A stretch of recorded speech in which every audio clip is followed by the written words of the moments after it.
President.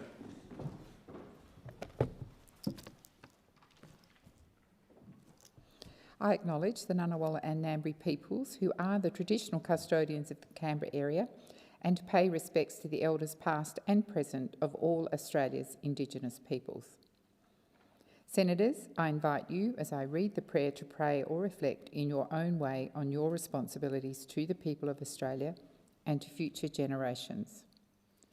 Almighty God, we humbly beseech thee to vouchsafe thy special blessing upon this Parliament, and that thou wouldst be pleased to direct and prosper the work of thy servants to the advancement of thy glory and to the true welfare of the people of Australia.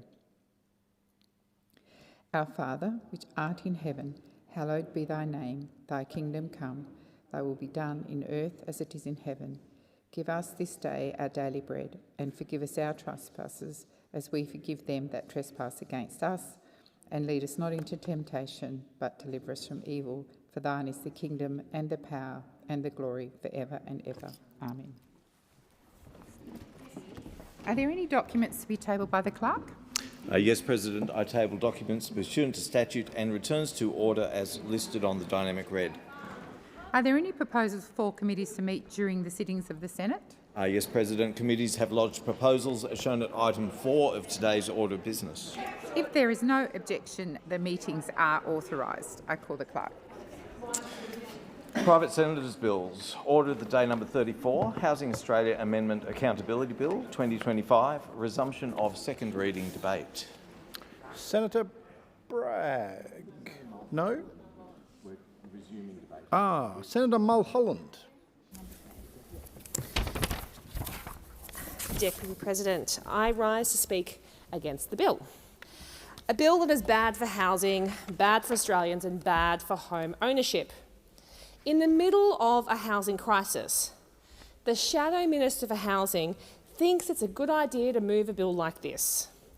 A bill which seeks to allow the Senate to block housing reforms. Not content with spending the better part of the 10 years of the coalition government doing nothing on housing, the Liberals spent the last 3 years of this Parliament trying to block every single housing reform before this Senate. And we all know how that worked out for them. The Australian people showed the Liberals and their Shadow Minister the door at the last election for his personal antics on housing, along with the Greens spokesperson for housing. Both of them showed the door at the last election. They took approach to the housing policy at the last election that sought to do a number of things. Cut the number of homes being built, scrap Labor's Housing Australia Future Fund, bulldoze tens of thousands of new and affordable homes, increase taxes on new and affordable rental properties, and scrapping the national $1.2 million housing target. And in the first few months of the new Parliament, they tried to bulldoze 80,000 new rental homes and rip up Labor's build-to-rent laws. And now the Liberals are trying to rip up Labor's 5% deposits. This bill specifically seeks to give the Senate the power to disallow the 5% deposit schemes, to scrap the Help to Buy program and to trash the Housing Australia Future Fund. This will make it even harder for Australians to get a home of their own in this country. Already, 220,000 Australians have bought their first home with a 5% deposit under Labor's policy. In my home state of Queensland, more than 50,000 people have used our 5% deposit scheme to buy their first home. That's 50,000 Queenslanders that Senator Bragg and the Liberals and the Greens want to disallow from owning their own home. They want to stop working people from owning their own home because they have some philosophical opposition to people buying a first home with a 5% deposit. They think you shouldn't be allowed to do that. They'd rather young people, families, single parents, all of them to get slugged with a 20% deposit. And if those people can't get the hundreds of thousands of dollars together to meet a 20% deposit, they're quite okay with you getting slugged $20, $30, $40, sometimes $50,000 in lender's mortgage insurance. Senator Bragg thinks he knows better than 220,000 Australians who have used our 5% deposit scheme. He thinks it's a bad thing that they get to be in a home of their own. He wants to join up with the Greens in demonising those Australians who have used the scheme to buy their first home. We know on average Australians are paying $23,000 in lender's mortgage insurance to secure a home loan. But Senator Bragg and the Liberals are quite okay with Australians being slugged with a tax by the bank. He doesn't support initiatives to put money in the back pockets of first homeowners so they can get into their first home sooner. Imagine the arrogance of putting a bill like this to the chamber. A bill that ignores the dreams and aspirations of Australians to get into their home. Imagine an opposition, or whatever they're called these days, who wants to make Australians feel bad for aspiring to home ownership, for wanting something to call their own, and for telling them they're doing something wrong by not paying outrageous taxes from the banks. This is the kind of out-of-touch musings from a Liberal Party that has lost its way, and a party of people who just can't stand the sight of each other. The kind of modern Liberal Party with a bunch of blokes disappearing into a room deciding the fate of their female leader. Shadow ministers, 2 of them sneaking off to those meetings behind the leaders' backs. And I've said it before, I'll tell you what they weren't talking about in that house in the Melbourne suburbs. They weren't talking about housing policy. They weren't talking about how to get people into their first home. They weren't talking about easing the burden for Australians. They were talking about how to get themselves blokes into a better corner office in this building. It's disgusting. So shame on them. And now they think they can get a say in the housing policy of this country, a housing policy that the Australian public roundly and loudly endorsed at the last election. Because we know how they operate. They have years of bad form in this place, of blocking, delaying, bulldozing housing at every turn. So do not give them another chance to send Australia backwards. Senator Roberts. Thank you. And I thank Senator Bragg for the Housing Australia Amendment Accountability Bill 2025, which One Nation supports. There's an urgent need for this bill, which restores the Senate's right to scrutinise regulations issued under a bill. In recent years, more and more provisions which would previously have been included in the bill, hard-coded if you like, are now provided for in regulations, which are written by bureaucrats for the benefit of bureaucrats and for the benefit of ministers and donors and mates. Regulations that in many cases are beyond the reach of parliamentary scrutiny. They avoid Parliament. What we are increasingly seeing is not government, but dictatorship. A collectivist agenda informed by communist ideology and deployed with complete contempt for the parliamentary process and for all the large majority of Australians who did not vote Labor and Greens.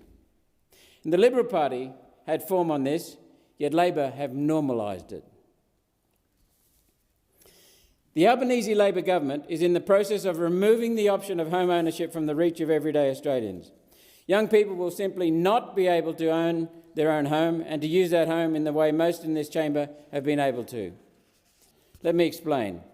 One Nation opposed the Help to Buy scheme because the scheme ensures people will most likely never fully own their own home. Never.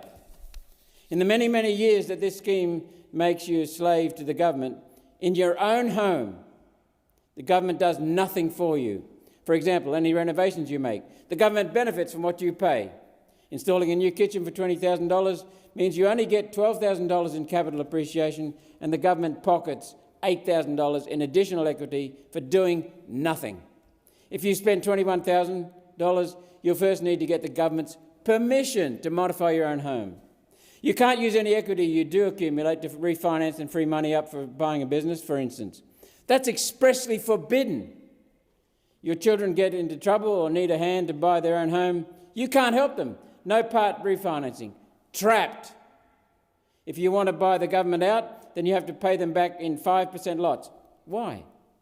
Well, the government knows prices appreciate. Taking a loan to pay all of the equity off in one go costs the government money. They miss out on the capital appreciation during the period you're paying that loan off. Use your home as security for a personal loan? No. No secured loans against one's own home. They're expressly prohibited. That's why we did not support the scheme. That is why we did not support the scheme. We're proud we didn't support it. It's a trap. It's not about letting our young get ahead. It's about limiting the amount they can get ahead. That's what Labor's doing. As usual, communists make every equal person by making everyone poor. This scheme is a tax dressed up as a helping hand, a solution to the exemption of family homes from the capital gains tax. Nobody stands between this Labor government and the money they want to use to give away to other people in electoral bribes. Sorry, promises. And One Nation opposes the Albanese government's low deposit home scheme, low deposit home ownership scheme, which allows borrowers to get a home loan on 5% deposit, or if they are single parents, 2% deposit. The government underwrites the mortgage so the bank does not wear the risk. You'll notice a pattern here. This government is every bit as friendly with Australia's rapacious banking sector as the Liberals were. Under the low deposit scheme, the home can't be valued at more than $1.5 million.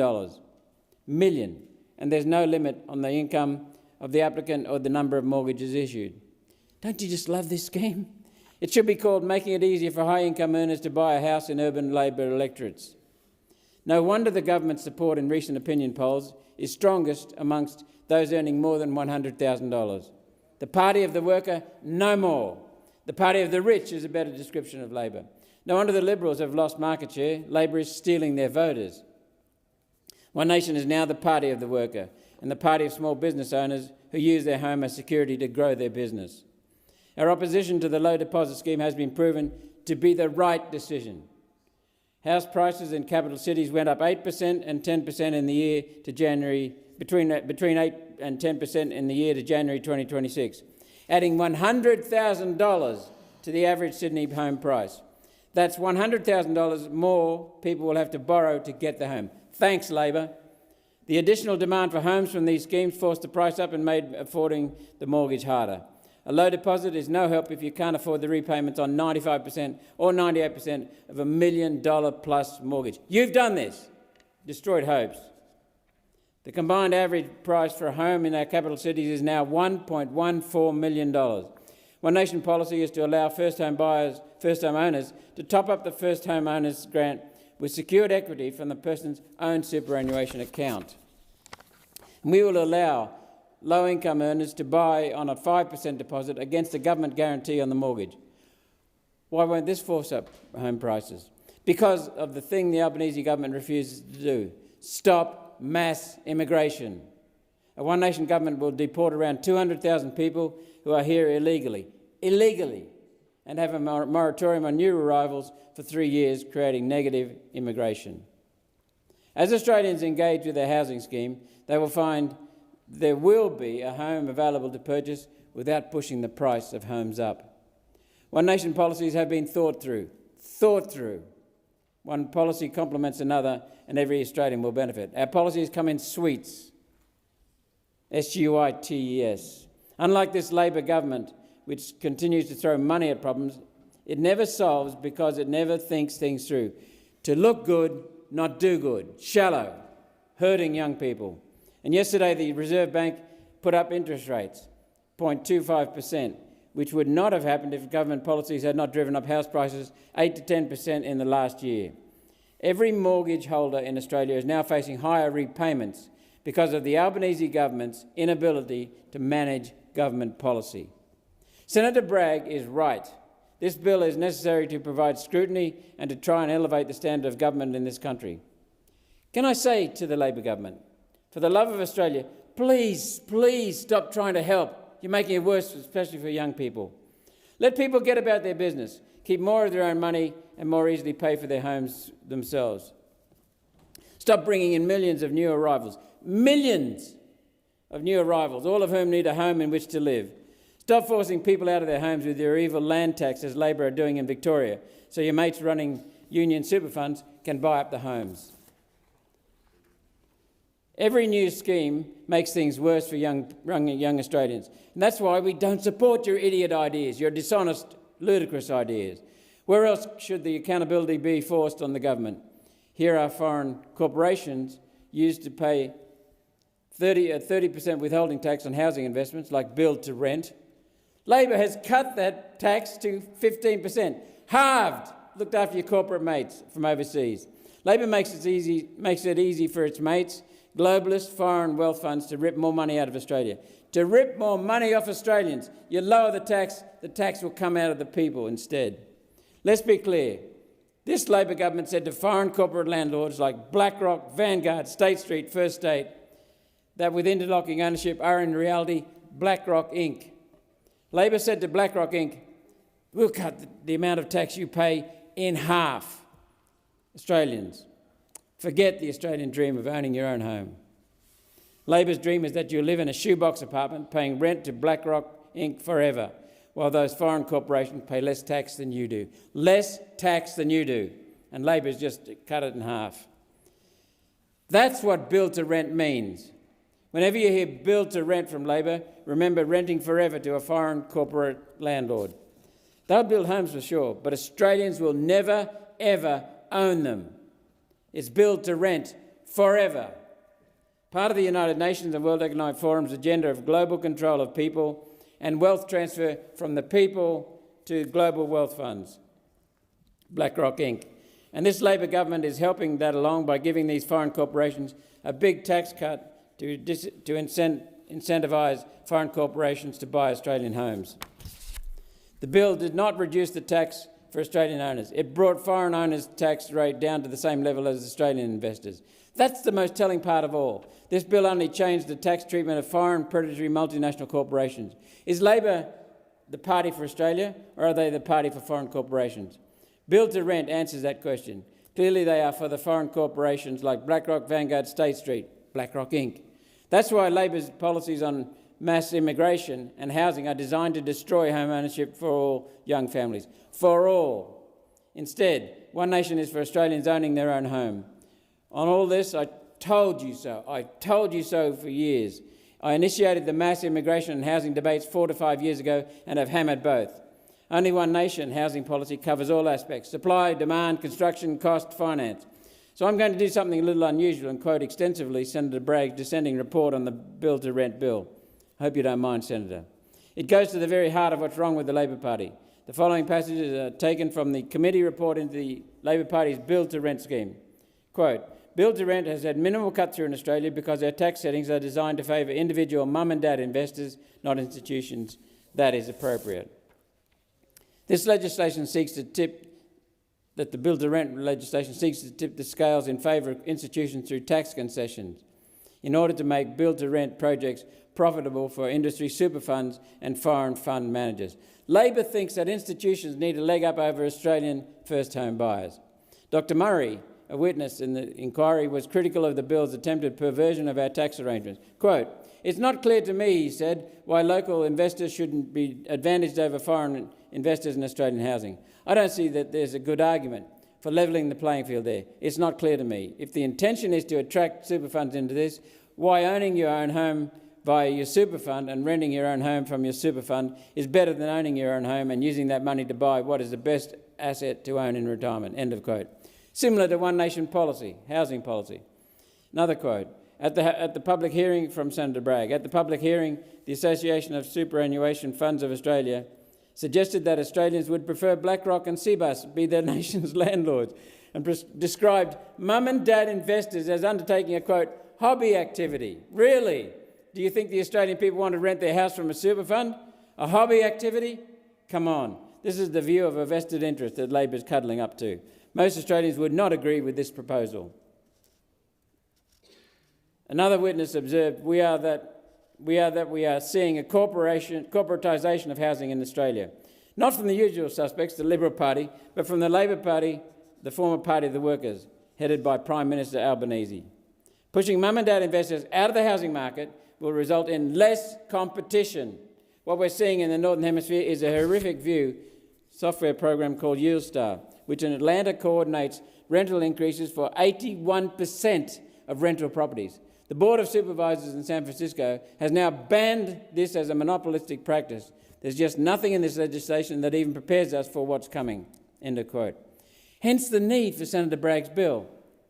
The Housing Industry Association pointed to the importance of Australia's housing market maintaining a focus on individual ownership, stating, quote, "With the association and connection with home and with location, and a sense of place and purpose, all the evidence shows that people who own their own home are far less likely to be incarcerated and more likely to be gainfully employed.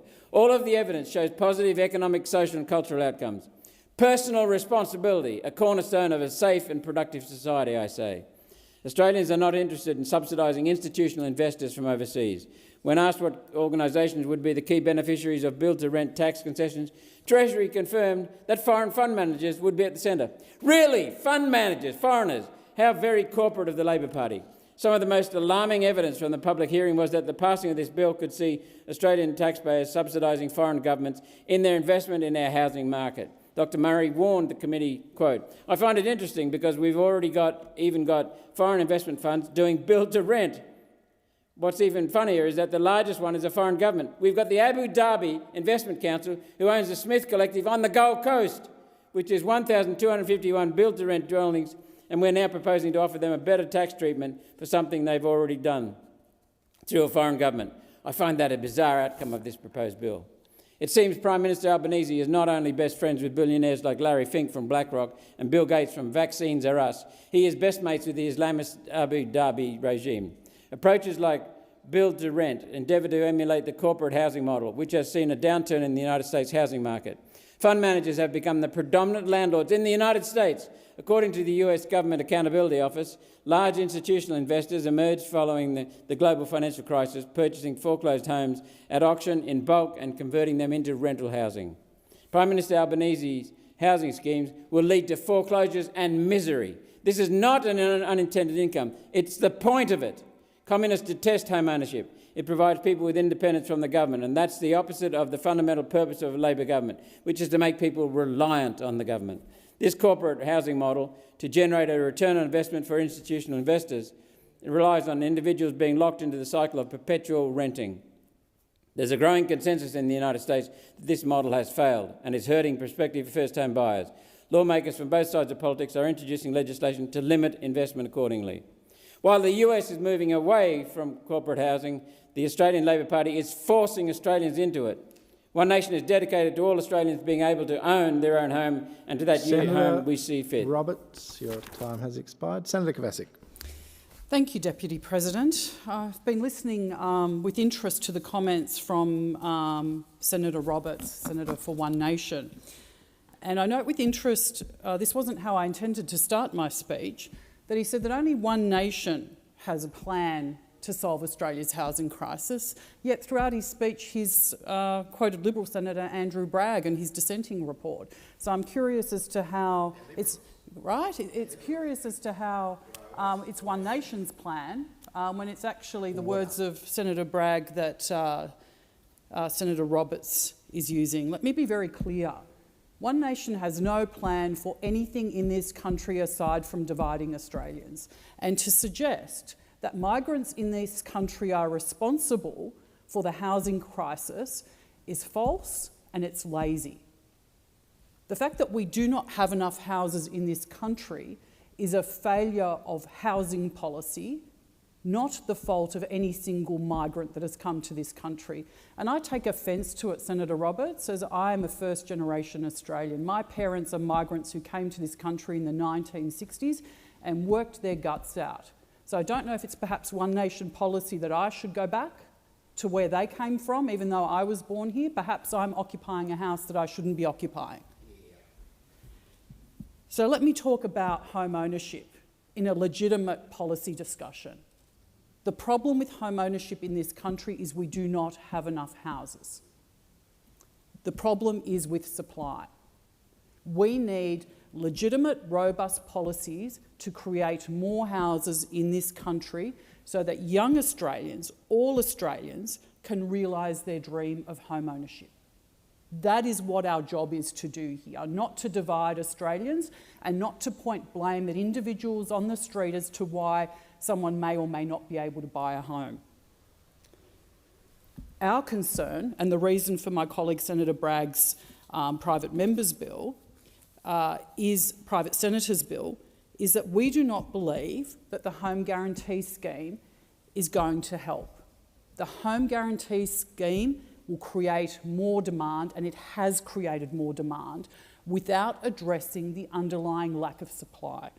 This is not something that just Senator Bragg is saying. This is not just something that the Liberal Party is saying. The Reserve Bank Governor, Michelle Bullock, she has confirmed that there would be, in their view, a price increase for first home buyers as a result of this scheme. Absolutely, we want more young people, more Australians to be able to own their own home, but we have to address supply. We don't have enough houses in this country because it is too hard to build a house in this country. The building code, the relevant regulations and requirements are so difficult to navigate that it is so much harder than it should be to build a dwelling in this country. That is something that we have to address. This is something that we took to the last election. We campaigned on freezing the NCC. When we did that before the last election, Labor accused us of wanting to build dodgy homes, shoddy houses. Oh, you want, really bad houses. No, we don't. We want good quality houses that actually get built, instead of winding Australian home buyers and builders in this never-ending cycle of red tape. But guess what? Labor now wants to freeze the NCC because they understand now what we understood before the last election, that it is too hard to build houses in this country. I've spoken in this chamber many times in relation to the challenges that Australians are facing in the construction industry because of the prevalence of unacceptable conduct in the CFMEU. That is something else that needs to be addressed. There are rogue elements of this union that make it harder and harder and harder for houses and units to be built in this country. They interfere in the process, and independent analysis has confirmed that the cost of an apartment building, of the dwellings inside an apartment building, can be up to 30% higher where the CFMEU is involved. Are we just going to blindly pretend that that is not happening? Or are we actually going to address that? We know that. We've heard it over and over. And again, you should have a look at my social media. I get attacked by people on there all the time in relation to this topic. I am not talking about the rank and file members of the CFMEU, the hard-working people who need the protection of a good union to ensure that their rights are realised on a work site. I'm talking about the people that actually do the wrong thing and use that money and use the resources of the CFMEU as if it were their own. They use it to bully, they use it to intimidate, and they use it to line their own pockets. And they do that at the expense of everyday Australians who go to work and try and do the right thing, and everyday Australians who try and own their own home but can't because it's just getting far too hard. We can't ignore that anymore in this chamber. We can't pretend that it's not happening because it is.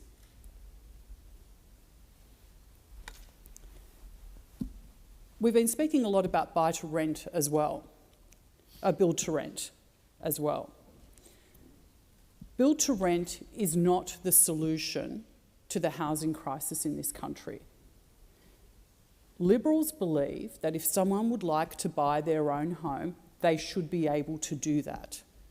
The solution is not to say, actually, it's too hard and too expensive to own your own home, but what we're going to do is we're going to assist you into a cycle of forever renting. There is no issue with renting long-term if that is what you want to do, but that should not be your only choice. The Liberal Party believes in choice. We believe that you should be the person that determines what you are going to do with your life. So if you want to own your own home, you should be able to do that. You shouldn't be told, no, no, no, owning a home is not for you, renting is for you. We would like the super funds to own the homes, and you can rent your home from the super fund. But mind you, and I've spoken about this many, many times, and I'm going to get cranky messages and cranky emails about this too. I don't hate superannuation. Let me be clear and let me start with that. Superannuation is important, but it is not the answer to all the problems. When superannuation started in this country, most people who wanted to own their own home were able to. That is no longer the case. We need to look at the circumstances that we face today. And again, I've spoken about it many times. The largest growing cohort of homeless in this country are women. Women are over 55. A 55-year-old woman cannot access her super to help her buy a home so she has housing security in retirement. However, 10 years later, she can access that super to pay rent to someone and diminish her super asset in paying rent, but she can't use it to buy her own asset. That is fundamentally wrong. We cannot pretend that that is okay. In the same way that people suggest because I speak of that I hate super or that Senator Bragg hates super, we actually see that there are problems in the way this system now operates. Like any system, over time, changes need to be made. Yet superannuation has turned into this sacred cow that nobody is allowed to touch, despite the fact that we know that the one single thing that makes the most important impact into someone's security in retirement is your own home. We are no longer focusing on the importance of acquiring that asset, but rather in saying, here's some superannuation. And you have to put your money into that rather than putting it into your own home. You don't get the choice. I don't understand that.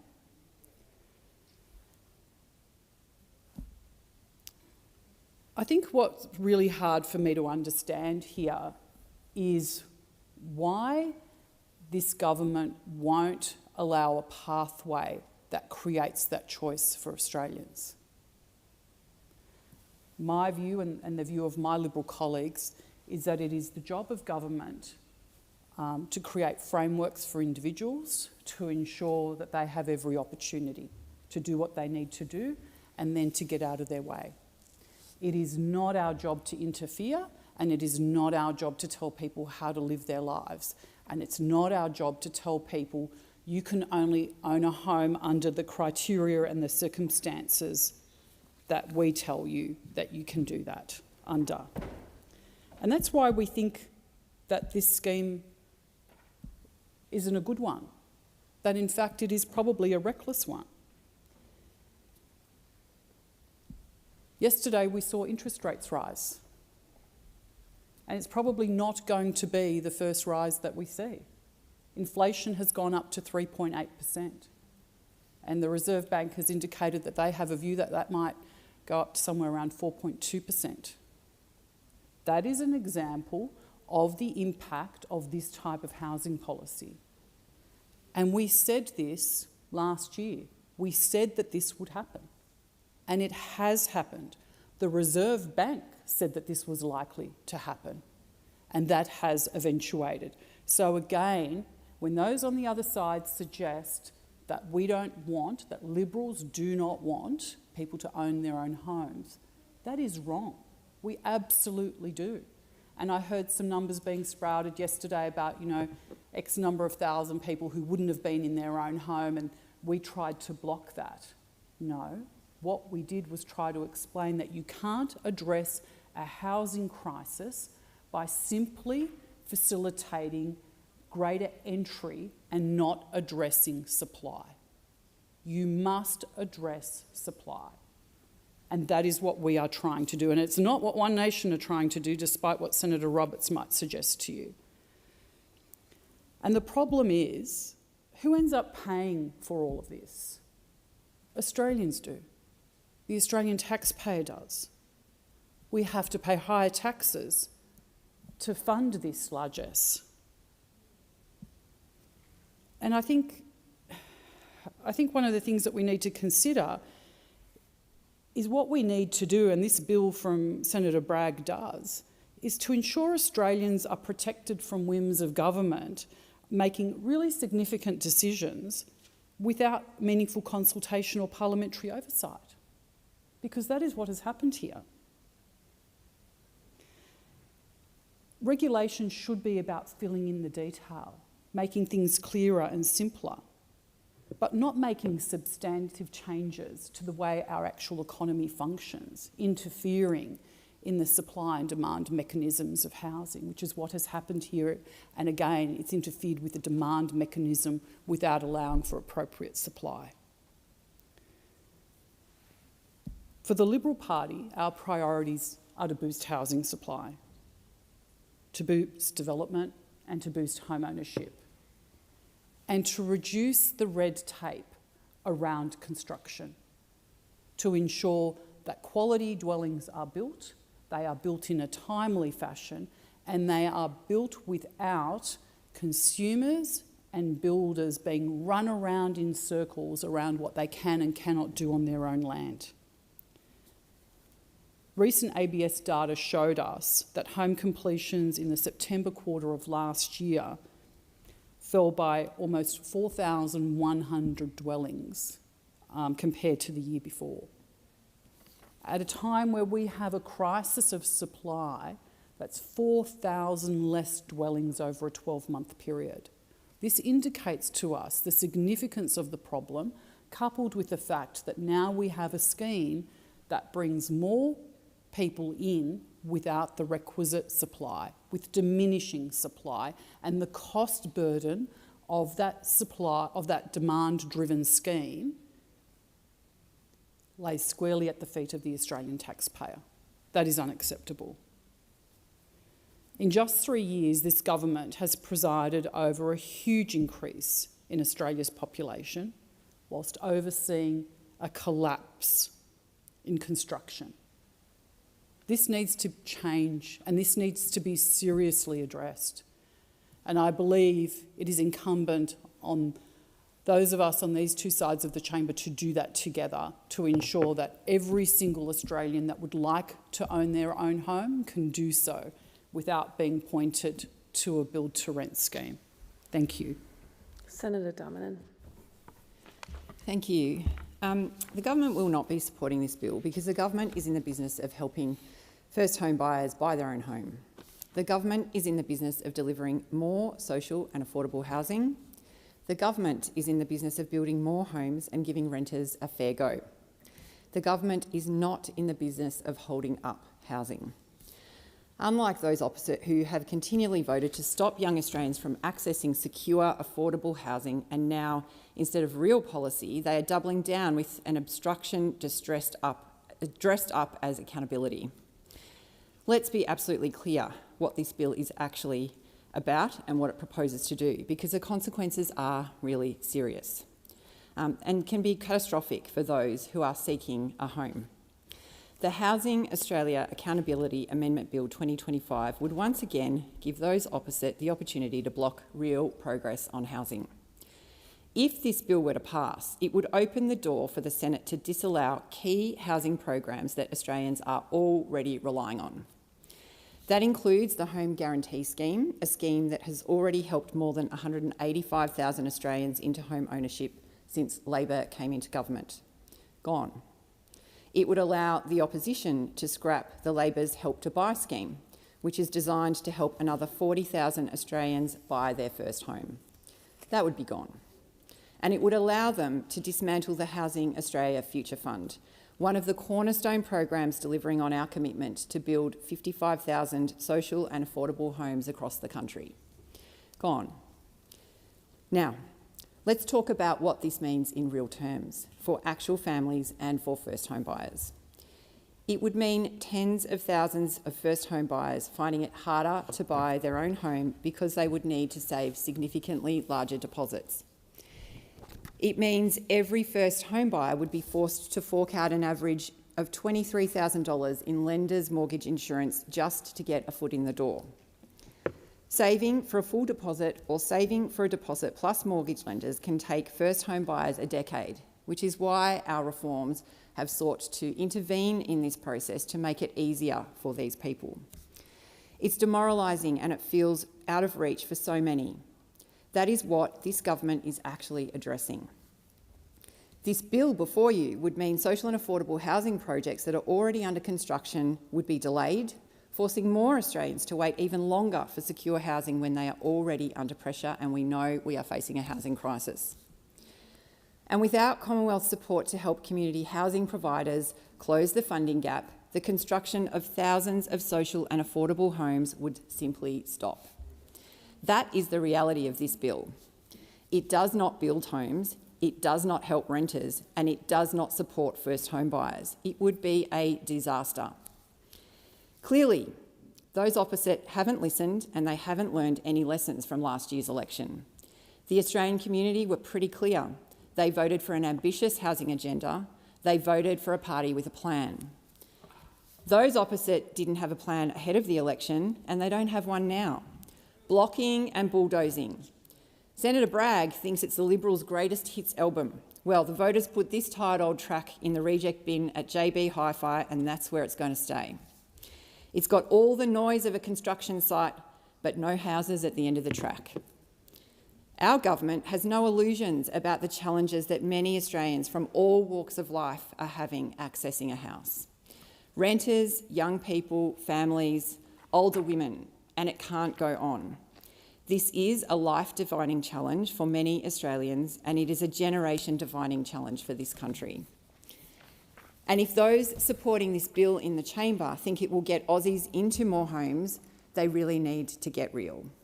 The reason why we are in this position today is because the coalition government tapped out of housing altogether. They didn't lock in, and now Australians are locked out. When people say 2026 is just 2016 again, they're talking about Lush Life by Zara Larsson and Snapchat filters. They are not talking about the utter void of housing policy presented by the coalition government at the time. And now it seems those opposite are not satisfied with sitting on their hands for a decade. Now they're on the opposition benches. They have found strength, the willpower to do something about housing, but that something is bills like these, bills that try to slow down our housing build and stop young Australians from buying their first home. They want to scrap Help to Buy. They want to scrap the Home Guarantee Scheme. I know that many people out there in our community sitting on their couch tonight and every night with Domain and Real Estate open, planning what inspections they'll go to on the weekend. They're looking at the price ranges, deciding which houses they've got a fighting chance of buying on auction day. The housing policies of our government are what gets them to those Saturday auctions and inspections and helps them to find their very first home of their own. And so they should. We want to find first homes for our Australians. The last thing that young Australians need when they are planning those inspections is to hear that Senator Bragg and those opposite don't want them at those inspections. Those opposite want to see young people like them stuck in dodgy rentals instead of a home that they can call their own. Or that those opposites want to see families with young kids continue to live with their parents as they desperately try to scrape together a deposit for a house. The only brags that I'm interested in are the humble brags shared on Instagram by happy home buyers in front of a for sale sign. The bill keeps those Australians in limbo, and our government wants no part of that. We can't ignore the generational dimensions of this crisis. A generation ago, families could reasonably expect that hard work and saving would result in a home of their own. Today, that expectation is not a reality for some. Young Australians are being forced to delay milestones that previous generations took for granted, starting families, investing in their futures, building equity. This isn't just about bricks and mortar, it's about opportunity, security and fairness. When the doors to home ownership close on a generation, the consequences ripple across every aspect of their lives and across the life of this nation. These are the same tactics those opposites used in the last term, and make no mistake, it held us back. If not for those tactics, we would see more social housing having been built by now. If not for those tactics, we'd see more first home buyers in their own homes right now. They may as well just be honest with those who are counting on the housing policies of this government. They might as well tell them that they have no problem playing politics with the housing crisis. They're happy to let these programs disappear into the ether, and they don't care about putting an alternative on the table that is going to work for those who need it most. They think that playing SimCity with this is the issue. We are talking about getting real people who want real homes into them, and it is well and truly time that we just get on with it. And we want to get on with it, and we are getting on with it. That's why we funded and legislated the programs that get people into homes. It's this agenda that is worth $45 billion. It's an agenda which is the most ambitious of any Commonwealth government in the post-war period. It's an agenda that helps first home buyers into a home of their own by helping them buy with a 5% deposit. And we took that plan to the election, and I reckon people agreed with that plan. I reckon people just want us to get on with it. An agenda that builds more homes. Housing supply has also a phenomenal impact on the price of housing in this country. Phenomenal. If we want to improve housing affordability in this country, the answer is simple. We need to build more houses. So we're building 1.2 million more. And we're cutting red tape, we're training more tradies, and we're building the infrastructure that is crucial if we want to hit that goal. It's an agenda that delivers 55,000 social and affordable homes. And these homes are important. I think about the essential workers, teachers, nurses, early childhood educators, social workers, who our communities desperately need. And these are hardworking people, people who serve our community, and they are doing everything right, counting every penny, and still can't afford to buy. They can't afford to buy the security that home ownership provides in the places where they want to live and in the communities that they serve. Through no fault of their own, these essential workers can't afford to live near where they work, and that is just not on. Those opposite want us to hold all of these homes, new, social, affordable, and the people who want to buy them hostage. It is out of step with what the community needs and is out of step with what the community wants. Those homes are not just bricks and mortar, as I said. They provide stability, they provide safety, and they provide dignity. And the schemes that get Australians into those homes are a lifeline. 5% deposits free up young people out of the cycle of renting and waiting as they try to climb the mountain to save for a deposit. Families can plan their futures and they can gain stability in the communities where they work and where they live. Getting those people into homes, that is our focus, not playing political games. Let's not forget, at last year's election, those opposite promised that they'd cut the number of homes being built. They promised that they'd scrap our Housing Australia Future Fund and the tens of thousands of social and affordable homes that it enables. They promised to increase taxes on new affordable rentals. They promised that they'd dump this government's national housing target of 1.2 million new homes. So we know exactly what the opposition stands for when it comes to housing. They've been completely transparent about what they think about first home buyers. Completely transparent. It's par for the course when you remember that the Coalition only built 373 social and affordable homes over the decade that they were in government. But let us remember, they brought those promises to the election, just as this government did. And the voters have spoken, and their voices were heard loud and clear. They rejected the politics of obstruction and embraced a plan of construction. Being elected to this place to represent our communities is a privilege, and the role of those of us with that privilege is to listen to the voters. They never get it wrong. And I've said it before, and I will say it again, the voters have asked us to stop playing politics with this issue and just get on with the job. The voters have rejected the housing policies those opposite brought to the last election. This bill suggests that those opposite are in denial about that, and it's condescending to the people of Australia, quite frankly. Already in this new parliament, they've tried to bulldoze 80,000 new rental homes. Now they're trying to rip up Labor's 5% deposit for all first home buyers. It's really quite bewildering. that they think that this is an appropriate course of action.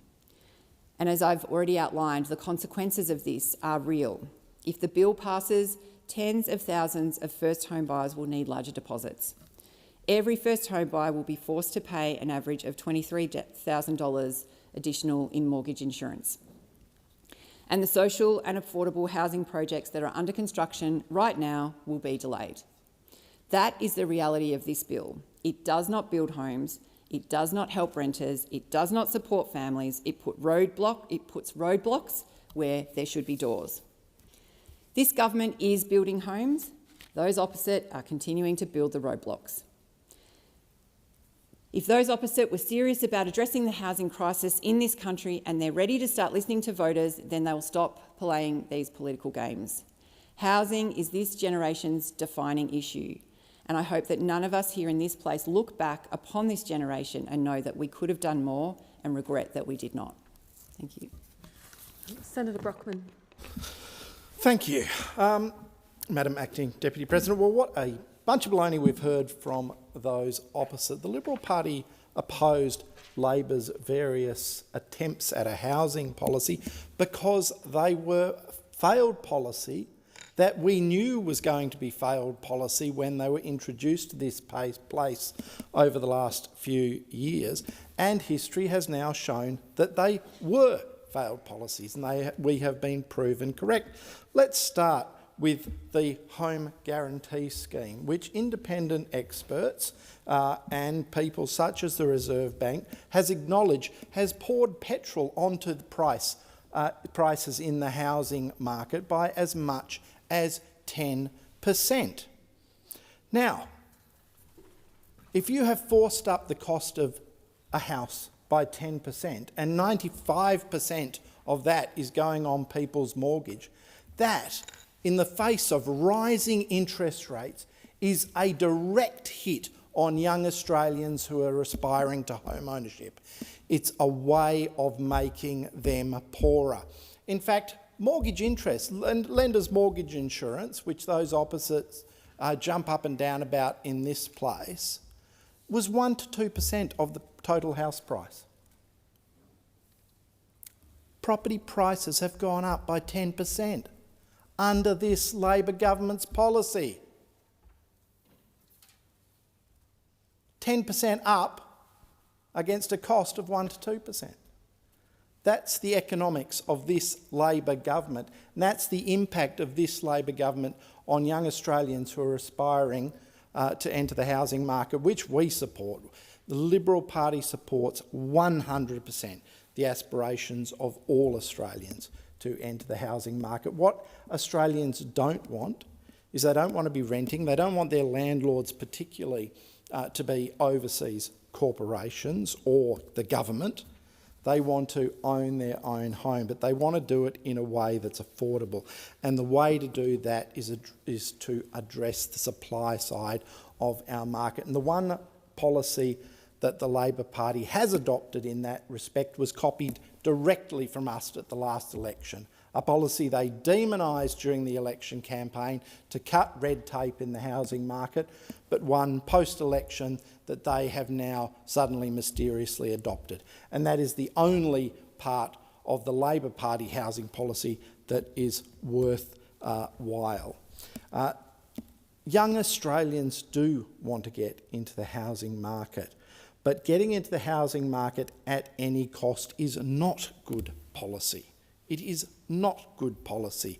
And the Labor Party's policies in this respect, particularly the Home Guarantee Scheme, has been shown to push up the cost of the housing market. Now, you've got a situation in the broader economy where the Reserve Bank is currently trying to slay the dragon of inflation, trying to fight the fire of inflation, which is on the increase again. And the Reserve Bank yesterday increased interest rates, but they also said, Michelle Bullock in her statement after the announcement said that they expect inflation to rise even further. And that is very, very bad news for all Australians, because what it does is it smashes standards of living, it reduces disposable income of households, and of course it puts further upward pressure on interest rates. So now many commentators are expecting not just this interest rate rise that we saw yesterday, but a succession of interest rate rises over the year ahead. That will have a devastating effect on those young Australians who have been induced into the housing market by Labor's offer of a 5% deposit, which has, again, increased the cost of the house they bought in the first place. And now, flowing through to inflation, is increasing the costs of their mortgage as interest rates rise over time. Now, the trouble with this government's approach is that while the Reserve Bank is attempting to slay the dragon of inflation, while the Reserve Bank is attempting to put out the fire, this government is running around with a can of petrol, pouring it onto the fire. Things like this home guarantee scheme, the increases in government spending across the board, are all putting upward pressure on demand in the economy, which is putting, again, upward pressure on prices, particularly in the housing sector. And nothing this government is doing is helping the Reserve Bank. We've got fiscal and monetary policy working in opposition to one another. And we've seen this before under Labor governments. They can't seem to understand that when the Reserve Bank is trying to put downward pressure on inflation, downward pressure in order to contain the rises in interest rates, that they just throw money into the economy.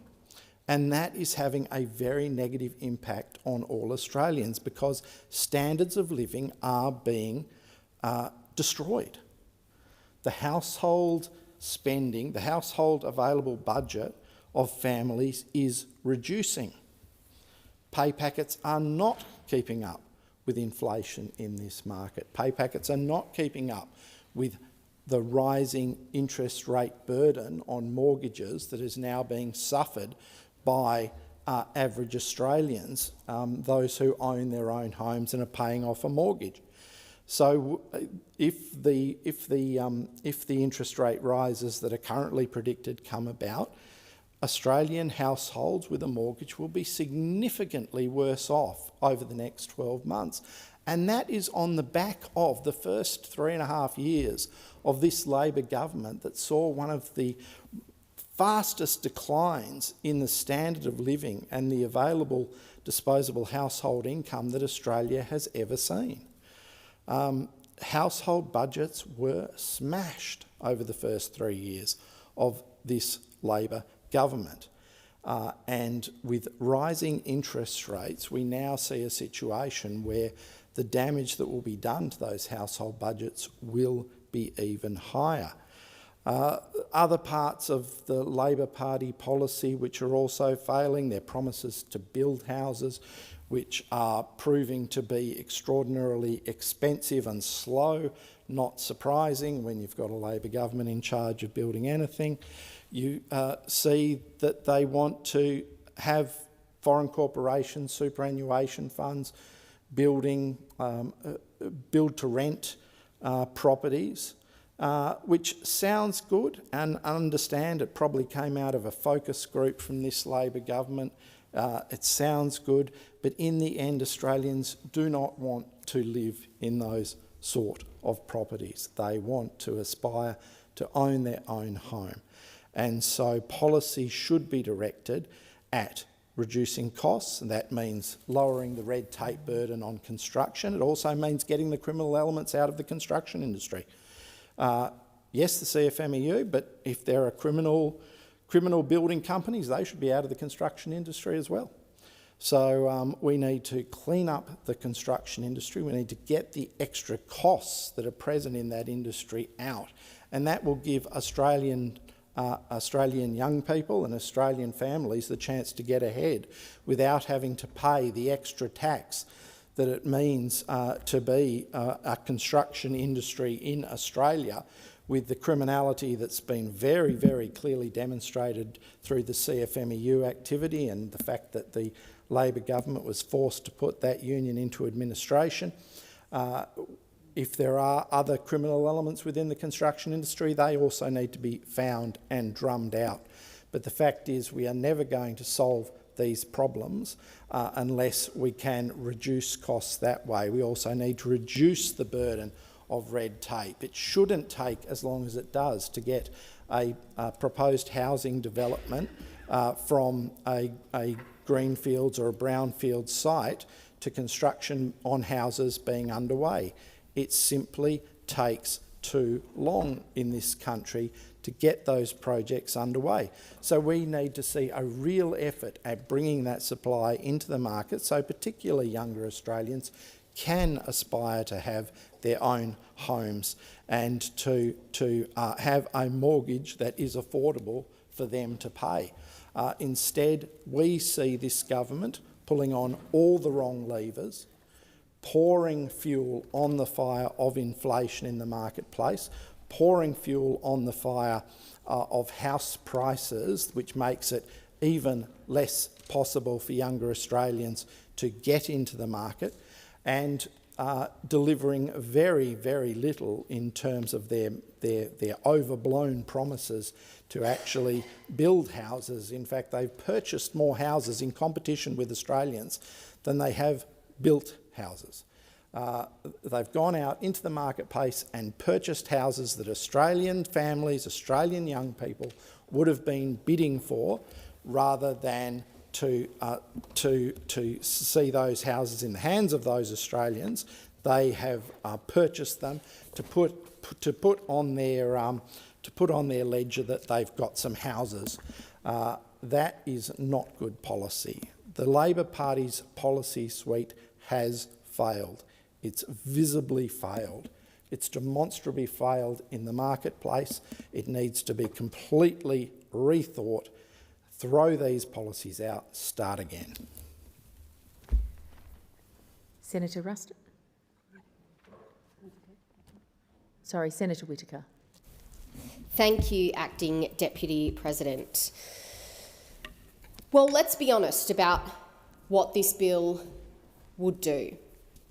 It would make it harder for first home buyers to buy their own home. This bill, by the Liberal Party, by Senator Bragg, will make it harder for first home buyers to buy their first home and stand in the way of the delivery of affordable housing for Australians. That's what this bill will do. You know, there's the saying, I'm not angry, I'm just disappointed. But no, I'm actually pretty angry. And I think Australians who are looking to get into their first home have the right to be angry too. Because what's really clear with this bill before us is that the Liberal Party are only here to play politics. And at least they're consistent. They will continue their record of doing absolutely nothing to help address the housing crisis that their government left us in. Only Labor has got a plan to build more homes. Only Labor will get renters a better deal, and only Labor will help more Australians into home ownership. Housing is one of the biggest challenges facing Australians. People are working hard. They're doing everything right. But too many still can't afford a place to call home. Young people are lining up down the streets around the block for rental inspections. In fact, one of my young staff told me yesterday that she and her housemate had been to 100 rental inspections between them in Perth. I mean, that is just extraordinary. Families with kids, the kinds of families who a generation ago would have been quite easily able to own their own home, can't get a foot hold in the housing market. I hear it from young people in my home state of Western Australia all the time. They feel they will never get the opportunity to own their own home. We hear it from parents who worry they can't give their kids the stability they received as children. We know how tough the housing market is, and that is why we are throwing everything at it. We have an ambitious $43 billion housing agenda that is having an impact right across the country. We've taken the Commonwealth from being, frankly, a negligent bystander in housing to delivering the boldest and most ambitious housing agenda this country has seen in the post-war period. Under the Prime Minister, we've made a real switch and we're tackling the housing crisis from every angle. Our Housing Australia Future Fund is a $10 billion investment to build 55,000 new social and affordable homes over the next 5 years. It's the largest national investment in housing in a generation. A permanent, ongoing source of funding to increase supply. That's build more houses, but also to create jobs and to make housing more affordable for Australians who have been priced out for too long. It is our long-term commitment to rebuild our social housing system. And meanwhile, those on the other side of the chamber are actively trying to make it more difficult for Australians to own their own home. They are actively trying to make it more difficult for us to build more houses. They are standing in the way of more affordable housing for Australians. And without a credible housing policy of their own, all they do is block and bulldoze. For almost a decade, while they were in government, the Liberals and Nationals were completely tapped out of our national housing challenge. They completely ignored it, shut their eyes, turned away, turned their back on Australians and showed no leadership on housing. They had no plan and they made no investment into improving housing supply. For most of their 9 years in government, the coalition didn't even have a housing minister. Can you imagine? It's extraordinary. And it's no wonder that when we came to government, this country had nothing to show on housing for the 9 years that those opposite were in government. After almost a decade in government, the Liberals and Nationals had only built 373 social and affordable homes. 373 in almost a decade. Again, I'm not disappointed anymore. I'm angry. And Australians are angry. Young people are angry and they want us to take action. But at the last election, those opposite actually made a promise to cut the number of homes that were being built because they wanted to scrap our Housing Australia Future Fund and bulldoze tens of thousands of new social and affordable homes. They promised to increase taxes on new affordable rental properties and they promised to scrap our 1.2 million housing target. And in the first 6 months of the new parliament, my first 6 months here, I must say, I didn't have high expectations of those opposite, but I have been shocked that they have tried to bulldoze 80,000 new rental homes that would offer more security and more affordable rent for Australians when they attempted to block and undo our build-to-rent laws. I've been shocked. I've been angry that they voted against every single housing measure that we have brought before this place. And now the Shadow Minister for Housing, Senator Bragg, is trying to rip up our plan for 5% deposits for all first home buyers. And it's surprising to me that after an election where Australians resoundingly rejected the politics of delay and destruction peddled by those opposite, they are still sending a message to young Australians that they haven't listened. that they haven't learned. And instead, they've reverted to their usual tactics of blocking and bulldozing at every single opportunity. The true test of housing policy, if we get to the real thing that we need now, it's to get more people into homes. We don't need more bureaucracy. We certainly don't need more paperwork. And this Housing Australia Accountability Amendment Bill proposed by Senator Bragg would allow the Coalition and the Greens to team up once again to block real progress on housing. If we were to pass this bill, it would give the Senate the opportunity to disallow the Home Guarantee Scheme, which has already helped more than 185,000 Australians into home ownership since we came to government. I'm going to say that number again because it's a really impressive number. 185,000 Australians into home ownership since we came to government. If this bill were to pass the Senate, it would allow the opposition to scrap Labor's Help to Buy program, which will help another 40,000 Australian families into home ownership. What this will mean, what will it mean for Australians at home who are working hard, doing everything right? Well, the Liberals want to make it harder for tens of thousands of first home buyers to get into their own home by increasing the amount they need for their deposit. Every Australian first home buyer will be forced to fork out an average of $23,000 for lenders' mortgage insurance if they try to buy a home. The social and affordable housing projects that are under construction right now will be delayed or stopped, making more Australians wait longer for secure, affordable housing when they're already doing it tough. And without the Commonwealth support that the community housing providers need to plug the gap, the construction of thousands of social and affordable homes around the country will just stop. That would be the impact of this bill if it were to pass this place. And so my message to those opposite is really simple. You don't fix the housing crisis by blocking the building of new homes.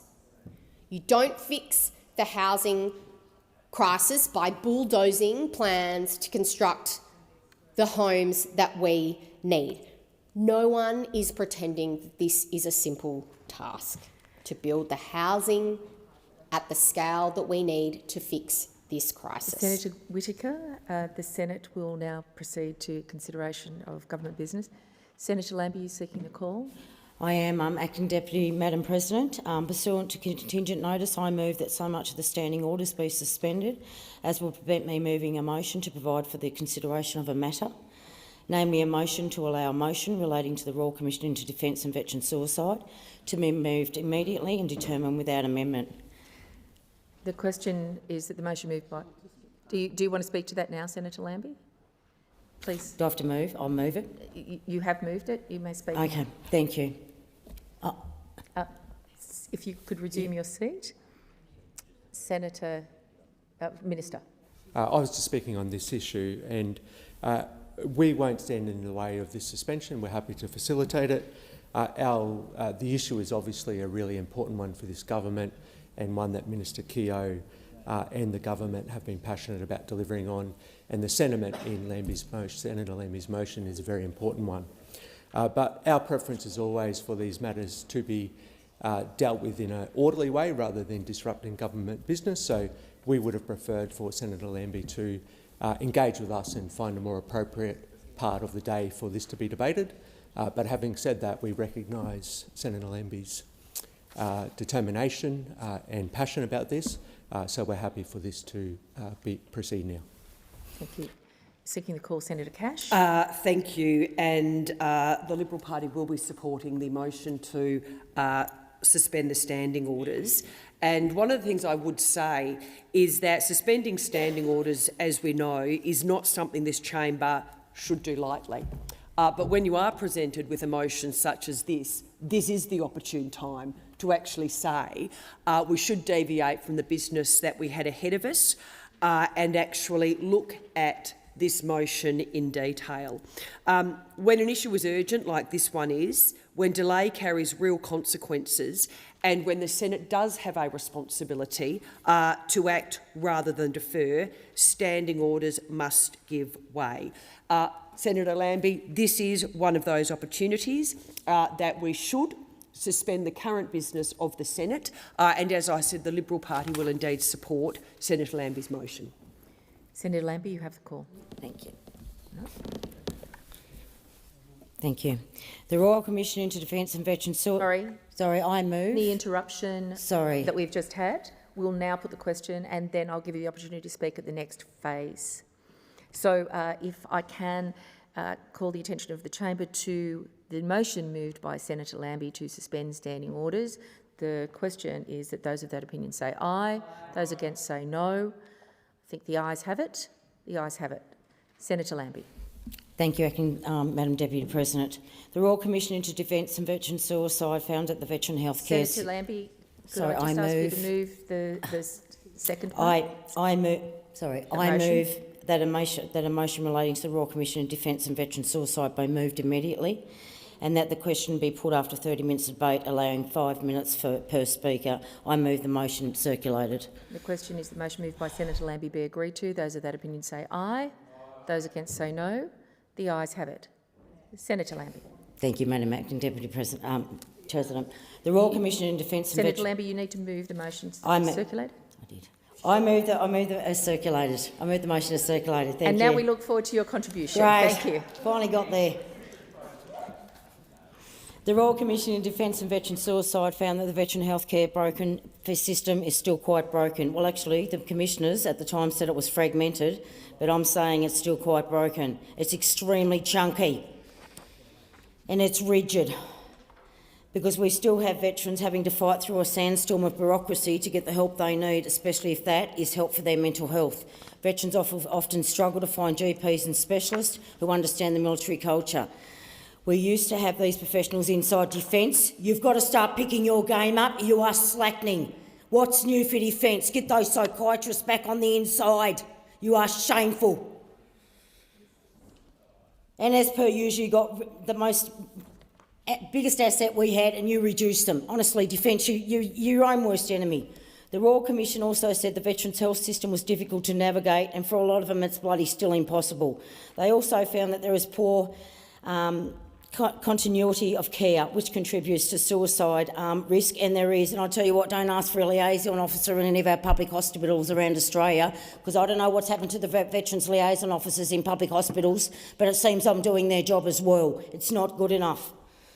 The Commissioners highlighted poor funding, poor data sharing, a lot of informed tailored care. I'm still waiting for data for 2 months from Department of Veterans Affairs. It is sensitive data and I need it, and there is no excuse. That is your only warning today. Otherwise, I'm going to have to make the Minister come in here and have a few words about what is going on in that department. Do not make me do that. It's been well over a year since the Commissioners handed down their report and the Government released its response in December 2024. You've now had nearly 14 months. I've given you time, the Department and both the Minister. Veterans and advocates have been contacting me for weeks now. The system is still riddled with issues that are once again causing confusion, anxiety and frustrating for veterans, advocates and their doctors. My Christmas break was spent finding psych beds for 4 veterans that were extremely fragile because they couldn't get through to DVA. Where's your helpline? Where's your helpline? It's simple. They pay the price at Christmas time. Why would you not have more beds available? Why am I ringing wards and them telling me there's a 3-week wait? Seriously, it got to a point where I was going to fly them down to my house. How embarrassing would that have been for the department? That's your last warning, because next time I am flying them down, I will fly them down and it'll be a immediate crap storm. I swear to God. Use your brain. You have a terrorist attack and they hate Christmas. What do you think that's doing to them? Jesus. Get out there with your boots on, start talking to them, stop sitting in those little tables with those service organisations and what you think are experts. This is where your problem is. It always has been. I do, however, want to shout out to all those amazing healthcare workers who work with me to get for these veterans over Christmas, because I have to say I want to thank Spencer Clinic in my own backyard, who had a veteran up there that was in dire straits. That veteran unfortunately had to be put in a room. He's a former Navy veteran. You can imagine him with the abuse and that he put up with in the Navy in over 12 years services and now a fireman.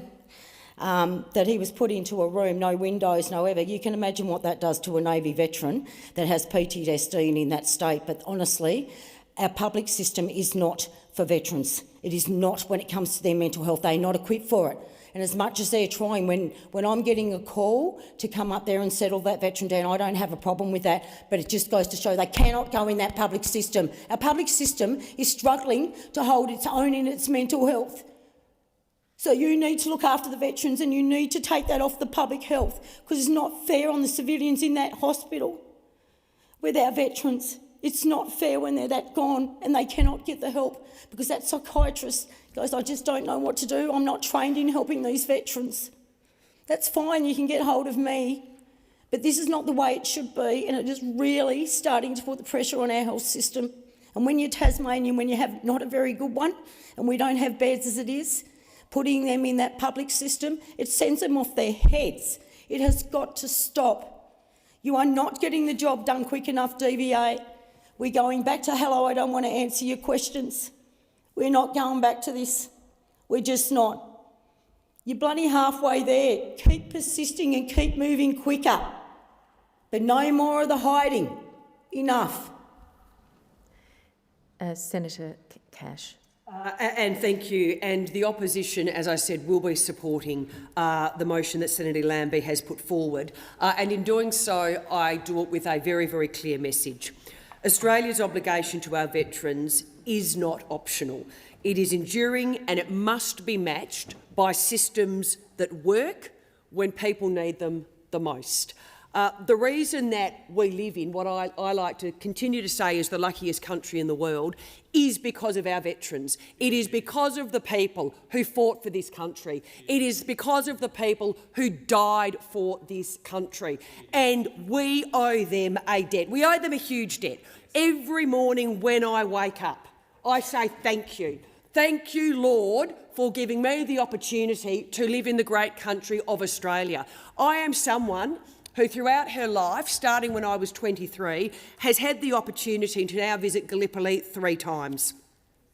When you stand in those trenches, it dawns on you, A, what those people were going through fighting for the freedoms that we have today, but B, if it was not for people who were prepared to fight for this country, to die for this country, to fight for the freedoms that we have in Australia, quite frankly, we would not be living in the greatest country in the world. And so this motion is the right motion to pass through the Senate. And I want to give a message on behalf of the Liberal Party to every Australian warfighter and every Australian veteran warrior who has worn the uniform. Our message is clear. We see you, we respect you, and we will fight, just like we did when we were in government, to make sure the system that's meant to support you, it's great when something's there and that's always the answer, we have the system in place. And then you listen, though, to how the system is actually not just not working for veterans, it is failing veterans on a daily basis. And we need to unite in this chamber, put politics aside, and actually ensure the system that is in place that's meant to support our veterans actually works for those veterans. And again, on behalf of the Liberal Party, we will continue to push for the reforms that have been recommended as a result of the Royal Commission. We will continue to push for them, for the reforms that make one thing clear to every serving member and veteran, that you should never, ever have to choose between your career and your care. You should never have to fight your own system for the support that you have earned. Our country owes you not just a debt of thanks and of gratitude, for the great country that we live in, we also owe you the debt to ensure that if you need care, that care is provided to you properly by the systems. They should never have to fight. Never have to fight. How ironic. They continue to fight. They fought for us and then we make them fight again for proper care. They should never have to fight the system that they have quite frankly earned by fighting for this country. When we were in government, we ensured that we put in place the Veterans Royal Commission. We did it, why?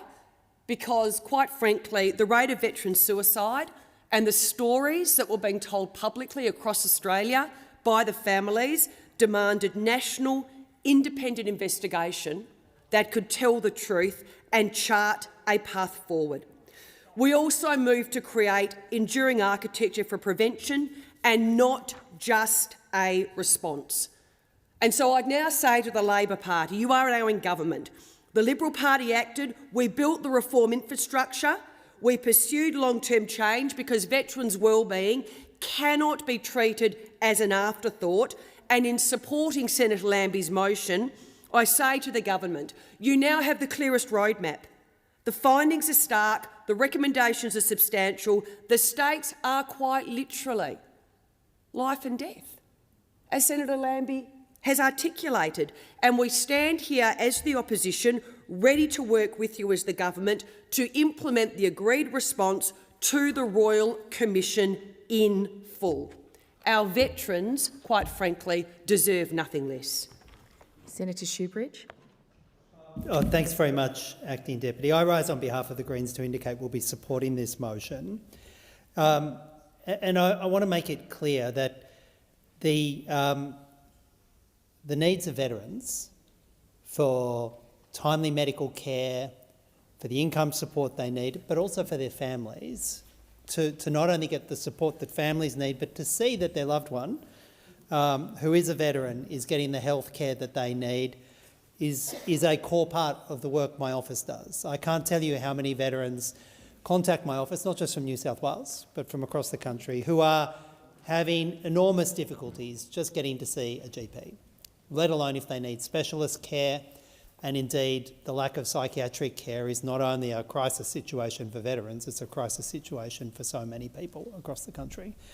But one of the things that keeps coming back when we speak with veterans and we speak with health providers in the area, in the space, is the differential between what DVA pays and what the NDIS pays. For the same service, if you come in under the NDIS, the health provider, the GP, the physiotherapist, the psychiatrist get a higher rate for providing services under the NDIS than they do for veterans.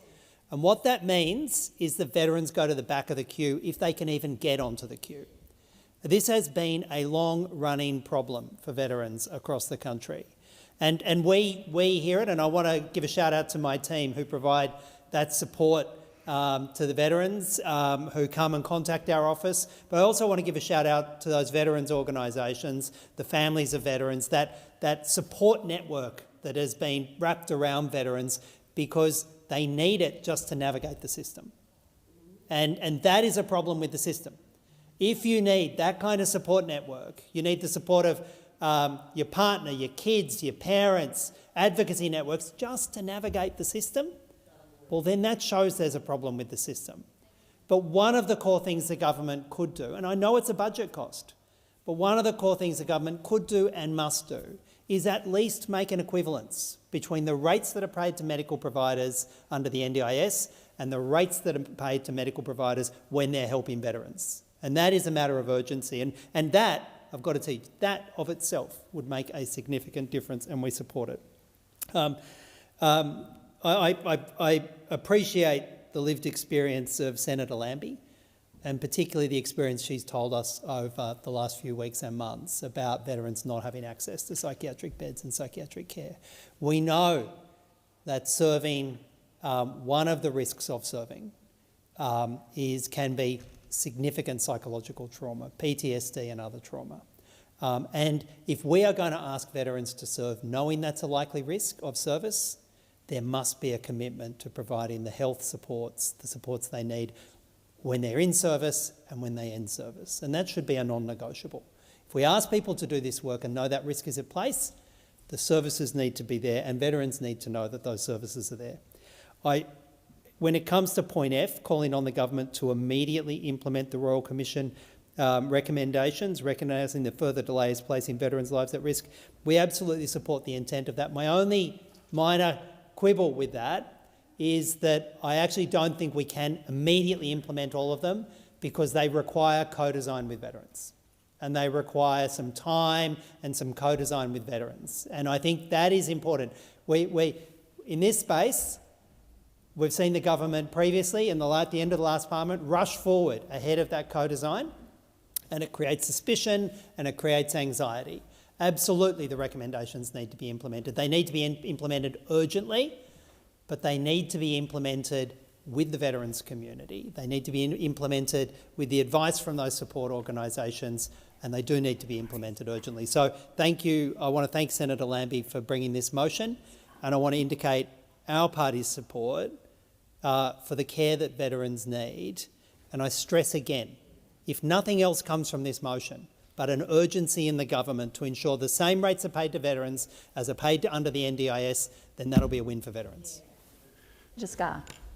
Thank you very much. I'm very pleased to rise in support of this motion. And can I just say to Senate, through the chair, if I can say to Senator Lambie, good to see you back. Good to see you in fighting form, fighting for our veterans. So thank you very much for raising this issue.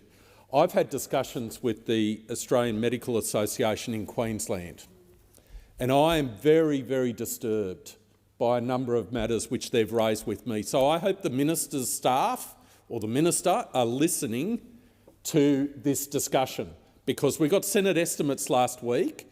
Please expect some probing questions in relation to some of the information that was conveyed to me by the Australian Medical Association in Queensland. So get your briefs ready. I'm going to give you some topics which you need to prepare on. Why is it that there are preferential arrangements in terms of fees with some service providers over other service providers? And I'm not just talking about small differences, I'm talking about orders of magnitude in relation to service providers providing the same services. Why isn't there an equality of fees paid in relation to the provision of the same service? So Minister's staff, please do some digging, get on the department, because I'm told there are huge discrepancies in relation to what a psychiatrist in a particular organisation may charge as opposed to a psychiatrist in another organisation, based upon the particular tender. So get digging, Minister, get ready, because you're going to be asked questions about that. You're also going to be asked questions about how is it sustainable. It is not sustainable that people providing, specialists, including psychiatrists providing services to veterans, are not paid at rates that are paid in other situations. And the NDIS has been spoken about. Let me talk to you about work cover. Let me talk to you about the difference in work cover. For a standard assessment, a psychiatrist fee, I'm advised that the current standard assessment fee is $805 for a psychiatrist under the current DVA arrangements. It's proposed to go up to $1,082. South Australia Work Cover provides a fee of $2,047, twice as much. Twice as much, South Australia Work Cover. A complex assessment, $1,500 under the DVA current schedule, proposed to go to $2,800 for South Australia Work Cover.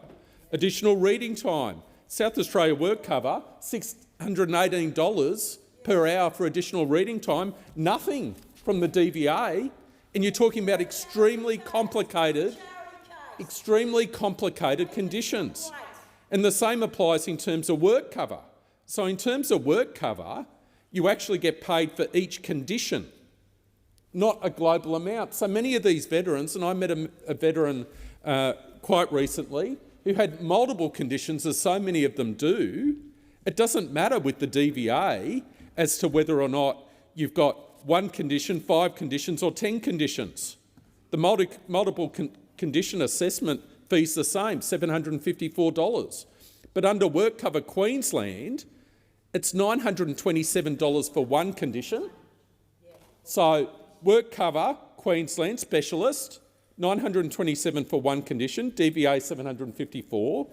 Work Cover Queensland Specialist 5 conditions, $4,600, DVA $754.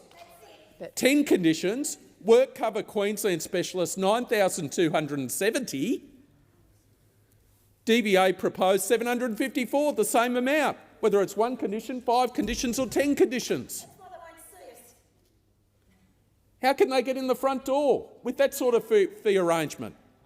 It's appalling, absolutely appalling. And the last point I want to make is the way that health practitioners in this area have been treated. And I've been told that specialist health practitioners in this space who do it out of love of trying to help veterans are sometimes treated like criminals, when all they're trying to do is work their way through very complicated fees. They're getting mixed messages from the department, and then they get hit with letters that basically accuse them of fraud, and they've had a gutful. We need to do everything we can to support these specialists to continue to work for our veterans. They deserve nothing less. Thank you, Senator. Senator Chisholm. Thanks, Acting Deputy President. I seek leave to move an amendment to the motion. Is leave granted? Leave is granted. So the amendment would be, and we're trying to get this circulated, it would omit paragraph F and substitute F with calls on the government to implement the government response to the Royal Commission into Defence and Veteran Suicide recommendations, recognising that further delay could place veterans' health at serious risk, is what the motion would say. And this is a very important issue which the government is very passionate about, and Minister Keogh has been delivering on as part of the Albanese government as well. And we want to turn attention to the record of what we have done in terms of ensuring that we want all Australians to see serving in our Australian Defence Force as an option and be safe in the knowledge that whatever may happen in their service, that they and their families will be looked after and acknowledged by a grateful nation. The Albanese Labor government has undertaken significant work to enact real, meaningful and enduring reform for defence personnel, veterans and their families following the Royal Commission into Defence and Veteran Suicide. The final report of the Royal Commission was delivered in September 2024 and included 122 recommendations. The government responded in December 2024, agreeing in principle to 104 recommendations and noting 17 for further work. At the end of December 2025, 32 recommendations had been implemented and work is underway on a further 89, including some that were initially noted for further work.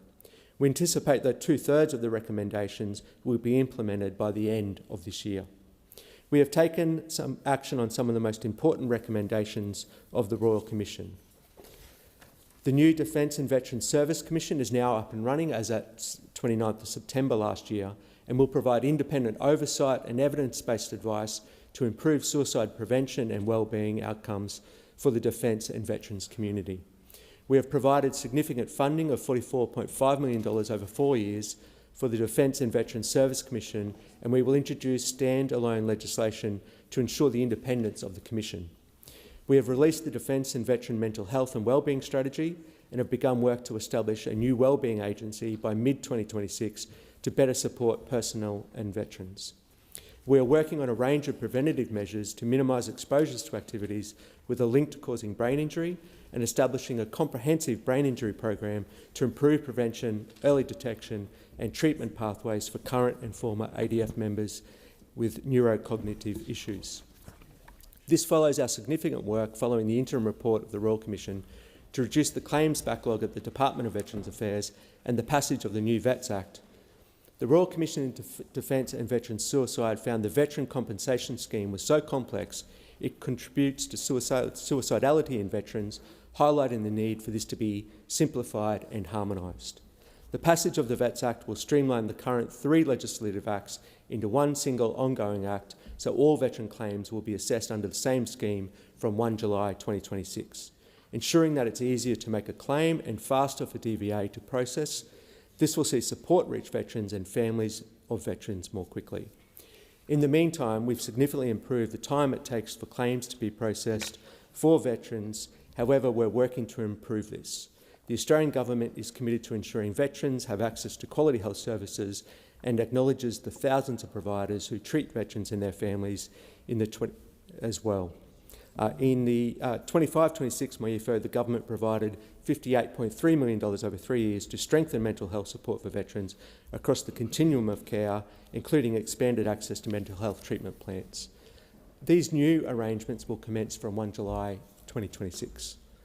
As the Minister has announced in his speech to the National Press Club at the end of last year, the Department of Veterans Affairs is updating their fee schedule for report writing, ensuring payments for reports are more consistent with other equivalent jurisdictions and better reflect actual cost to practitioners. The Department of Veterans Affairs will publish this guidance shortly. The Department also works with hospitals across the nation to make sure appropriate mental beds are funded and available for veterans when they need them. In addition to DVA working on it to expand innovative mental health programs in the country, reducing the need for those inpatient admissions. We're working to improve availability of appropriate training and therefore care for veterans through the Military and Veteran Psychiatry Training Program, which provides services, training placements to military and veteran mental health. This initiative seeks to improve access to psychiatrists with specialist training in veteran and trauma-focused care, decreasing the need for inpatient mental health beds. I'd like to remind veterans and their families needing mental health support to contact Open Arms on 1800 011 046. The Albanese Government is committed to ensuring Defence and veterans' families receive the care, services and supports they need, but more importantly, what they deserve as well. Thank you. I will conclude the debate and then put the question at the end of that. I will call Senator Roberts. Thank you. I support Senator Lambie's motion and thank her for it. This is an urgency. This is a crisis. This is growing. And I want to talk more broadly about how to properly fix the system. I commend Senator Lambie and the others who've talked about the system. The government is not managing vets. And it's led me to support Senator Lambie because the situation is critical. It needs action because the neglect is piling issues on issues on issues for the ADF members and veterans and for Australia. This actually reflects on Australia. The Romans said, we send them, we bend them, but we don't mend them. That could be said of the ADF. Men and women are getting desperate. The pain, the hurt, the loneliness, the anger, the desperation, the vulnerability, feeling lost, broken, being very concerned about mates. We have people coming to us almost daily with legal problems caused by defence, with medical problems, with psychiatric health problems. These are serious issues. It needs simply honesty, mateship, fair go and being fair dinkum. These men and women have served our nation here and overseas. They deserve our support. But what will it take? Because the government hasn't cared, although I commend Senator Chisholm for what he's just read out, but it needs to go far deeper. The government has itself made this an urgent issue.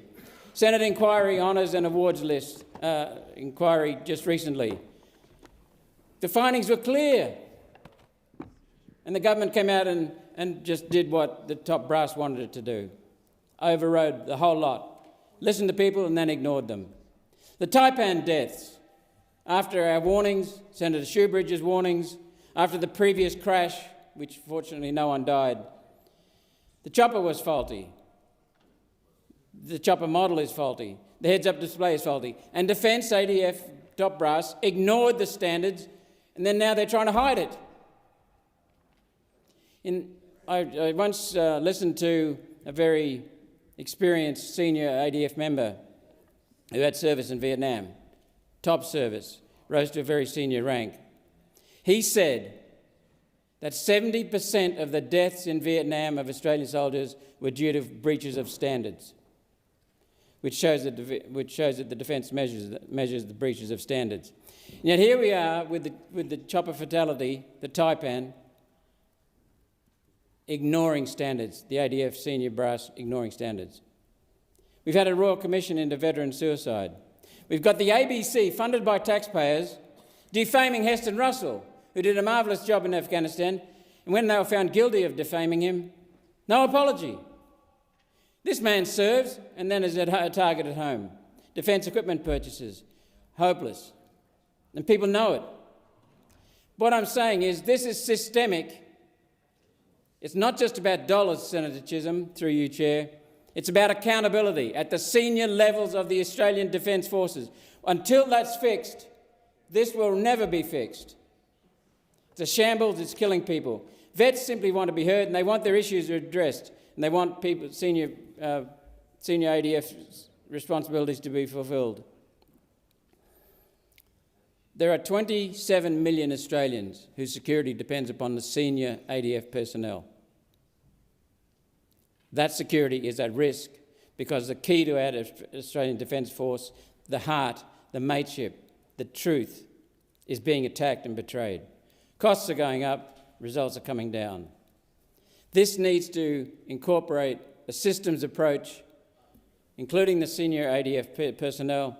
They set the tone, including government ministers and bureaucrats. It's an enormous problem with security of 27 million Australians at risk. Thank you, Senator Roberts. Time for debate has expired.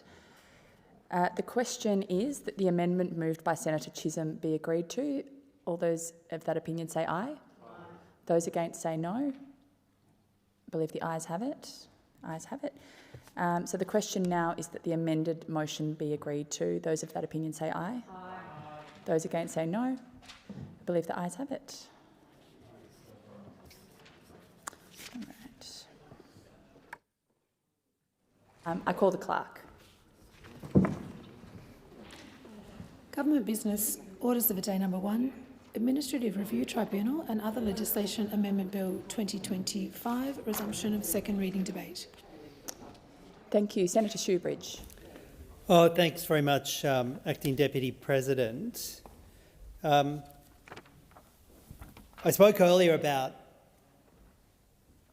the rationale behind this. This is Labor taking failed coalition policy for administrative review, which was designed to punch down on migrants, taking it out of the deep freeze, whacking it in the microwave and reheating bad coalition, then coalition, now Liberal Party policy, punching down on migrants in the IRT and deciding to take away the rights, take away basic rights when it comes to challenging visa refusals, when it comes to basic procedural fairness. This bill primarily seeks to amend the Administrative Review Tribunal Act to expand the circumstances in which the tribunal can make a decision on migration matters based on the papers without ever hearing from the applicant, without having the benefit of an oral hearing. Currently, the ART can only review a case on the papers if all parties consent. Now, there may be occasions when all parties consent to something being done on the papers. You've got a clearly defined narrow case, you're legally represented, you've got a narrow issue, it's an interpretation issue or a narrow factual issue that can be decided on the papers. If parties agree, by all means. But when it comes to migration matters, overwhelmingly people are not represented. Overwhelmingly there are significant cultural barriers, understanding how the legal system works, and the benefit of an oral hearing, particularly with a translator, can be that people who are unfamiliar with the process, don't have legal assistance, can actually have a fair go, because the tribunal has an obligation in an oral hearing to try and understand what the issues are before, to tease that out with an applicant, and to fairly decide the case. But if you remove an oral hearing, you remove that chance for fairness. So this bill seeks to change it so the ART can consider any case on the papers if the tribunal thinks it can be adequately determined on the papers and it's reasonable in the circumstances. That changes to all migration matters, all migration matters. That'll be a significant change to current practice and will negatively impact the most marginalised people. As the Asylum Seeker Resource Centre made clear when they said, our view is that oral hearings are critical to ensure that people seeking asylum receive a fair assessment of their protection claims. And I endorse what the ASRC say. But this bill also proposes changes to the Migration Act to force the tribunal to make certain decisions only on the papers, to not permit an oral hearing. And specifically, it proposes that as a blanket requirement to review classes of migration matters that are going to be set out in the regulations, but we know it's going to start with student visas. But I want to stress it starts with student visas, but it can be expanded on the regulations to any other visa class. The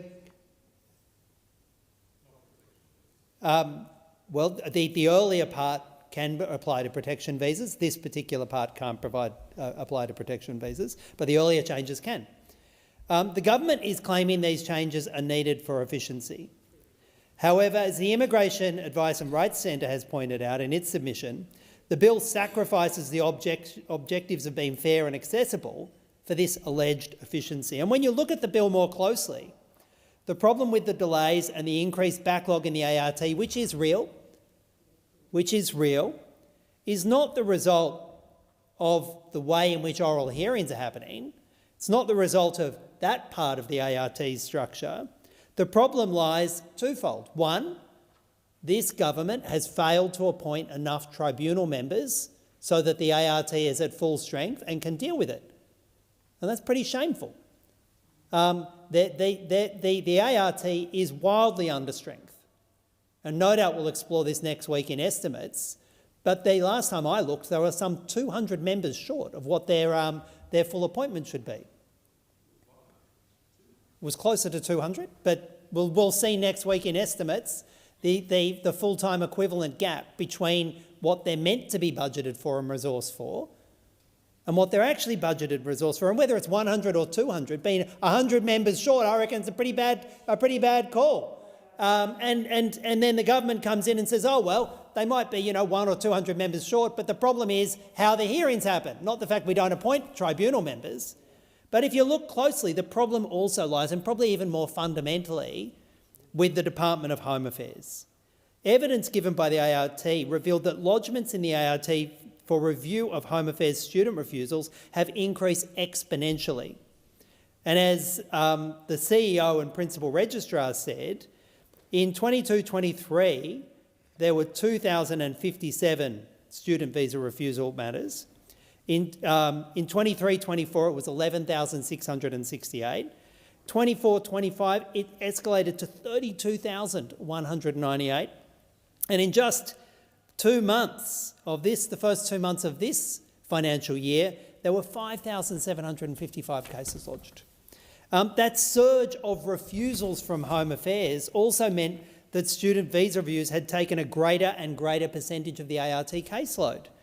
And Mr Hawkins said that in 24-25 it was 37%, in 23-24 it was 22%, and in 22-23 it was 4.6%. I said that the wrong way round, but I'm just repeating the way in which Mr Hawkins gave the evidence. So it went up from 4.6% of the caseload in 22-23 to 37% of the caseload in 24-25, dealing with student visas. And not only have the sheer numbers of student visa reviews increased so that they now consume over a third of the ART's caseload, but the quality of decisions made by Home Affairs, as measured by the overturn rate of review, has dramatically fallen. As the ART's chief lawyer, Ms Haddad, told the committee, she said, I've got the percentages for student visa refusals. For 22-23, the number of set-asides was 43%. For 23-24, the number of set-asides was 46%. 24-25, it was 47%. And for the first few months of this year, it's 46%. And what were they before COVID? Historically, Ms Haddad says they were closer to 25%. So the historical norm is 1/4 of refusals get overturned and visas get granted. But because Home Affairs is churning them through at this massive rate, not applying due diligence, often refusing matters because a document is missing, and rather than going and giving the opportunity for that document, they're just refusing them and passing the buck to the ART in their tens of thousands. An under-resourced, understaffed ART. That's what's happening. It turns out that Home Affairs has decided to refuse thousands of student visas because of missing documentation. We were told that the common reasons for remittal in the student space include objective material, accessible items such as confirmation of enrolments, penal clearances, English assessments, financial capacities, medicals and biometrics. If these documents are not provided to the department as part of the primary application, then the visa application will be refused. So what we're seeing is Home Affairs moving their administrative problem, and rather than doing due diligence, checking for documents, giving people a chance, they just refuse it, move it on, whack it into the ART and say it's all the ART's problem, and then the government doesn't even resource the ART. So thousands of lodgements are being filed in the ART because Home Affairs has decided to refuse applications that are missing 1 or 2 documents. And rather than Home Affairs giving visa applicants fair notice that their applications are missing documentation, then a chance to correct it, they just refuse them.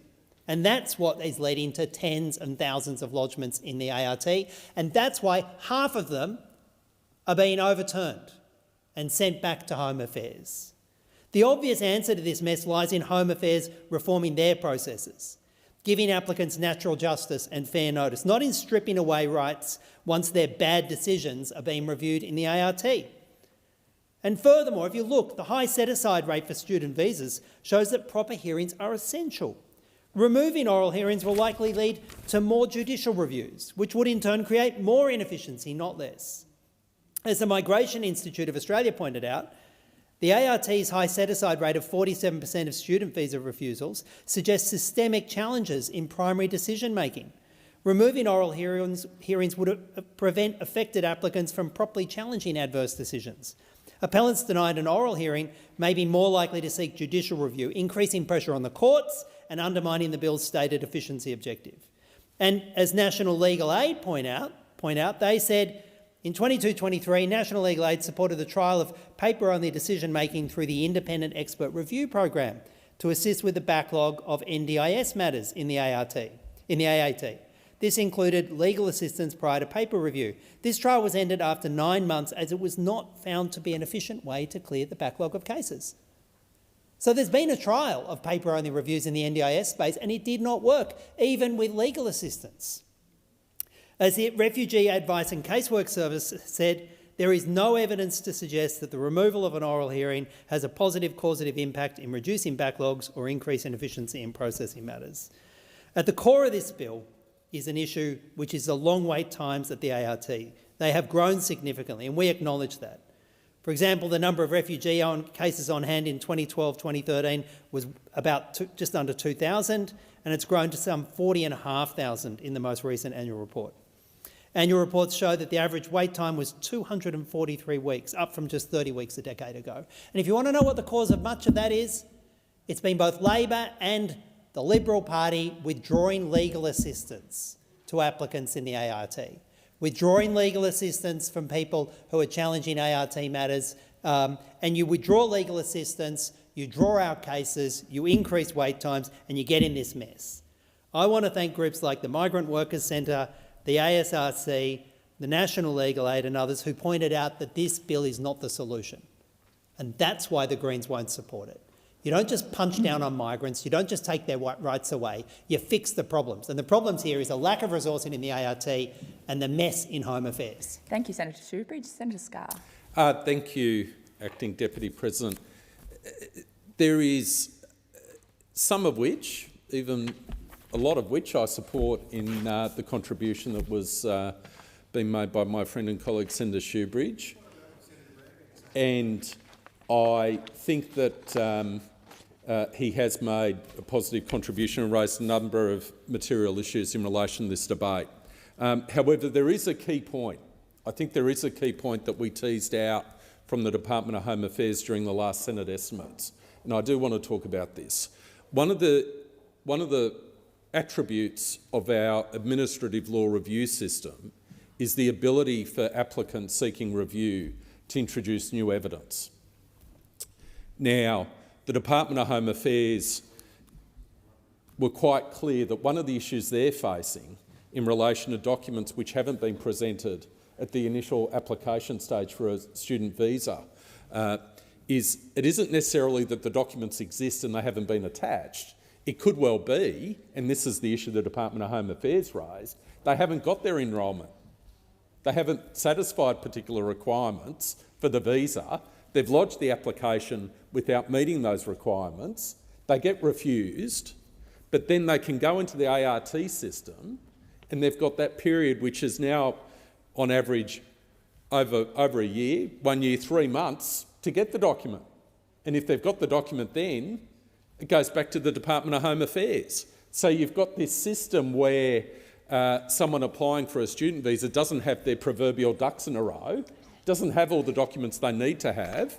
Department of Home Affairs rejects the visa, but then the applicant goes in the ART, knowing the ART has to consider all new evidence, which could include the meeting of the omissions which prevented them from getting the student visa in the first place, in the first instance. So this is a fundamental issue in relation to how the system works. It's a fundamental issue. If you can put in an application without all the relevant information because you don't have it, you don't meet the requirements, you get knocked back, you know you can appeal to the ART, and you've got an extra year and a half or whatever it is to get the omissions filled and get the visa or go back to the Department of Home Affairs. The system can't work that way. It's breaking. It's breaking. It's breaking. So consider this. And the numbers are extraordinary. And, you know, on one, I try to avoid hyperbole, but in this case, there's not enough hyperbole. Consider this. 2.5 years ago, and Senator Shoebridge touched on this, in the Administrative Review Tribunal, there were 2,278 cases where people were seeking review of decisions on cancellation of student visas or refusal. 2,278. Just hold that figure. Only 2.5 years later, there are now, as at 30 November, and I checked the latest figures, 48,826 cases. It's extraordinary. It's gone from 2,278 cases just 2.5 years ago to 48,826 cases that have to be resolved in the ART. Effectively court cases that have to be resolved by the system.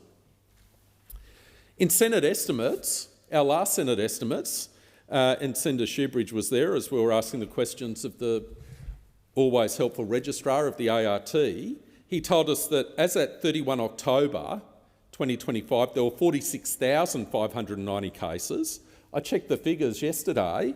In just 1 month, that increased by 2,236 cases, just in 1 month. In 1 month, they got additional caseload in just 1 month that they previously had in total 2.5 years ago. In just 1 month, it's gone up 2,500.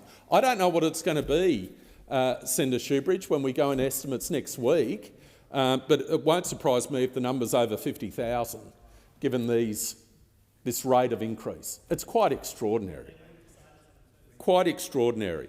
They're coming in far quicker than they're deciding them, and it's a major issue in terms of, as Senator Shoebridge alluded to, the fact that they've got all of these vacancies. I thought the figure was 100, which is bad enough, but it may well be higher than that, as Senator Shoebridge referred to. And there were some good people. There were some good members of the ART who lost their jobs when the AAT changed into the ART. There were some really good members who were vindictively targeted and lost their jobs, and they could have been deciding these cases. So we're in this situation. Now, the other point I want to make, and Senator Shoebridge touched on this, and to some extent it touches upon what Senator Lambie raised in terms of veterans. Consider this. Our Administrative Review Tribunal is there to provide administrative review of decisions in relation to migration, in relation to NDIS, in relation to social security, in relation to veterans matters. So it's so important that all Australians have access to the Administrative Review Tribunal and get their matters heard as quickly as possible. So the waiting time, exactly, Senator Lambie, the waiting time can be deadly, can be deadly. Now, the student visa appeals 2.5 years ago constituted 3% of the caseload of the ART. It's now 38.4% of the caseload of the ART. 38.4%. It was 3%. It's now 38.4%. So that means if you're waiting for an NDIS decision, a Veterans Affairs decision, a Social Security, tax, whatever it is, another migration decision, say for a skills in demand visa, right? The ART is overwhelmed with these student visa applications. Absolutely overwhelmed. It's extraordinary. And then there's the wait times. So the latest figure I've got in terms of wait times for these matters to be resolved, it's now out to 66 weeks for these student visa applications. And at the rate of lodgement, it's just going to blow out further. That's 1 year and 3 months. 1 year, 3 months, exactly. 1 year and 3 months. And what happens? What happens when someone puts in their application for the student visa appeal to be considered? They get on a bridging visa. So bridging visas are meant to be part of the migration system to provide an interim measure for people to be able to stay in the country whilst their migration status is resolved. They're not meant to be a long-term solution to resolving migration status. But we now have the extraordinary statistic that 30 June 2019, there were 180,000 bridging visas. So 30 June 2019, about 5.5, 6 years ago, 180,000. We now have in this country 402,000 people on bridging visas. 402,000, nearly 500,000 people in this country are on bridging visas. That is not sustainable. It's not sustainable to have that many people in the country on bridging visas. 180,000, it's gone up to 402,000, and it just keeps going up. People's migration status has to be resolved fairly, efficiently, and we need to limit the number of people in this country on bridging visas. The system is breaking. The system isn't working. And these figures tell the story. And this leads to another issue. The Centre for Population within the Department of Treasury provides very useful analysis with respect to population demographic observations with respect to Australia. And they released their last statement last month. This is the 2025 population statement. This issue with respect to resolution of people making appeals in relation to student visas, onshore protection visas, and the growing numbers is having an impact on the Centre for Population's ability to actually forecast population. That's how bad it's getting. So I want to quote to you from page 1. Makes the first page in the overview of the Centre for Population statement. It says, net overseas migration is forced to decline further in 2025-26 and 26-27, driven by fewer migrant arrivals and an increase in migrant departures. And we have seen NOM coming down over the last 3 years. The last final figure, 30 June 2025, was 306,000. But this is the issue. However, departures are expected to be lower than in the 2024 statement, as migrants on temporary visas are departing at lower rates than experienced in the past, end quote. And then on page 5, the statement says, however, there is considerable uncertainty in the outlook for departures. Considerable uncertainty in relation to the outlook for departures. Departure rates are lower than prior to the COVID-19 pandemic, reflecting Australia's relatively favourable economic conditions, including the low unemployment rate. And they actually refer in the population statement for 2025 this issue of the explosion in active student visa refusal cases. This is one of the issues. This is making it difficult for the Centre for Population to actually estimate what net overseas migration is going to be year to year. And why wouldn't it? When you see that explosion in bridging visas from 180,000 to 402,000 and the explosion in cases before the ART, now upwards of 48,000 and on the way to over 50,000. And it will be interesting to hear what the latest figures are. In relation to, so that's the context in terms of student visas. In relation to the provisions, I listened carefully to what Senator Shoebridge said, and I'm all for procedural fairness, absolutely. But we actually have a crisis in terms of dealing with this workload. It's actually a crisis. It's gone up from just over 2,000 cases to over 48,000. And these cases need to be resolved, and they need to be resolved efficiently and effectively. So I want to make this point. In these cases, those seeking a review of the case will still have a right to put their case, and obviously they will. It's just that in the vast majority of cases, the case will be resolved on the papers. So whoever's the decision maker doesn't have to go through the administrative burden of having to get a hearing room, having to make appointments with all the representatives. Maybe one of them doesn't show up, maybe there's an issue and then they've got to do it all again. That all adds time. The main point is we have a system which makes sure that people seeking their cases to be reviewed have an opportunity to put their case, and they will be able to put their case under this bill, and that's important. And secondly, the ART has the power under this bill to consider a hearing if it's appropriate in all the circumstances. So the ART will still have that power through a particular process to hear a case if they consider it's appropriate in all the circumstances. And then in terms of process, there are safeguards. So the ART must invite the applicant to make submissions and provide evidence. The ART must give adverse information, so that's information that will be used against the applicant, the student seeking their visa. The ART must give adverse information to the applicant, and that's the way it should be. And the applicant is to have access to written material which is used in relation to the case. So there are safeguards in relation to the process under the bill, and I support those safeguards. And I think they should provide comfort to senators who are faced with this situation that needs to be addressed. Over 48,000 cases. And the last point I make is it's quite clear, on my reading of the legislation at least, that there is this process of hearings on the papers will not apply to protection visas, appeals in relation to protection visas, humanitarian visas, or permanent visas. So we're talking about student visas and perhaps other classes of temporary visas. We're not talking about protection visas, where issues of vulnerability are particularly relevant, and we're not talking about permanent visas. We're talking primarily about this particular cohort of student visas.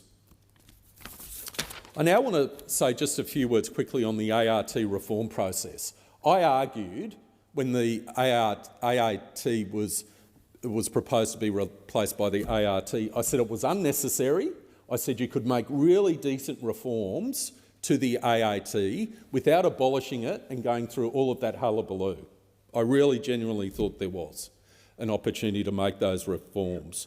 But what are the results?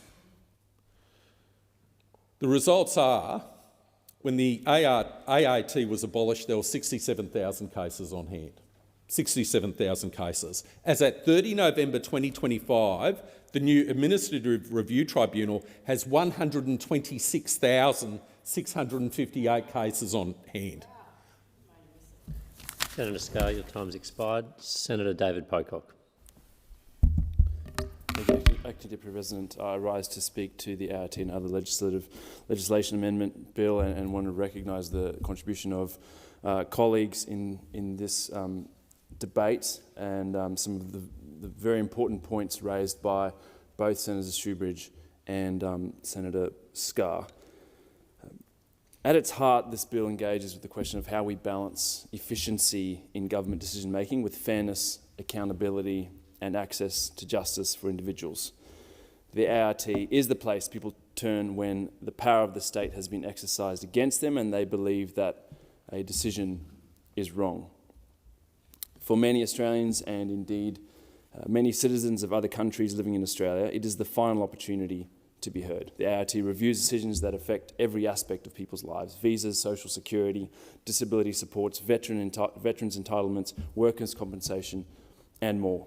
These issues determine whether someone can stay with their family, continue their studies, access support, or remain in work. When we change how the tribunal operates, we change how justice is delivered in this country.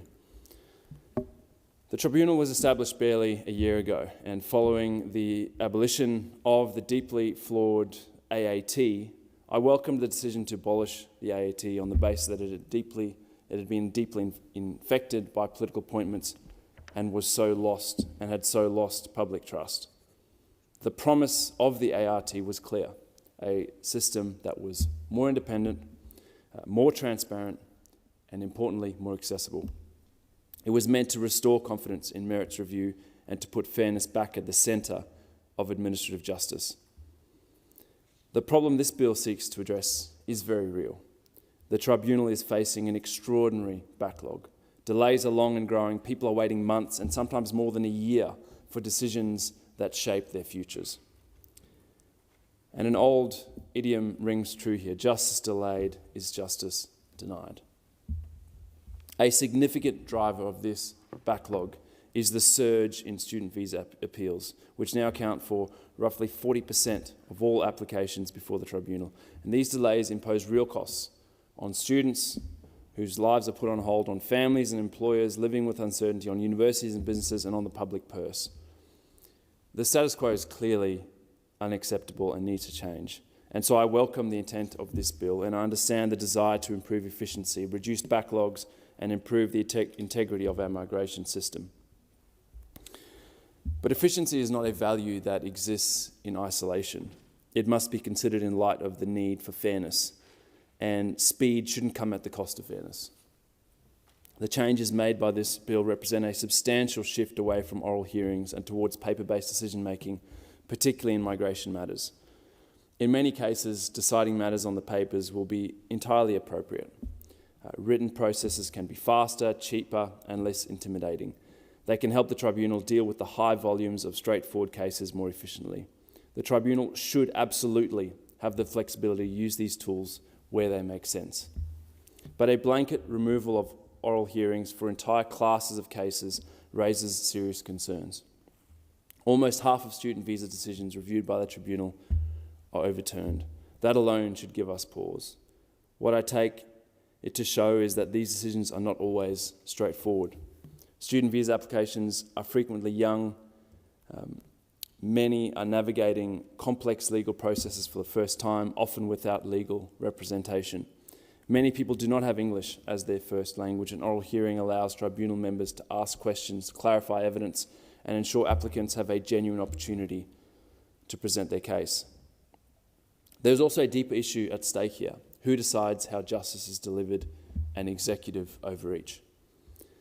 The power to expand paper-only decision-making to other visa classes is left to the minister through delegated legislation.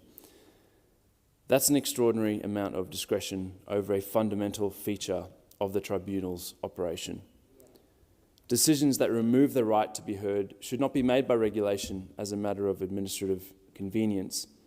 They go to the design of the system itself, and they should be determined by Parliament, subject to debate like this, subject to amendments, and ultimately the Parliament deciding on that. This should not be up to the executive, and I think we're seeing a worrying trend of the executive giving itself more and more powers in this country.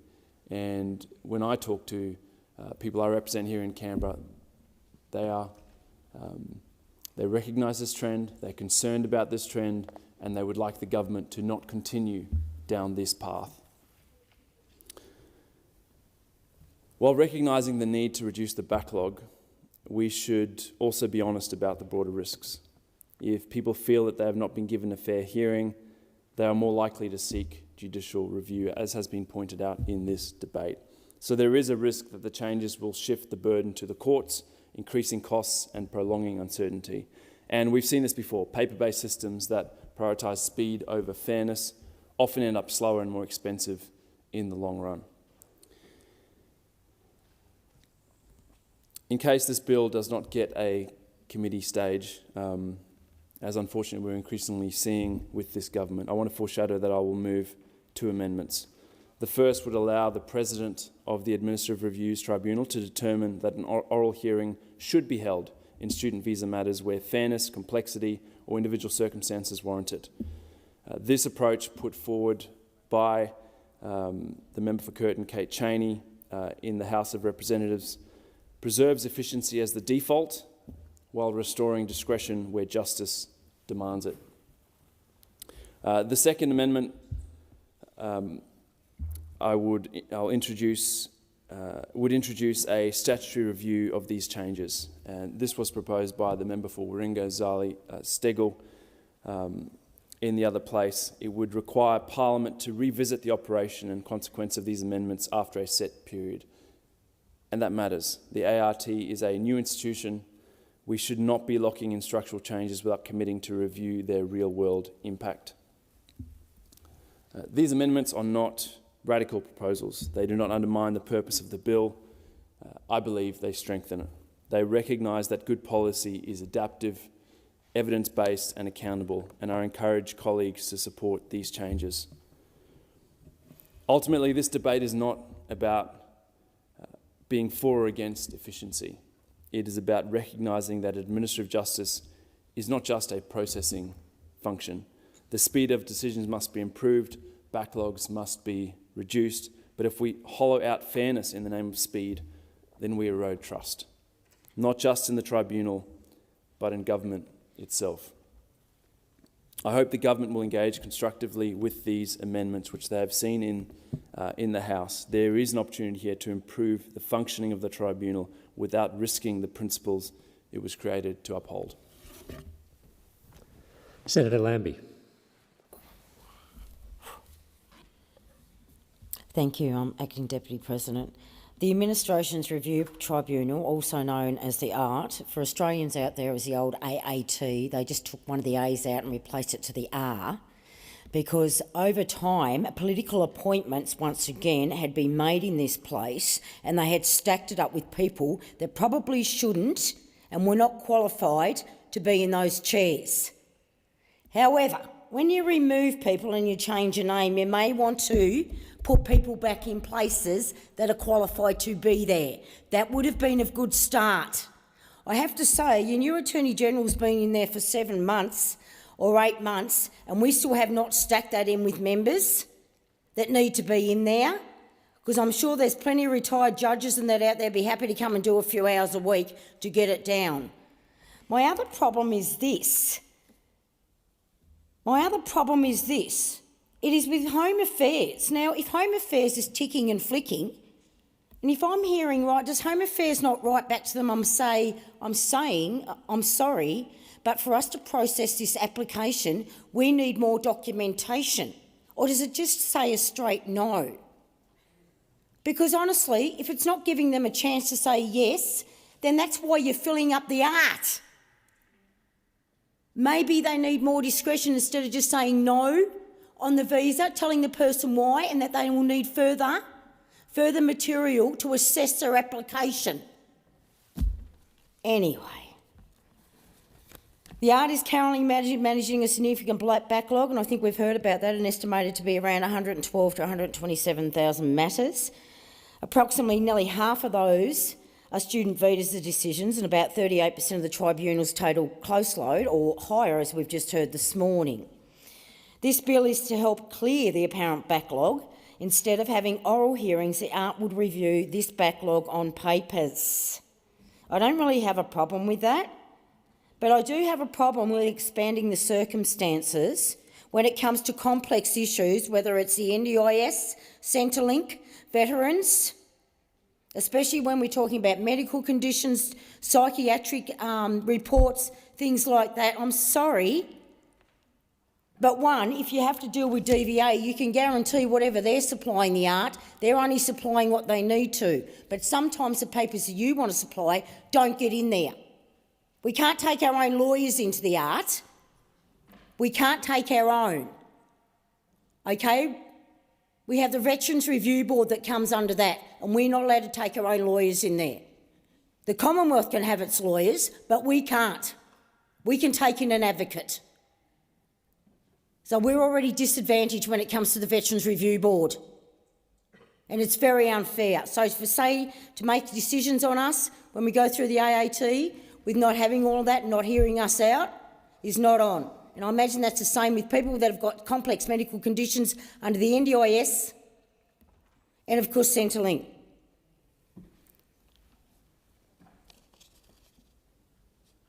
So, in other words, the aim of this amendment is to ensure that the bill's provisions permitting the ART to determine matters on the papers without oral hearings are actually targeted and applied to certain areas, not all of them. Sure, do it with student visas. They should be pretty straightforward. They shouldn't be complex issues. You either want a visa or you don't. You haven't supplied enough information, then get Home Affairs to ask them for more information, if that's not the way it's working. I also have an amendment that seeks to remove the power of the Minister to make regulations to expand the scope of matters to be determined without an oral hearing.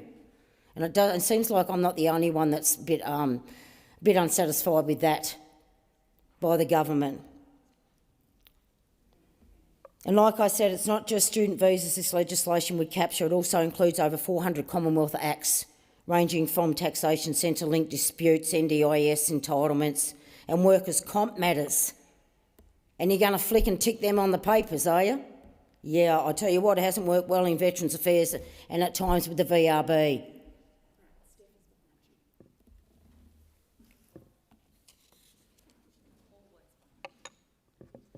Again, I have no problem with clearing a backlog, but this bill in its current form has the ability to remove natural justices from the applicants.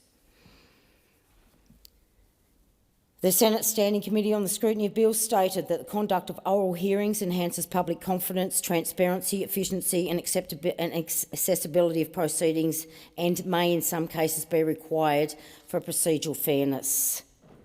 Now, we've seen the transparency from this government. It's already been determined. It's out there in paper. It's black and white. You are the worst when it comes to transparency. You're the worst than these guys for that 10 years by double the amount. You are absolutely shocking.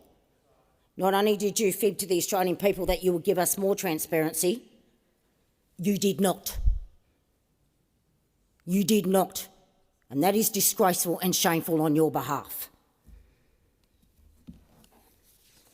So, given your government's very poor record on transparency over there so far in the past 4 years, you would think that you wouldn't want to do anything further that undermines Australia's public confidence in an important institution like the ART. So I ask you to have a look at this, but I ask you also to target, because this is not going to be uniformed right across the bill. It just won't. It won't work in some areas. You are asking for trouble. But seriously, I have to say that the load on student visas, my goodness, is the right hand not talking to the left hand or something, is it?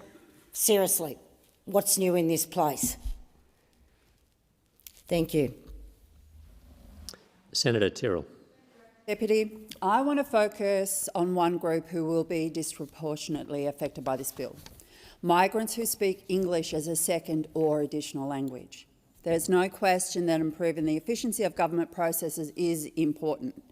A system that works faster and uses public resources wisely benefits everyone.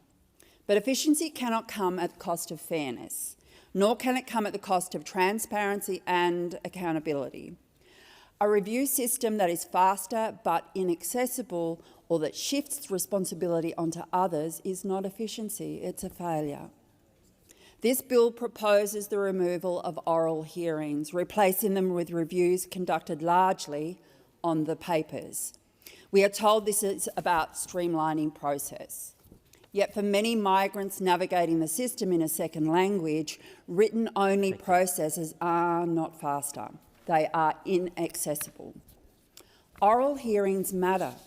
They allow individuals to explain their circumstances in their own voice, with interpreters present, and give decision-makers the opportunity to ask questions and clarify misunderstandings.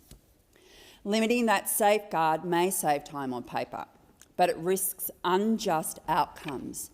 Efficiency must not replace fairness. The most serious flaw in this bill is not only who it disadvantages, but where the burden is being shifted. By removing reviews to be conducted on the papers, the government is not actually reducing work. It is transferring it onto migrant and refugee services, community legal centres, settlement organisations and NGOs. These organisations are already underfunded, overstretched and operating at capacity. This is not an unintended consequence. It is entirely foreseeable. When people are denied oral hearings, they do not suddenly gain the skills to prepare complex written submissions in a second language. They return to community organisations for help drafting submissions, translating documents and navigating procedural requirements, and that's not reform. That is cost shifting. It's the government quietly outsourcing its procedural responsibilities to the community sector without providing additional funding or support. So I ask, has the government modelled the increased demand this bill will place on migrant and community services? Has it consulted with the NGOs expected to absorb the workload? And if it has, why is there no funding allocated? A system that relies on unpaid labour to function is not efficient. It's irresponsible. And this bill also forms part of a broader pattern. Only recently, under legislation passed in the context of hate speech laws, this parliament removed the right of migrants to seek review of visa cancellation decisions made personally by the Minister of Home Affairs. Independent review is being curtailed and access to oral hearings is being wound back. These are core accountability mechanisms being dismantled, not minor procedural adjustments. The same problem appears in this bill's delegation of power. It allows the expansion of, on the papers, reviews by regulation rather than legislation. That means future decisions to limit oral hearings could be made by the executive, with minimal scrutiny, rather than debated in this parliament. Any extension beyond the categories currently proposed should be subject to proper consultation, transparency and the possibility of a disallowance. Efficiency cannot justify bypassing Parliament or undermining procedural safeguards. This must also be seen in the context of broader transparency concerns. Proposed changes to freedom of information laws would require people to pay to access government documents. For Australians on low incomes, that cost is a true barrier. And if you cannot afford to know how a decision was made, accountability becomes theoretical. If oral hearings are removed, we must be honest about who will be affected. It will not be well-resourced applicants with legal teams.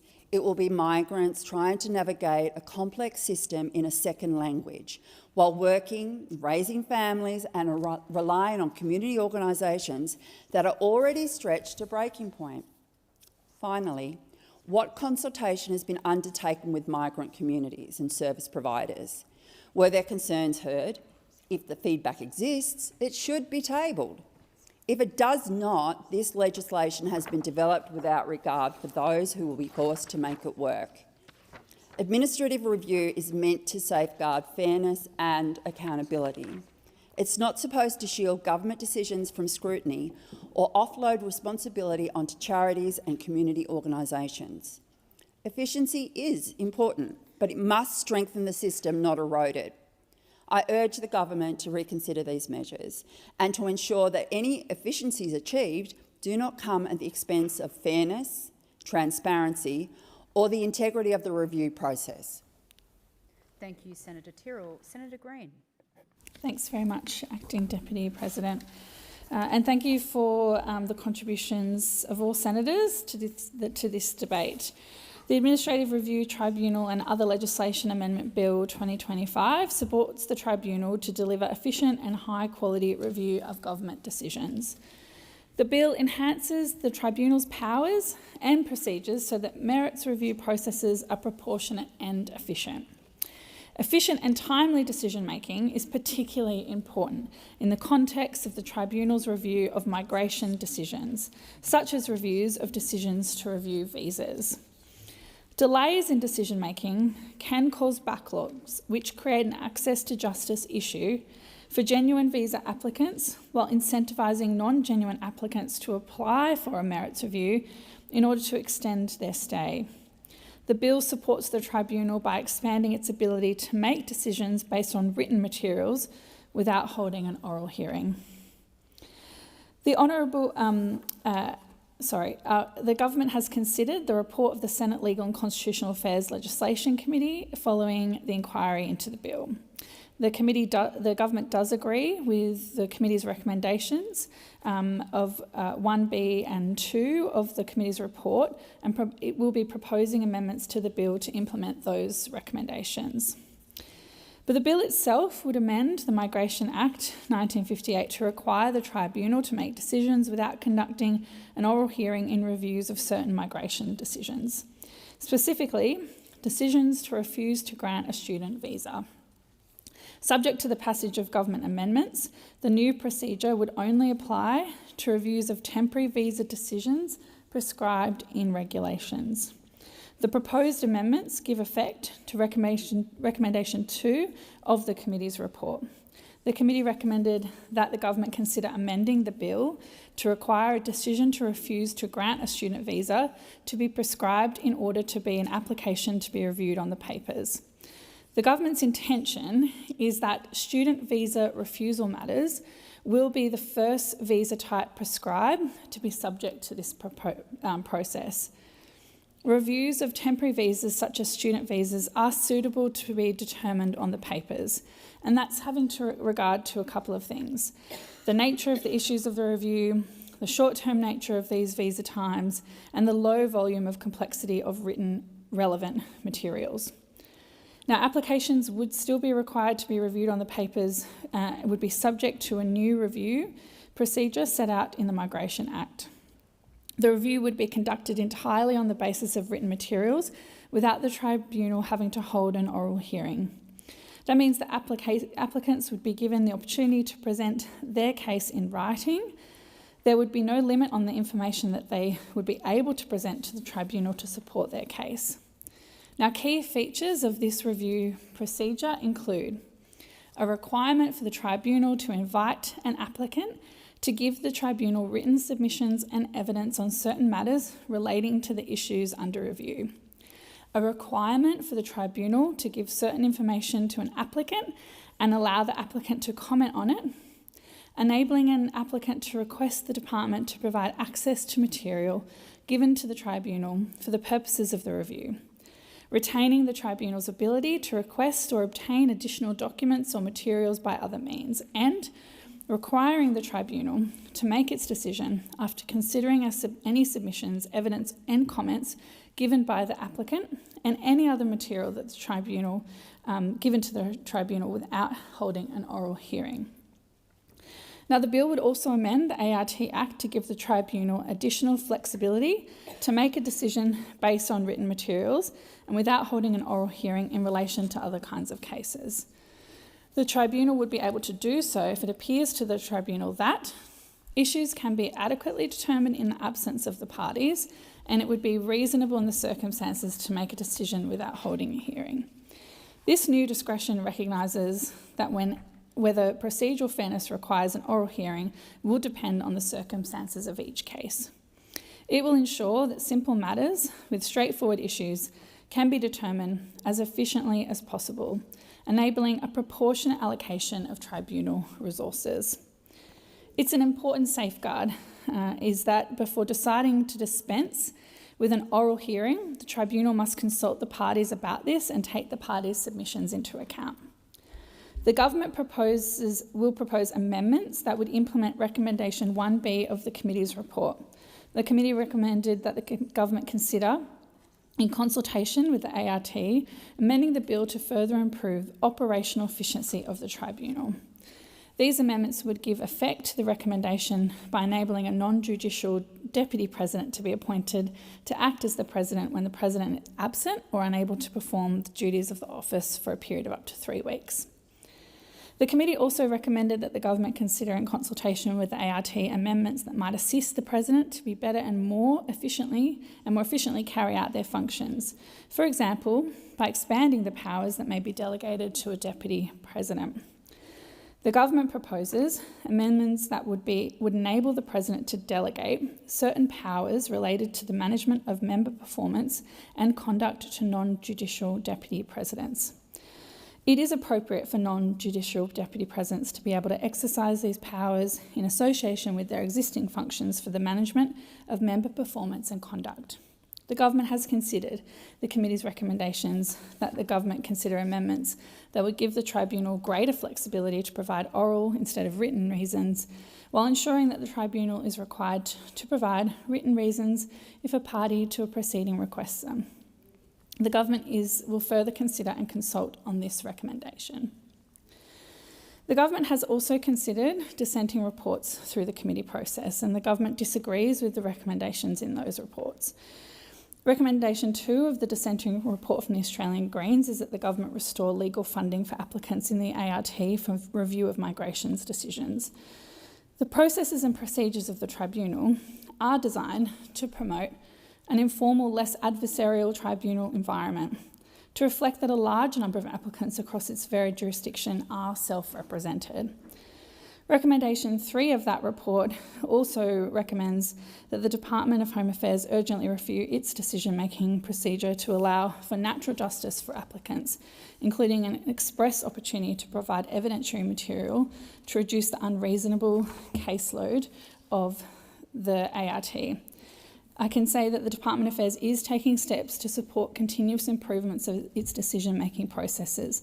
This includes implementing recommendations of the Commonwealth Ombudsman, learning from Merits Review report in relation to incorporating tribunal outcomes in continuous improving processes.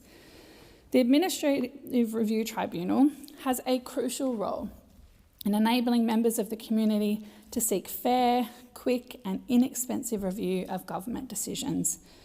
This bill further strengthens the tribunal by empowering it with the tools necessary to make decisions in an efficient and timely manner, while also ensuring that applicants have a meaningful opportunity to present their case to the tribunal. Thank you, Senator Green. The question is that the bill now be read a second time. All those of that opinion say aye. Those against say no. I think the ayes have it. The noes have it. Division required. Ring the bells for 4 minutes.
Lock the doors.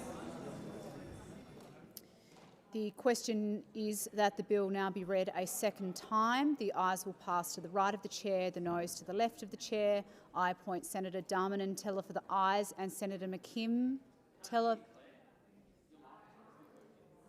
My microphone's not working. I can just shout. That sounds better. The question before the chair.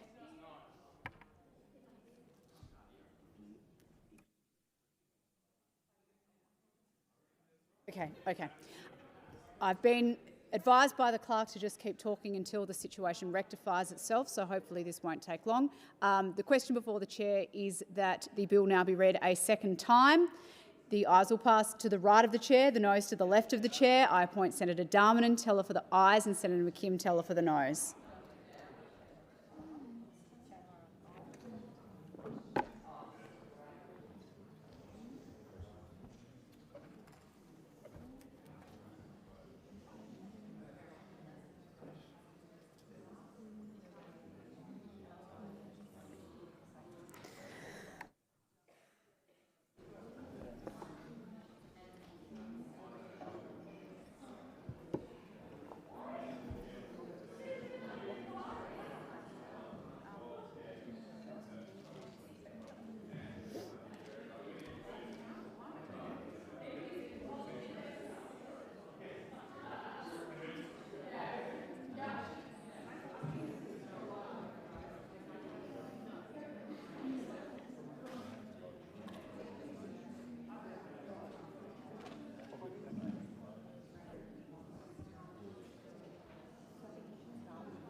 Order. The result of the division is ayes 34, noes 11. The question is resolved in the affirmative. I call the clerk.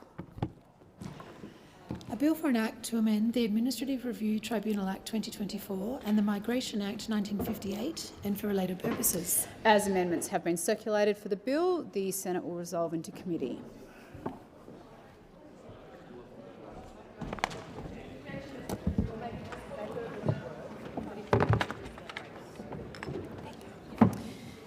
Is it the wish of the committee that the bill be taken as a whole? There being no objection, it is so ordered. The question is that the bill stand as printed. Minister, Senator Green. Thank you. I seek leave to move government amendments 1 to 3 on sheet GJ 111 together. Is leave granted? Leave, Senator Shoebridge, are you seeking to deny leave? I'm just saying, I don't mind them being moved together, but could number 3 be, when we get to the vote, could number 3 be put separately to 1 and 2? Yes, that will be fine. Yep. Senator Shoebridge, thank you very much. Senator Kovacic, are you seeking to speak on the deny leave or? No, okay. Senator Green, you have the call. Thanks. Leave is granted. Thank you very much, colleagues. I move the amendments and I table the supplementary explanatory memorandum relating to the government amendments to be moved to the Administrative Review Tribunal and Other Legislation Amendment Bill 2025. I'm in the hands of the chamber. Senator Kovacic. Thank you. The amendment refines the original bill by replacing references to student visas with temporary visas for decisions to be reviewed on the papers. In doing so, it broadens the scope to include temporary visa refusals rather than restricting it to student visas only. It also allows for prescribing of additional types of decisions eligible for on-the-papers review. The amendments also introduce provisions to assist the President in their functions, including rules for acting appointments and delegation of powers to non-judicial deputy presidents. The opposition supports measures that make the review system faster, fairer and more efficient. By embracing on-the-papers review, the ART can direct its limited resources to matters that genuinely need oral examination while resolving simpler disputes promptly. However, as noted in the Senate inquiry report, there are concerns about delegating power to expand on the paper reviews via regulation rather than by legislation.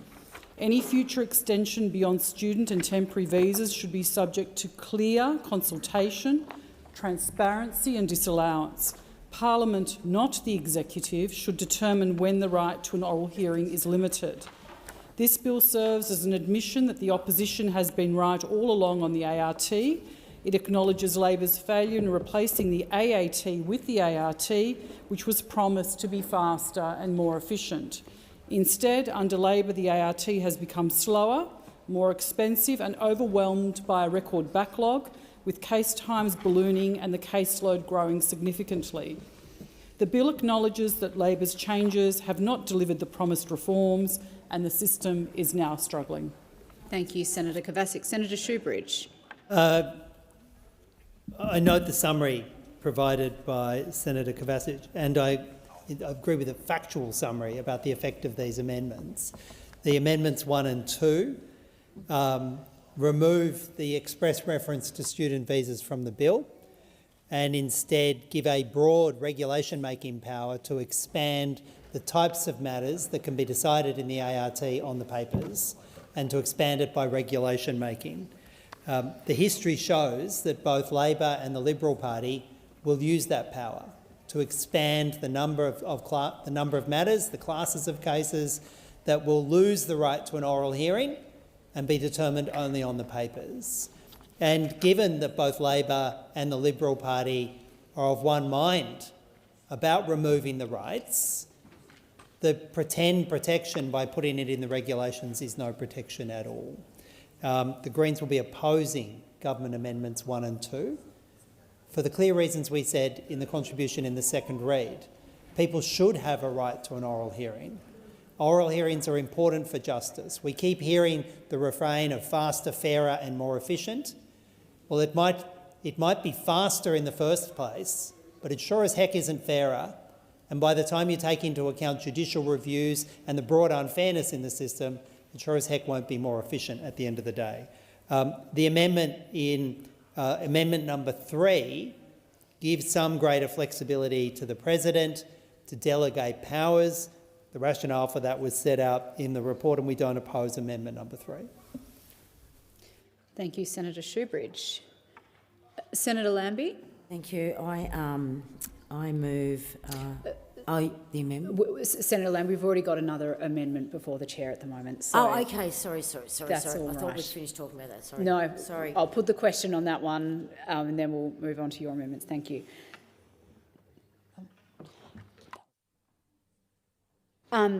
If there are no further contributions from senators on those amendments moved by Senator Green, I will put the question. As per Senator Shoebridge's request, I will put Amendment 1 and 2 on sheet GJ 111 separately, and then we'll come to Amendment 3. We'll come to paragraph 3. So the question, therefore, is that Amendments 1 and 2 on sheet GJ 111 are agreed to. All those of that opinion say aye. Those against say no. I think the ayes have it. The noes have it. Division required. Ring the bells for 4 minutes.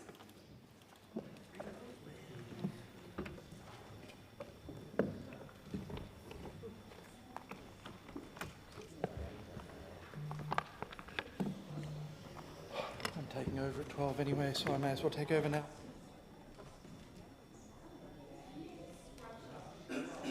You're allowed. I just meant I didn't have to hang on for the division that I'd called. Thank you, Dad.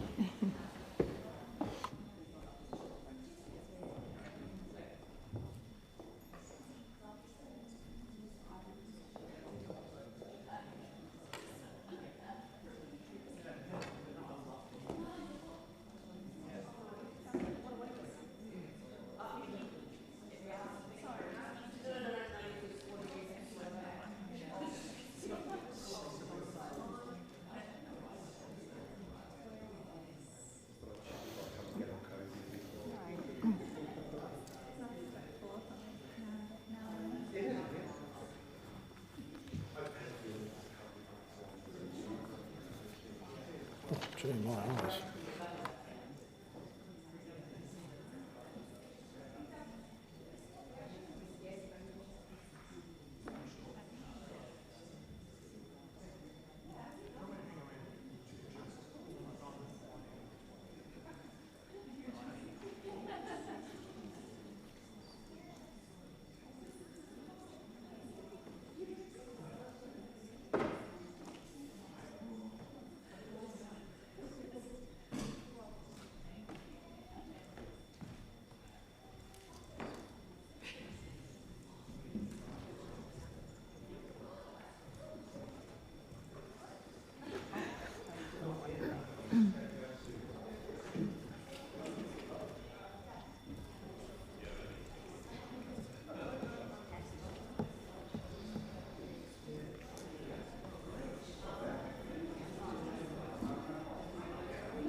Lock the doors.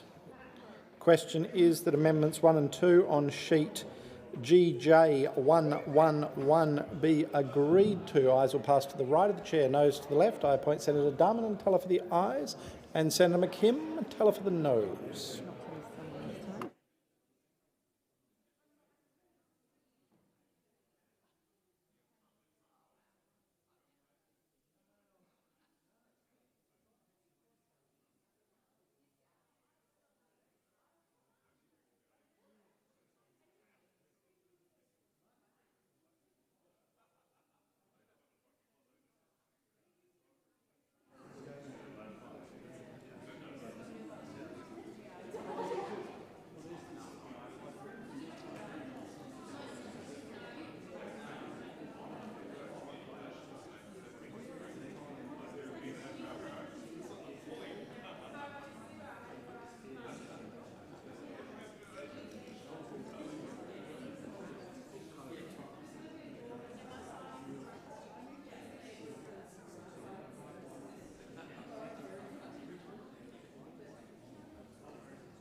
Half hour, we've got different pens.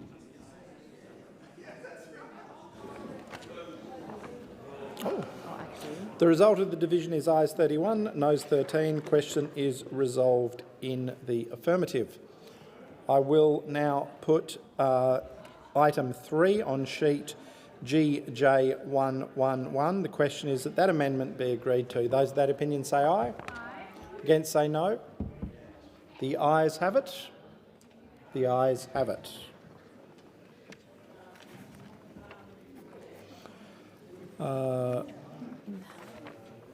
I'm looking for someone to seek the call. Senator Pocock, you're...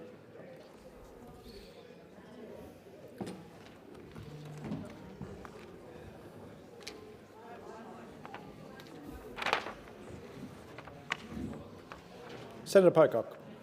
Thank you, Deputy President. I seek leave to move amendments 1 and 2 on sheet 3527 and amendment 1 on sheet 3528 circulated in my name. And you're seeking leave to move those together. Is there any? Yes, please. Is there any objection? There being no objection, leave is granted. Thank you, Deputy President. I move the amendment and had a question for amendments. Sorry, had a question for the Minister. Minister, I'm interested in your view on having an independent review of the operations of these amendments and what the government's position is.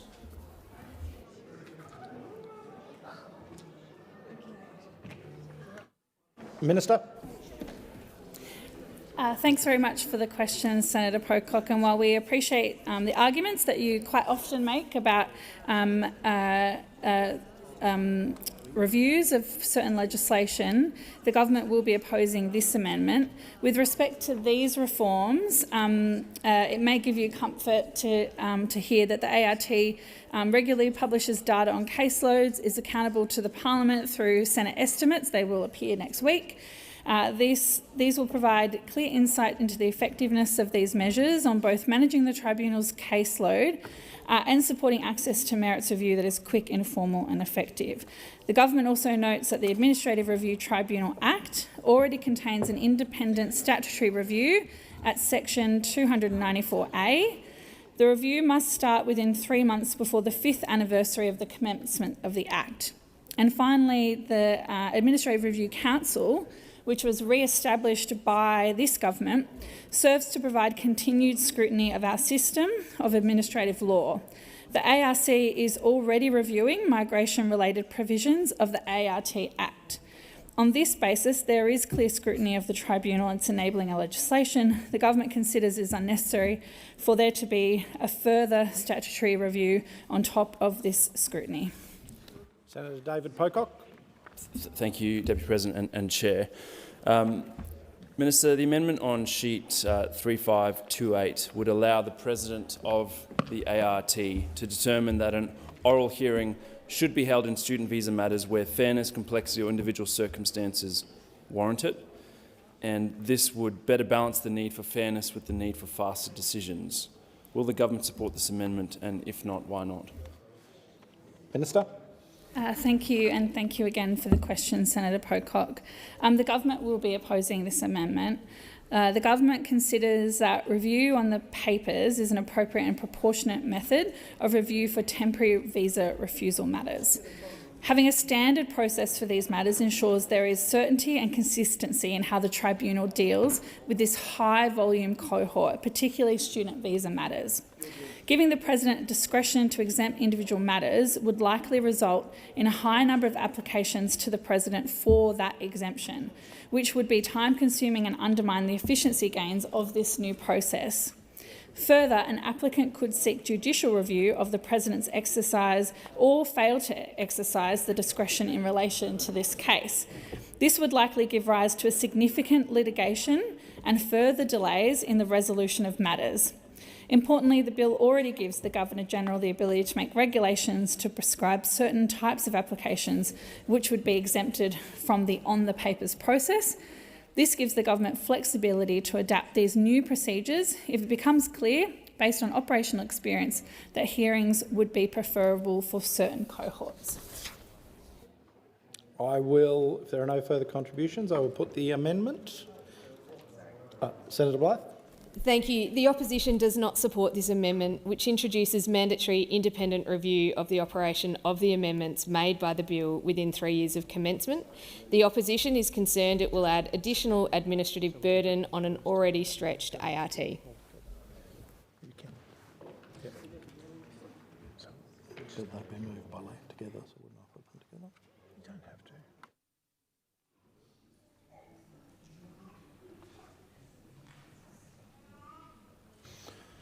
All right, the question before the chair is that amendments 1 and 2 on sheet 3527 and amendment 1 on sheet 3528 be agreed to. Those of that opinion say aye.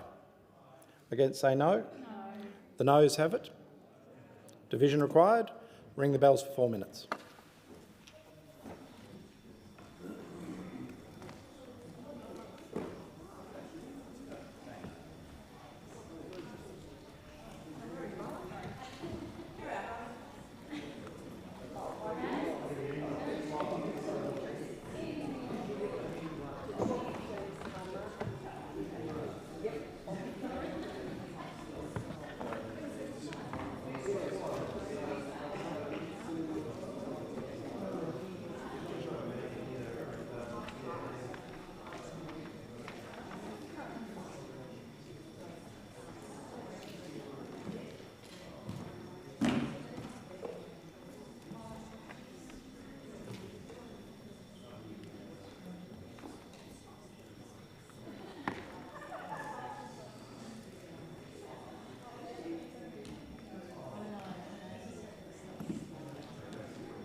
Lock the doors. The question is that Amendments 1 and 2 on sheet 3527 and Amendment 1 on sheet 3528 be agreed to. Ayes will pass to the right of the chair, noes to the left. I appoint Senator David Pocock, teller for the ayes, and Senator Collins, teller for the noes. G'day, Senator. There you go. Good, thank you. We've got one.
There being 14 ayes, 29 noes, the question is resolved in the negative.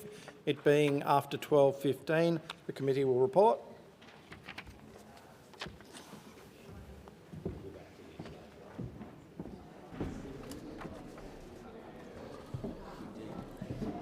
The committee reports progress. We will now move on to senators' statements. I'd ask those leaving the chamber to do so quietly.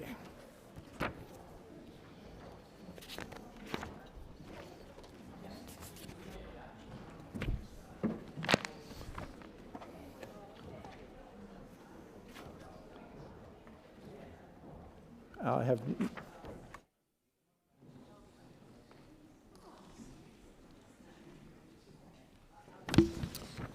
Senator Shoebridge.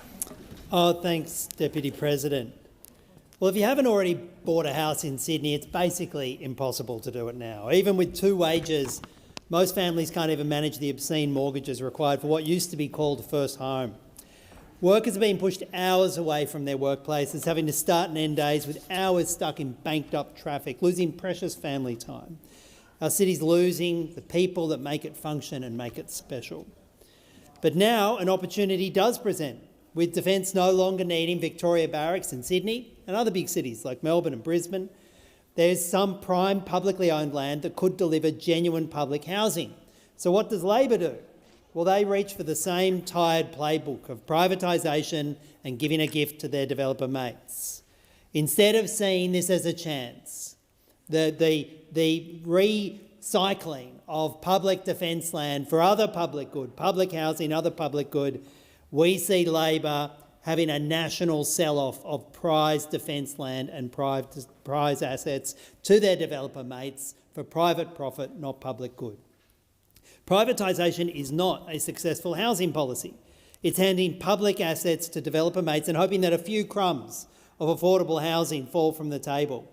For those being pushed out of their homes, the places they call home by spiralling costs. A tiny number of apartments are available at 30% below market rent for maybe 10 or 15 years. That's not a plan for housing, it's an embarrassment. Victoria Barracks in Sydney, it's a beautiful public space. Green open space, beautiful built heritage. And that's exactly why it must be used to maximum public benefit, not to maximise private profit. Build public housing here, real public housing. Hundreds of homes owned by the public for those who need them most, kept in public hands for generations to come. But we also say this, density done right means public parklands, not concrete jungles. It means communities can breathe, children can play, and families can thrive, and heritage is respected. Labor keeps telling us that only private developers can deliver housing at scale. That's simply not true. Governments built hundreds of thousands of public homes in the post-war era.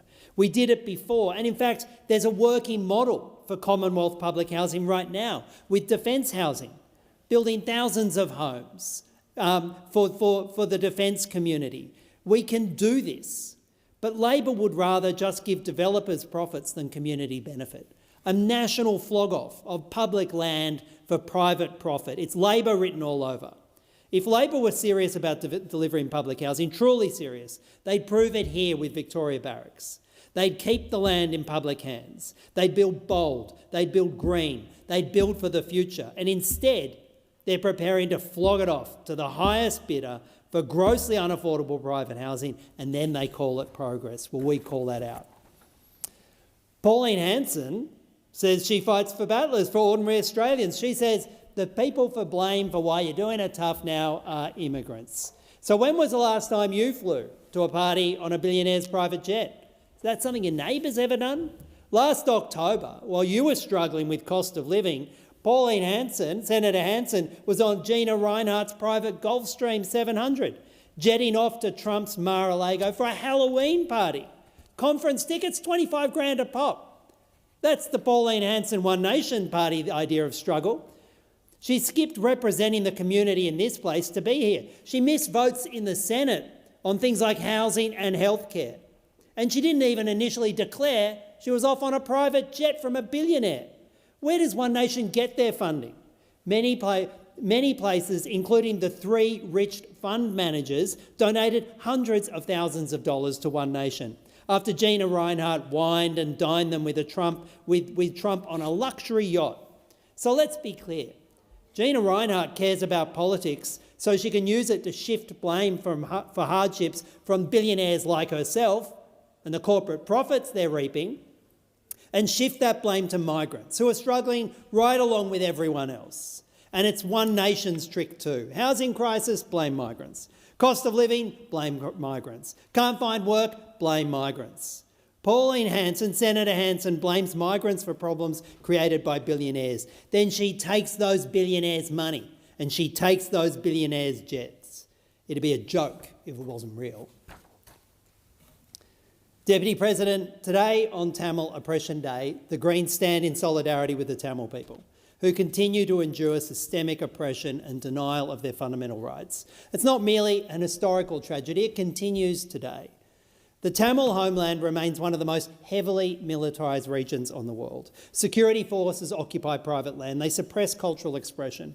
Tamil political prisoners languish without charge or trial, many for decades in jail, and journalists documenting those abuses face intimidation and violence.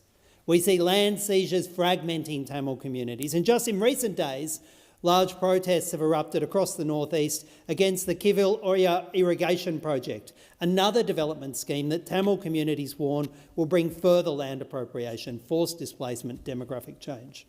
We see families still searching for disappeared loved ones while mass graves remain uninvestigated. And they're not isolated incidents.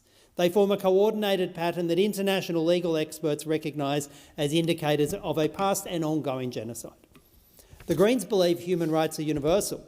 We can't champion justice while remaining silent on genocide or promote a rules-based order while ignoring these fundamental principles. Australia must not be complicit.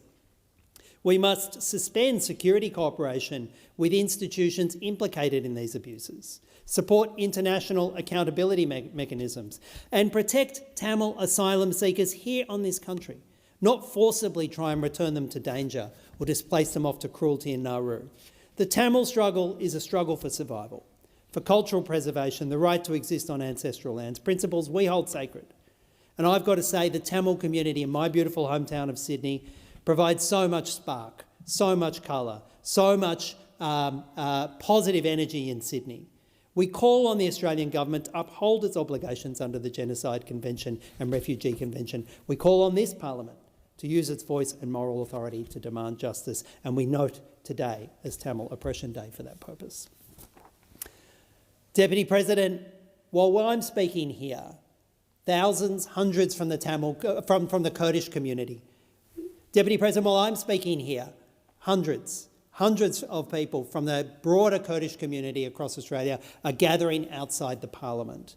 They're gathering outside the parliament asking us to turn a light and shine a light on what's happening in northeast and northern Syria. And I want to note that strong Kurdish Australian representatives, such as Councillor Mira Ibrahim from Liverpool, young Greens Kurds like Baron Sogut from the Federation of Democratic Kurdish Society, the co-chair of the Federation of the Democratic Kurdish Society, and Greens councillor and proud Kurdish representative Ismet Tastin from the Inner West Council, they're here in numbers. And they're saying the struggle for gender equality, the struggle for religious freedom, the struggle for people to live a respectful life, regardless of their ethnicity, their gender and their religion, it's a struggle that's happening right now in northeast Syria.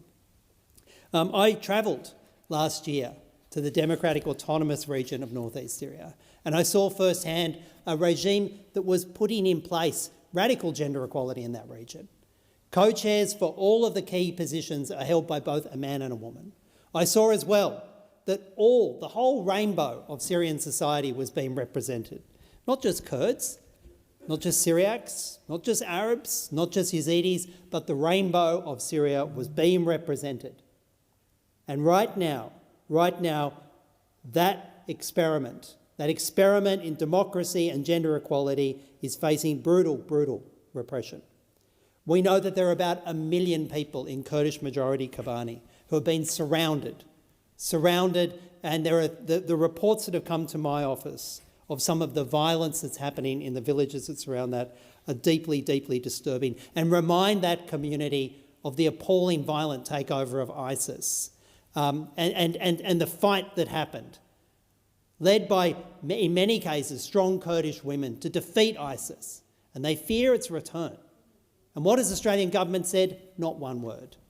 In the northeast of Syria, where the Kurds and their allies have been keeping the world safe from tens of thousands of ISIS fighters, initially with the support of the United States, but recently they've dropped them like a gun. They're being abandoned again. The Kurds, the Yazidis, their friends, have been on the front line of fighting ISIS, and they're asking the world not to be blind to what's happening now, to see what's happening now and ensure that their rights are respected. And I join their call. And say our government's silence must end, and we must be a force for good and for understanding this unique achievement in northeast Syria. Senator Dean Smith. Yesterday, the Reserve Bank of Australia delivered the verdict Australians had feared, and the Albanese Labor government pretended would not come. The Reserve Bank lifted the cash rate by 25 basis points to 3.85% in a unanimous decision of the board. For the average household, that decision will mean around $100 more every month in mortgage repayments. This is the first rate rise since 2023, and it comes for one reason only. Inflation remains out of control, stubbornly above the Reserve Bank's target band. But that rate rise did not come out of nowhere. It did not fall from the sky. It is a predictable consequence of Labor's economic mismanagement and reckless spending. And it is interconnected with another major policy failure: energy. Energy is not a side issue. Energy is not symbolic. energy is the economy. It flows through every household bill, every business cost, every inflation point. And yesterday's decision confirms what Australians already know. The Albanese Labor government has lost control of the economy, in large part because it has lost control of energy prices. If energy policy were judged on speeches, symbolism and international travel, well, the Energy Minister's 2025 performance must be declared a triumph. He has announced, promised and travelled and basked in international admiration. But for Australian families, manufacturers and workers, it's outcomes that matter: affordability, reliability, confidence and economic security. On every one of those measures, Labor's energy plan is failing. Minister Bowen is the architect of an extraordinarily ambitious transition, a 62 to 70% emissions cut by 2035, 90% renewables, a six-fold increase in storage and the wholesale restructuring of industry, transport and the grid. And while he may want history to crown him, the author of Australia's Climate Future 2025 revealed a very different reality. That was of a minister driven by ego and ambition, increasingly detached from economic realities and unable to deliver on the commitments he has made on behalf of the Albanese government. Australians were promised cheaper, more secure energy. Instead, power prices have surged, volatility persists, and Labor's $275 power bill reduction promise hangs around its neck as a symbol of broken trust. The Australian Bureau of Statistics confirms electricity prices surged 19.7% in the year to November 2025, including almost 7% in one single month. This is not a smooth transition. This is a price shock. The ACCC's inquiry into the national energy market similarly confirms electricity costs rose throughout 2024 and 2025, and the consequences are now being felt not just in power bills, but in household debt. The Australian Energy Regulator reports average residential energy debt on the East Coast now sits at $1,367, up a staggering 38.6% since Labor took office. And small business is carrying average energy debts of $2,516. More than 205,000 Australian households are now on official electricity hardship programs, with hardship debts rising sharply year on year. The Minister insists, with increasing theatrical confidence, that decarbonisation now can be accelerated at more than double the current pace. Yet emissions progress has stalled at around 28%, well short of the government's own pathway. If Labor can't deliver on near-term commitments, why should Australians trust even grander promises? This government is racing ideologically ahead without regard for cost, without regard for reliability, without regard for delivery capacity, and without regard for investor certainty. Business leaders warn Labor's ambition requires hundreds of billions of dollars in capital and unprecedented coordination. The former chief scientist, Alan Finkel, has described this transition as the most difficult economic transition in human history. The minister talks about this in routine terms, but it is now economically treacherous. When coal exits faster than reliable replacement enters, Australians pay the price in higher bills, in higher inflation and in higher interest rates. Renewables without adequate firming are not a transition, they are a gamble, and that gamble is costing Australians every month through their mortgages. It is just not on policy that Labor fails, but they fail also on transparency. When the incoming government briefed from the Department of Climate Change, Energy the Environment and Water was finally released after months of Senate pressure by colleagues and myself, we discovered 97% of that document was redacted. But what did remain was a telling truth. The brief warned of further significant increases in retail electricity prices this financial year. It conceded emissions reductions need to accelerate rapidly for targets to be met. In other words, higher prices, slower progress, deeper failure. And while Australians struggle, Labor's priorities remain misplaced. At Senate estimates, officials confirmed $1.6 million was approved to send 43 bureaucrats to COP30 in Brazil, nearly $40,000 per bureaucrat. A further $1.36 million was allocated for a pavilion to tell Australia's climate story. This climate theatrics occurred while households were pushed closer to hardship and from yesterday closer to default by another interest rate rise. As I noted earlier, this energy crisis is part of the inflation crisis, and yesterday's Reserve Bank decision makes that crystal clear. In December 2025, the Consumer Price Index showed inflation at 3.8%, well above the Reserve Bank's band of 2 to 3%. That CPI result ended all talk of rate cuts in 2026. Markets immediately priced a 70 to 75% chance of a rate rise because energy-driven inflation has proven structural and stubborn under Labor. And yesterday, the Reserve Bank confirmed what everyone was fearing. Australians have now endured 13 interest rate increases under the Albanese government, with only 3 reductions.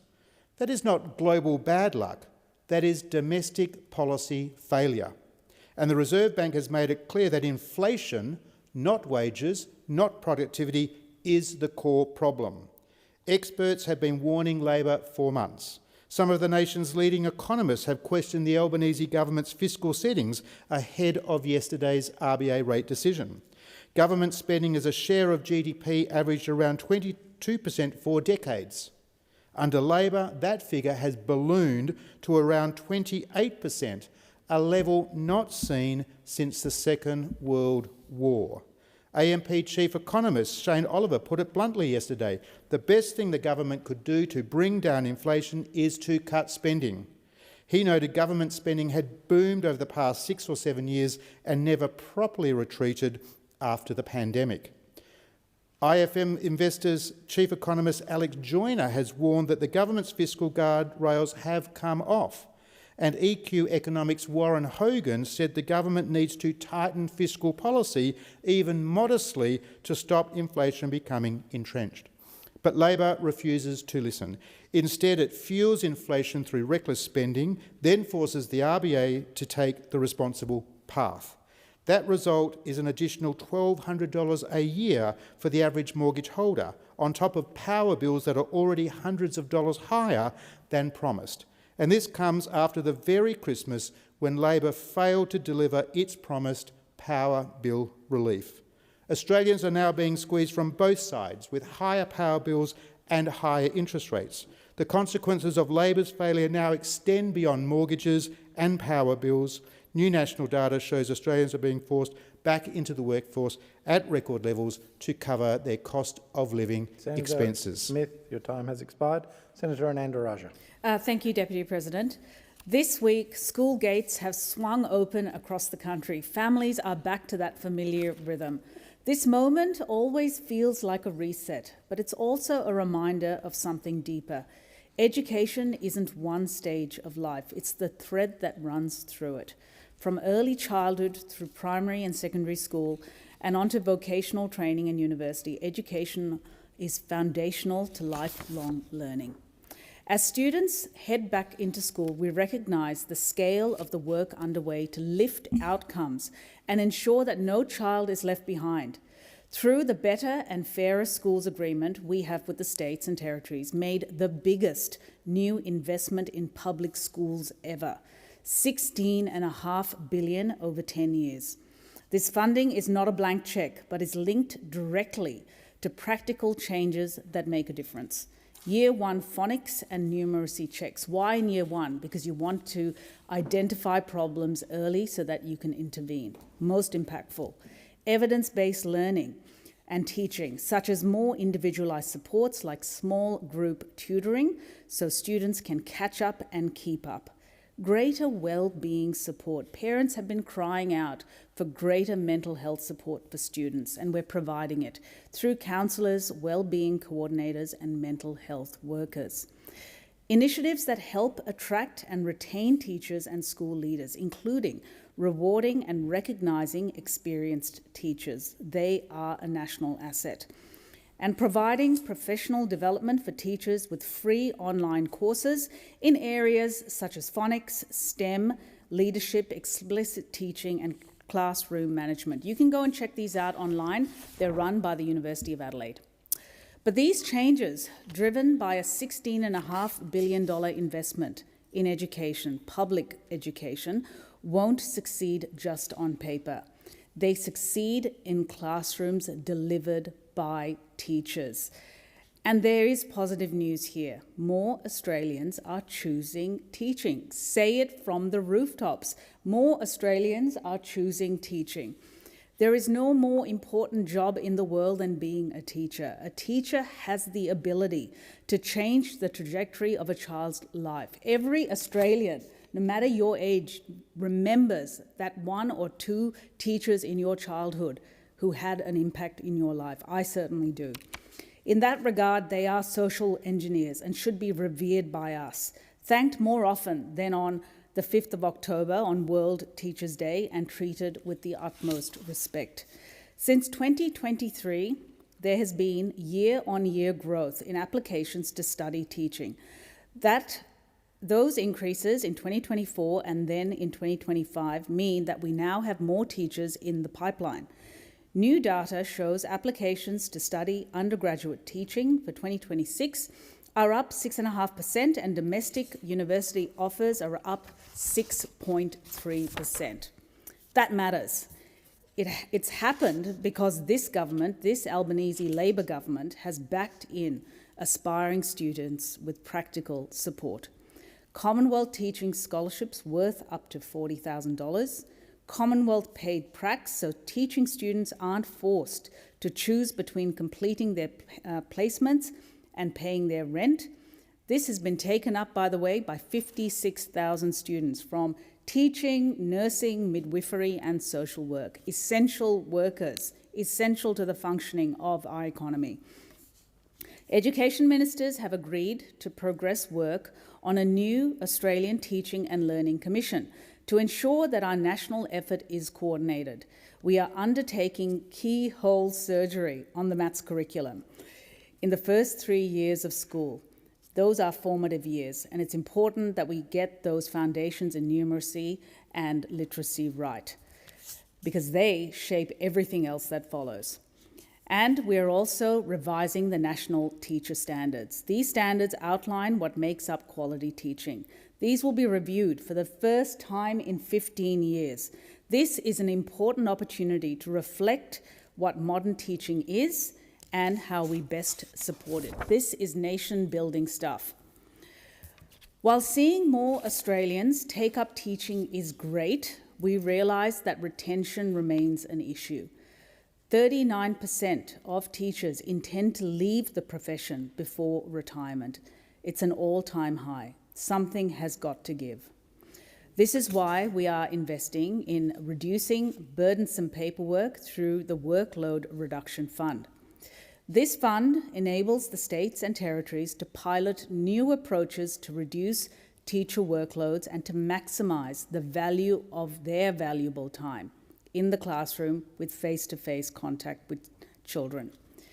And we are investing in teacher welfare through programs such as BU with Beyond Blue, which provides tools and resources for educators to create supportive communities for both students and educators. When we talk about education, we're talking about the long arc of life. We're talking about the early childhood educator who helps a child find their voice, the teacher who notices a student slipping behind and turns it around, the TAFE teacher guiding apprentices who will build our homes and energy infrastructure, and teachers helping students become thinkers, artists, and innovators that we will be relying on heavily in the decades ahead. Building a better Australia starts with making sure every child in every community has access to a quality education that puts them on a pathway to a better future. Deputy President, how our plastic waste is recycled is big business for Circular Plastics Australia, based in Altona. This world-first collaboration between Asahi, Pepsi, Coca-Cola and the Pact Group, as well as Cleanaway, recycles 20,000 tonnes of plastic per year, but it needs more. Plastic bottles come from across the country as far as WA, but also from places like Vanuatu. Why? Because Australians are not returning enough plastic for recycling. Plastic container returns of around 70% in the last quarter of 2025 means that 30% has gone missing, likely gone to landfill. We need to put our plastics into our recycling bins or use the container deposit scheme in Victoria. Because what I saw was genuinely impressive, a true closed loop process. Used plastic bottles are sorted by an infrared scanner, shredded to flakes, washed, extruded into thin filaments and chopped into tiny pellets for reuse. These pellets are turned into test tube-like moulds, which are then blown into new food-grade plastic bottles. The wider problem of plastic waste is sobering. This is why the Albanese government has invested $1 billion with the states and territories in the Recycling Modernisation Fund. More than 50 new and upgraded recycling infrastructure projects have been completed, with more than 80 in the pipeline. Facilities like Circular Plastics Australia represent sovereign capability, creating local jobs and turning a waste problem into an economic opportunity. To everyone at Circular Plastics Australia, thank you for having me. I thoroughly enjoyed the visit. Deputy President, Australians have the highest uptake of rooftop solar in the world, with more than 1 in 3 homes now with solar panels. But after 25 years of powering homes, many of these solar panels are reaching their end of life. Approximately 4 million solar panels entered the waste stream in 2025. We estimate that more than 100,000 tonnes of solar panels will enter Australia's waste stream by 2035. Right now, only 17% of these solar panels are being recycled. South Australia, Victoria and the ACT have banned sending solar panels to landfill because they are packed full of valuable materials like copper, silver, aluminium and silicon. The Albanese Labor government is investing $25 million over 3 years to deliver a national pilot program to recycle solar panels, establishing 100 pilot collection sites throughout the country. This will mean less waste, more recovery of valuable minerals, and a stronger, clean energy supply chain. There is also a huge economic prize here. We stand to unlock up to $7.3 billion from reducing waste and keeping these materials in circulation. This is a great career pathway for young Australians to consider. Find out more at the Australian Resources Recovery Council website. Senator Green. Thanks, Deputy President. Well, Queenslanders are doing it tough right now, really tough. After a summer of being battered by monsoon troughs, floods and extreme weather, I know that Queenslanders are calling out for relief. During times like this, it brings our communities together. We see the very best of what Queenslanders and Australians are. But unfortunately, when they look to this Parliament over the next week, what they'll see from those opposite is nothing but division and disunity. At the same time, they'll see that a Labor government is solely focused on delivering for them. Our number one priority remains here and now for every Australian, while working to set up a better future for all. We'll continue to roll out responsible cost of living relief, including delivering a tax cut for every single taxpayer, with another cut coming in July. At the same time, we're working hard to strengthen the budget. We have found, since coming to government, $114 billion in savings, including $20 billion in the most recent budget update. And on top of this, we're addressing our long-standing productivity challenges. Now, these investments that we are making are targeted. They're targeted and designed to take pressure off families. So the question for those opposite really is, which of this relief would you roll back? We will see a pay rise for minimum and award wage workers, taking the total increase under our government to over $9,000 for the lowest paid workers in our economy. For new parents, we've expanded paid parental leave to 24 weeks, and we're making sure that super isn't sacrificed by ensuring super is paid on all government paid parental leave. We've delivered even more energy bill relief with $150 off power bills for every household and 1 million small businesses. For apprentices building the houses that we need in this country, we're delivering a $10,000 bonus to top up their wages and incentivise their apprenticeships. And for those households who took up solar power, well, we've taken 30% off the cost of batteries to permanently cut their power bills. For those studying vital subjects like nursing, teaching, social work and midwifery, well, we're delivering paid prac so that placements can be taken without the stress of working a day job. We've boosted Medicare with $1.8 million in extra funding, helping Australians get to quality, affordable healthcare that they deserve. And we're delivering more choice, lower costs and high quality care for Australian women, finally. Since the 1st of January, we've delivered the next stage in our plan to make the biggest cut to the cost of medicines in the history of the PBS. Thanks to the Australian Labor government, bringing the cost of medicines to $25 or less is making a real difference to family budgets. It is the cheapest that medicines have been in over 2 decades. Cheaper medicines alone will save Australians $200 million a year at a time when they need it the most. And so the question again for those opposite is, which part of this relief would they roll back?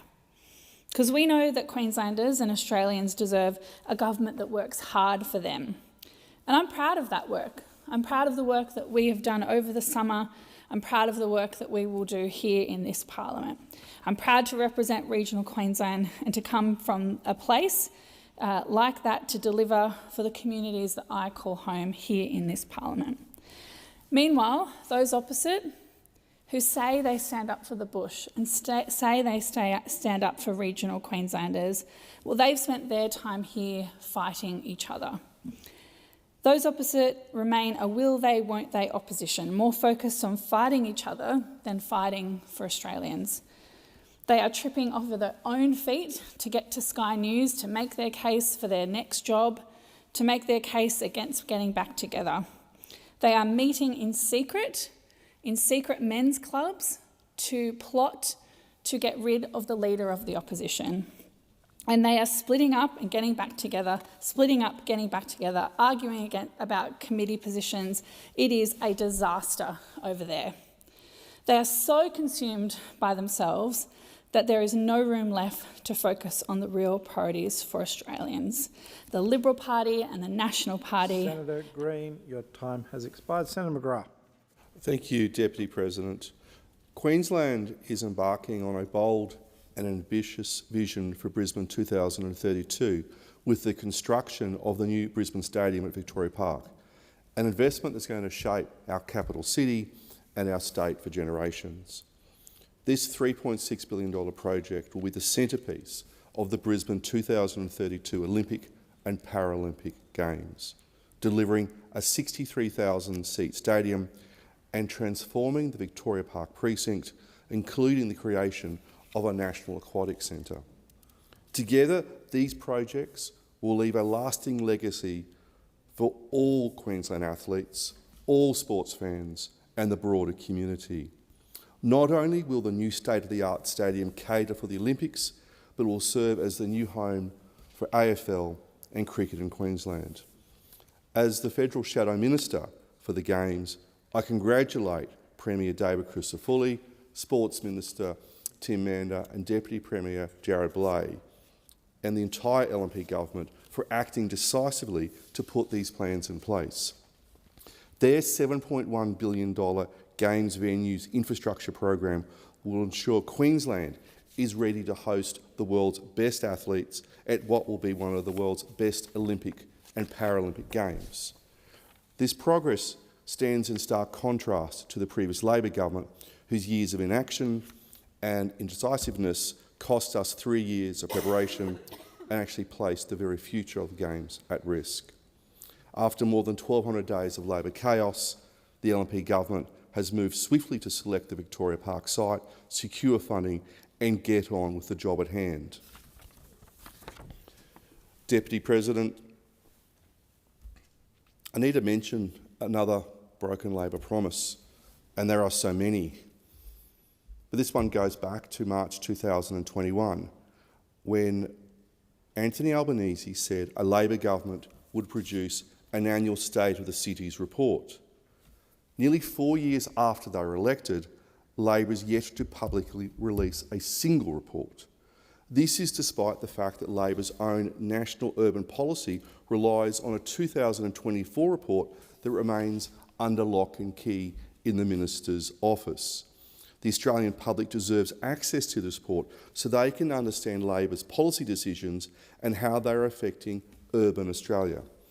As Shadow Minister for Urban Infrastructure in the Cities, I call upon the Minister for Cities to get on with the job and release this report.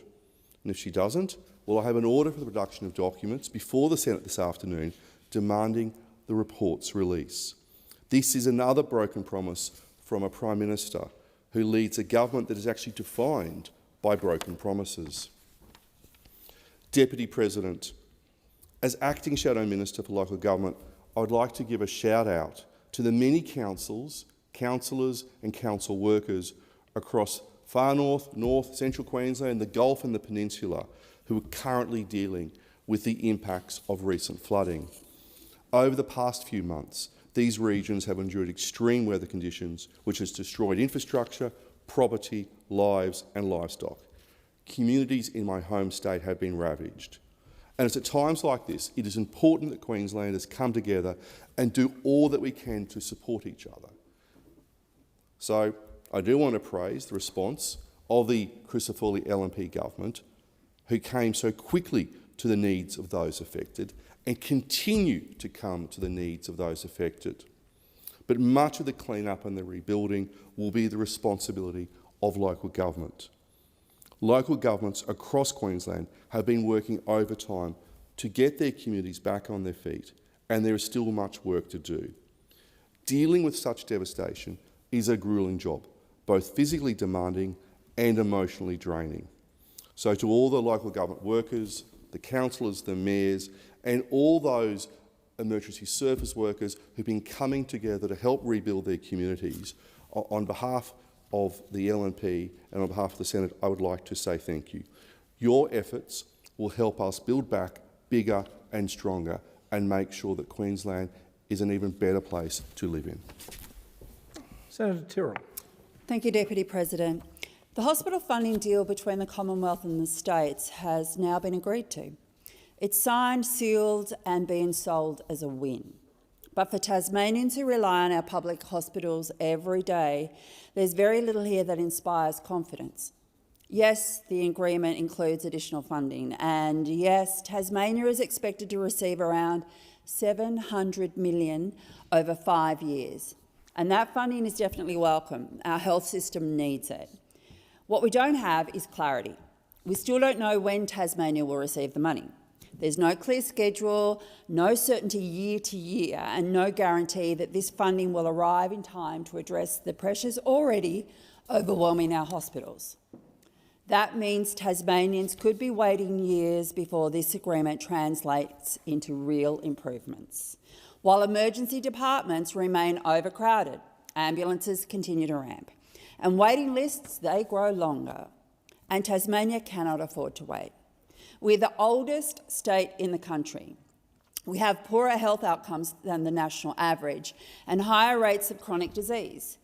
Demands on our hospitals are increasing, not gradually, but rapidly. Yet Tasmania's public hospitals receive around 40% of their funding from the federal government, while other states receive more than 5% more. That gap has real consequences: fewer beds, fewer staff, longer waits and worse outcomes, simply because of geography. The funding looks better on paper, but still undeniably worse on the ground. And that's why funding alone will never be enough if we don't also fix the infrastructure problems. Tasmania cannot retrofit its way out of this crisis. You can't build on top of something that already can't hold itself together. Our hospitals were not designed for today's healthcare demands, and they certainly weren't designed for an ageing population. Continually patching up old buildings might keep the lights on, but it does not deliver safe, modern and efficient care. What Tasmania needs is 3 new fit-for-purpose public hospitals, planned properly, built properly, and located where people can actually get to them. We need a new hospital on the northwest coast, serving a region that has been asked to make do for far too long. We need a new hospital in Launceston in the north, designed to meet growing demand and improve access for surrounding communities. And we need a new Royal Hobart Hospital in the south, built on a greenfield site, delivered by 2035 and designed from the ground up for modern healthcare.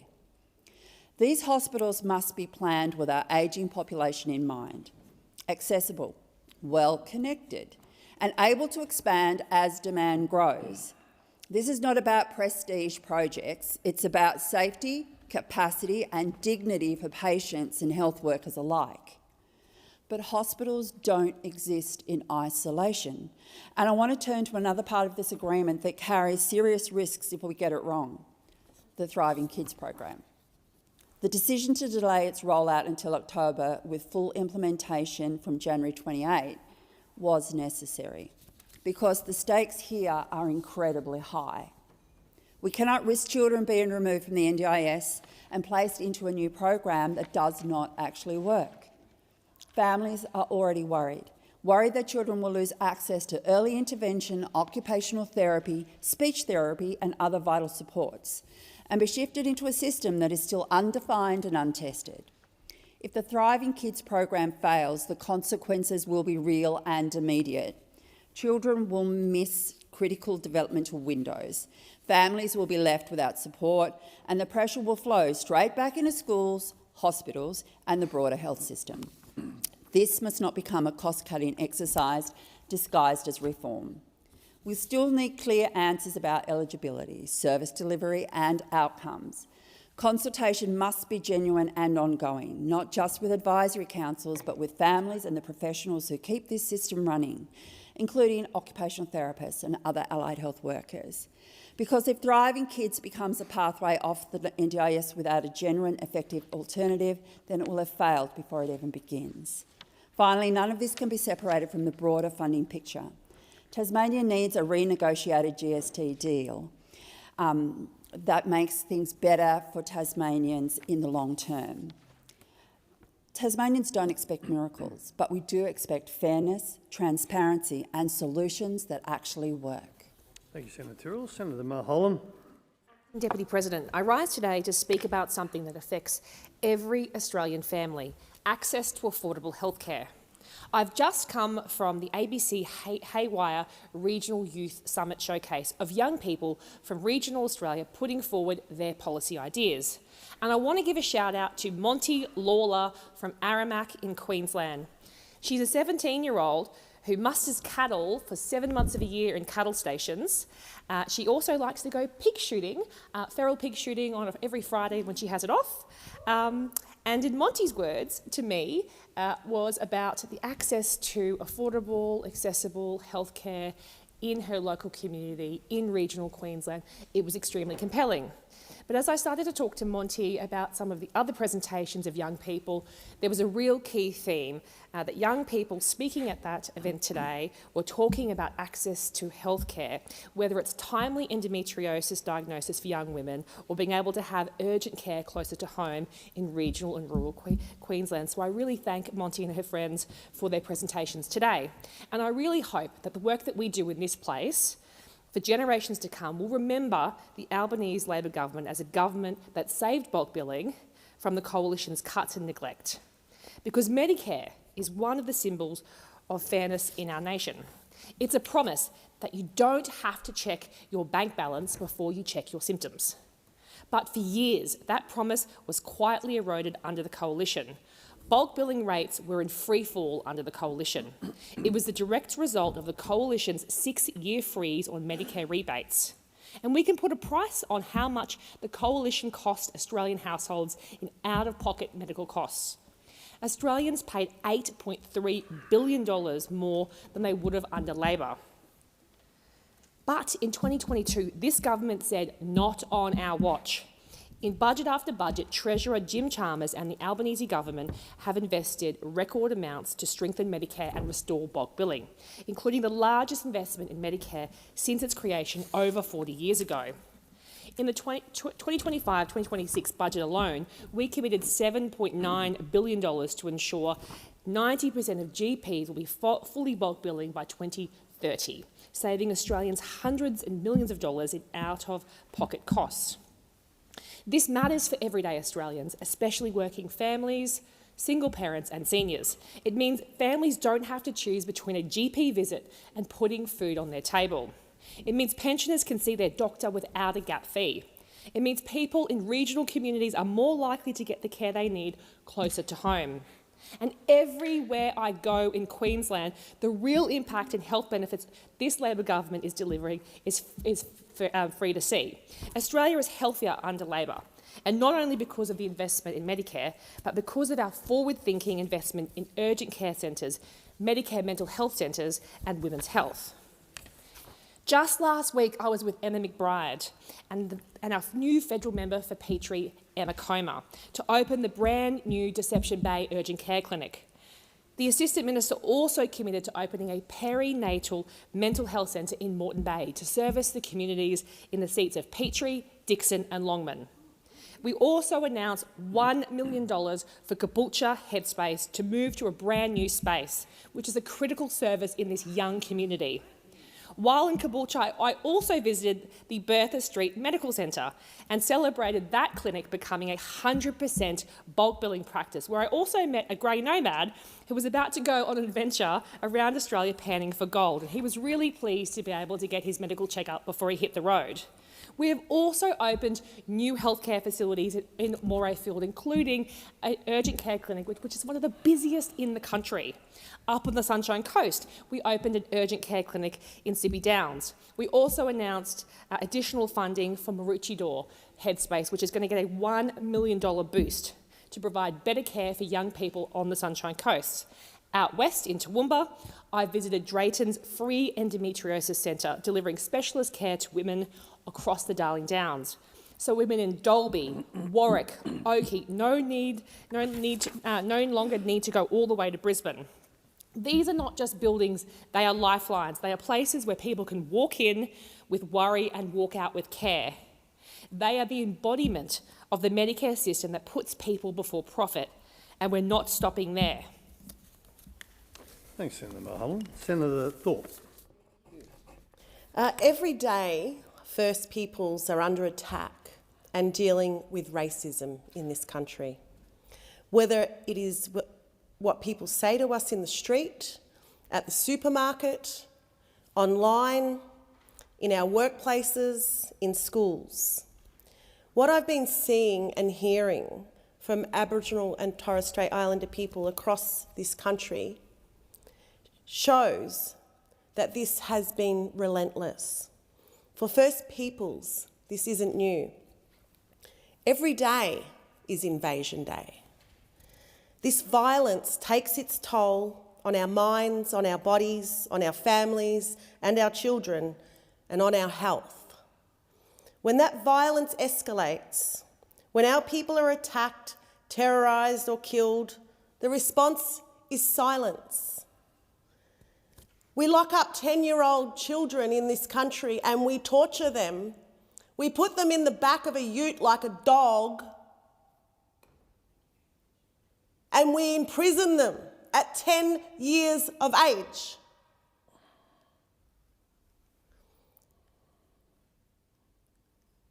When we talk about attacks, well, we know the recent Bulu attack, the terror attack, we know Camp Sovereignty attack. And the silence, not only for those 10-year-old babies being tortured in this country for being black, but the silence from this place, the silence from the so-called Prime Minister,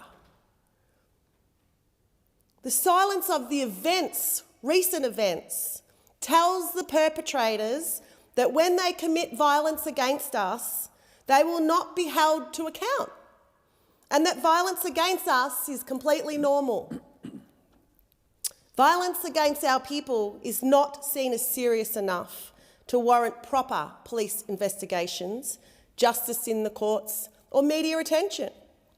This country's history books, parliamentary debates, media is littered with evidence of genocide, racism, apartheid, white Australia policies, all deliberate attempts to erase us and reduce our power. Gough Whitlam, his Minister for Health during the 1970s, guess what he said? Under Gough Whitlam, your icon Prime Minister, the Minister for Health under him called for the sterilisation of First Peoples to stop Aboriginal and Torres Strait Islander babies being born. This is an act of genocide.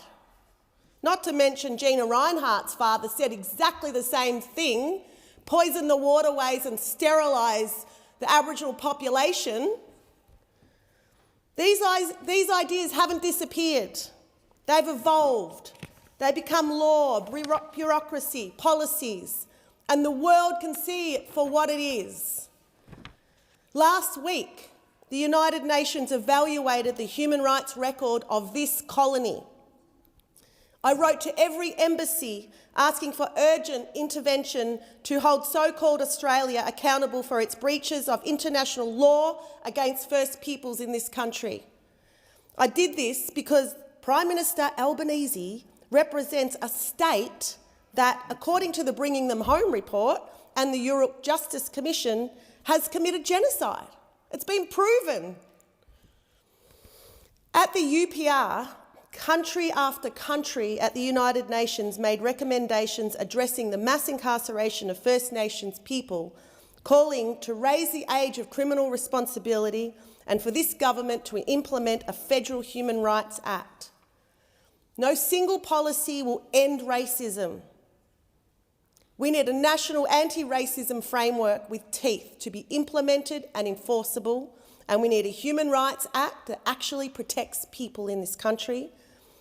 And to First Peoples, to my mob out there, I stand with you in solidarity. I know what you're dealing with the racist online trolls and the racist media and a government that does not care. We're not broken, as Auntie Rosalie Kernoff-Monk says, and we are not the problem. We have to continue to fight for justice on our own terms, remembering who we are and what our old people fought for so hard to protect. Thorpe, Senator Polly. I rise with a heavy heart to reflect on the Bondi massacre. The 14th of December 2025, at Bondi, our country changed forever. As a nation, we are still reeling from the shock and pain of the act that has shaken the very core of our collective spirit. We continue to mourn, reflect, honour and reaffirm the values that bind us together as Australians. On the 14th of December 2025, Bondi, a place synonymous with sunshine, community and joy, became the site of a calculated and senseless act of violence. In a matter of moments, lives were lost, families shattered, and our sense of security challenged. The attack was a deliberate targeting of innocent people, including members of our Jewish community, in an act that sought to divide and instill fear. The grief that we felt that night and today is deep and far-reaching. Every Australian has been touched by this tragedy, whether through the loss of a loved one, the suffering of a neighbour, or the heartbreak we share as a nation. Families now face empty chairs at their dining table, and the Jewish community in particular fears a burden of sorrow that is both personal and profound. We acknowledge the unique pain experienced by those targeted, and we grieve with them and we grieve for them. Yet in our darkest hour, we have also witnessed extraordinary acts of courage and kindness, the outpouring of support from across our vast land in a testament to the empathy and solidarity that defines us as a people, and it has gone beyond our borders. We pause to remember those whose lives were cut short and those who now fight for recovery, both physically and emotionally. To the family and friends in mourning, we offer our deepest condolences. Your loss is our loss, and your pain is shared by millions. Amidst the chaos, the countless heroes emerged, to the emergency service personnel, to our police, to the AMBOs, to those who cared for the wounded, our doctors, our nurses, the paramedics. They have all worked tirelessly, and we rely on them every day. But to every Australian that was a bystander on that terrible day, they acted to support their fellow Australians. They became rescuers, they became friends, and they were comforters. We say to you, thank you for your courage and your bravery, because that bravery and compassion embodies the very best of Australia. We've demonstrated that time and time again. But in the aftermath of this tragedy, let us remember who we are as a nation built on fairness, compassion and tolerance. We do not allow hate to define who we are. We do not allow violence to tear our communities apart. Instead, we stand together, united in our grief and resolute in our response. That's why it is so important that the people in this chamber and the other place and everyone who's elected as an official and a community leader have to be so mindful of the words that they use.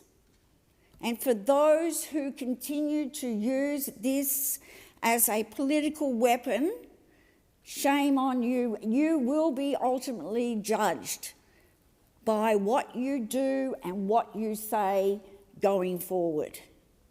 Because any attack on an Australian citizen, an Australian resident, is an attack on all of us.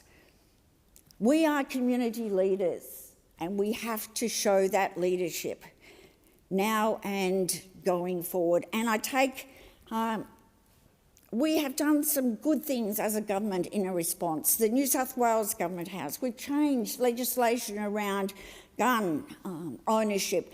We've changed laws. We are working every single day as our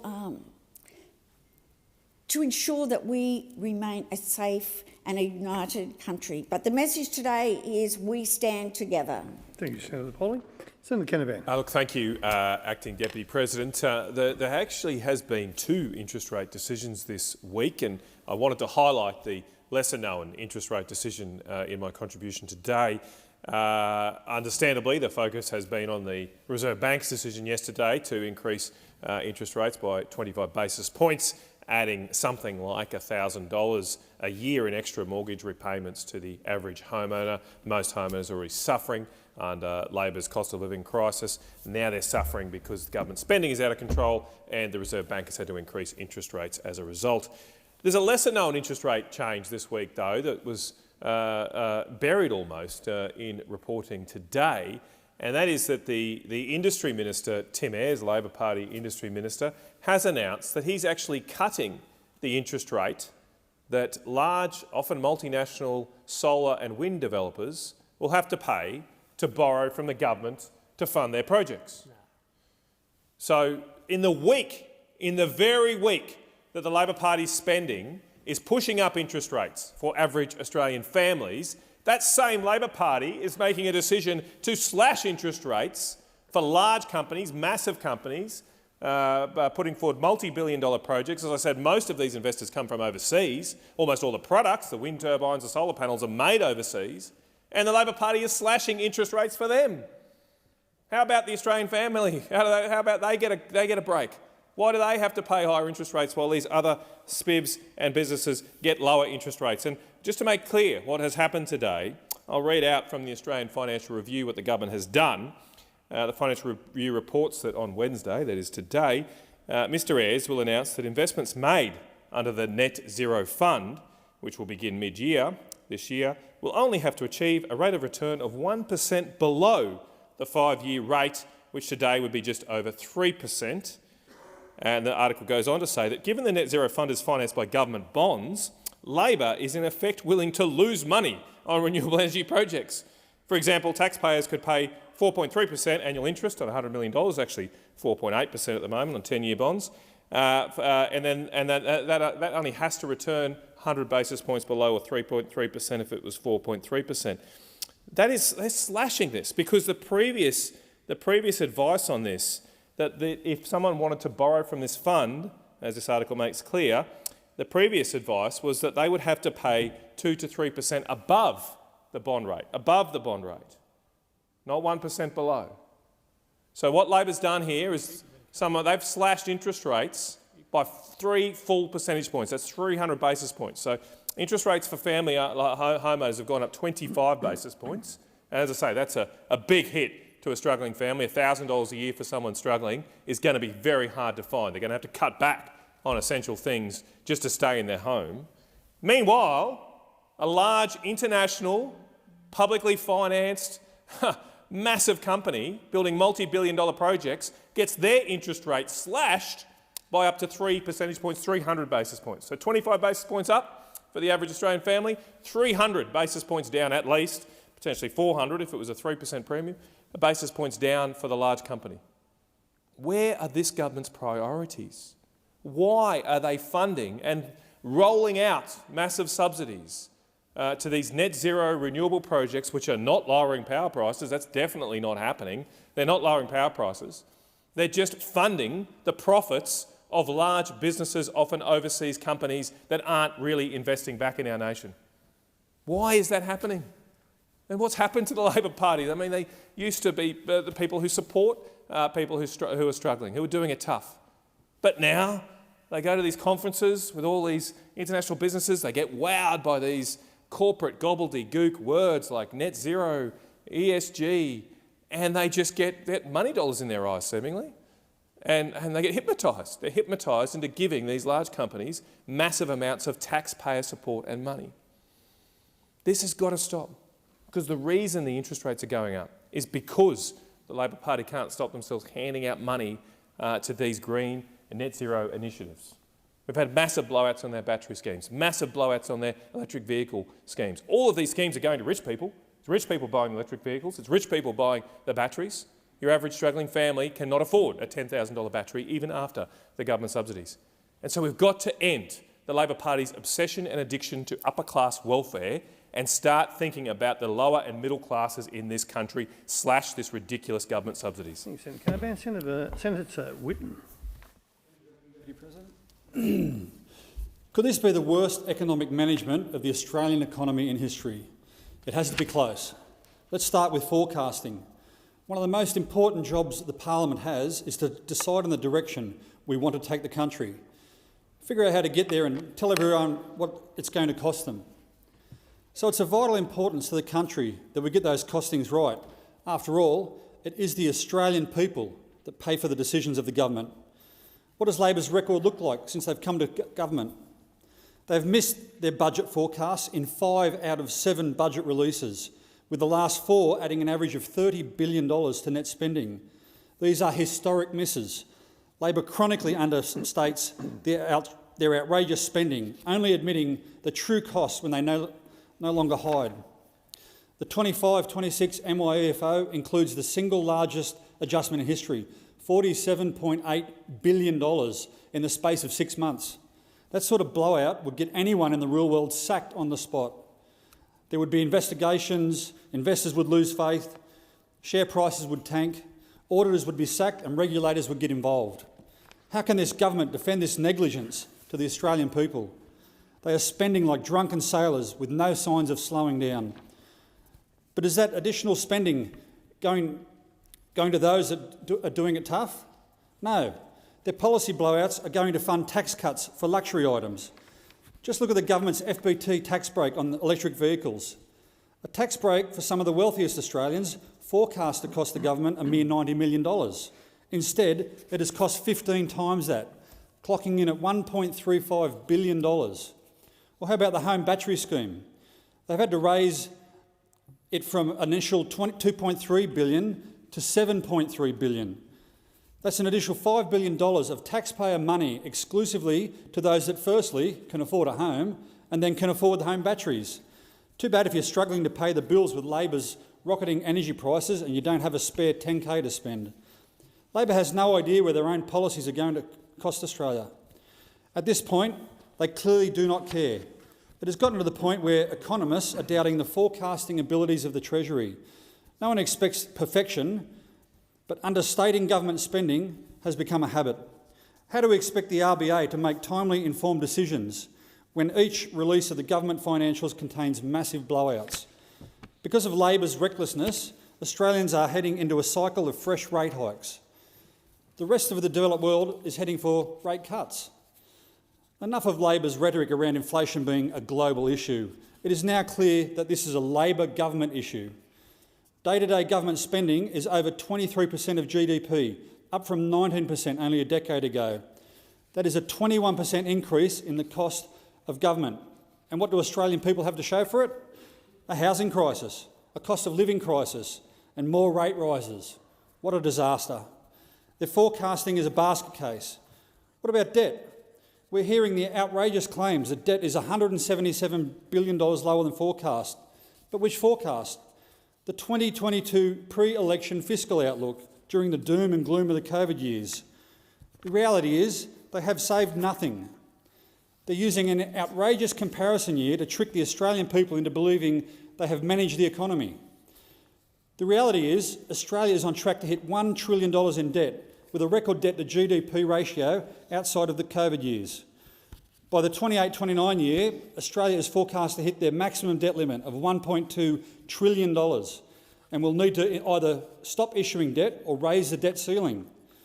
There is no handbrake with Labor. They will burn the economy to the ground, crush the future of Australians and hand it over to another government to clean up the mess again. All of this from a government that has slugged Australia with record total taxes in every consecutive year of government. In the last 6 months, they have upgraded the estimates of tax taken through individual company tax by $6.1 billion for the 25-26 year and $10.7 billion over the next 2 years. That's on top of already record taxation. That's money out of the pockets of hard-working Australians. Labor's only budget repair measure, bracket creep. What an outrageous way to fix their mess. There is a way out of this economic ruin. There is a party that will make the hard decisions and get Australia back on track, and that party is One Nation. Oh, Senator Tyrrell, Senator Whitten. Senator Roberts. Thank you. On the day before One Nation leader Senator Pauline Hanson returns to the Senate, I'd like to reflect on just how Australia has changed during her absence. If a week is a long time in politics, 7 sitting days was a generation, sufficient to span the most fundamental realignment of Australian politics in 80 years, which Senator Hanson was free to facilitate thanks to the Senate suspending her for those 7 sitting days. The ALP, LNP, Uniparty still don't understand the concept of unintended consequences. Everyday Australians were outraged at the suspension, and her actions inspired many to speak out in her place. Senator Hanson left with the LNP coalition intact, and she led a party of 4 senators. And she now returns 7 sitting days later with 5 members of Parliament, party status, and riding a tidal wave of success. Meanwhile, the opposition is in tatters, and the National Party's conscience and engine room, former Deputy Prime Minister Barnaby Joyce, has brought his impressive policy and political skills to One Nation. In May last year, One Nation received the first preference of 6% of Australian voters. In November last year, that was 15%. Today, 7 days later, polls show it's sitting at 26%, and the pundits have stopped asking if One Nation can win lower house seats and instead are trying to work out how many will win. Those 7 sitting days saw an Islamic terrorist attack on Australian soil in Bondi, and the abject failure of this Prime Minister to show compassion towards the victims, nor accountability and justice against the perpetrators. We've seen rushed legislation that ostensibly protected the public, yet in reality took away freedoms we all used to enjoy. One Nation would have taken away the perpetrators and those who incited their terror, and would have left Australians alone to enjoy their peace, life in peace, freedom and prosperity, concepts which seem foreign to the Uniparty.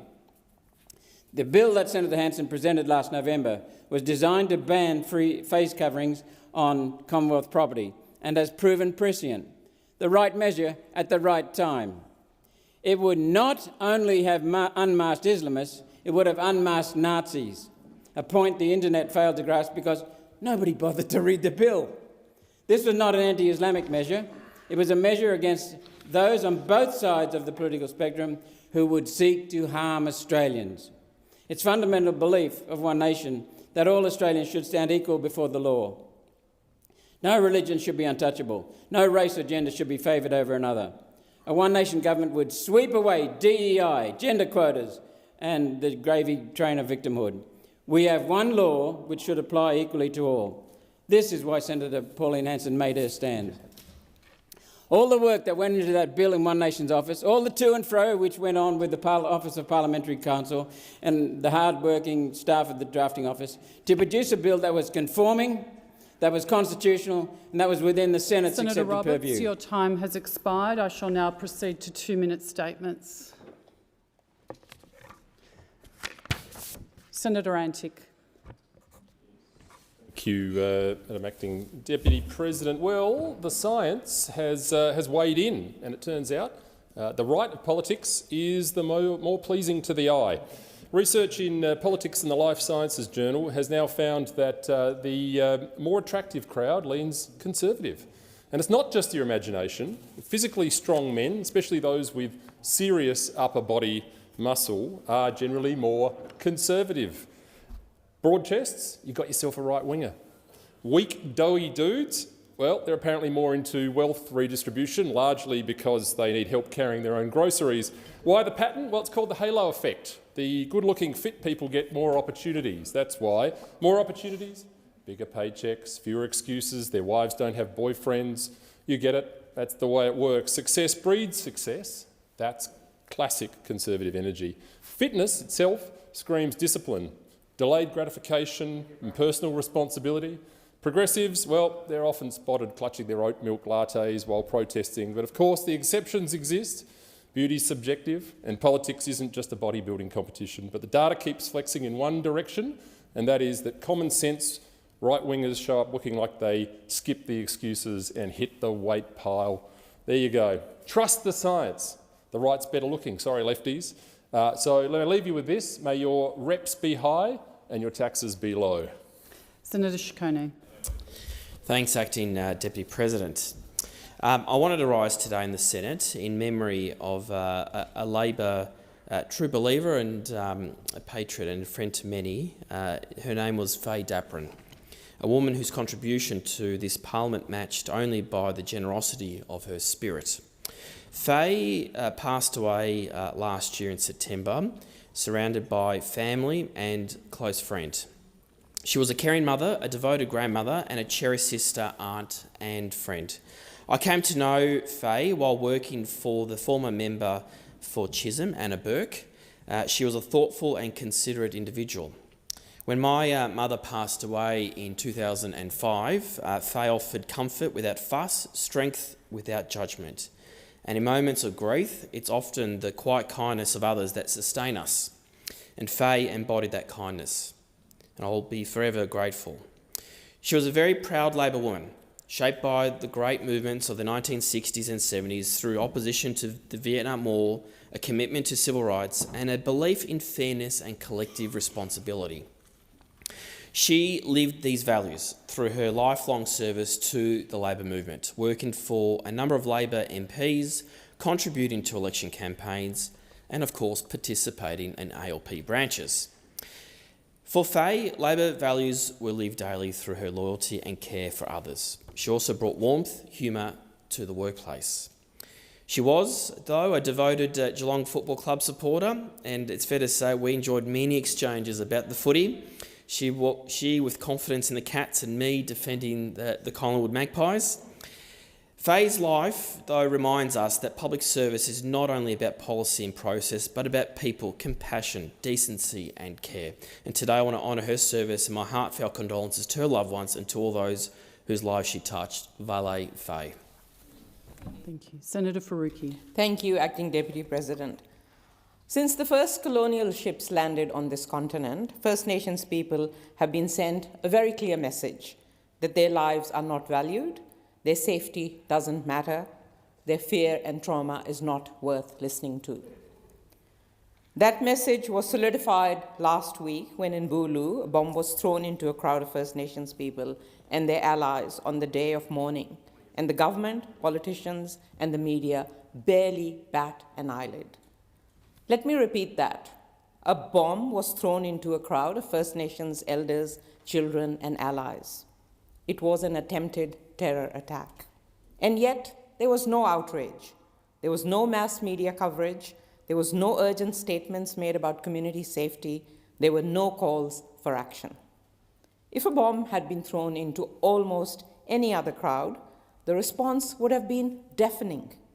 But when First Nations people are targeted, exercising their right to mourn, to protest, and to speak truth about this country's violence, there is silence.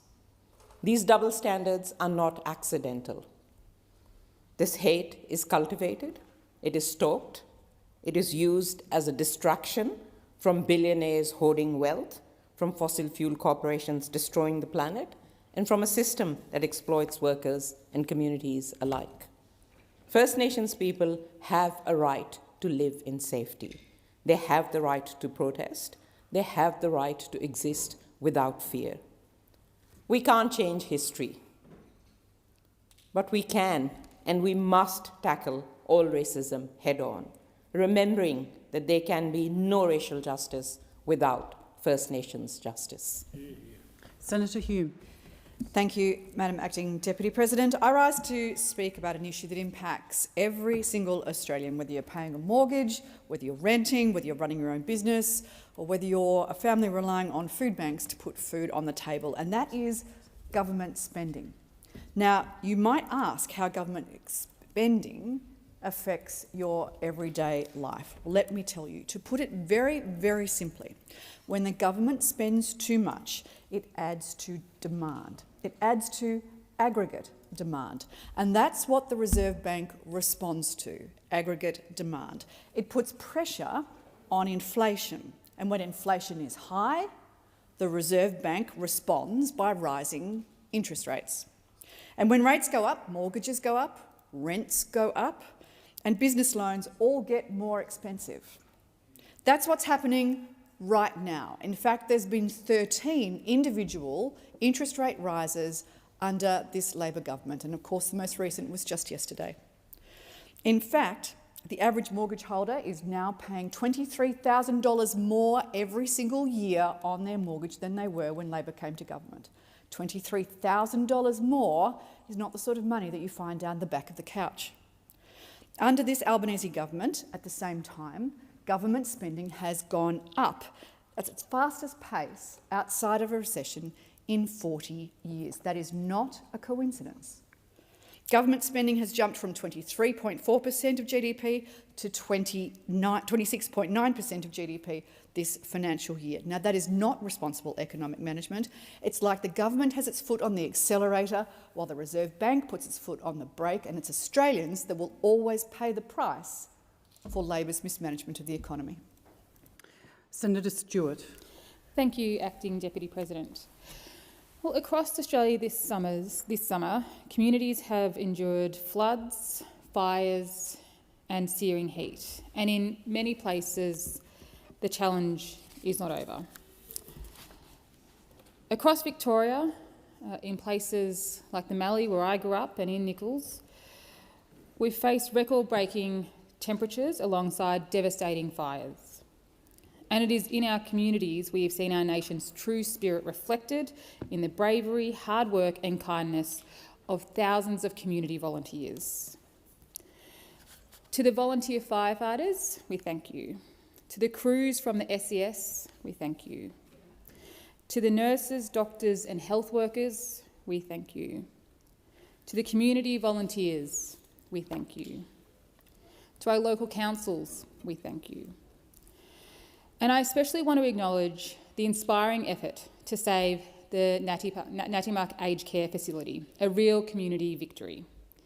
As fire closed in on Natimak, staff remained with residents for more than 27 hours, caring for them through smoke and heat, while neighbours, visitors and even pets sheltered together, everyone protected as one community.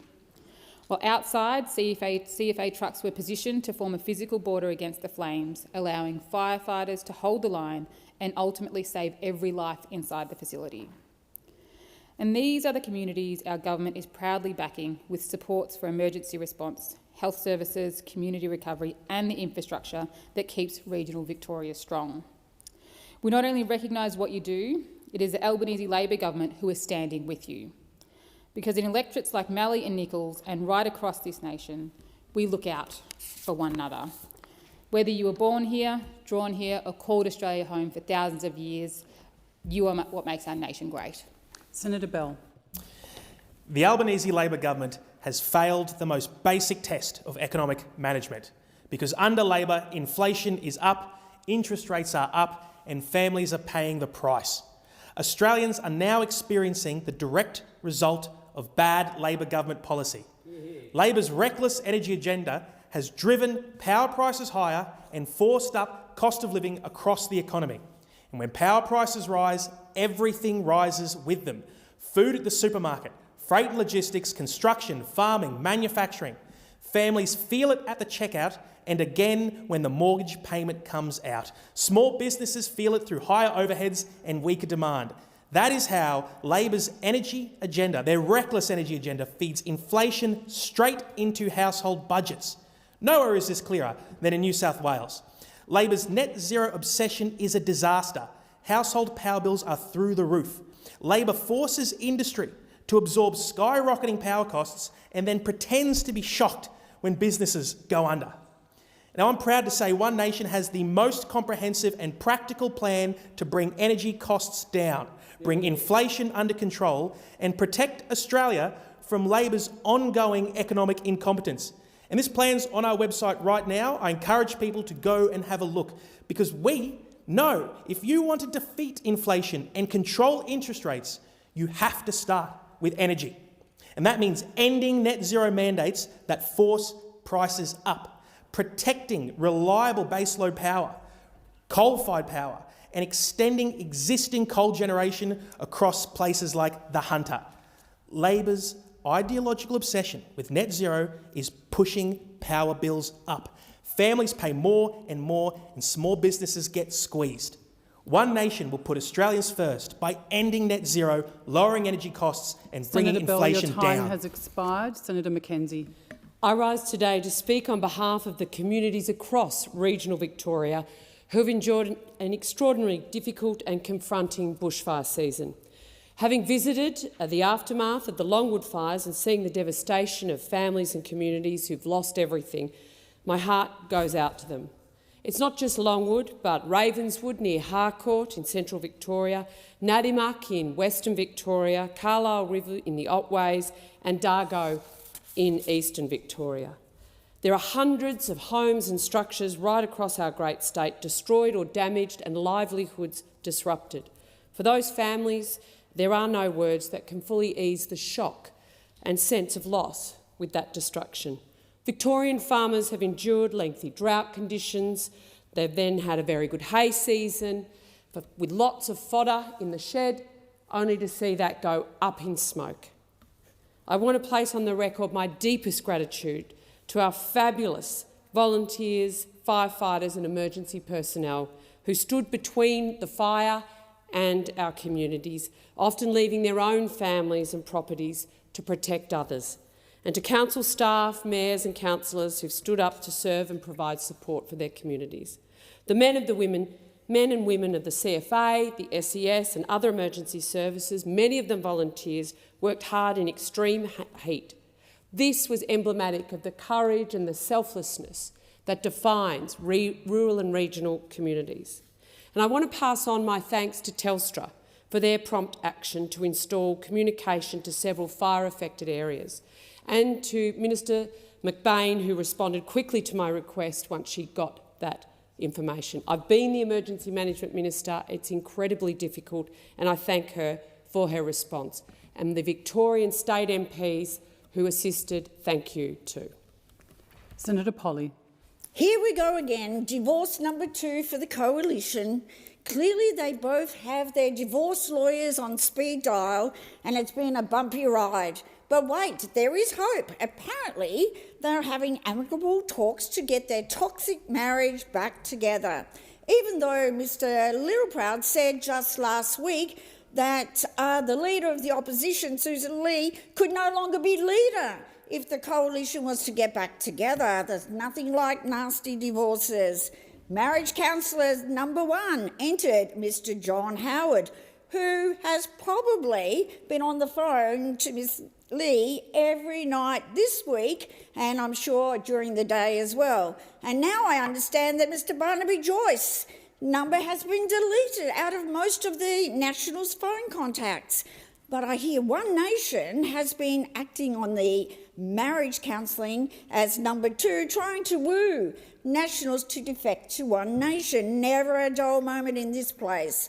Just though when you think the Liberals and the Nationals no longer have any electoral credibility, 3 men ride in on their white horses, or was it a white RAV4? I'm not really sure. But the Liberal boys got together on the morning of the funeral for one of their colleagues, their former colleagues, mind you. They met to divide up their world, and that is the Liberal Party, to decide who would be the next ruler and when they were going to bump off the very first female leader of the Liberal Party. Now, colleagues, we just have to wait and see what wedding date they set. I wish the new union to be months of wedding bliss. But while they keep fighting on the other side, Senator the Polley, your nation time building has has been done expired. by Senator McKim. Senator McKim, you have the call. Please take your seat, Senator Polley. Sorry, Senator could I McKim. just ask that the clock be restarted for me? Thank you. Australia's Commonwealth laws still allow faith-based institutions to lawfully discriminate against people, whether they be teachers at schools, patients in hospitals or people relying on essential services like housing. Let's be clear, religious belief should not be a licence to discriminate. When an organisation provides education, healthcare, housing or crisis support to people, it should follow the same rules as everyone else. No one should lose their rights because of the religious belief of the organisation that runs the service they rely on. And this discrimination, of course, impacts on LGBTIQA+ Australians in particular. Students and teachers should feel safe at school no matter who they are. Patients should receive care at hospitals no matter who they are.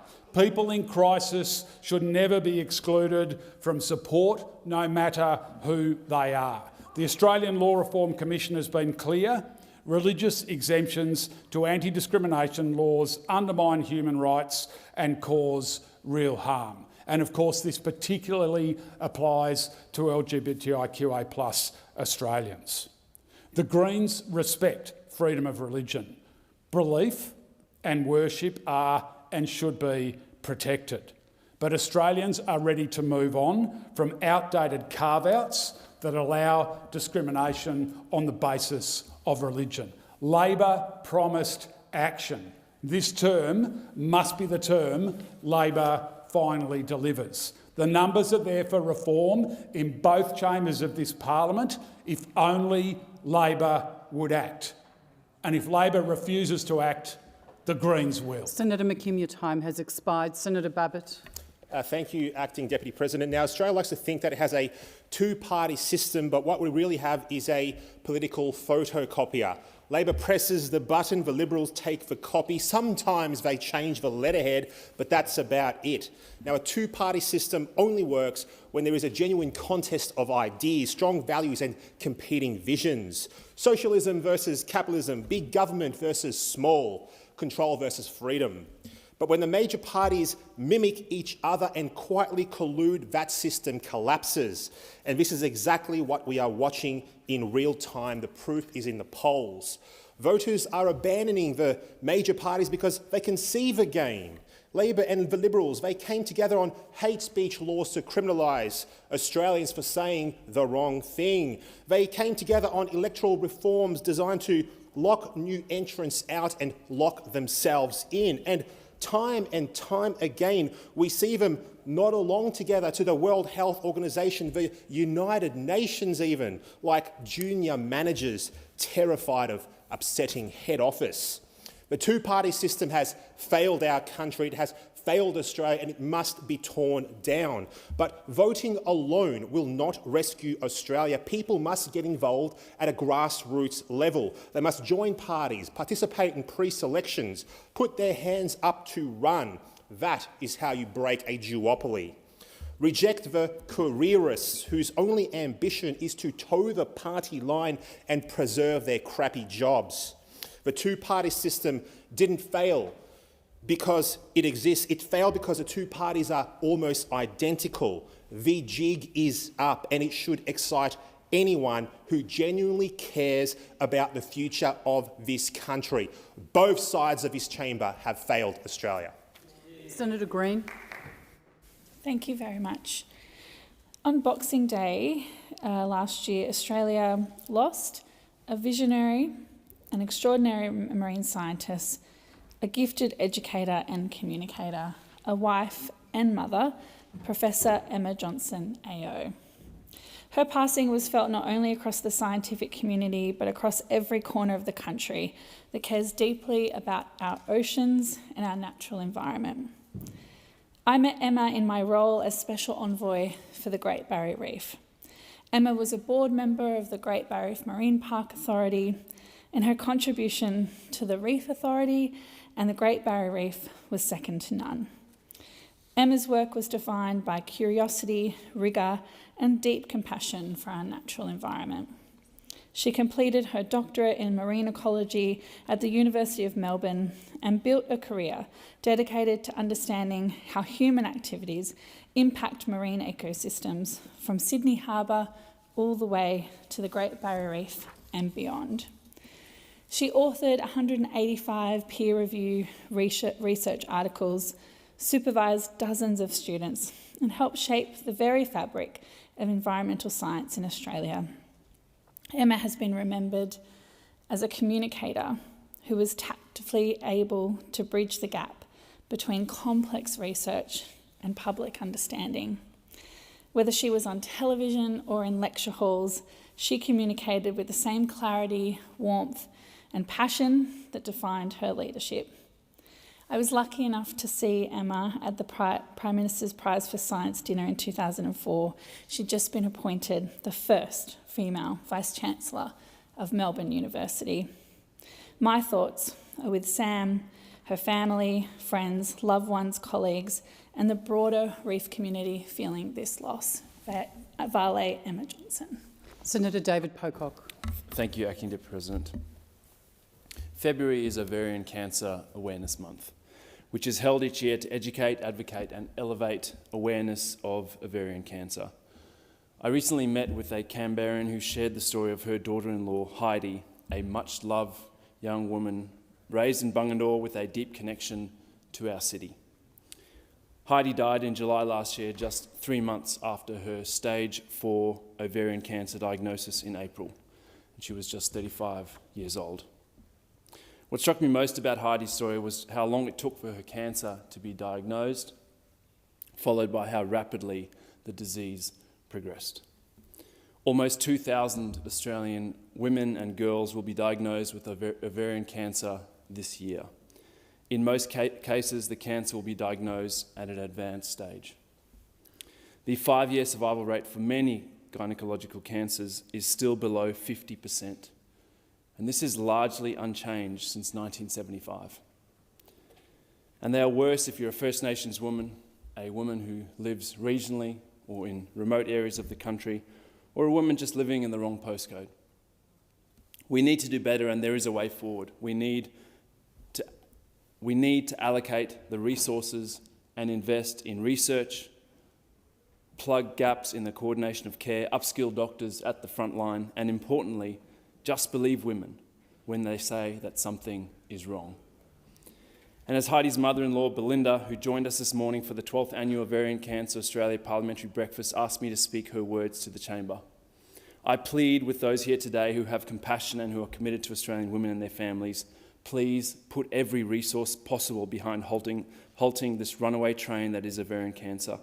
This appalling history of underinvestment and neglect of our daughters, sisters, mothers and partners must end here, in Heidi's name. Senator Thorpe. Thank you. King Charlie, old mate, how have you been? It's me, Lydia, the angry black woman from down under. Now I hear you have a new representative in the Northern Territory, David Connolly, a man with serious power, a man who will live in Government House, and officially the man who represents you in the Territory. Now I'm sure you're aware he's someone who's mocked Aboriginal culture, made fun of our language, blamed us for crime, joked about domestic violence and attacked trans people online. Oh, and let's not forget that one about the Prime Minister and the whale's anus. I mean, surely you've heard about all of this, Charlie. After all, he is your new man in the Territory, your proxy, your vibe, right? And I'm sure you'd know the Prime Minister signed off on David's appointment. And since some of David's unsavoury views have emerged, the Prime Minister has refused to sack him. See, the PM says it would be unprecedented to do that. And I guess he's right. There's not much of a precedent in this country for men of power and privilege being held to account for racism and bigotry. I mean, I guess the PM could try to change that precedent, but then again, maybe he just doesn't care. So instead, old mate Charlie, I thought I'd ask you directly, King Coloniser, is this really the sort of person who represents you? Give me a buzz. Senator, yeah, please, yes. Long-standing convention that we refer to people by their appropriate titles, no matter how we feel about them, and I'm sure the King of England should be referred to appropriately. Thank you, Senator Mackenzie. Senator Thorpe, if you could consider using the appropriate title as you proceed. Thank you. He knows that I call him King Coloniser, so he was okay with it when I spoke to him, as we all know. So, King Coloniser, give me a buzz if you want to have a yarn. Thanks. Thank you. Senator Brockman. Well, Labor is bad for families. Inflation up 4% is on the horizon, and according to the Reserve Bank's own analysis, it's likely to go even higher. Interest rates are on the rise once again. Cost of living through the roof, and the standards of living of every Australian family is falling. Labor is bad for small business. Electricity prices in particular are killing small business, such as the Albany strawberry grower I talked to, who said his electricity bill is up by thousands of dollars per month. The potato grower in Pemberton, $20,000 in a year. The grain processor in the Great Southern, $4,000 extra every month on their bottom line. Labor is bad for the bush. The killing of the live export trade from my home state has been devastating for the sheep industry. A 50% decline in sheep numbers in Western Australia is on the cards in the very near future. We've seen the firearm changes, which again are going to make it harder for those living in the bush. Labor's bad for the weekend. The National Vehicle Emissions Standard is going to price out for many families the four-wheel drives they use for recreation on the weekend, and incidentally they also need for their businesses in the future. And I've spoken to the car dealers in Geraldton, I've spoken to the car dealers in Albany who talk about the fact that that $10,000 plus increase in those four-wheel drive prices will make a real difference. And Labor is bad for Western Australia. The reintroduction of the union movement to the mining sector is a disaster. Thank you, Senator Brockman. Senator Marielle Smith. Thank you, President. Last week, like thousands of children across Australia, my daughter Zara started her first year of primary school. Excited to dive straight into learning, a lifetime of adventure awaits her, desperate to learn to read and write like her brother, to add, to subtract and to create lots of little friendships. And as we take on this adventure as a family, I am so grateful for the foundation of the early education she had before. I've spoken in this chamber often of the transformational power of high-quality early education, how it can help unlock the magic of learning in the early years, unlock that incredible brain development that happens in the early years. Educators who do life-changing, nation-building work every single day, we are grateful for every moment of their work. And it is my deepest ambition that every child in Australia can experience this too. Every child deserves access to a brilliant early education, and if we can provide that for them, we amplify our power to smash intergenerational disadvantage, to create opportunity and to rewrite our country's future. It couldn't be more exciting. It is within our reach, and from January this year, Australian children are eligible for 3 days of subsidised early childhood and education and care because of our government. It's life-changing, it's good for kids, good for families and good for our economy. Thank you, Senator Smith. The time's expired. We'll now move to question time, and I'll call Senator Bragg.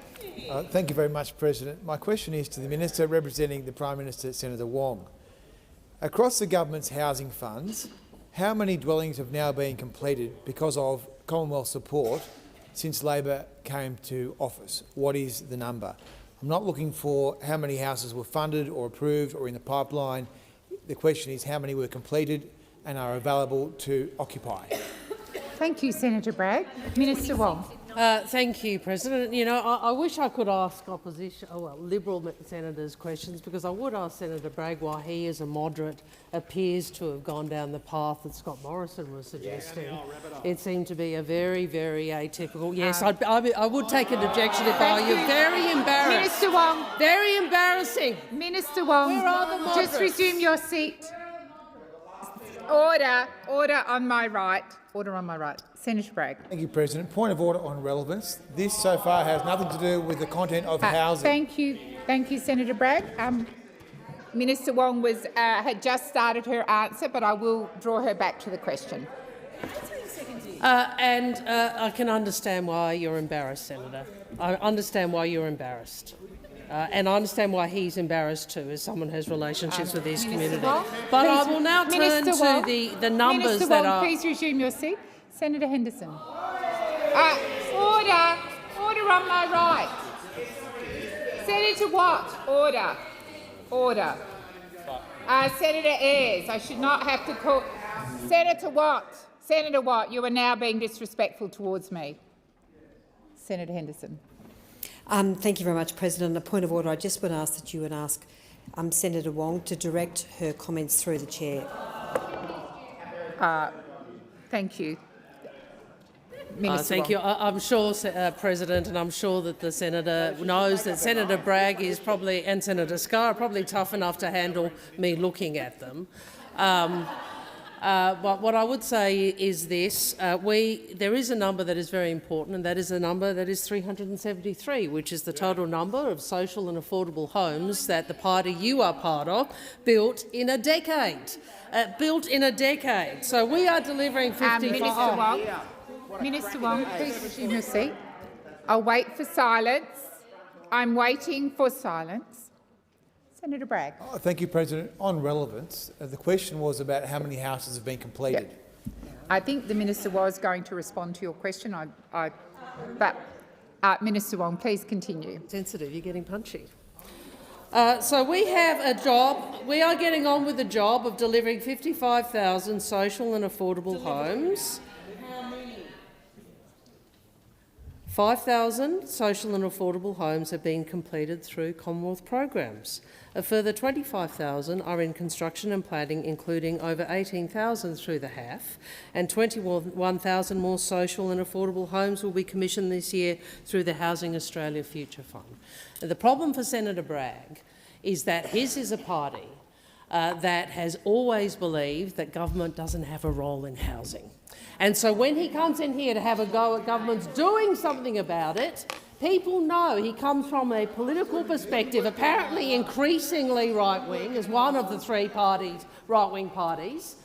He comes from a perspective that says actually government shouldn't have to do anything like this, which is why he has voted consistently against what this government has brought to this chamber to try and ensure we increase supply. The time for answering has expired. Senator Bragg, first supplementary. Thank you, President.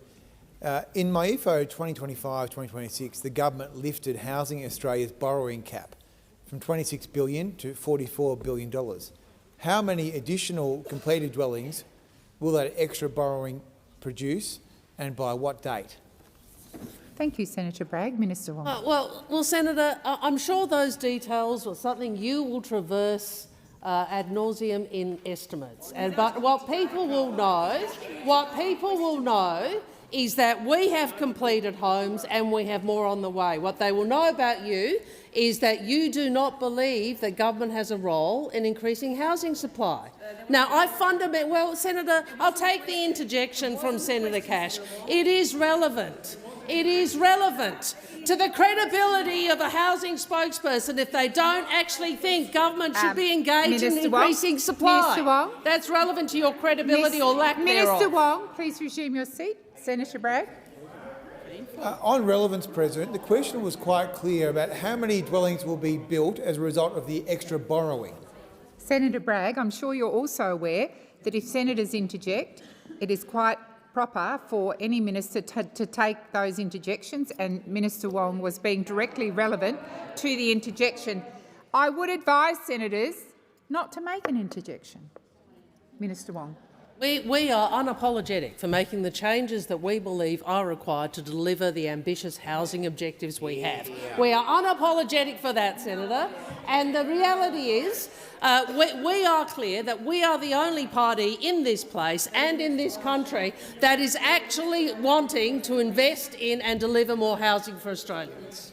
Thank you, Minister. Senator Bragg, second supplementary. Don't think you know the answer. Okay, thank you very much. After orchestrating the largest population surge since the 50s, whilst overseeing a historic collapse in housing construction, as well as driving up prices with a 5% deposit scheme, and now higher interest rates, do you now concede that Labor has failed on housing?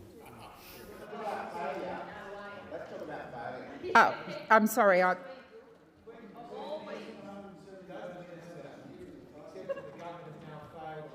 Thank you. Minister Wong. Well, the answer is no.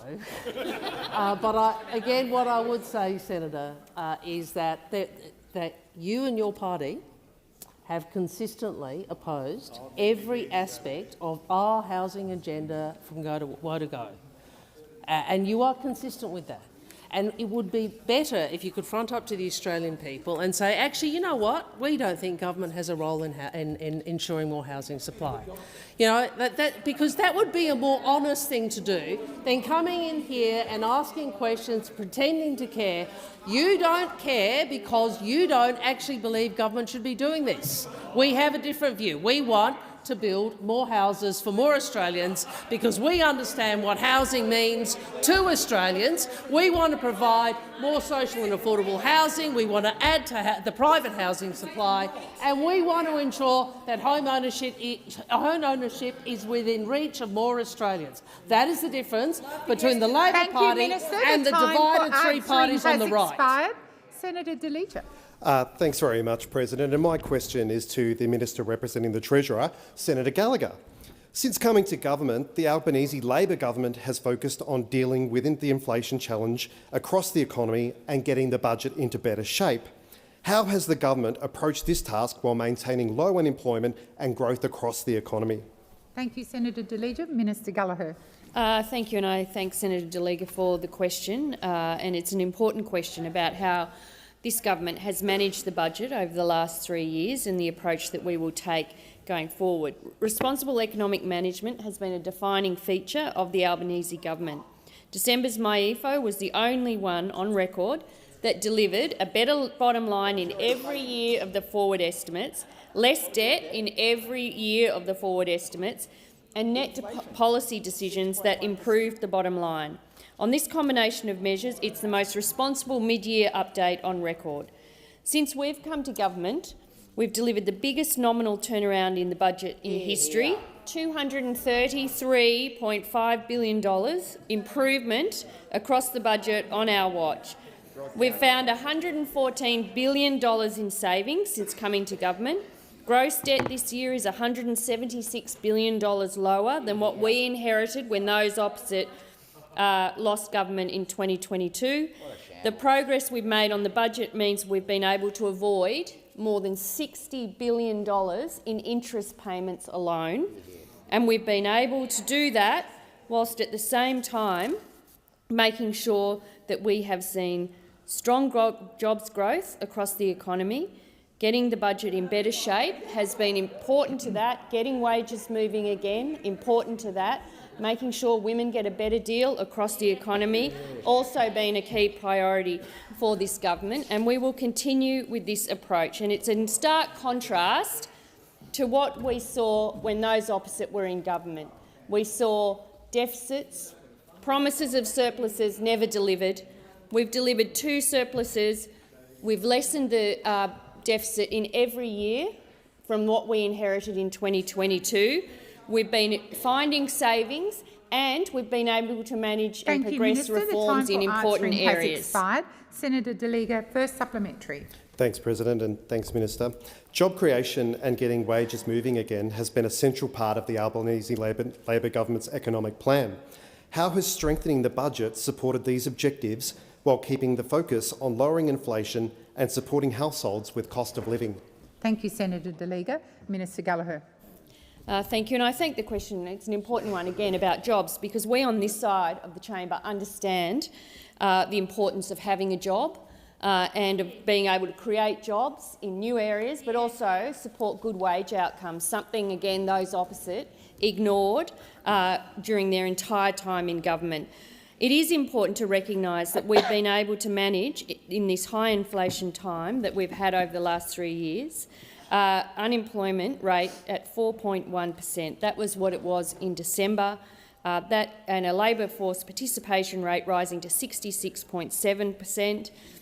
In December, 65,000 more people were in work, which takes the number of Australians employed to a record high of 14,684,000 Australians.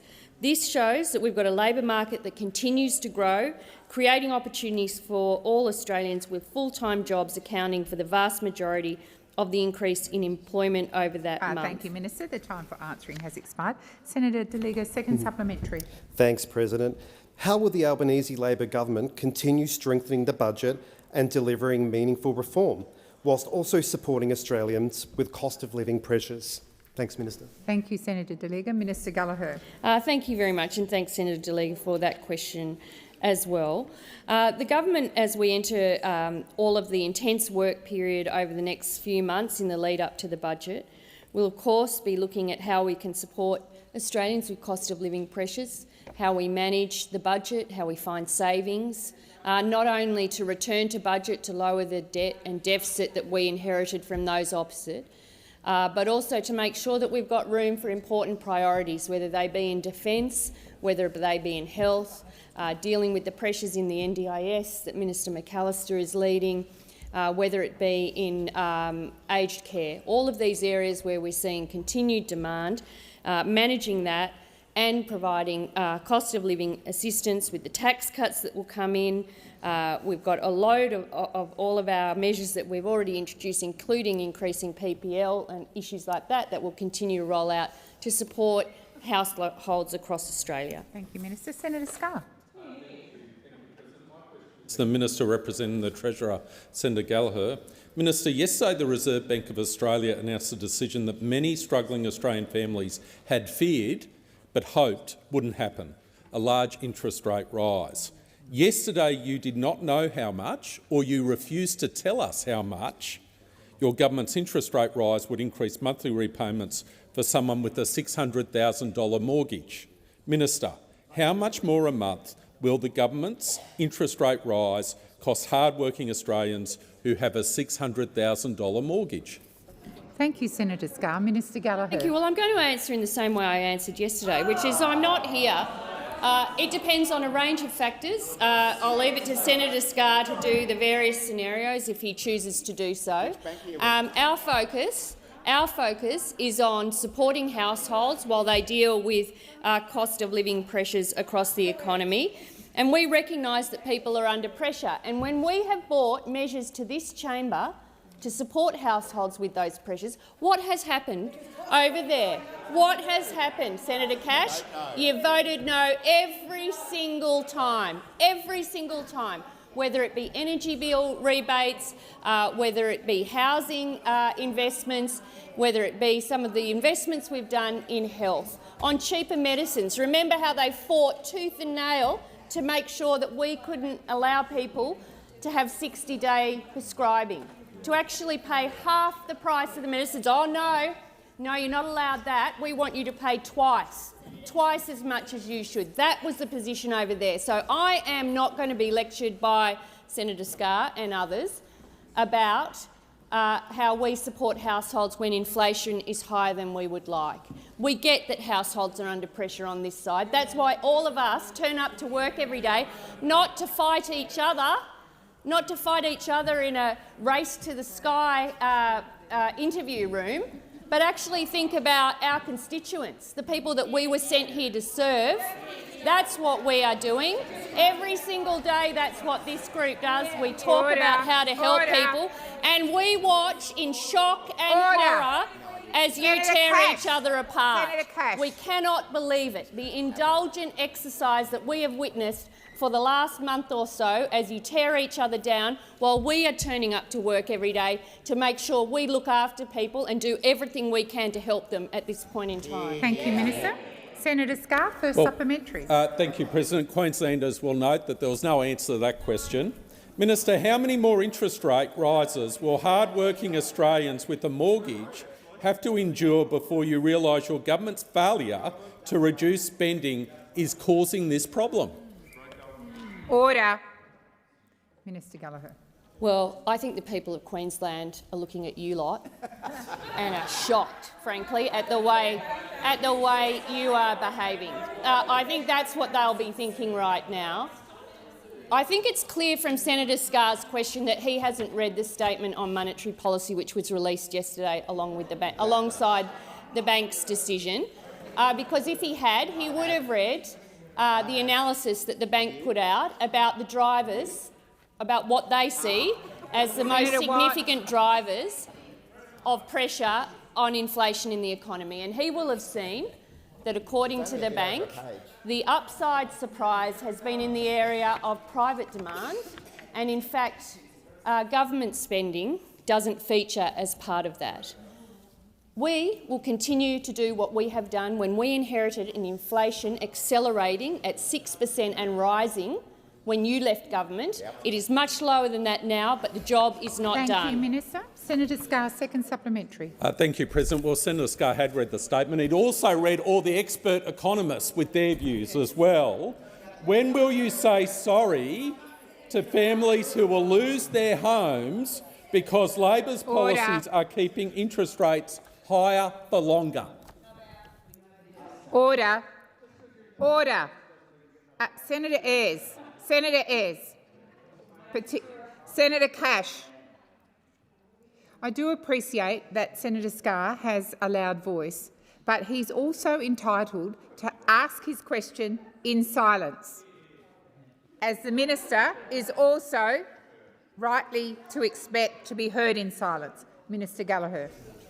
Thank you. I do like Senator Scarr in the third person, so thank you for that.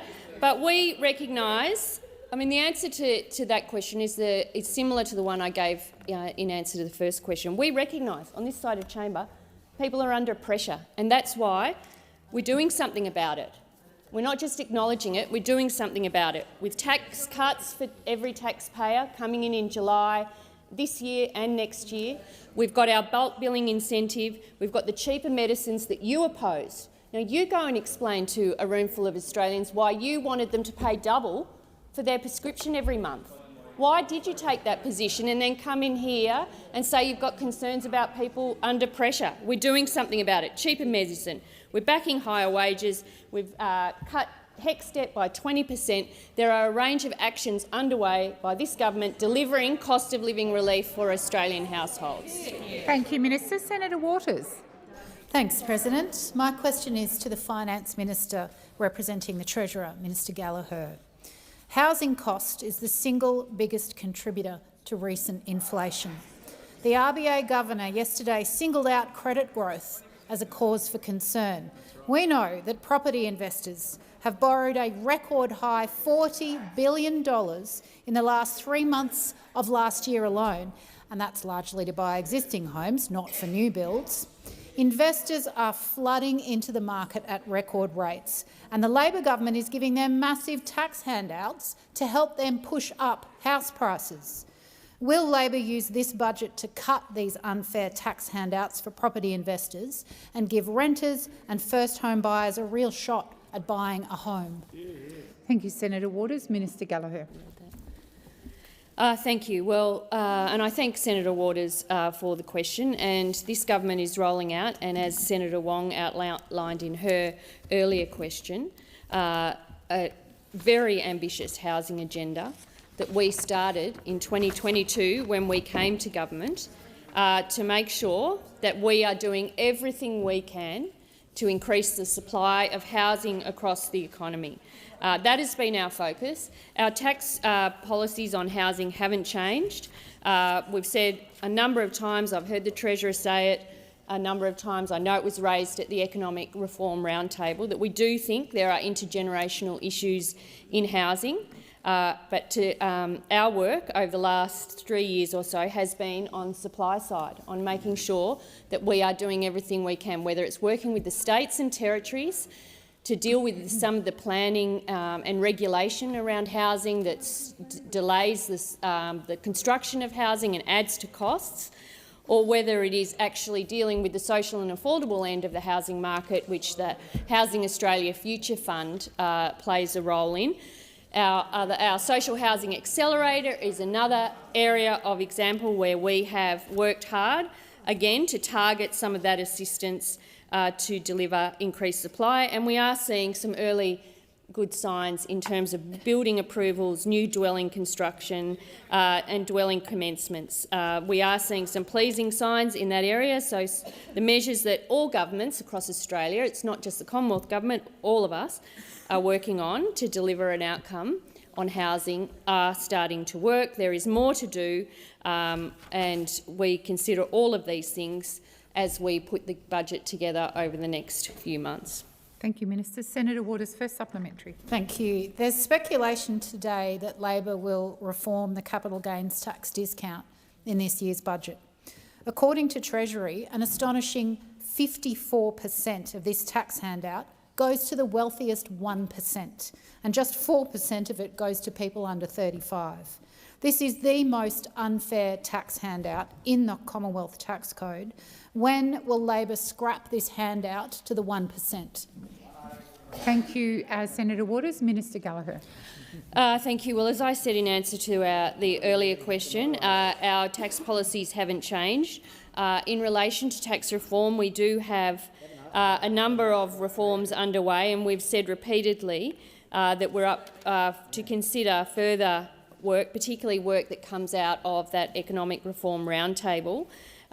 When we're looking at what we've got to do now, we've got instant deductions to implement, we've got a better targeted super to get through the parliament, we've got the tax cuts that will come in over the next little while, we've got the low-income tax offset in super that we will also need to implement. All of that is underway, so I think you can see that we have a range of areas underway on tax reform, but our position on housing and tax has not changed. Thank you, Minister. Senator Waters, second supplementary. Thanks, President. On another unfair tax handout the Greens have called out for decades, scrapping fuel tax credits, which give cheap diesel to big mining companies, would free up around $8 billion a year, which could be used for cost of living relief to households. If Labor is going to cut spending to deal with inflation, will you cut this unfair fossil fuel subsidy for big mining companies? Minister Gallagher. I think in the earlier answer I covered the areas where we are currently working in tax reform. So it's delivering on the tax cuts we took to the last election. It's our better targeted superannuation reform. It's the instant deduction, which was also an election commitment of ours. It's the low-income super tax offset that we have announced. All of those areas are the focus. In relation to other areas of tax, our policies haven't changed. Thank you, Minister. Senator Mulholland. My question is to the Minister for Industry and Innovation, Senator Ayres. The Albanese Labor government is driving new investment in world-class industrial firms in regional Australia. The National Reconstruction Fund recently announced a $75 million investment in Alpha HPA, a high-purity alumina company in Gladstone, Queensland. Minister, why is high-purity alumina such a crucial part of our global tech supply chains? What will the funding mean for Alpha HPA, and how many new jobs in Gladstone in particular will be generated by this investment? Thank you, Senator Mulholland. Senator Ayres. Well, I'd like to thank Senator Mulholland for her question about the National Reconstruction Fund's most recently announced project. Alpha HPA in central Queensland, that it is a fantastic development for Australia, a fantastic development for Gladstone and central Queensland. High-purity alumina is a critical input into artificial intelligence, data centre cooling systems, into semiconductors, into all sorts of pharmaceutical and battery supply chains around the world. And Gladstone, Queensland will be the home of the world's largest high-purity alumina production facility because of the Albanese government's National Reconstruction Fund investment in that facility, crowding in $225 million, which will open a factory that provides 420 construction jobs and then 120 permanent blue-collar trades, production and engineering jobs, 80 of those in Gladstone in central Queensland. That is world-class manufacturing in a central Queensland regional economy that the National Party in particular have left for dead, have walked away from the key issues that will drive competitiveness and blue-collar jobs in regional areas. The local member, Mr Boyce, remember him? He has always opposed. Well, he's doing a pretty good job of promoting himself. I watched his interview on Sky. We'll come back to him in a minute, I suppose. Order. Order. I'm waiting for order. Senator Watt and Senator Mackenzie. Order. Senator Watt. Senator Mulholland, first supplementary. It is refreshing to see a government interested in delivering for regional jobs, not just getting more jobs for the boys in this place. And that is why the Albanese government set up the National Reconstruction Fund to drive industrial investment, deliver good blue-collar jobs and make the economy more resilient and productive. As the Alpha HPA investment in Gladstone shows, the government is delivering for regional Queensland. Why is it important for the government to back Australian industrial firms in the regions? Thank you, Senator Mulholland. Senator Mackenzie, you may have moved down the chamber, but your interjections are just as loud. Now, some might think that's quite an achievement. I'm not one of them, and I'm asking you to lower your voice. Minister Ayres.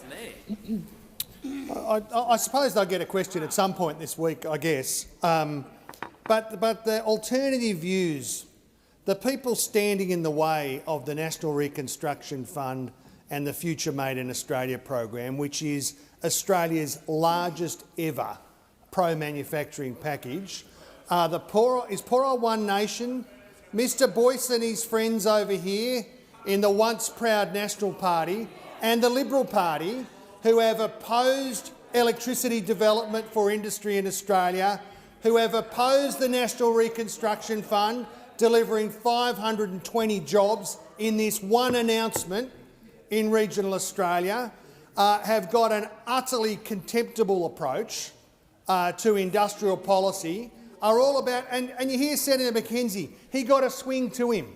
Well, what happened when he was in government? Industrial jobs flooded offshore, imported ideas, exported manufacturing jobs. Senator Mulholland, second supplementary. Thank you. It's been a wild old week in this place. Senator Ayres, why do investors need clear and coherent policy to have the confidence to back? Order. Why do investors need clear and coherent policy to have the confidence to back Australian industry? And what parts of the community are affected if policy is incoherent? Thank you, Senator Mulholland.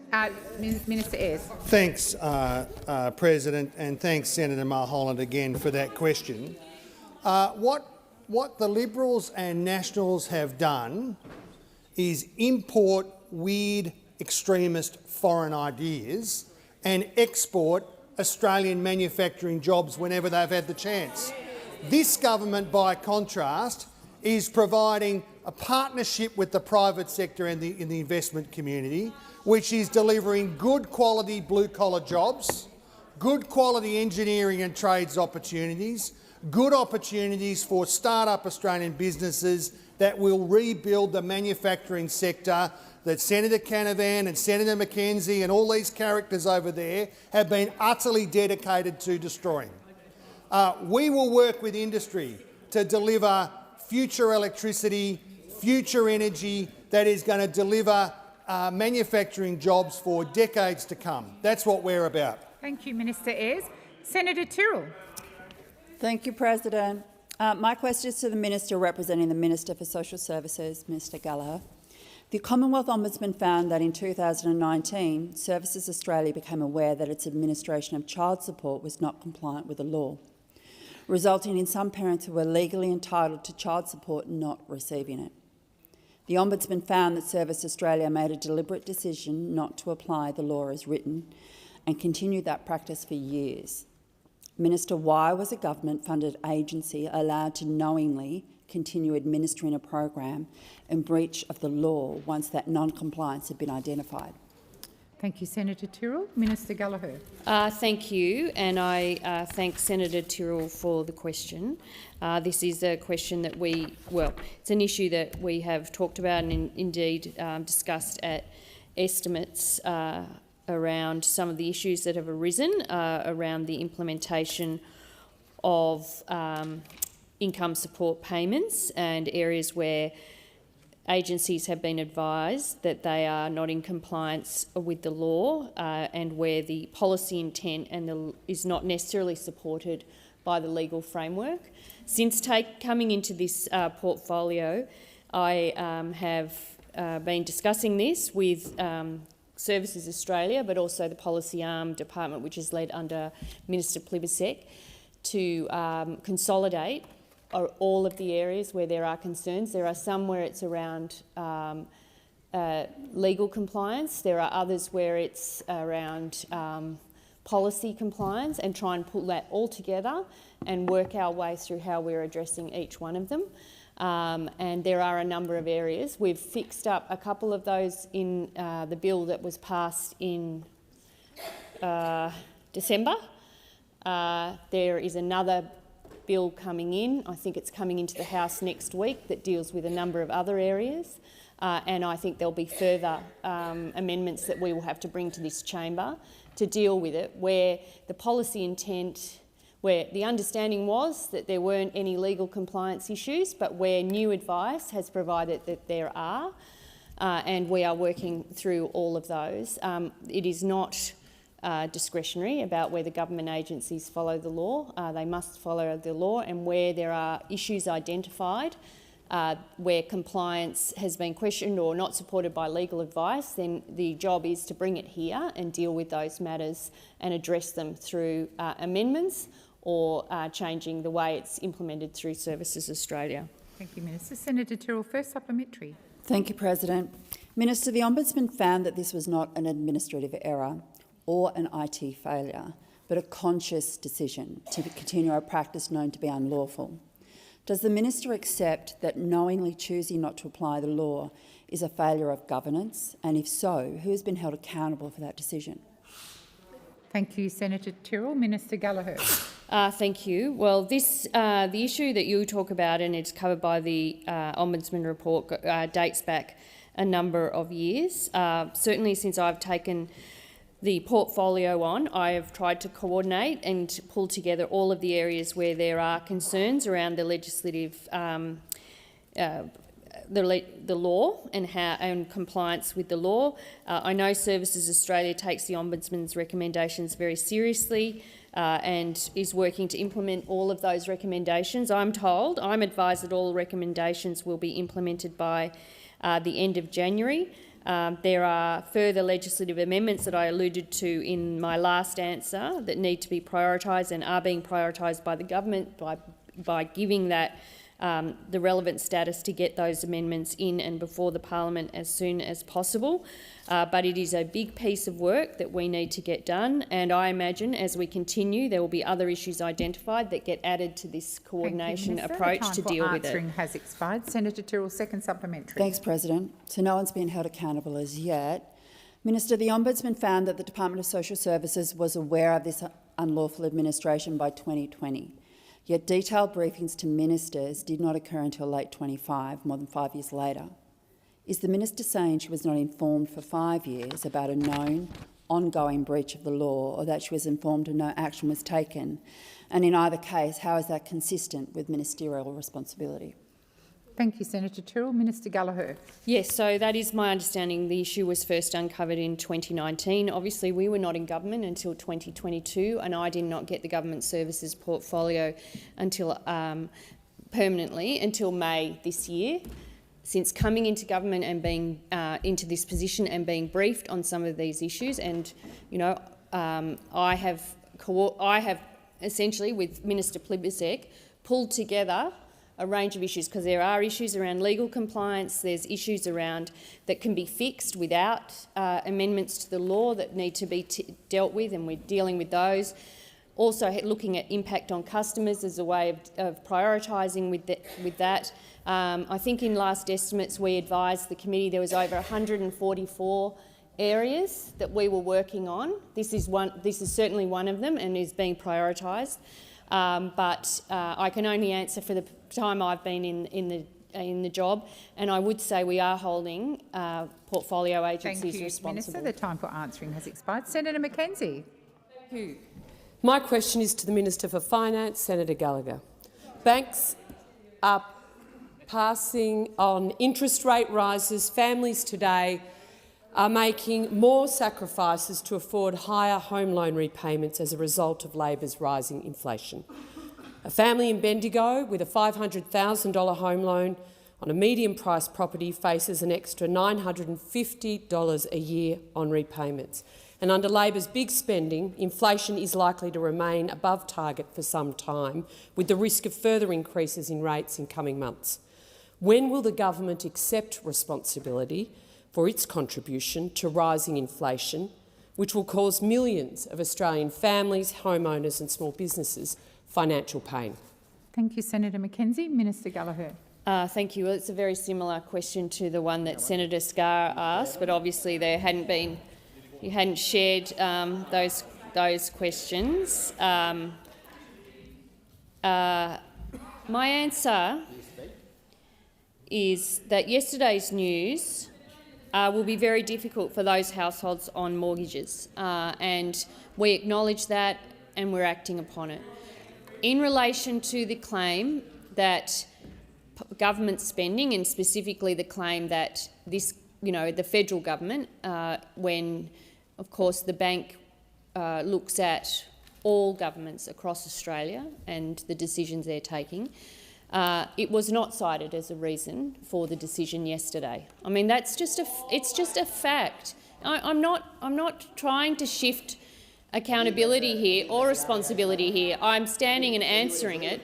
But the point is, if you read the statement on monetary policy, the pressures that are adding to inflation in the economy in the latest data, as the bank outlined, has been the upside on private demand. That is just the reality. On the budget handling, we have found $114 billion worth of savings. Frankly, when you were in government, you didn't come anywhere near that. There were nowhere near it.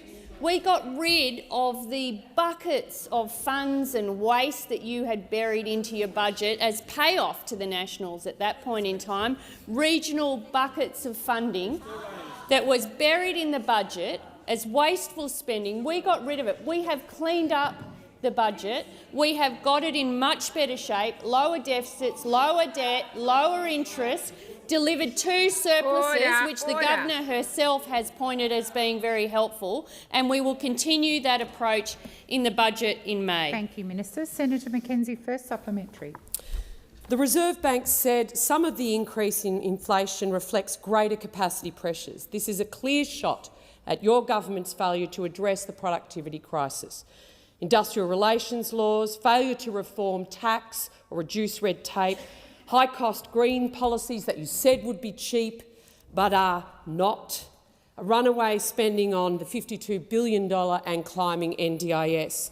When will the government take action to reduce the percentage of government spending across our economy that is now at a 40-year high? Has expired. Minister Gallagher. Thank you. Well, I don't accept a lot of what was in that question at all, and it was factually incorrect. The highest spending government was the Howard government, and not to be outdone by the COVID spending that occurred. So just let's be honest here. Order. In relation to government spending, we have found $114 billion worth of savings. When you sat in the cabinet room, Senator Mackenzie, I don't think you found 20 cents. To be honest, I don't think you found a cent that went into savings. You spent a lot. The Nats spent a lot, and I can see ministers that, yeah, they're nodding. Liberal ministers are nodding because they know what the story was.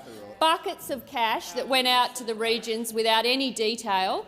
You didn't find a cent. We've found $114 billion, and there is more work to do. Has expired. Senator Mackenzie, second supplementary. Yesterday's statement on monetary policy was a warning to the government. It sits alongside warnings from the IMF, the OECD, international rating agencies that speak to your government spending. With inflation likely to remain high for some time, what changes in policy will the government now adopt to protect families from the threat of further rate increases and cost increases as a result of inflation? Thank you, Senator Mackenzie. Minister Gallagher. Thank you. Well, the government will continue its responsible budget management. We will continue to look at how we provide effective cost of living support. And if you read the bits, all of the statement on monetary policy, you would have seen that the Governor herself pointed out that the economy has a lot going for it. It's growing faster than other economies, other than the US. It is unemployment McKenzie. is low when you look at comparable countries. Minister Gallagher, please resume your seat. Senator Wong. President, I appreciate Senator Mackenzie's contribution to the chamber, but it is becoming somewhat repetitive, and it would be. I would ask you to draw her to order. She's interjecting without a break. Thank you, Senator Wong. Before you stood, I did call Senator Mackenzie to order. You are currently doing a running commentary alongside the minister. So I would ask you to sit in silence for the remainder of her answer. Minister Gallagher. Thank you. We have low unemployment. We've managed to keep unemployment lower than comparable countries. That matters. People have stayed in employment, earning wages where we are supporting wage increases. There are strengths in our economy. Business investment is rebounding. We're seeing all of those things. Yes, we have to manage the inflation challenge, and the government will do that in the budget. Thank you, Minister. Senator Payman. Thank you, President. My question is to the Minister representing the Minister for Housing, Senator Ayres. In my home state of WA, the median house price in Perth has recently hit $1 million. It won't be long before it overtakes Vancouver. For West Australians, initiatives like the Australian Government 5% deposit scheme mean either signing up to pay hundreds of thousands of dollars more to the bank in interest or missing the chance to own their own home as prices continue to push upwards. Minister, my constituents are curious, why has the government forced first home buyers to choose between these two bad options? Thank you, Senator Payman. Just before I call Senator Ayres, I'll just alert my Tasmanian senators to the presence in the gallery of a state parliamentary colleague, Meg Brown. Senator Ayres. Well, I suspect that won't be the first sort of Vancouver joke that'll get. But I'm delighted to have. I'm delighted to have Senator Payman's question about the housing questions. The truth, Senator Payman, is that 5% deposit scheme that was introduced by this government is a life-changing intervention for many, many young Australians. And it's all very well. I've heard some of the sort of heckling from this time from our friends in the Greens political party, sneering from the vantage point of the homes that they own at young Australians who just want to have a go, who just want to get a foot on the ladder, It's all right to sneer from the sort of Max Chandler Mather, dinner party sort of position, the sort of I understand nuanced strategy position, but actually ordinary people, young Australians, this has been for many of them the first time that they have seen an opportunity for themselves to be able to save a deposit and get in there, and they have been doing it. Unhappily for Senator Bragg's sort of negative Nancy argument, they have been doing it in droves, hand over fist, getting them and their partners, them and their families for the first time into a home. And that is what Labor is about, driving action in supply and giving people a fair crack at having a go at the housing market. And that is something I thought you might have used to have supported. The time for answering has expired. I'm waiting for the chamber to come to order. Senator McKim. Senator Payman, first supplementary. Thank you, President. My constituents, particularly young families who hope to own their newfound land one day have told me the dream of home ownership is slipping away, and they tell me they're sick of the major parties passing this issue back and forth like a hockey puck. They also know that the 5% deposit scheme will push up prices. Minister, does the government believe that saddling a few Australians with a bigger mortgage and putting housing further out of reach for many more is a good deal? Thank you, Senator Payman. Minister Ayres.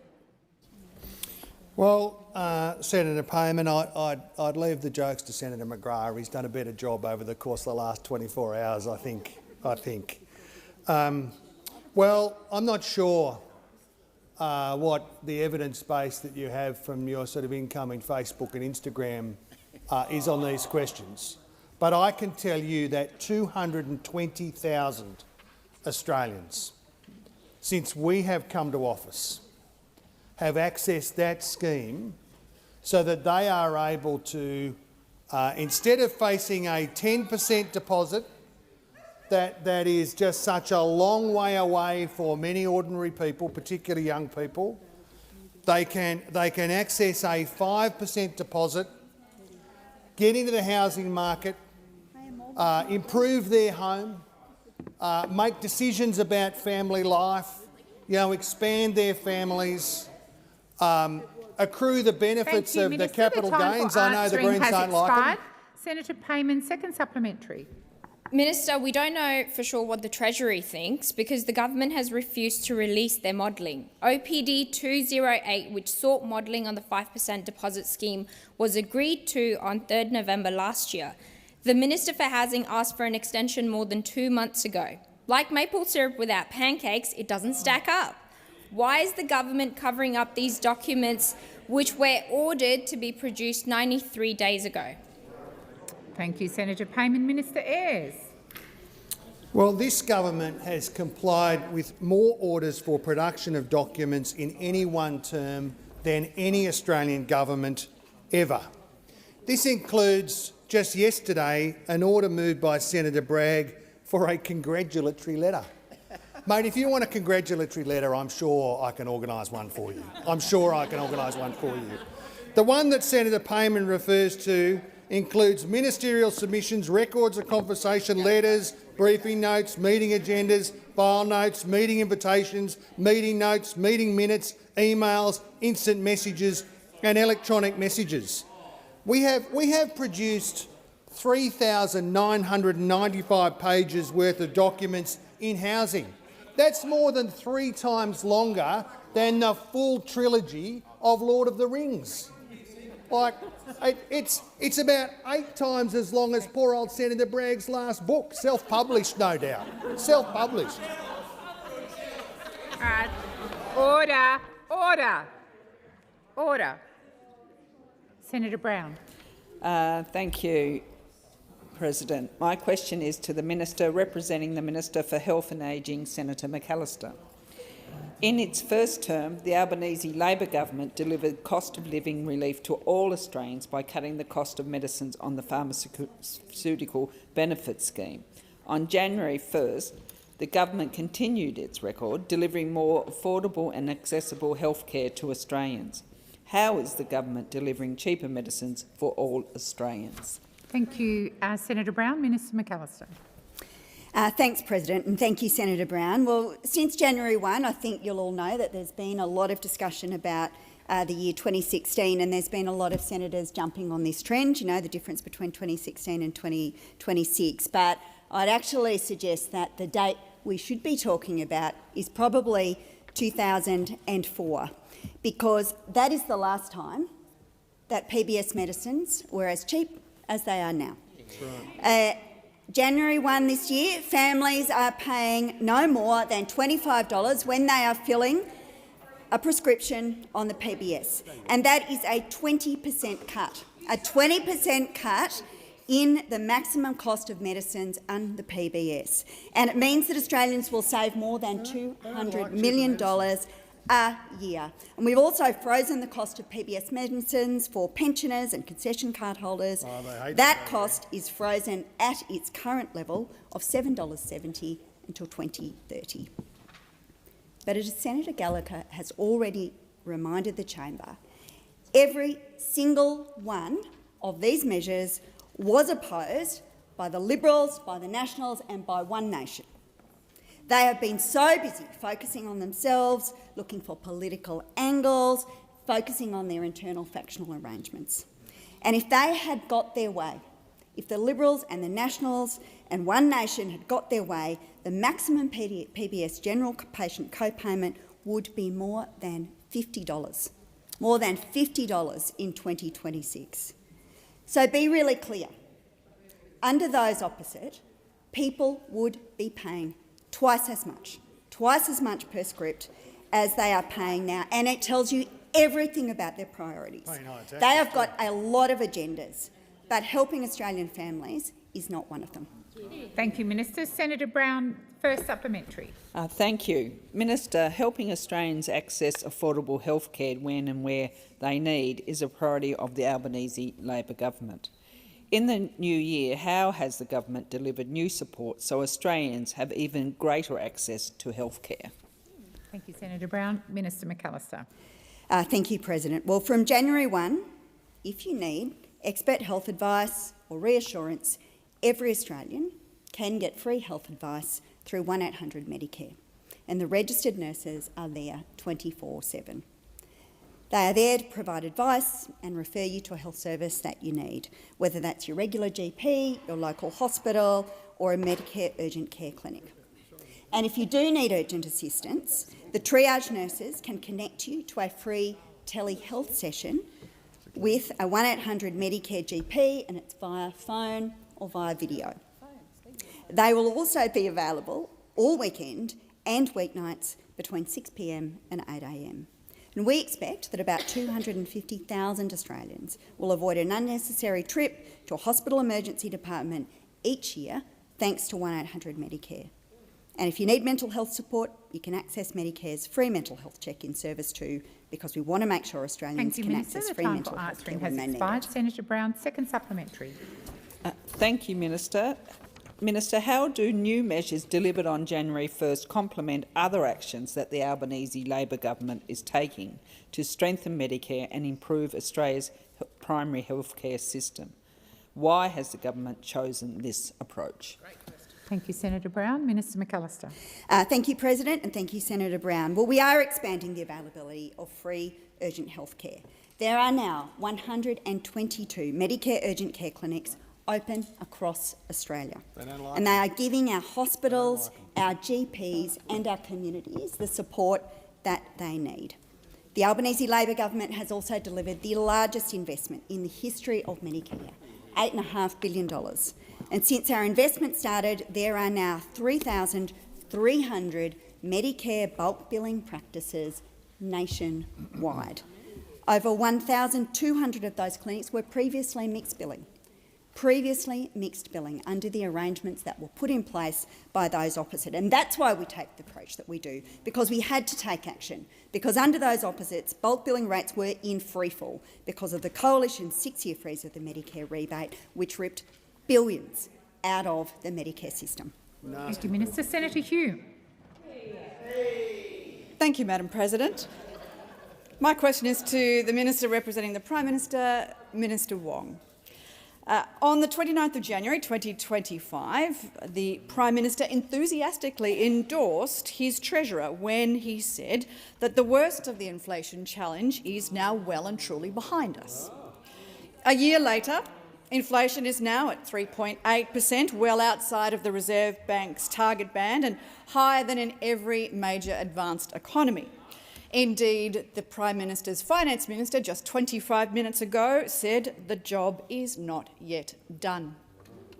Australians were promised relief. Instead, they're facing higher prices, high interest rates and falling living standards. Minister, is the Prime Minister's Treasurer wrong then, or is he wrong now? Thank you, Senator Hume. Minister Wong.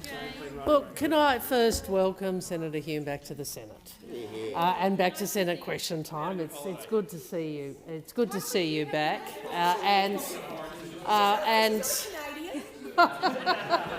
You know, you really are just. He's enjoying that far too much. He's enjoying that far too much. Yeah.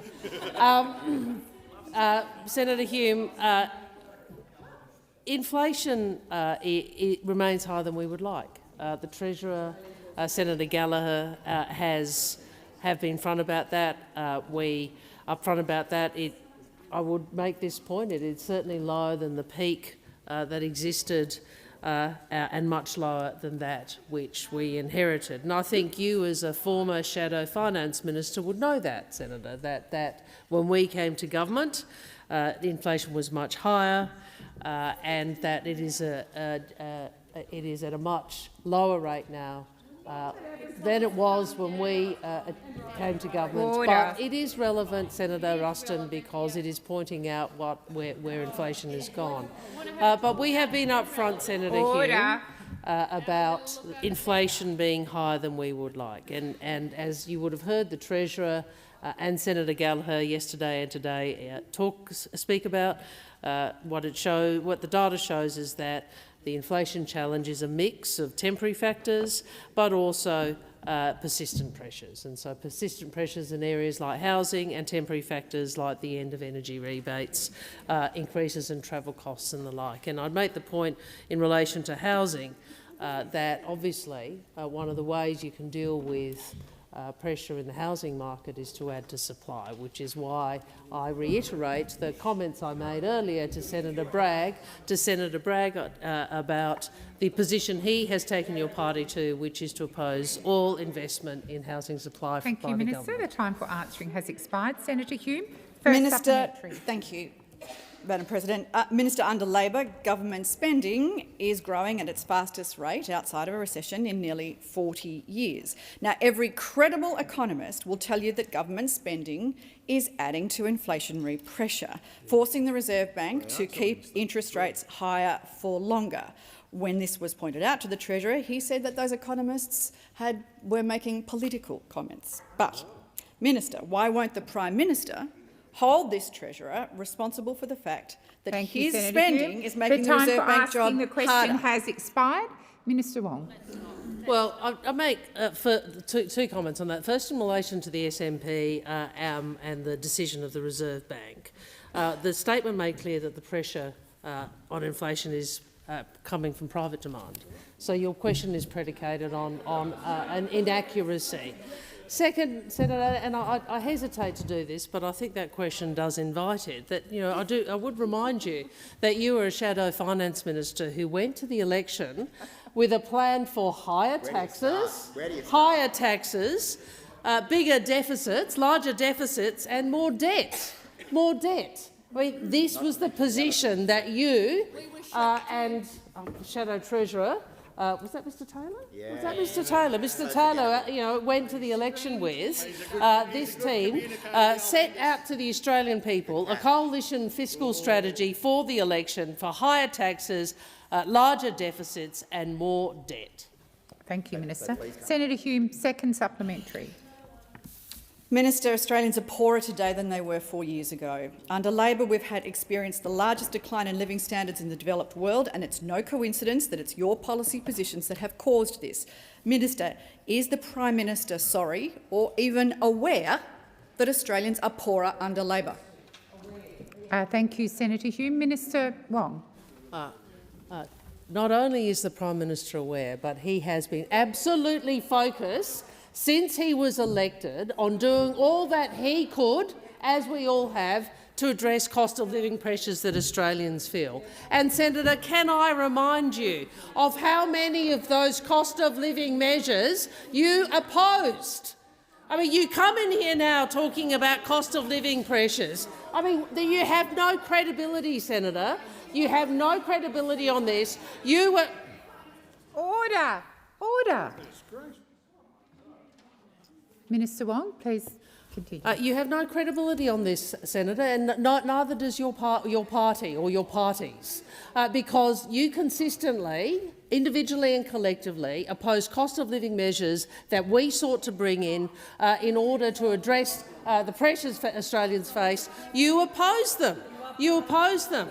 So I think we all understand that inflation is a challenge and we are working to do what is required to get inflation down. The time for and on the answering basis has of that, expired. Senator, President, I ask that further questions be placed on the record.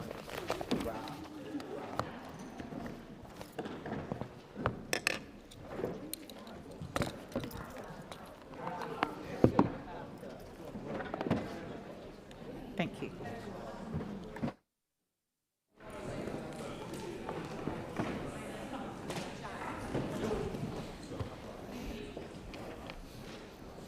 Are there any motions to take note of answers? Senator O'Sullivan.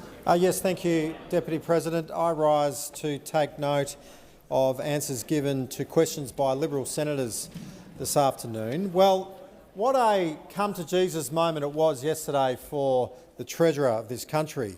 It marked a day when the Treasurer's pantomime, this charade that has been masquerading for the last 4 years, has finally come undone, and it's come home to roost. In deciding to raise the official cash rate, the RBA made this observation yesterday in its statement on monetary policy. Now, we keep hearing from those opposite about what the statement actually said. Well, this is exactly what it said, and the fault of the circumstance that Australians are facing now with rising interest rates sits squarely with this side, these people on this side over there, the Labor government. It said, this is what the statement said: there are uncertainties about the outlook for domestic economic activity and inflation and the extent to which monetary policy is restrictive.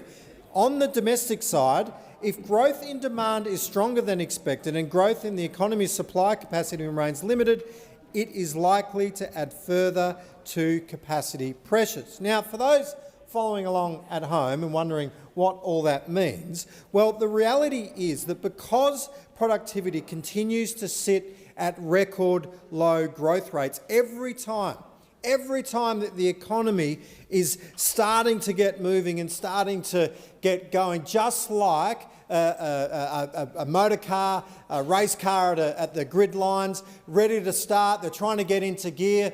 The moment that happens, it's immediately held back by constraints such as limited supply-side capacity, workforce shortages and restricted material availability. Now, these capacity measures mean that when demand rises, supply cannot expand because the economy cannot produce more. Now, the RBA, the Treasury, the OECD and IMF all emphasise that productivity is the primary driver of long-run living standards and non-inflationary growth. And as a result, this country is crying out for real economic reform. If yesterday did not make that obvious, frankly, nothing will. The era of tinkering around the edges of economic reform is over. We need a government that is serious about economic reform. We need a government that is seriously looking at themselves and the pressure that they are placing upon the economy, because it is now, and has been for quite some time in fact, impacting upon Australians' ability to be able to make ends meet. We know that interest rates obviously have a direct impact on the availability of free cash, on impacting upon a household's budget, because those mortgages have gone up. Those mortgages have gone up, and it was disappointing news. Those families that are struggling with making ends meet, already struggling, yesterday received the most devastating news that their bills, that their costs of maintaining their homes and maintaining their lifestyle has just gone up. And it is directly because of the effects of this government and what this government is doing. And the Treasurer is not serious about dealing with the matters that we know will seriously put downside pressure on the economy that would enable for interest rates to go down and for things to be stabilised and normalised. But we know that this government is not serious about tackling those things because they're addicted to spending. They're addicted to spending your money. Taxes is your money. You've earned it, Australians. You have earned that money, and it's been given to the Australian government, and they're not applying the restraint that is necessary to keep things under control, and we are seeing significant challenges. Remember that economic roundtable last year that resulted in absolutely nothing? Nothing? I mean, has anything good come out of that at all, apart from just a nice glossy brochure, a communique that was written long before the event even happened? I mean, this government is not serious about tackling economic reform. All they're serious about is putting out a nice brochure, putting out a nice communique without actually being prepared to tackle the things that matter. Now, while all that is happening, Australians are feeling the pain. While all that is happening, Australians are struggling to make ends meet. And all they're wanting is a government that is prepared to take the difficult decisions, a government that is prepared to put their interests first, rather than just following an ideology that is driving these decisions that are impacting upon Australians. Time has expired. Senator Whittaker. Thank you, Deputy President. Well, the Liberal Party like to talk about the government should control spending, or I think Senator O'Sullivan talked about. I think Senator O'Sullivan just talked about economic reform. But let's be honest about what that really means. What do the Liberal Party really want? Well, their record tells us what they really want. They don't want us to provide cost of living relief for Australians. They don't want us to invest in building the houses that we need to fix the housing crisis that they left our country in. They don't want us to make it more affordable for Australians to get into their own home. They don't want us to invest in Medicare and make it more affordable for Australians to see their GP.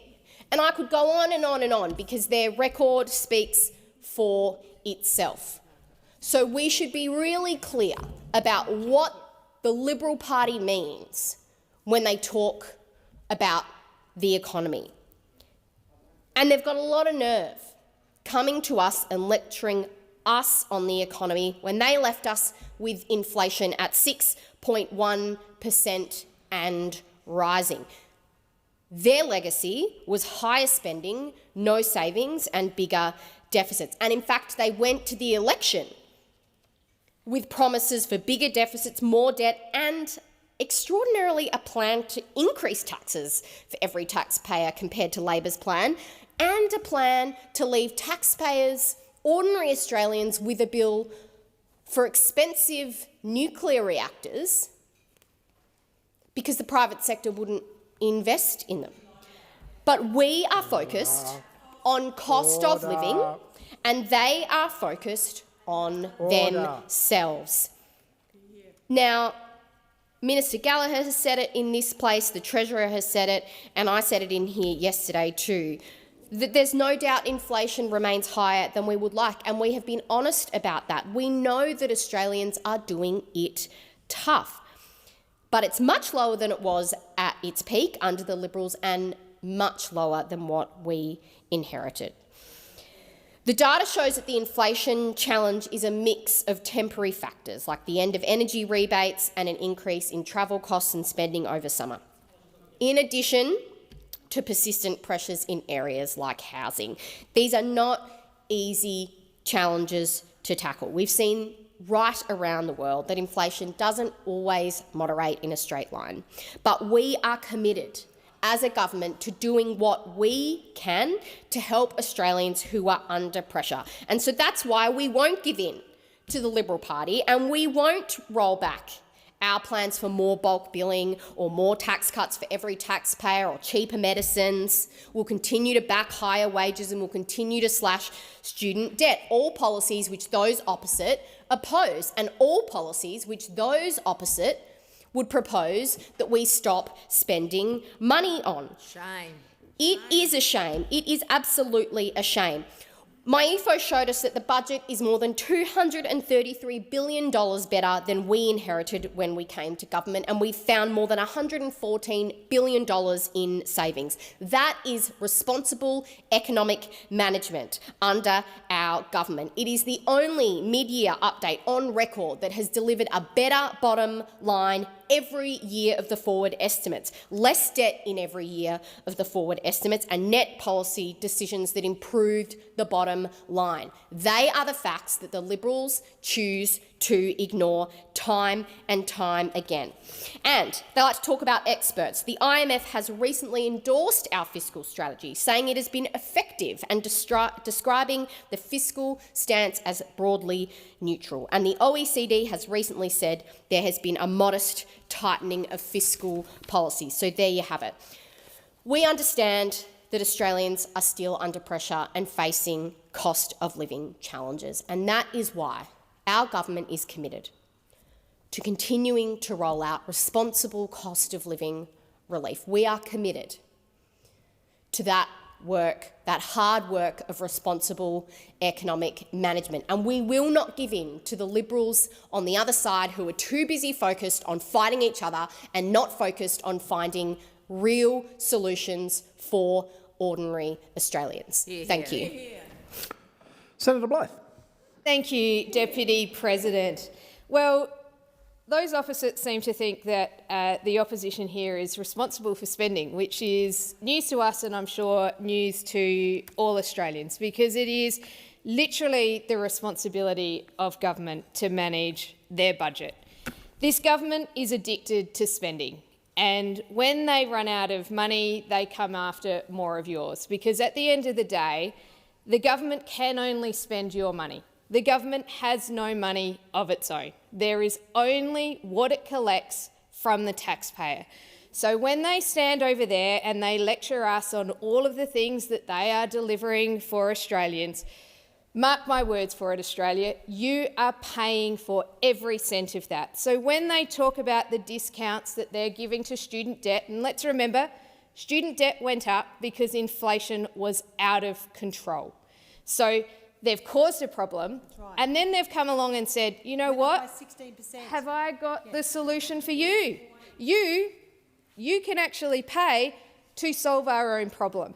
And that is the problem with this government, people of Australia, is they are causing problems and then trying to solve it with your hard-earned money. So for all of the tradies out there, for all of the people who didn't go to university, you've actually paid for those student debts to be reduced because inflation was high, because government spending is out of control. And you know what? I'm with you, Australia. I am sick and tired of this government blaming everybody else for the economic settings in our countries.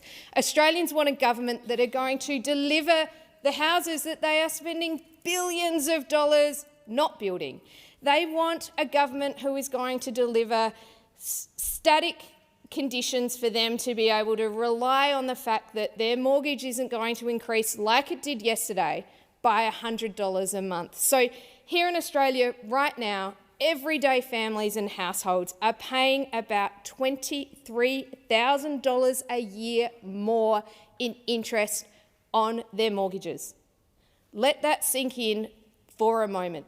$23,000 that everyday families are having to find extra on top of rising electricity bills, on top of rising insurance premiums, on top of increasing grocery bills. This is something when those opposite get up and say, oh, look, you know, we know Australians are doing it tough. Do they? I'm not sure that they do, because everyday families, not only are they doing it tough, but it is pretty insulting when they get, if they're watching, I'm sure that there aren't that many people who are interested in watching this, but when they are sitting there and they are told constantly, time and time again, by their government that, you know, everything is just fine and we are the most amazing economic managers of the Australian economy, it is like a slap in the face. Because let's be honest, families here are struggling. And that's if you can afford a house. So if you can afford a house, you're finding $23,000 a year more. For those that are in the rental market, every single time they are going to try and find a rental home, let's remember we've had the largest surge in our population since the 1950s. So you are lucky if you can find a rental home. So We've got a group who, amazing if you can get into the housing market, but if you can't and you're looking for a rental, well, good luck trying to find one. And the billions of dollars that this government is spending on not building homes is not doing anything to ease that pressure at all. So Labor has promised to build 1.2 million new homes by mid-2029. So far, they are well short on this target, and they are a quarter of the way through their own timeline. So it's fair to say that families, everyday, hard-working Australians who are just trying to make ends meet, who are just trying to make their mortgage repayments, try and find a rental house to live in, there is no ease in sight. And all those opposite want to do is stand there and talk about what the Liberal Party did years ago. They've been in government now. They're in their second term. It's time they took responsibility for the state of our economy, for the rising inflation, the rising interest rates, and the lowering of our living standards for the first time in living history. Senator Blythe, your time has expired. Senator Cox. Well, thank you, Deputy President. I think it's welcome back to question time in the Senate. And finally we see those opposite turn up and ask some decent questions that Australians are really concerned about. And I think it's pretty rich for those on the other side to stand on their feet and come in here and lecture the government and saying that we're not doing enough. Everything that we've brought to this chamber, you have not backed. So yes, Senator Henderson, you point to the other end of the chamber. You may want to join hand in hand with the Greens down there. That's what they've done in the ACT. They're building their coalition. Please resume your seat. Senator Wong. Senator Henderson persistently interjects even when you call her. Senator Wong, I had called Senator Henderson to order. Interjections are always disorderly. Senator Henderson. Senator Cox. I thank you, Deputy President. Now, cost of living measures are things that are not a new thing. They didn't just start this week. Australians have been dealing with them, and our government have been very, very focused on that. We've heard Senator Whittaker, who is my colleague and my friend from Western Australia, talking about those, talking about the cost of living pressures. And what we saw is question time here today kick off with a question from the housing spokes, Senator Bragg, to Senator Wong, our leader here in the government, about the important issue that is about housing here in Australia. It is the thing that Australians are focused on, and that's because 373 homes is all that the opposition built in a decade. 373. And it is the role of government, as Senator Wong did tell Senator Bragg, that it is the role of government to ensure that there is supply in the market of housing, and that's what our government are focused on. It's not a race to a Sky interview to get your grabs, to get your social media hits up. This is about ensuring that Australians are front and centre and the focus of what we do as a government, and that's what the Albanese Labor government are focused on. We are ensuring that our housing agenda, Senator Gallagher, Minister Gallagher went through the housing agenda after a question from the crossbench from Senator Waters in relation to our tax policy settings. They haven't changed. We didn't change our spots or our position or our relationships in the break. We are still here doing and addressing the intergenerational issues that have arisen, and they are about supply, putting more supply for housing into the market. We are also managing, and through our economic management measures, I think Minister Gallagher mentioned $114 billion in savings that we found in the budget. Now, we know that there are issues with the budget. We know that we need to address those, and it's not where in the best way that it can be or should be, and definitely not in the shape that we inherited from the opposition. Now, we continue to be responsible economic managers on this side of the chamber. And Senator Ayres, Minister Ayres, went to the question that was asked by another colleague of mine, Senator Payman, from Western Australia in relation to housing and 5% housing deposit. I know that West Australians, young people with families have accessed that 5% deposit for housing. It is something that is making a difference. When we talk about, again, the credibility of coming in here and talking to issues are about addressing the cost of living, cheaper medicines, bulk billing, our largest investment into Medicare, cutting student debt, all of the things that matter to Australians, all of the things that they have told us will make a difference to the cost of living pressures that they are having. We are getting real wages moving again.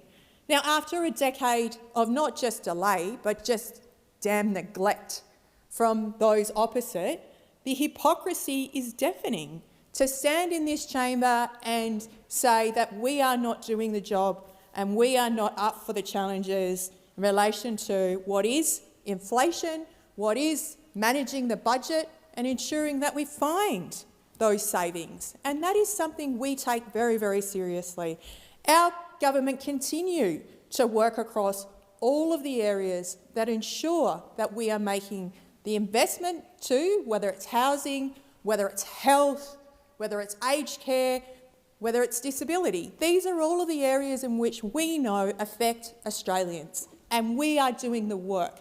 Unlike those opposite, we are focused on fighting for Australians, not fighting each other. Senator Sharma. Thanks, Deputy President. $2,070 per year. That's the question that Senator Gallagher was not able to answer, but that's the question that that's the answer to the question of how much will an average mortgage holder, at least in my hometown of Sydney, pay each year in additional interest because of the RBA's cash rate rise. Now, anyone who's got a mortgage would have got an email from their bank this afternoon saying that the mortgage rate's going up, and to click on a link, or maybe they put it in the email itself saying this is how much your payments are going to change each month. I got it come in through question time. The fact that the Finance Minister, Senator Gallagher, is not prepared to level with the Australian public and tell them how much this decision is going to cost them speaks volumes, I think. Now, we heard from this government not long ago that the inflation challenge was behind us. The Treasurer, Mr Chalmers, said in just over a year ago, January 2025, the worst of the inflation challenge is now well and truly behind us. We heard from the Prime Minister, Anthony Albanese, in July 2025 saying we have turned the corner there with inflation. Neither of these statements has been proven to be true because inflation is back. It's back in a big way, and that is why the Reserve Bank had to raise rates when it met on Tuesday. We've seen inflation in Australia go from 3.4% on an annualised rate on the November figures to 3.8% annualised rate on the December figures. Now, this is a uniquely Australian phenomenon that inflation is rising. In other major economies throughout the developed world, inflation is coming down. In the United States, it's 2.7% and falling. Japan, it's 2.1% and falling. Canada, 2.4% and flat. The Eurozone, 2% and flat. Germany, 1.8% and falling. The UK, 3.4% and falling. Every other major OECD economy, you have inflation coming down. Australia, it is going up. And that is why, again, almost entirely alone amongst developed economies, interest rates are having to go up in Australia. Nearly every other central bank around the world, there's an exception of Japan here, I'll acknowledge that, but every other central bank around the world is cutting interest rates. Their last two movements have been down. In Australia, we are putting up interest rates. Now, what is the reason for that? It's straightforward, and you don't need to take our word for it. You can take any number of other people's words for it. The economy is running too hot because government spending is too high.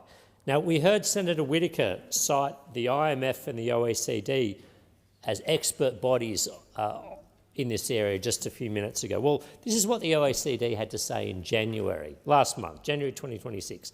A tighter fiscal stance is needed to avoid adding to inflationary pressures. The OECD, last month, just before the inflation figures came out, a tighter fiscal stance is needed to avoid adding to inflationary pressures. Well, that tighter fiscal stance has not been forthcoming. Inflationary pressures had been added to, and the Reserve Bank is now having to raise rates.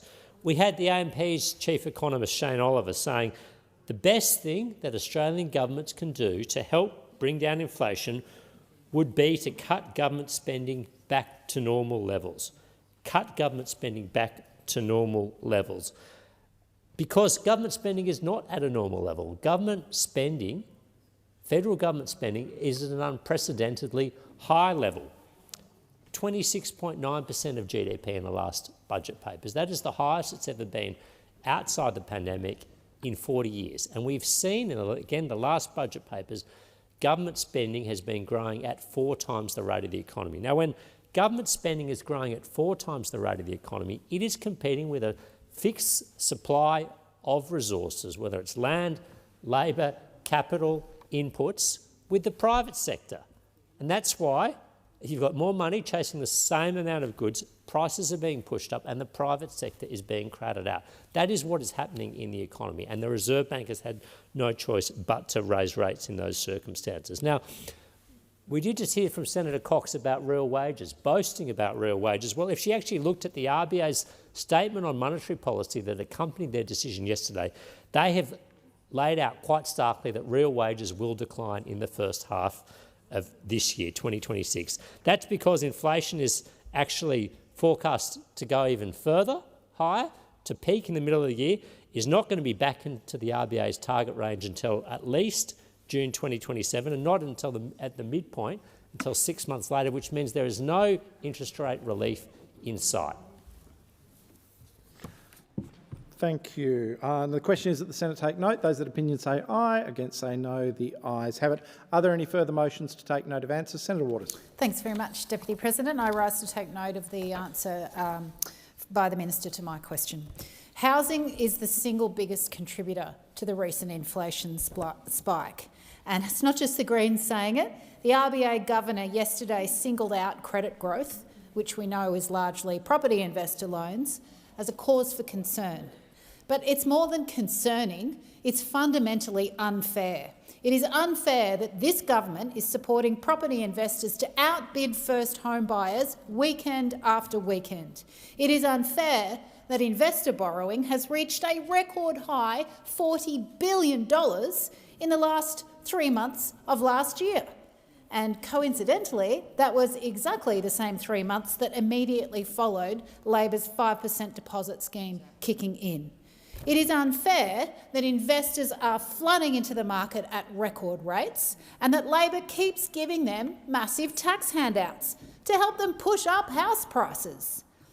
According to the Treasury, an astonishing 54% of the capital gains tax handout goes to the wealthiest 1%. And just 4% of people that get it are under 35. This is the most unfair handout in the Commonwealth Tax Code, and it is exacerbating inequality by pushing home ownership further and further out of reach for those young people who are desperate to buy their first home. And yet, this Labor government refuses to cut those unfair tax handouts for property investors and to give renters and first home buyers a real shot at buying a home. No more delays or excuses.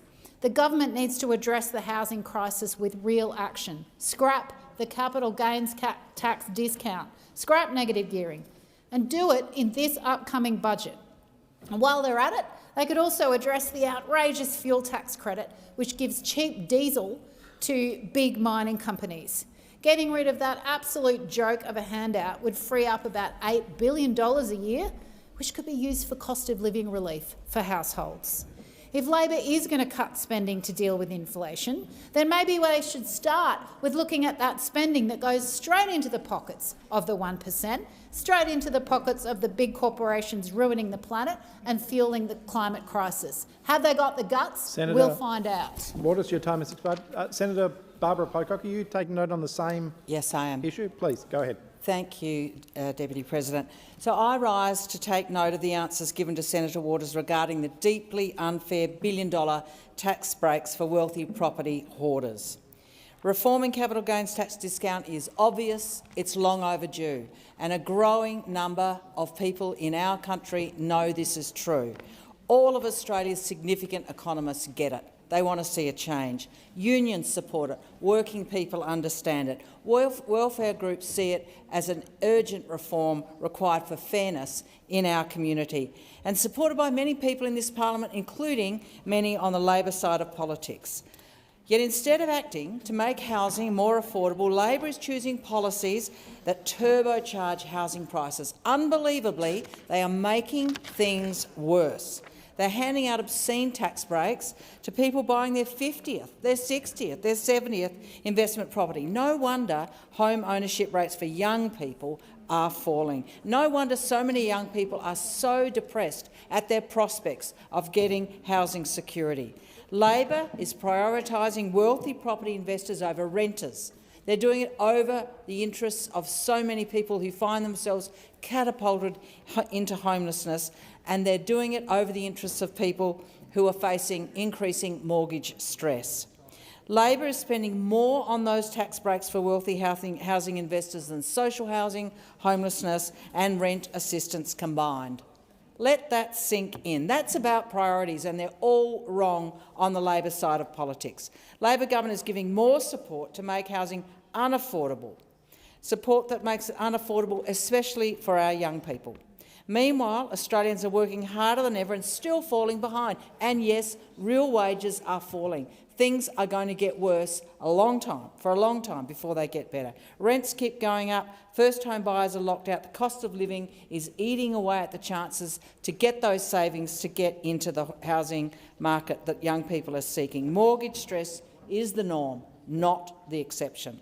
It's Labor's decision to give $181 billion over a 10-year period to wealthy property investors, making housing more unaffordable, not dealing with the crisis that too many Australians are facing every day.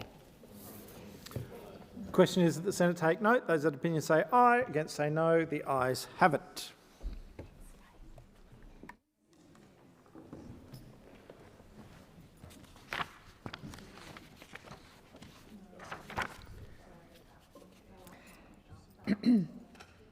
Are there any notices of motion to be given for another day? None? No? Okay. Yes. Senator Pocock. Thank you, President. I seek leave to move a motion recognising Ovarian Cancer Awareness Month and expressing the Senate's support for all women living with ovarian and gynecological cancers as circulated in the Senate, and seek for the motion to be determined without amendment or debate. Thank you, Senator Pocock. Is leave granted? I believe leave is granted. So the question, Senator Pocock? I move the motion and thank the Senate for their collaboration on this motion. So the question is, the motion is moved by Senator, standing in the name of Senators David Pocock, Marielle Smith, Senator Ruston, Waters, Mackenzie, Thorpe, Tyrrell, Payman, Lambie, Bell and Babette. Be agreed to. Those of that opinion say aye. Against? I believe the ayes have it. Thank you.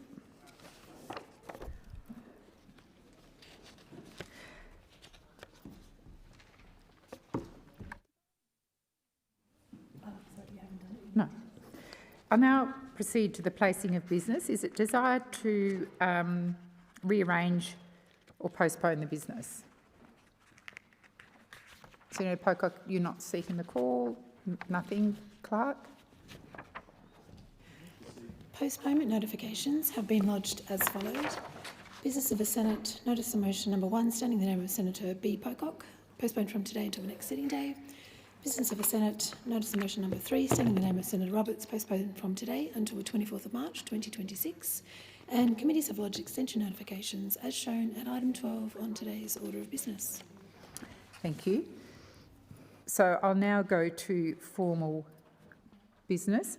So the question... Oh, yes, Senator Gallagher? Yeah. Okay, so I think I'll call Senator Gallagher on place. President, I just wanted to make a contribution on the procedure committee. Sorry, I missed that. I thought we were on postponement notifications. Yes. Is it by leave to make a statement? Do I need leave? Yeah. Is leave granted? This is on to make a statement on on the extension of time for the Procedure Committee on orders for the production of documents. I think leave is granted. Thank you, Minister. Thank you. I just wanted to make a contribution here because I think it is an important discussion that the Senate needs to have about the order for production of documents, and I made a contribution at the end of last year. There was agreement to consider this at Procedure Committee. This extension of time now pushes that report from the 4th of February to the 11th of March, and it was tight towards the end of last year, so the government accepts the need for that to occur. But I think it is worth the Senate as a whole also being aware of the concerns the government has around the use of order for production of documents and the way they are being utilised. And we've got another example of that today with Senator Payman with another 11 orders for production of documents. And I'll go back to the remarks I made last time, which was historically the orders for production of documents has been, in a sense, the highest power of this chamber to call for documents, particularly when they are not available through other means, whether it be through seeking them from ministers, getting them through Senate committees, FOI, a whole range of other avenues that members are able to seek information. But the way they're being utilised at the moment is this is the first point of call. They're very broad. They're coming in a way that it's almost impossible to comply with them. And then when I have raised these issues, there haven't been any response to that in terms of the way OPDs are being drafted. They continue to be very broad. They continue to seek documents that are already available online. But what that then does is have all these compliance OPDs as well. And I just think there is the opportunity for the Senate to think about how this section has been used. I accept that we made some changes about motions, about formal motions, and this is the result of those changes.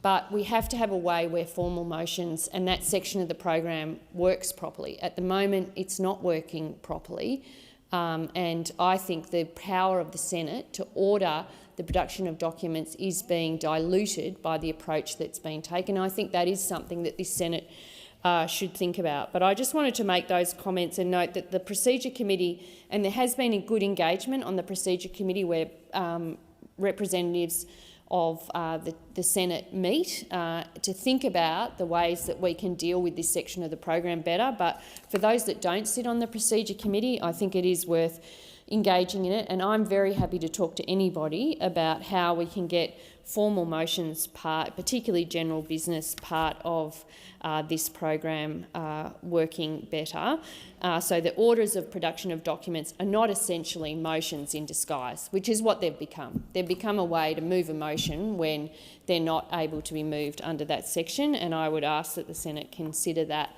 and the Procedure Committee will come back with its report in March. Thank you, Minister. So I think we've now concluded placing of business. We'll go to, or postponing, business of the Senate number 2, standing in the name of Senator Roberts. Senator Roberts. Thank you, President. I ask that business of the Senate notice of motion number 2 be taken as a formal motion. Is there any objection to this motion being taken as formal? There being none, I call Senator Roberts. I move the motion. So the question is that business of the Senate number 2, standing in the name of... Oh, beg your pardon. Sorry, Senator Scarr. I seek leave to make a short statement. Is leave granted? Leave is granted, Senator Scarr. Thank you. The opposition has stood by the families of the 4 servicemen who tragically died as a part of this exercise. The opposition has facilitated briefings and supported the release of documents to provide more information to families about how this came to be and how the government reached its decision. In light of the continued questions around this tragic event, the Coalition will support this motion for a short and appropriately scoped inquiry to provide answers to the families and lessons to government about how to reduce the risk of this happening again. Thank you, Senator Scarr. Minister Gallagher. Thank you. I seek leave to make a short statement. Is leave granted? Leave is granted. Minister. Thank you. The government recognises and pays tribute to the fallen on MRH 990 aircraft lost in the Lindeman Island incident on the 28th of July 2023. We remember the lives, dedication and spirit of Captain Daniel Lyon, Lieutenant Maxwell Nugent, Warrant Officer Class 2 Joseph Philip Laycock and Corporal Alexander Naggs. It is fundamentally important for the families, for the Australian Defence Force and for the nation that we understand what caused this accident.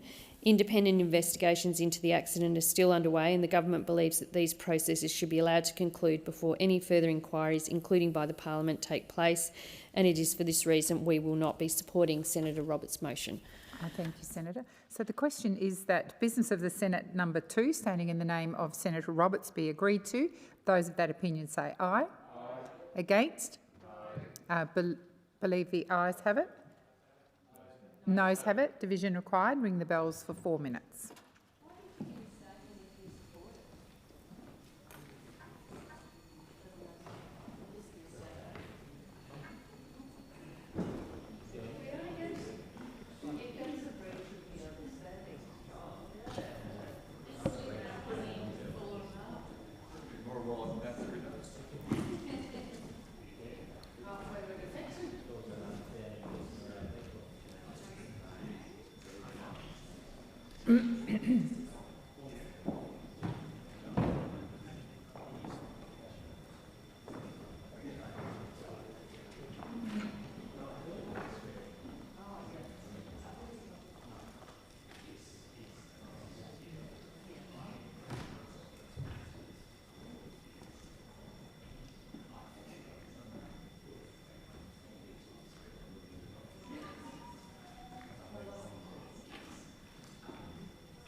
Lock the doors.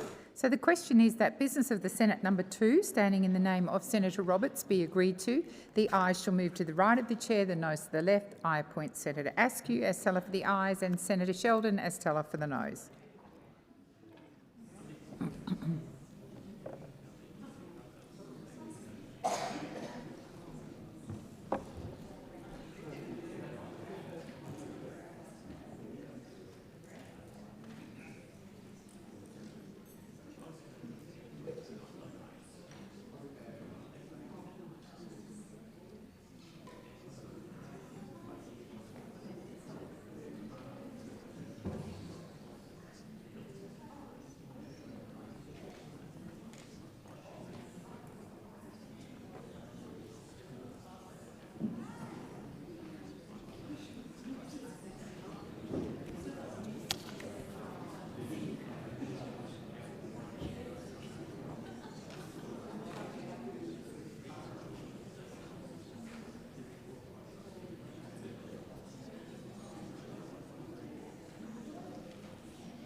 Order. There being 40 ayes and 25 noes, the matter is resolved in the affirmative.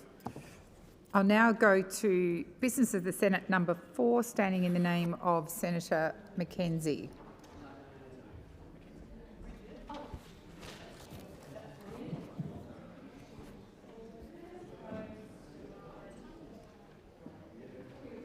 Senator Mackenzie. I ask the business of the Senate notice of motion number 4 be taken as a formal motion. Is there any objection to this motion being taken as formal? There being none, I call Senator Mackenzie. I move the motion standing in my name. So the question is that business of the Senate number 4... Oh, beg your pardon. Sorry, Minister. I seek leave to make a short statement. Is leave granted? Leave is granted. Thank you. The government will be opposing this motion. Considerable risk remains for many communities across Victoria affected by this event. There is also an increased risk of bushfire forecasted for Victoria in February. The inquiry would require additional work and resources from Commonwealth, state and local government staff who are currently dedicated to responding and leading recovery efforts during the high-risk weather season. Any additional burden to this workload would come at a cost to the people these governments are trying to support. In good conscience, we can't support the motion while these teams are still working day and night. Thank you, Minister.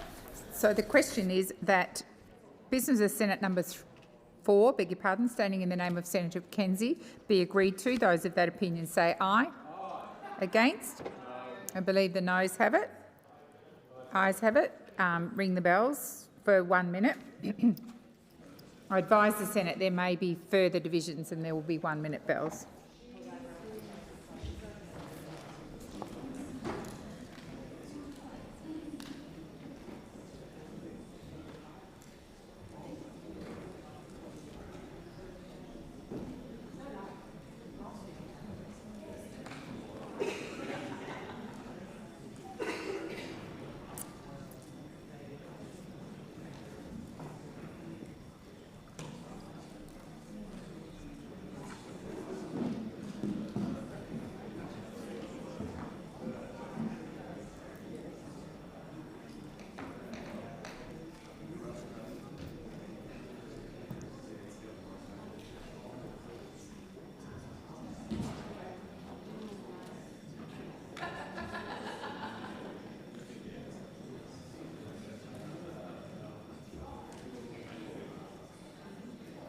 Lock the doors. So the question is that business of the Senate number 4, standing in the name of Senator Mackenzie, be agreed to. The ayes shall move to the right of the chair, the noes to the left. I appoint Senator Askew as teller for the ayes.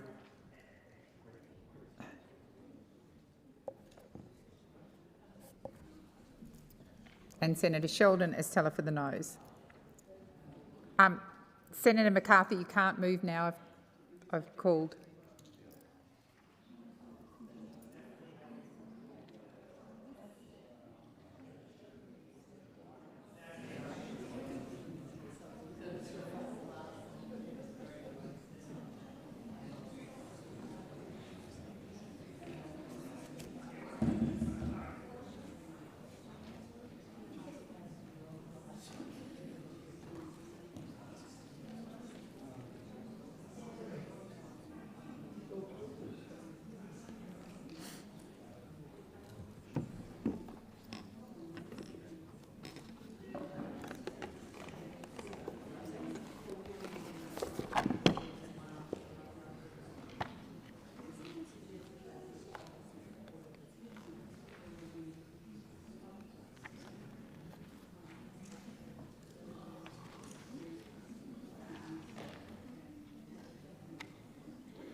Order. There being 30 ayes and 35 noes, the matter is resolved in the negative.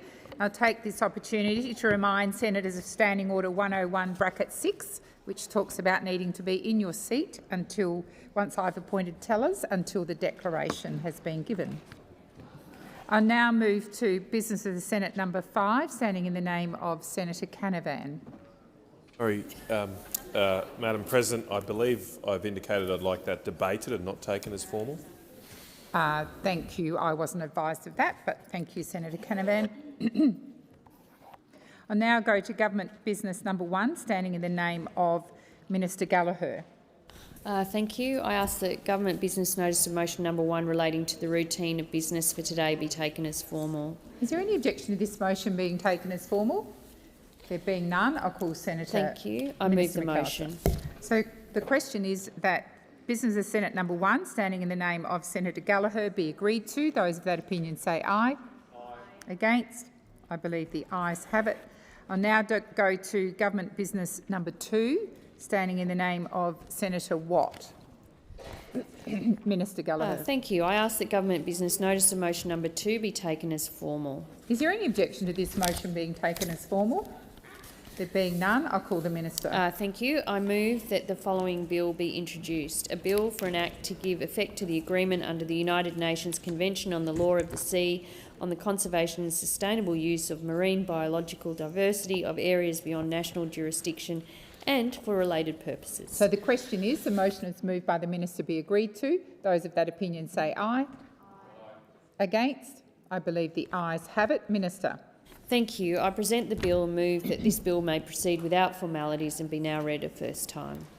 So the question is that the motion is moved by the minister be agreed to. Those of that opinion say aye. Against? I believe the ayes have it. I call the clerk.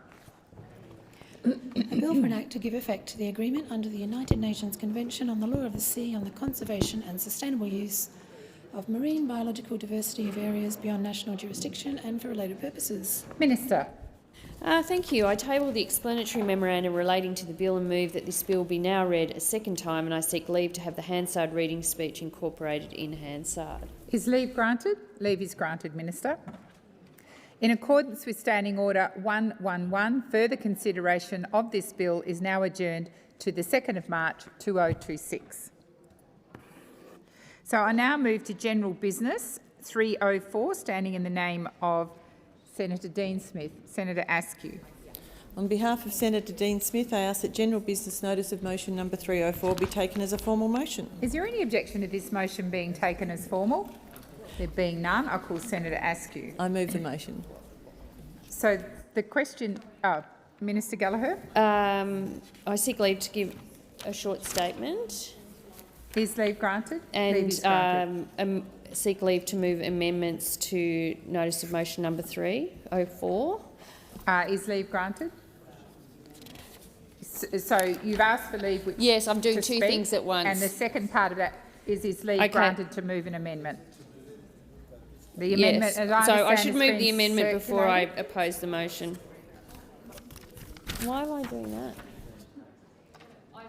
So I move an amendment to this motion number 3. I withdraw the leave for giving a statement. Okay. So is leave granted to move the amendment? Leave is granted, Minister Gallagher. Thank you. I move the amendment. So the question is that the amendment to General Business 304, standing in the name of Senator Minister Gallagher, which I believe has been circulated, be agreed to. Those of that opinion say aye. Aye. Against? I believe the ayes have it. Division required. Ring the bells for 1 minute.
Lock the doors. So the question is that the amendment is moved by Senator Gallagher to General Business Notice of Motion number 304 be agreed to. The ayes shall move to the right of the chair, the noes to the left. I appoint Senator Sheldon as teller for the ayes and Senator Askew as teller for the noes.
Order. There being 23 ayes and 40 noes, the matter is resolved in the negative.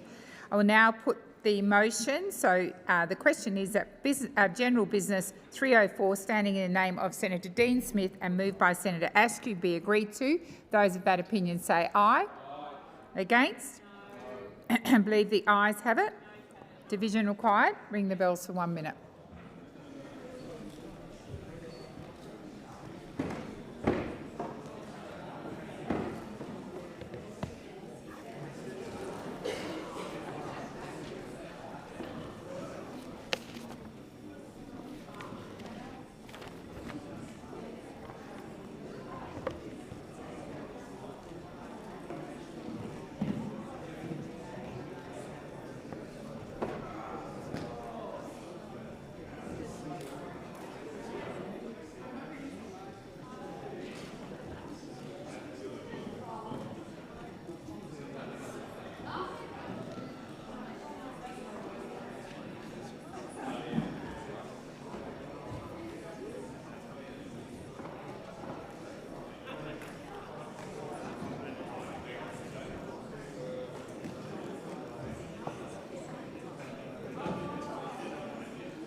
Lock the doors. So the question is that General Business Notice of Motion number 304, standing in the name of Senator Dean Smith and moved by Senator Askew, be agreed to. The ayes shall move to the right of the chair, the noes to the left. I appoint Senator Askew as teller for the ayes and Senator Sheldon as teller for the noes.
Order. There being 40 ayes and 23 noes, the matter is resolved in the affirmative.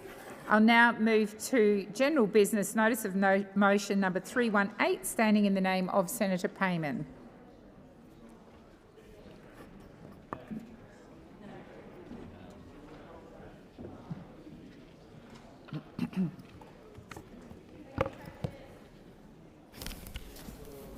My mic's not working. Okay, thank you, President. I ask that general business notice of motion number 318 be taken as a formal motion. Is there any objection to general business notice of motion number 318 as moved by Senator Payman being taken as formal?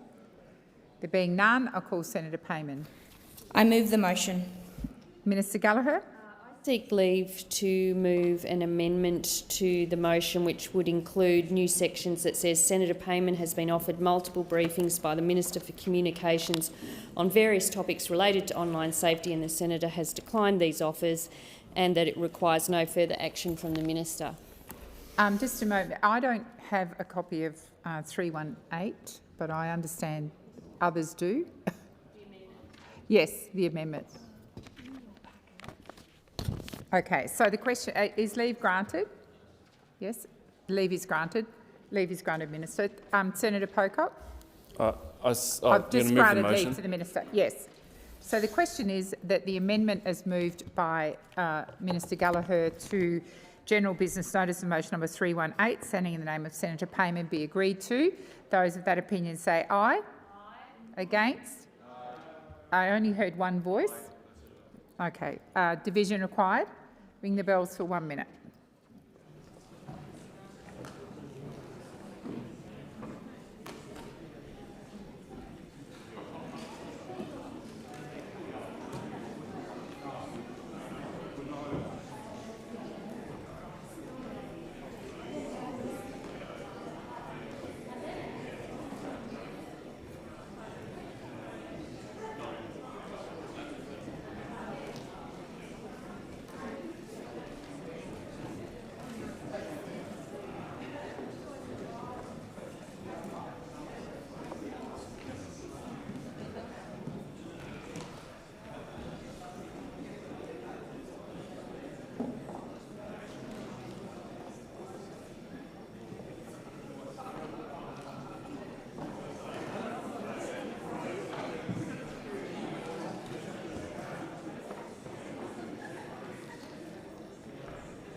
Lock the doors.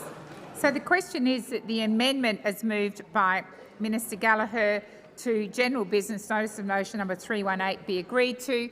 The ayes move to the right of the chair, the noes to the left. I appoint Senator Sheldon as teller for the ayes and Senator Askew as teller for the noes.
Order. There being 23 ayes and 40 noes, the matter is resolved in the negative.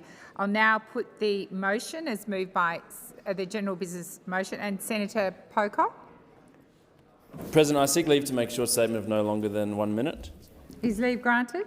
Leave is granted. Senator Thank Pocock. you. In relation to OPDs sought by Senator Payman in notice of motions number 318, 319, 322, 323, 327 and 328 indicate that I cannot support the motions. Many of the documents sought are either publicly available or can be more effectively pursued through Senate estimates next week. OPDs are clearly a vital power of the Senate but must be used effectively alongside other transparency mechanisms and only when appropriate. In my view, the information sought by these OPDs, while in the public interest, can be better achieved through different channels in a way that takes away less resources from the APS. Thank you, Senator Pocock. So the question is that general business notice of motion number 318, standing in the name of Senator Payman, be agreed to. Those of that opinion say aye. Against? Believe the ayes have it. Division required. Ring the bells for 1 minute.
Lock the doors. So the question is that general business notice of motion number 318, standing in the name of Senator Payman, be agreed to. The ayes shall move to the right of the chair, the noes to the left. I appoint Senator Collins as teller for the ayes and Senator Sheldon as teller for the noes.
Order. There being 39 ayes and 24 noes, the matter is resolved in the affirmative.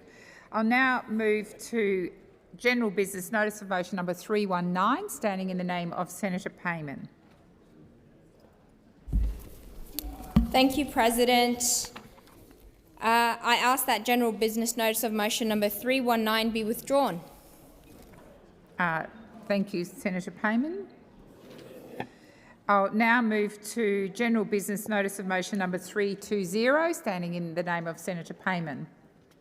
Thank you, President. I ask that general business notice of motion number 320 be taken as a formal motion. Is there any objection to this motion being taken as formal? There being none, I call Senator Payman. I move the motion. Minister Gallagher. Thank you. I have an amendment. I seek leave to move an amendment to notice of motion number 320 that has been circulated. The effect of that amendment would be to omit paragraph B(I) or B1, and that the motion may be debated for no longer than 20 minutes. Is leave granted? And Senator Scarr. Just point of order. I just want to seek some clarification as to the intent in terms of omitting those words, which would appear to omit the time limit for debate. So we're trying to understand what the actual intent is. With the indulgence of the Senate, I'll ask Minister Gallagher to perhaps give further explanation. yeah, thank you. That is the effect of that amendment. We think there should be an open-ended time for debate on that. Is leave granted? The leave has been granted to put the amendment. So the question is, Minister Gallagher, you just need to move the amendment. So the question is that the amendment to Business of the Senate number 320, standing in the name of Minister Gallagher, be agreed to. Those of that opinion say aye. Against? No. I believe the noes have it. Division required. Ring the bells for 1 minute.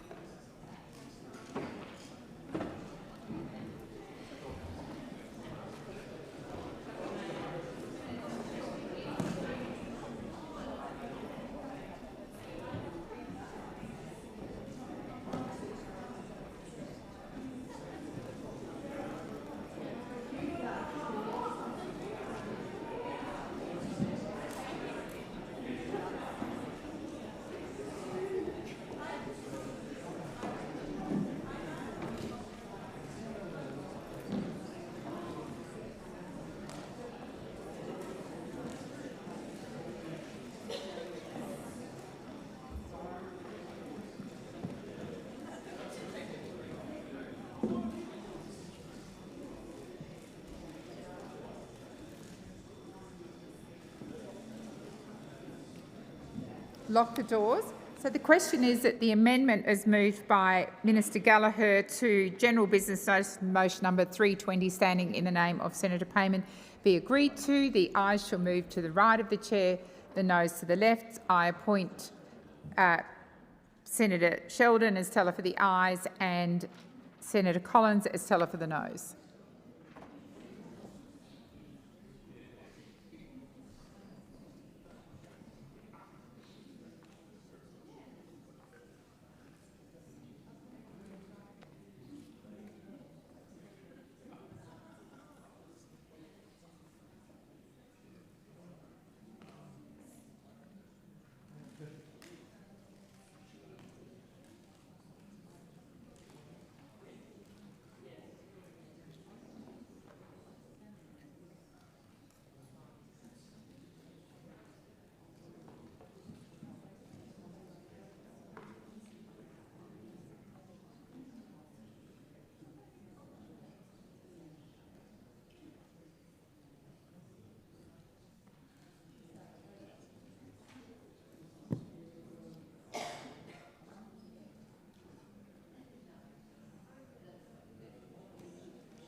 Order. There being 24 ayes and 39 noes, the matter is resolved in the negative. I'll now put general business notice of motion number 320, standing in the name of Senator Payman. Those of that opinion say aye. Against? No. I believe the noes have it. I only heard one voice, Senator Payman. I will put the motion again.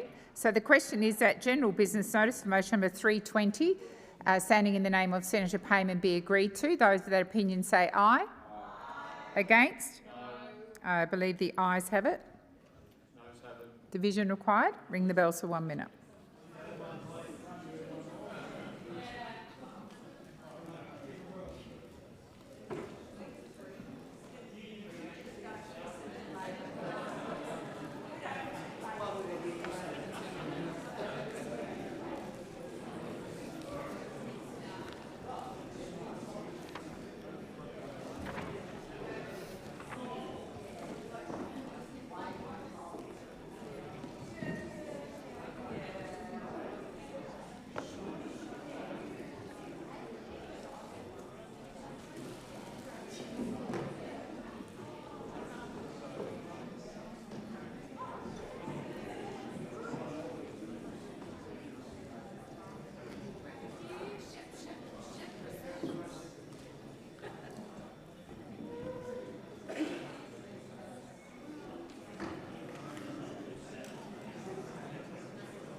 Lock the doors.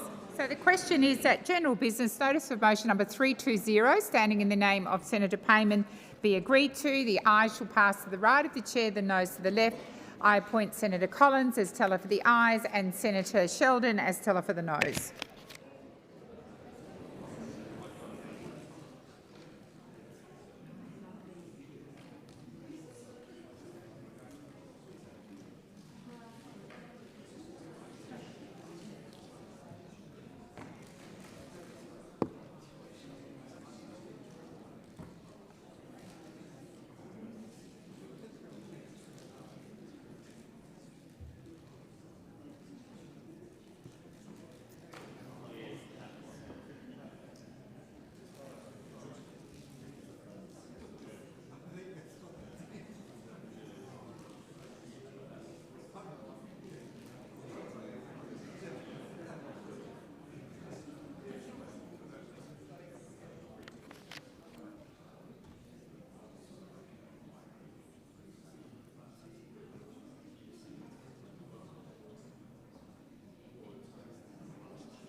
Order. There being 39 ayes and 24 noes, the matter is resolved in the affirmative. I'll now go to general business notice of motion number 321, standing in the name of Senator Payman.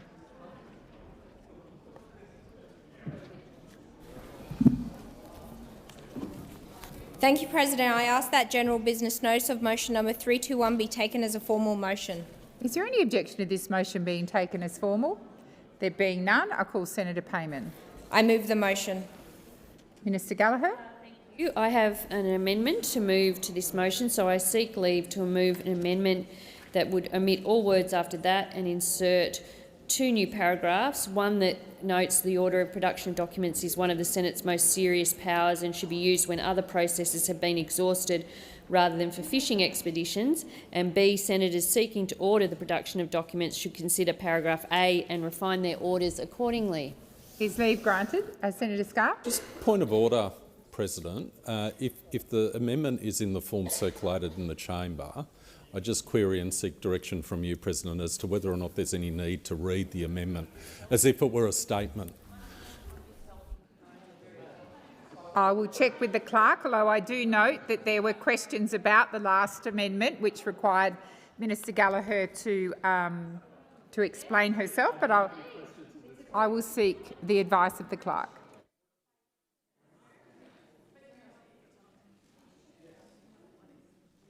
I am advised that there is no specific rule to prevent any senator from reading their amendment. So the question is that is leave granted? Leave is granted, Minister. The amendment. So the question is that the amendment to General Business Notice of Motion number 321, standing in the name of Senator Payman, be agreed to. Those of that opinion say aye. Against? No. Believe the noes have it. Division required. Ring the bells for 1 minute.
Lock the doors. So the question is that the amendment is moved by Minister Gallagher to a General Business Notice of Motion number 321 be agreed to.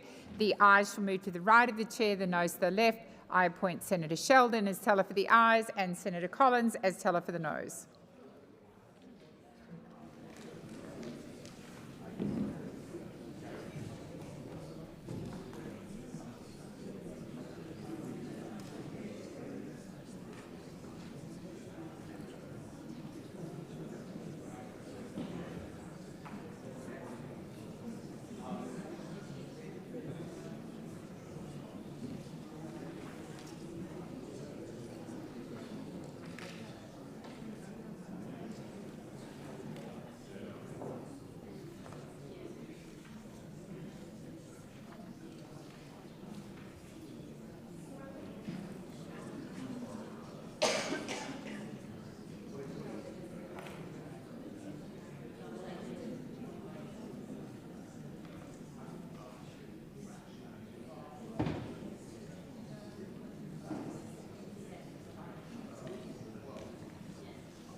Order. There being 23 ayes and 38 noes, the matter is resolved in the negative.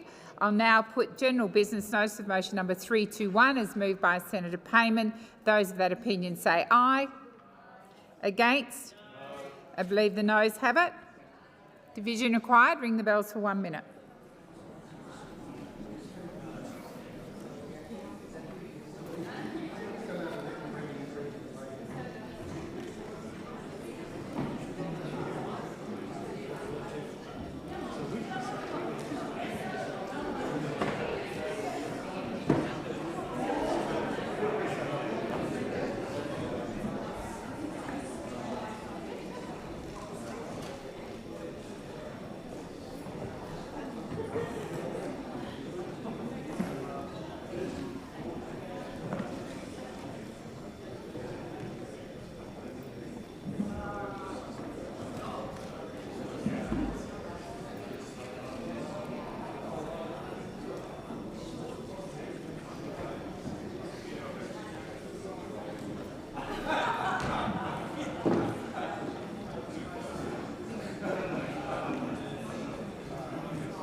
Lock the doors.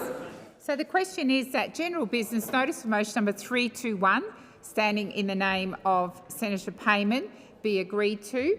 The ayes shall move to the right of the chair, the noes to the left.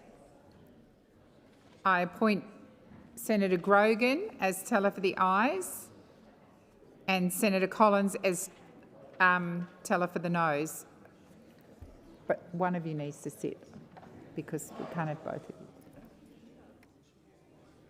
Beg your pardon, I'll amend that. Senator Sheldon for the noes.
Order. There being 38 ayes and 23 noes, the matter is resolved in the affirmative.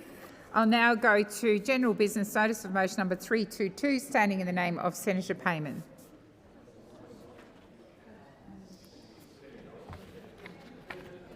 I ask that general business notice of motion number 322 be taken as a formal motion. Is there any objection to this motion being taken as formal? There being none, I'll call Senator Payman. I move the motion. Minister Gallagher. I seek leave to move an amendment to this motion, and the amendment would omit all words after that and insert under subsection A, orders for the production of documents is one of the Senate's most serious powers and should be used when other processes have been exhausted rather than for fishing expeditions, and B, senators seeking to order the production of documents should consider paragraph A and refine their orders accordingly. Is leave granted? Senator Scott. Well, I'd just like to thank Senator Gallagher for providing us the detail of the amendment to ease the way. And is leave granted? Thank you. Minister, if you move the motion. I move the amendment. Beg your pardon. So the question is that the amendment is moved by Minister Gallagher to business of the Senate, I beg your pardon, general business 322 be agreed to. Those of that opinion say aye. Against? No. I believe the noes have it. Division required. Ring the bells for 1 minute.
Lock the doors. So the question is that the amendment is moved by Minister Gallagher to notice of general business notice of motion number 322 be agreed to. The ayes shall move to the right of the chair, the noes to the left. I appoint Senator Grogan as teller for the ayes and Senator Collins as teller for the noes.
Order. There being 23 ayes and 38 noes, the matter is resolved in the negative.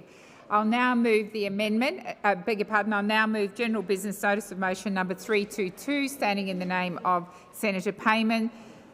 Those of that opinion say aye. Against? I believe the noes have it. Division required. Ring the bells for 1 minute.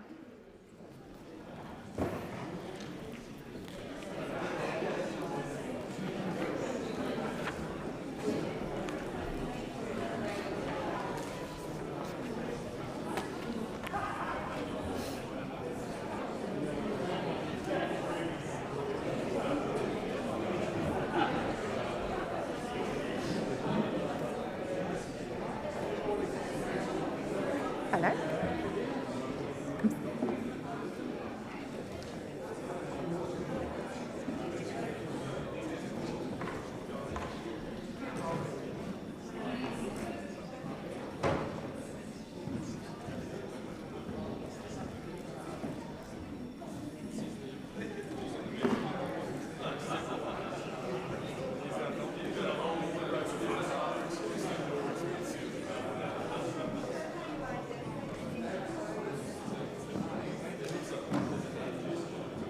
Lock the doors.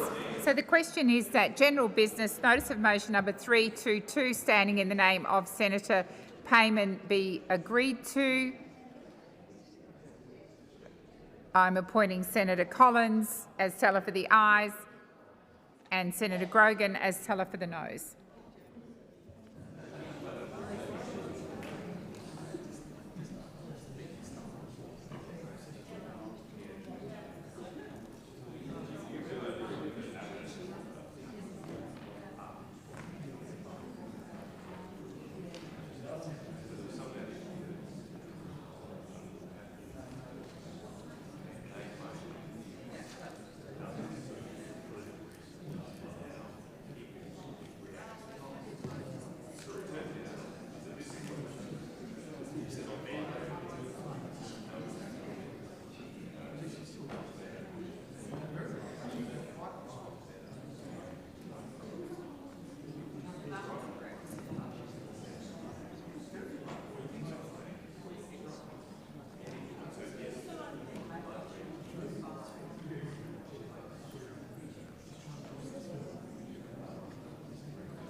Order. There being 37 ayes and 23 noes, the matter is resolved in the affirmative.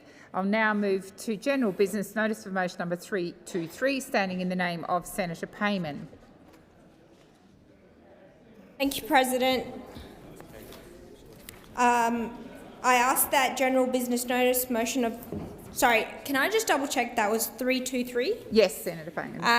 I ask that general business notice of motion number 323 be taken as a formal motion. Is there any objection to this motion being taken as formal? There being none, I call Senator Payman. I move the motion. Minister Gallagher. Thank you, President. I seek leave to move an amendment to this motion. It includes the previous two amendments we've moved that talks about, well, I can if people are interested. It has three subsections. A would read, orders for the production of documents is one of the Senate's most serious powers and should be used when other processes have been exhausted rather than for fishing expeditions. B, senators seeking to order the production of documents to consider paragraph A and refine their orders accordingly. And then another subsection in this one that outlines that notes that Senator Payman has been offered multiple briefings by the Minister for Communications on various topics related to online safety, and the senator has declined these offers. Thank you. Is leave granted? Leave is granted, Minister, if you move the amendment. Thank you. I move the amendment. So the question is that the amendment as moved by Minister Gallagher to notice of motion number 323 be agreed to. Those of that opinion say aye. Against? I believe the ayes have it. Division required. Ring the bells for 1 minute.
Lock the doors.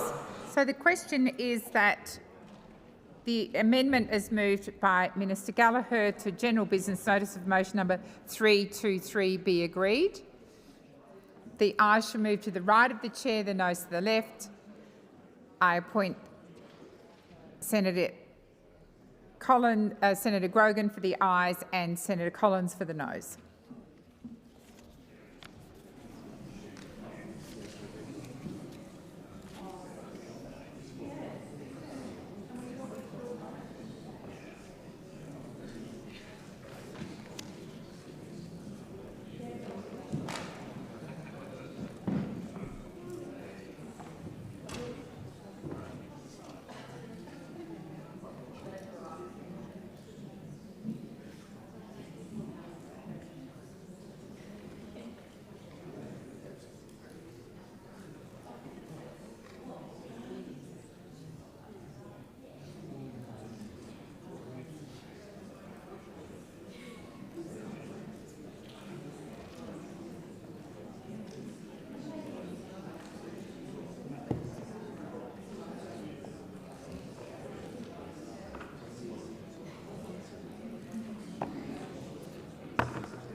Order. There being 22 ayes and 37 noes, the matter is resolved in the negative. I'll now put general business notice of motion number 323, standing in the name of Senator Payman.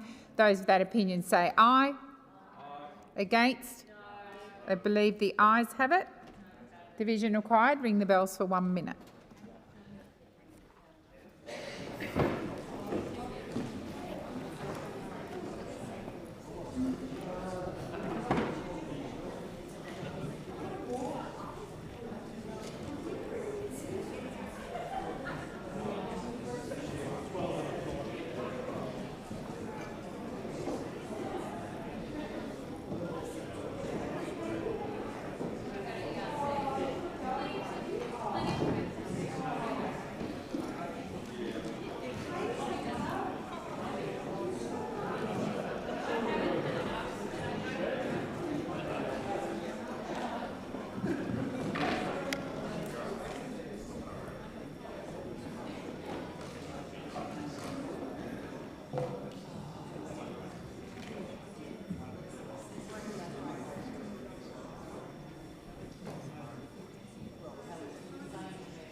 Lock the doors. So the question is that general business notice of motion number 323, standing in the name of Senator Payman, be agreed to. The ayes shall move to the right of the chair, the noes to the left. I appoint Senator Collins as teller for the ayes and Senator Grogan as teller for the noes.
Order. There being 36 ayes and 23 noes, the matter is resolved in the affirmative.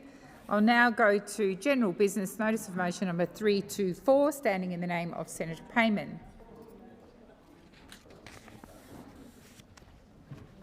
Thank you, President. I ask that general business notice of motion number 324 be taken as a formal motion. Is there any objection to this motion being taken as formal? There being none, I'll call Senator Payman. I move the motion. Senator Chisholm? I seek leave to move an amendment to the motion. Is leave granted? Leave is granted, Senator Chisholm. The amendment would omit paragraph A and substitute A, and that notes that the Minister for Science has failed with order for production documents number 228 agreed to on the 26th of November 2025 relating to the tune review of the Australian Nuclear Science and Technology Organisation's finances and government.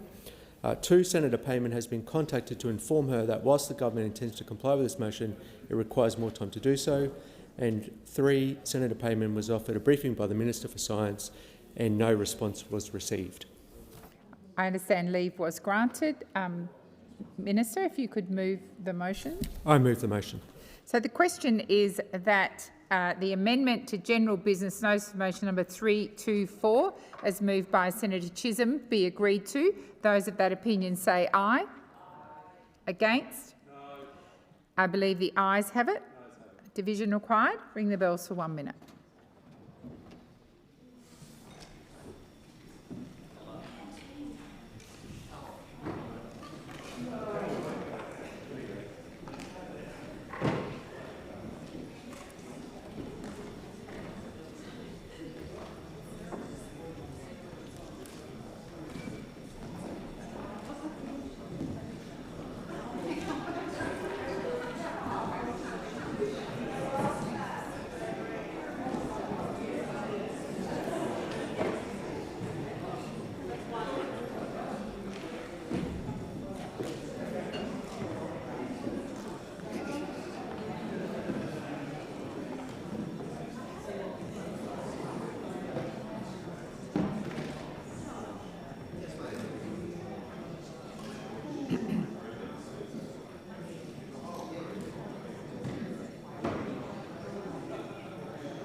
Lock the doors.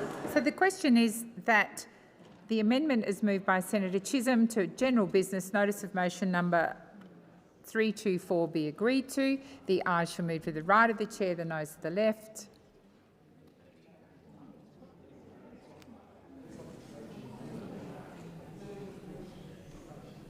I appoint Senator Grogan as teller for the ayes and Senator Collins as teller for the noes.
Order. There being 23 ayes and 38 noes, the matter is resolved in the negative.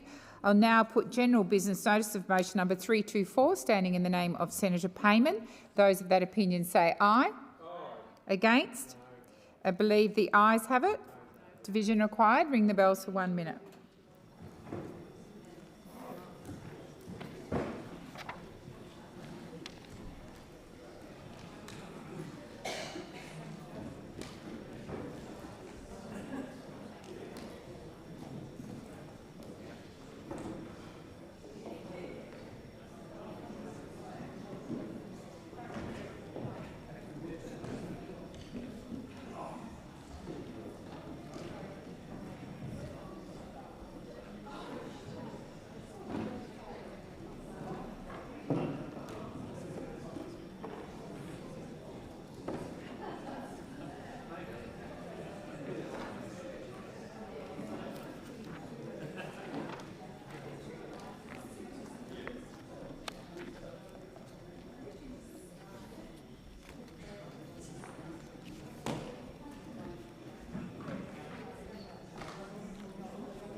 Lock the doors. So the question is that general business notice of motion number 324, standing in the name of Senator Payman, be agreed to. The ayes shall move to the right of the chair, the noes to the left.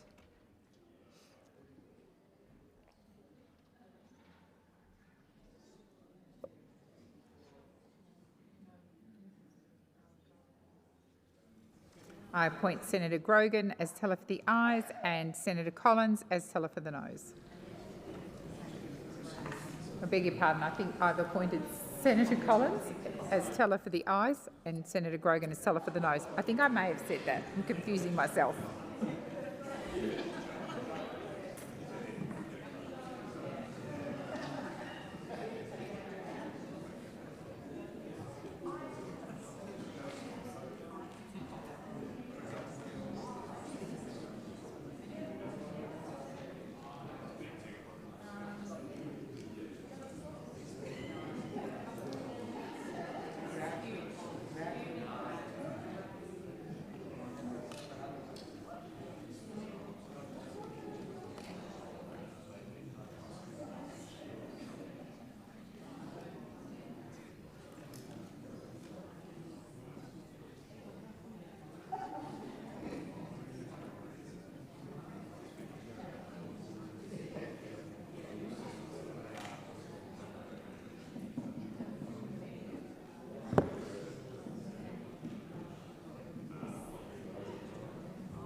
Order. There being 37 ayes and 23 noes, the matter is resolved in the affirmative.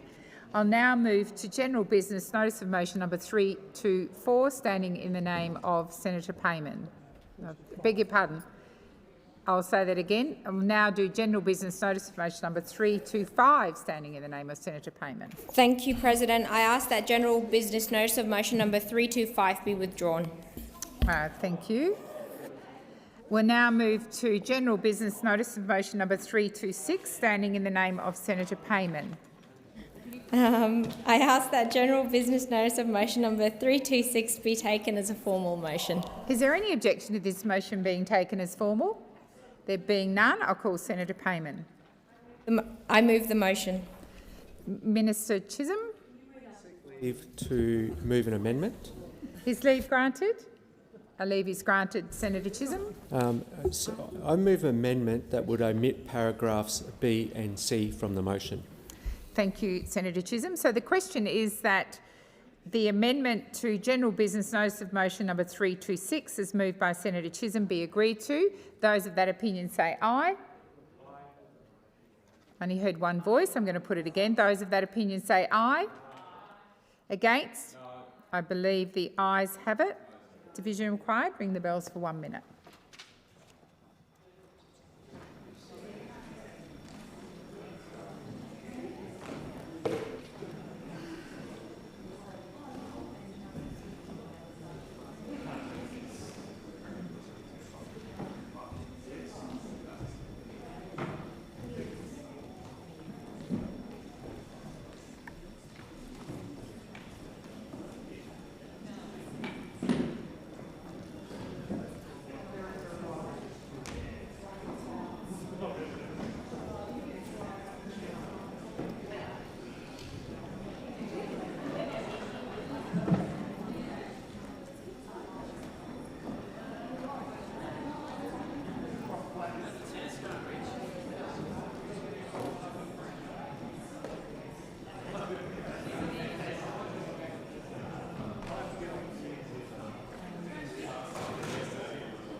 Lock the doors. So the question is that the amendment is moved by Senator Chisholm to General Business Notice of Motion number 326, standing in the name of Senator Payman, be agreed to. The ayes shall move to the right of the chair, the noes to the left. I appoint Senator Grogan as teller for the ayes and Senator Collins as teller for the noes.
Order. There being 23 ayes and 37 noes, the matter is resolved in a negative.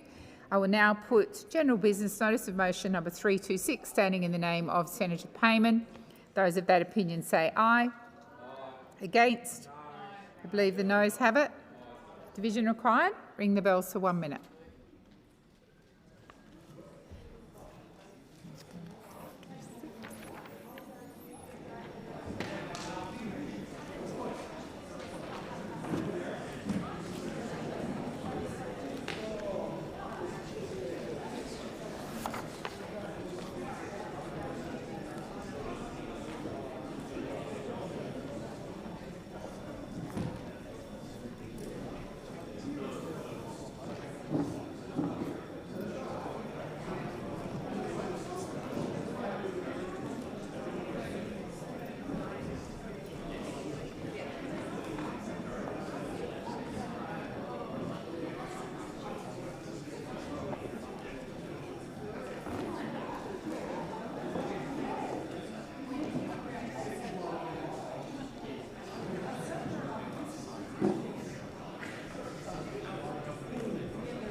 Lock the doors. The question is that general business notice of motion number 326, standing in the name of Senator Payman, be agreed to.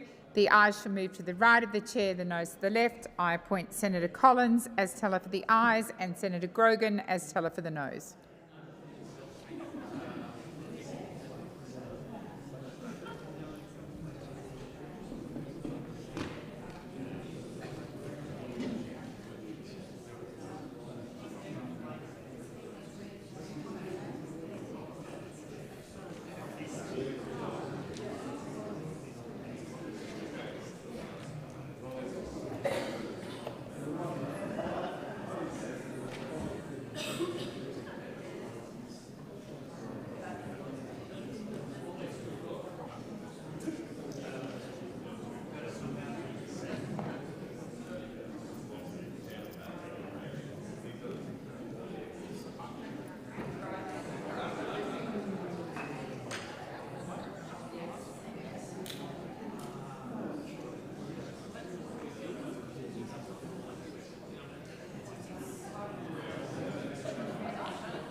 It's all right.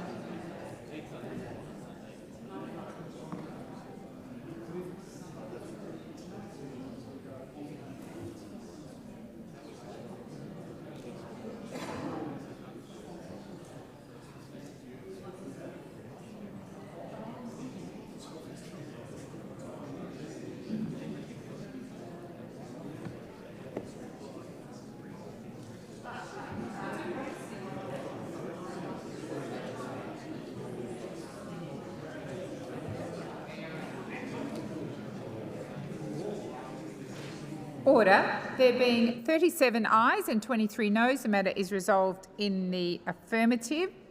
I will now move to general business notice of motion number 327, standing in the name of Senator Payman. I ask that general business notice of motion number 327 be taken as a formal motion. Is there any objection to this motion being taken as formal? There being none, I call Senator Payman. I move the motion. Senator Chisholm. Leave to move an amendment to the motion.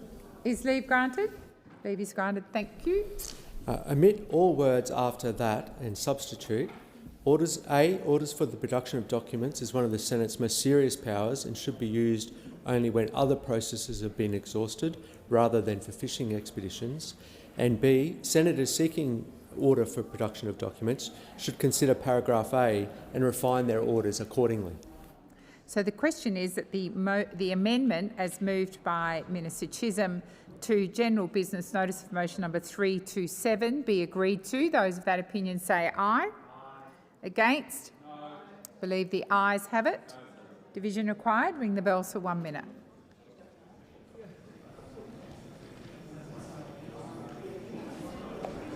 Over here.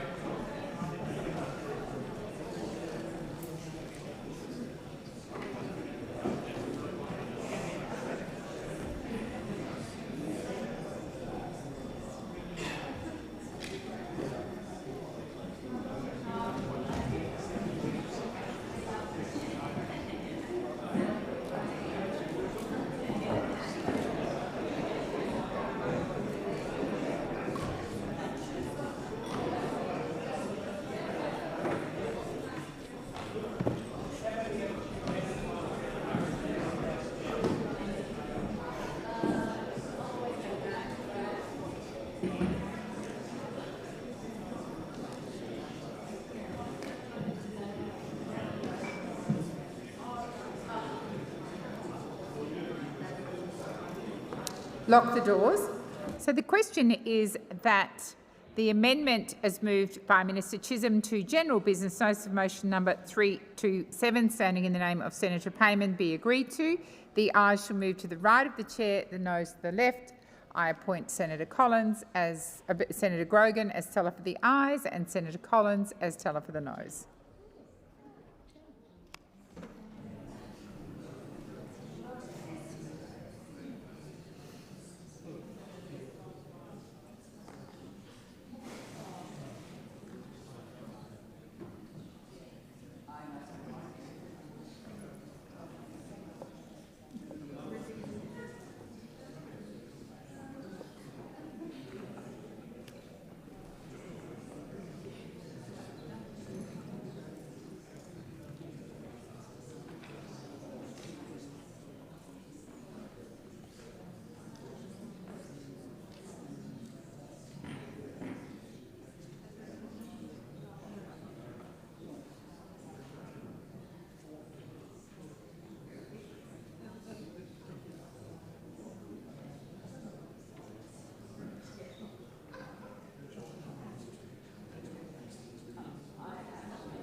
There being 23 ayes and 38 noes, the matter is resolved in the negative. The question now is that general business notice of motion number 327, standing in the name of Senator Payman, be agreed to. Those of that opinion say aye. Against? I believe the ayes have it. Division required. Ring the bells for 1 minute.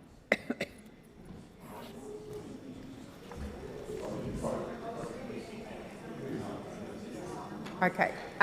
I'm going to put that division again. So the question is that I'll just give senators time to sit down. So the question is that general business notice of motion number 327, standing in the name of Senator Payman, be agreed to. Those of that opinion say aye. Against? I believe the noes have it. Division required. Ring the bells for 1 minute.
Lock the doors.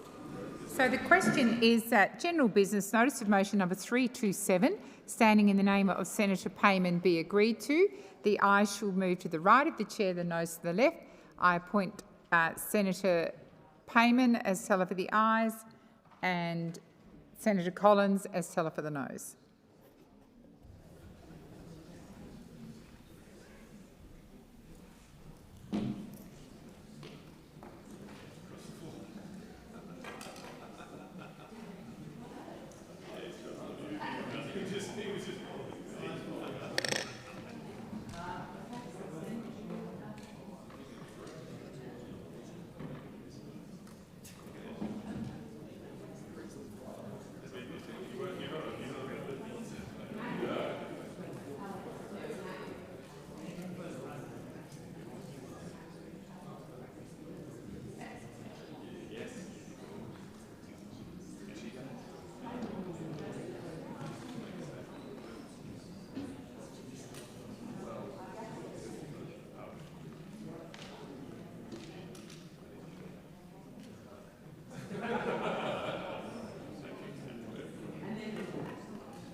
Yes, thank you. Sorry.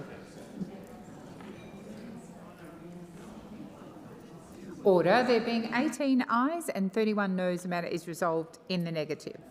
I'll now move to general business notice of motion number 328, standing in the name of Senator Payman.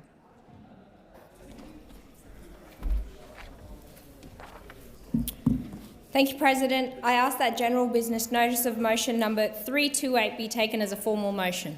Is there any objection to this motion being taken as formal? There being none, I call Senator Payman. I move the motion. Minister Chisholm. Seek leave to make an amendment to the motion. Is leave granted? Leave is granted. Senator Chisholm. I move that omit all words after that and substitute A. Orders for the production of documents is one of the Senate's most serious powers and should be used only when other processes have been exhausted rather than for fishing expeditions. And B. Senators seeking to order the production of documents should consider paragraph A and refine their orders accordingly. Thank you. So the question is that the amendment as moved by Senator Chisholm to General Business Notice of Motion number 328 be agreed to. Those of that opinion say aye. Against? I believe the ayes have it. Division required. Ring the bells for 1 minute.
Lock the doors.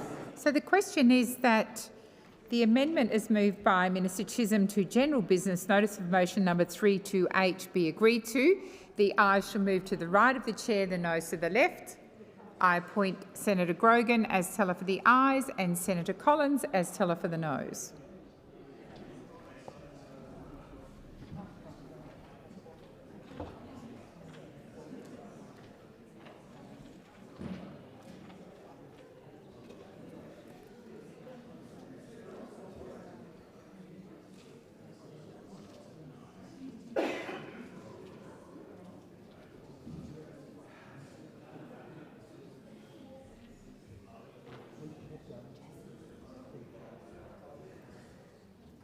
Oh, don't you go through there.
Order. There being 23 ayes and 38 noes, the matter is resolved in the negative. I'll now put the general business notice of motion number 328, standing in the name of Senator Payman.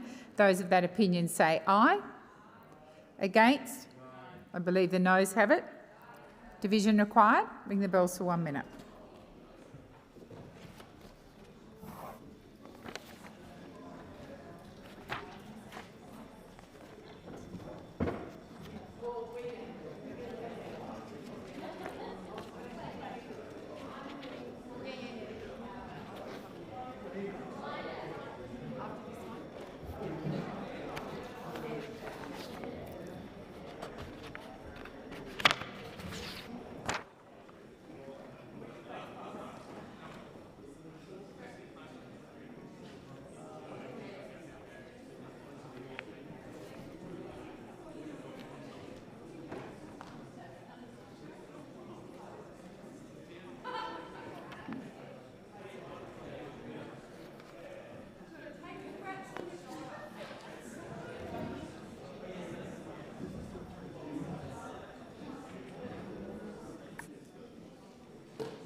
Lock the doors.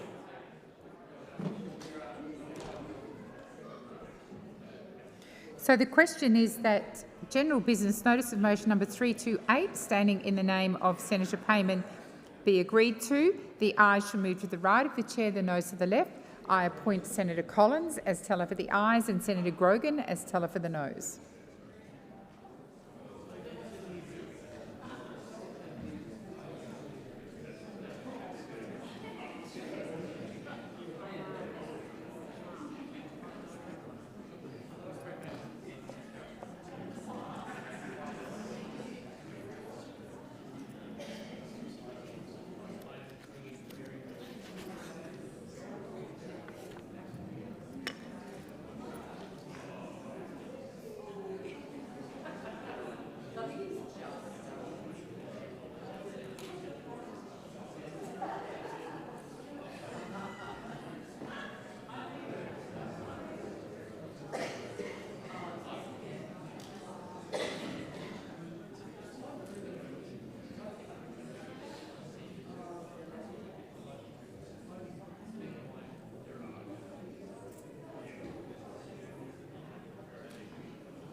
Order. There being 37 ayes and 23 noes, the matter is resolved in the affirmative.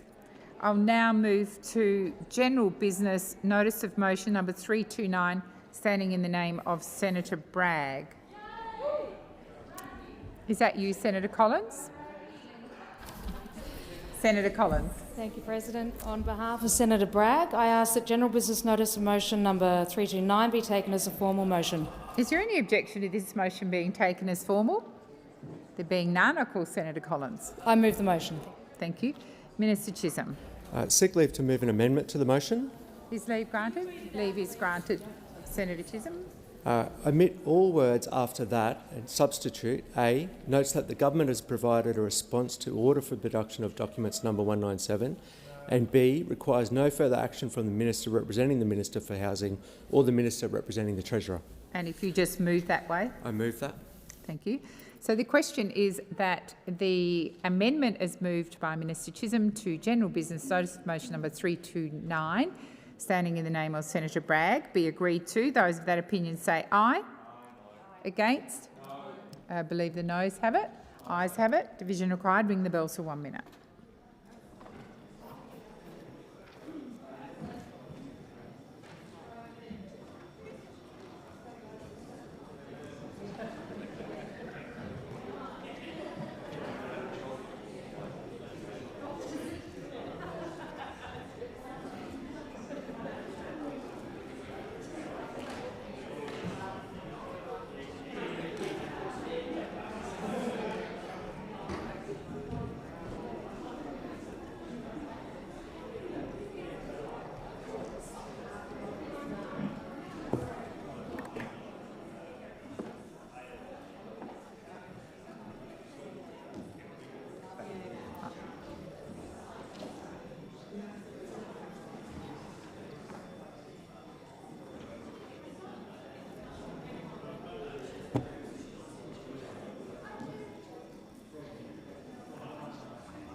Lock the doors. So the question is that the amendment to General Business Notice of Motion number 329, standing in the name of Senator Bragg and moved by Minister Chisholm, be agreed to. The ayes shall move to the right of the chair, the noes to the left. I appoint Senator Darmanin as teller for the ayes and Senator Collins as teller for the noes.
Order. There being 23 ayes and 38 noes, the matter is resolved in the negative. So the question now is that General Business Notice of Motion number 329, standing in the name of Senator Bragg, be agreed to. Those of that opinion say aye. Against? I believe the ayes have it. Division required. Ring the bells for 1 minute.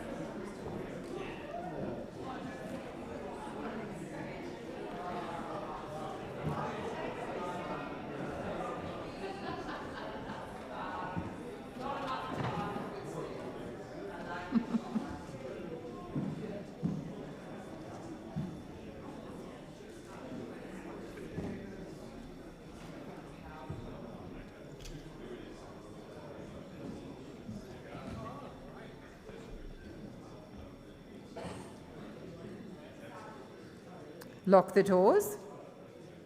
So the question is that general business notice of motion number 329, standing in the name of Senator Bragg, be agreed to. The ayes shall move to the right of the chair, the noes to the left.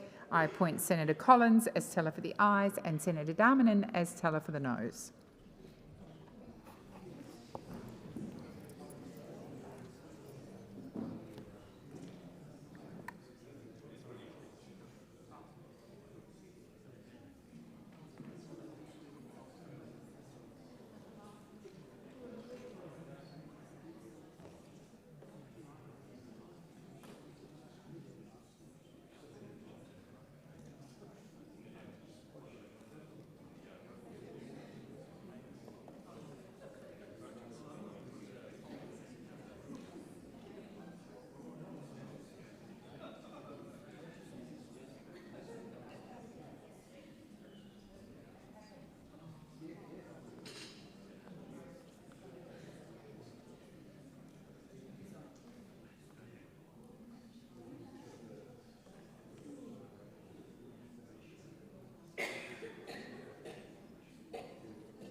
Order. There being 38 ayes and 23 noes, the matter is resolved in the affirmative.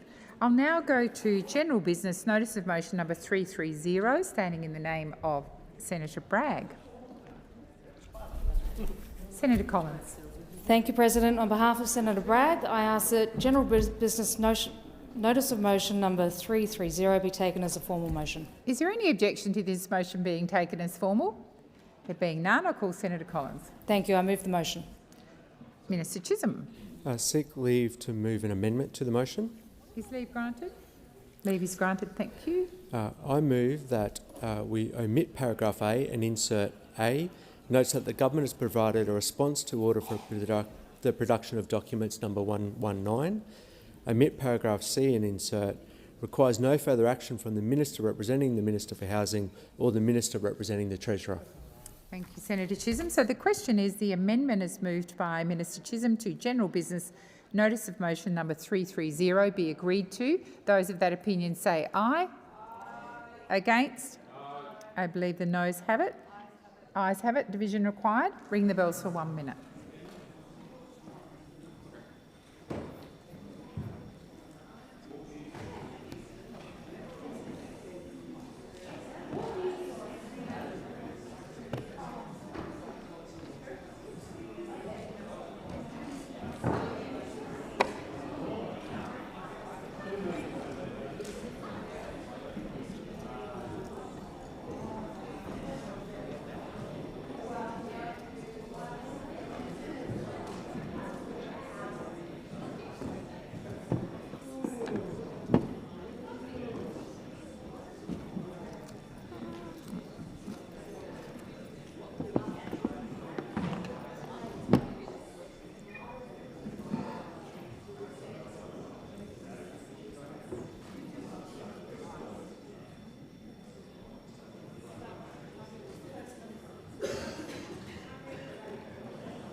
Lock the doors. So the question is that the amendments to general business notice of motion number 330 as moved by Minister Chisholm be agreed to. The ayes shall move to the right of the chair, the noes to the left. I appoint Senator Darmanin as teller for the ayes and Senator Collins as teller for the noes.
Order.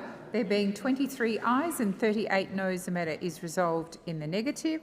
I'll now put the general business notice of motion number 330, standing in the name of Senator Bragg and moved by Senator Collins. Those of that opinion say aye. Against? I believe the ayes have it. Division required. Ring the bells for 1 minute.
Lock the doors. So the question is that general business notice of motion number 330, standing in the name of Senator Bragg, be agreed to. The ayes shall move to the right of the chair, the noes to the left. I appoint Senator Collins as teller for the ayes and Senator Darmanin as teller for the noes.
Order. There being 37 ayes and 24 noes, the matter is resolved in the affirmative.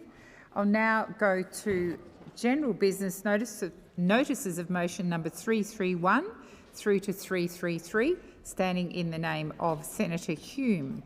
Senator Collins.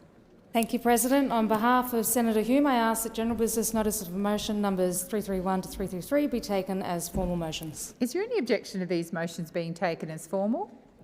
There being none, I call Senator Collins. Thank you. I move the motions. Minister Chisholm. I ask that each of these motions be put separately, and I also have an amendment to each motion as well. So you need to seek leave for the amendments? So I seek leave to make amendment to motion 331. Is leave granted? Leave is granted. Senator Scarr already indicated yes. Senator Chisholm. He's about to suspend. Omit all words after that and insert, the Senate notes that A, complying with an order to produce all estimates briefs would irreparably damage the ability of government departments and agencies to support the Estimates Committee process in the future. B, it is the collective nature of questioning and estimates that contributes to the Senate scrutiny's role, and C, the release of documents sought by orders to produce all estimates briefs would likely change the way that all government departments and agencies prepare for estimates, and indeed all committee processes in the future. I move an amendment to seek leave to move an amendment to. Why don't we, motion because you want them 332? put separately, I think we'll deal with them separately. I believe that you moved 331. Yes. So just remind the chamber, the government has asked for 331 through to 333 to be put separately. As Senator Chisholm indicated to the chamber, there are different amendments to each one. I think Senator McKim, you're seeking the call. Of that request, as a point of order, President, whether the government is intending to vote differently on all three, or whether the fact that the government has flagged amendments for all three is itself a rationale for having them put separately. I understood that government had different amendments to all three, but I will check with the clerk to make sure that that is in order. I think generally speaking, the Senate does indulge anyone who wants matters put separately, as the Greens often require us to do, but I will check that with the clerk.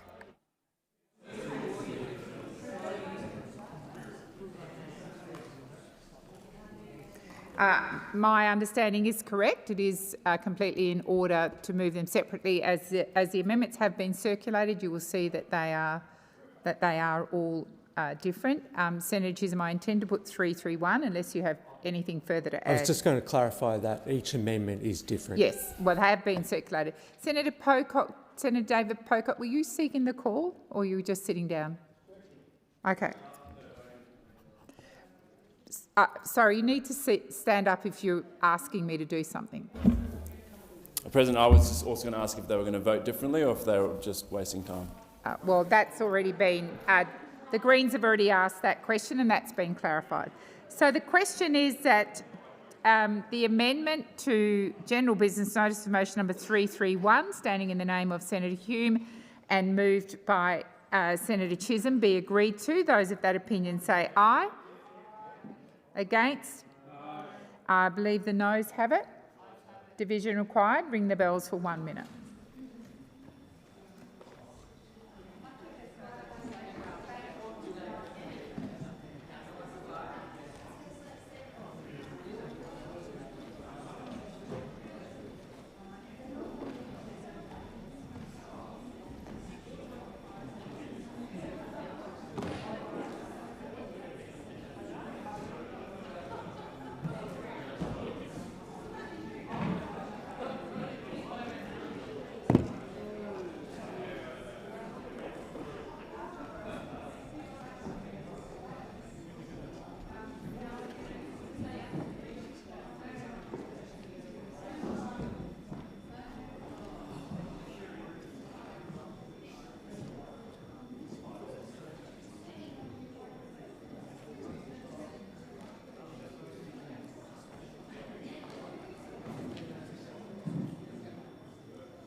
Lock the doors. So the question is that the amendment as moved by Minister Chisholm to General Business Notice of Motion at 331, standing in the name of Senator Hume, be agreed to. The ayes shall move to the right of the chair, the noes to the left.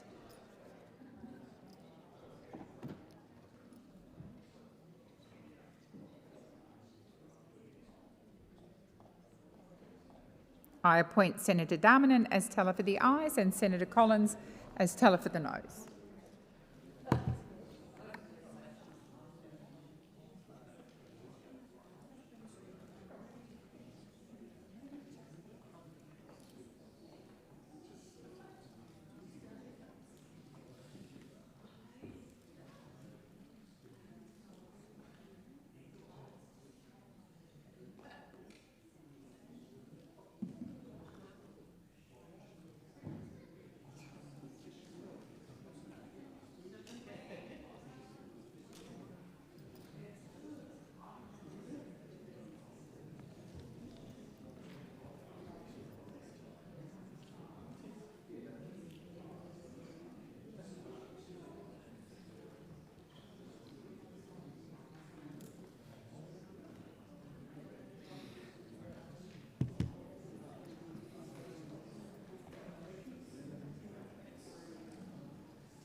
Order. There being 23 ayes and 36 noes, the matter is resolved in the negative. I now intend to put general business notice of motion number 331 as standing in the name of Senator Bragg and moved by Senator Collins. Those of that opinion say aye. I beg your pardon, I'll put that again. Thank you, Senator Scarr. So the question is that general business notice of motion number 331, standing in the name of Senator Hume and moved by Senator Collins, be agreed to. Those of that opinion say aye. Against? No. The noes have it. Division required. Ring the bells for 1 minute.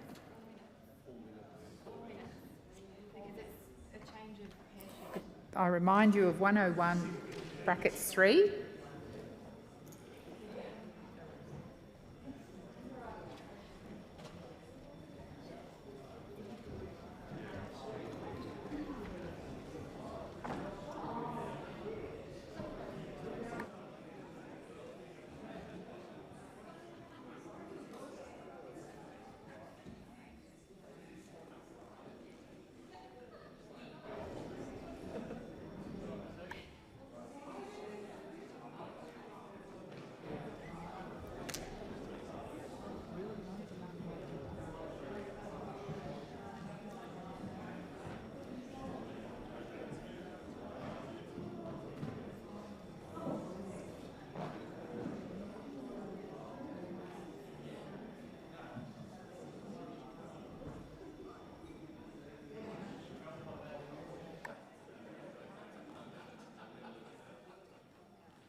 Lock the doors. So the question is that general business notice of motion number 331, standing in the name of Senator Hume and moved by Senator Collins, be agreed to. The ayes shall move to the right of the chair, the noes to the left.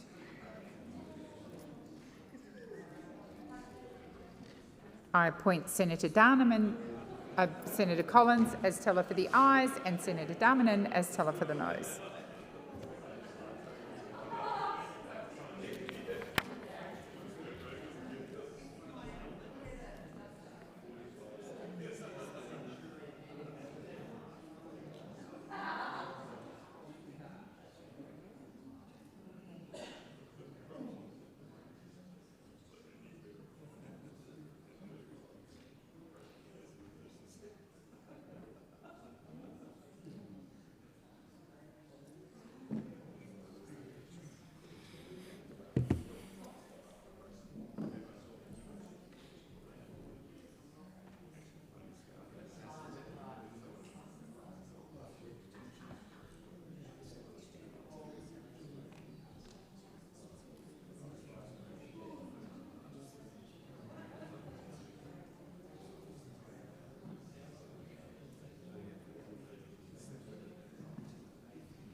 Order. There being 38 ayes and 23 noes, the matter is resolved in the affirmative.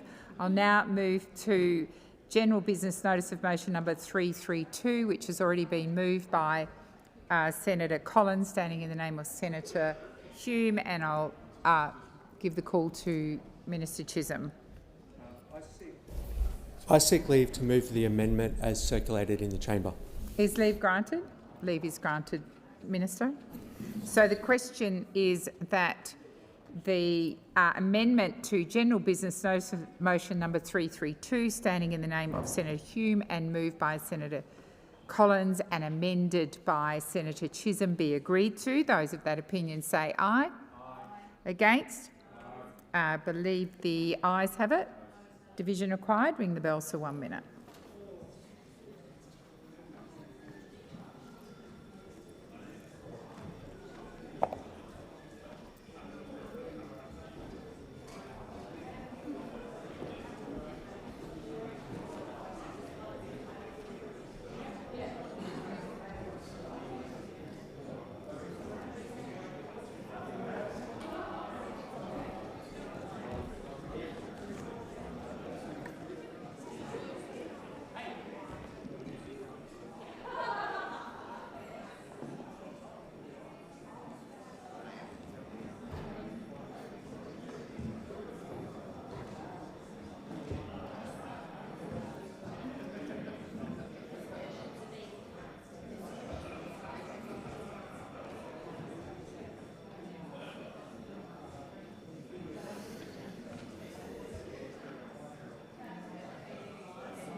Lock the doors.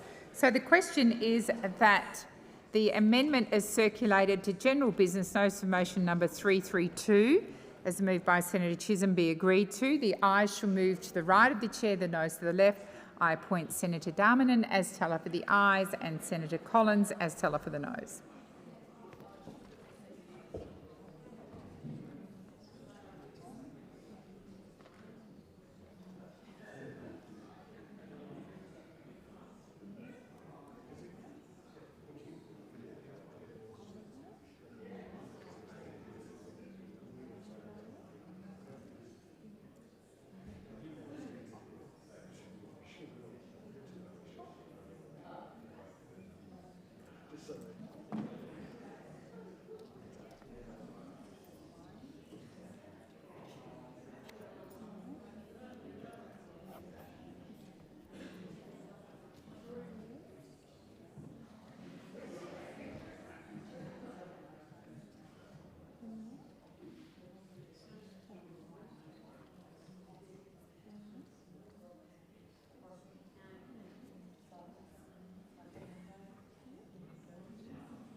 Order. There being 23 ayes and 38 noes, the matter is resolved in the negative. I now intend to put the motion, so business of the Senate, beg your pardon, General Business Notice of Motion number 332, standing in the name of Senator Hume and moved by Senator Collins, be agreed to. Those of that opinion say aye. Aye. Those against say no. I believe the noes have it. Division required. Ring the bells for 1 minute.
Lock the doors.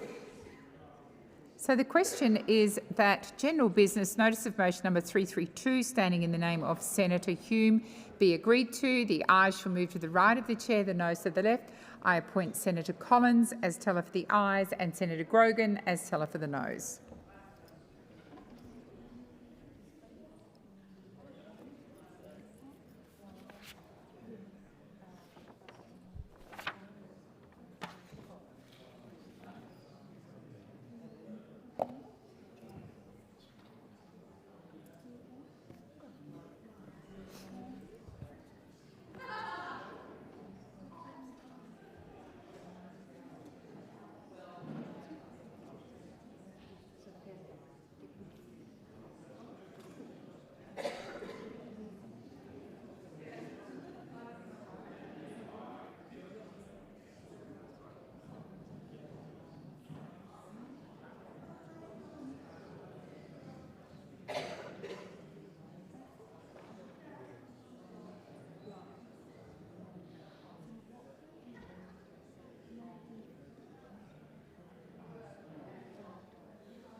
Order. There being 38 ayes and 23 noes, the matter is resolved in the affirmative.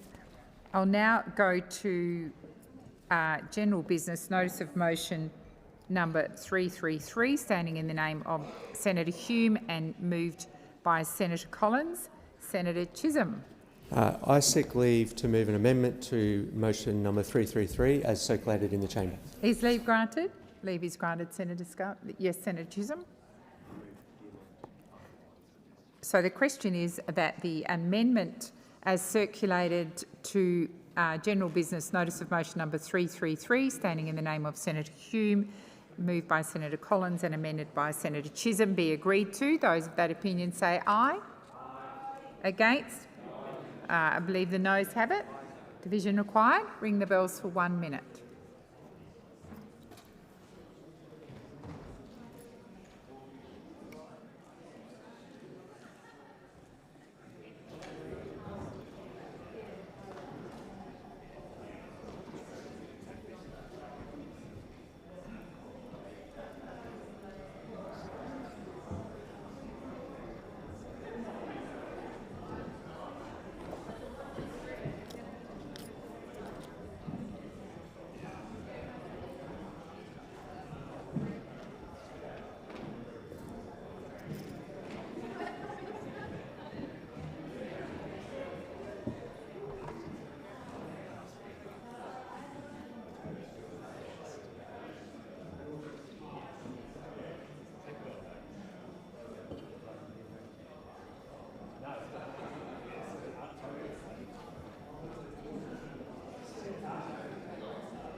Lock the doors. So the question is that general business notice of motion number 333, standing in the name of Senator Hume and moved by Senator Collins, as amended by and an amendment by Senator Chisholm, be agreed to. The ayes shall move to the right of the chair, the noes to the left.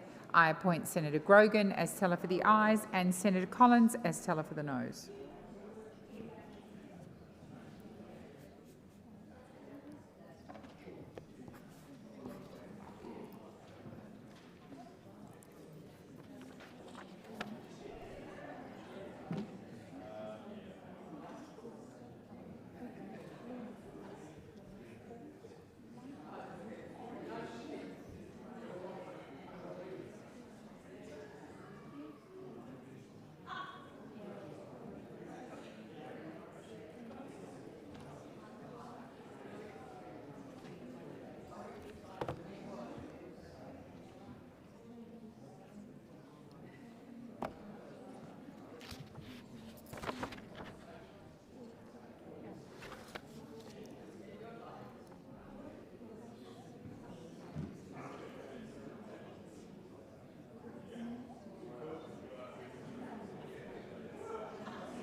Order. There being 22 ayes and 37 noes, the matter is resolved in the negative.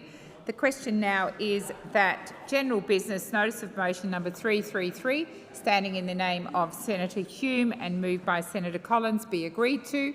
Those of that opinion say aye. Against? I believe the noes have it. Division required. Ring the bells for 1 minute.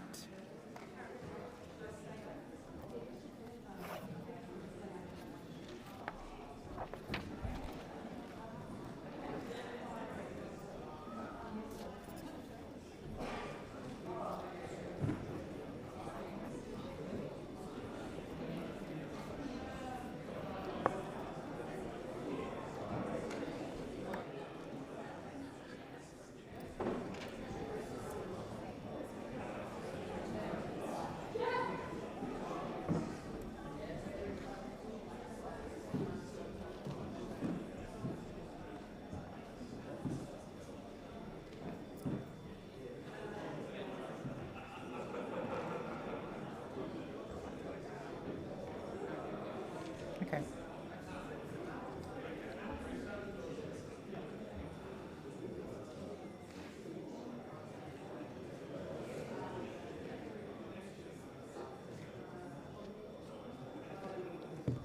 Lock the doors. So the question is that general business notice of motion number 333, standing in the name of Senator Hume and moved by Senator Collins, be agreed to. The ayes shall move to the right of the chair, the noes to the left. I appoint Senator Collins as teller for the ayes and Senator Grogan as teller for the noes.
Order. There being 37 ayes and 22 noes, the matter is resolved in the affirmative.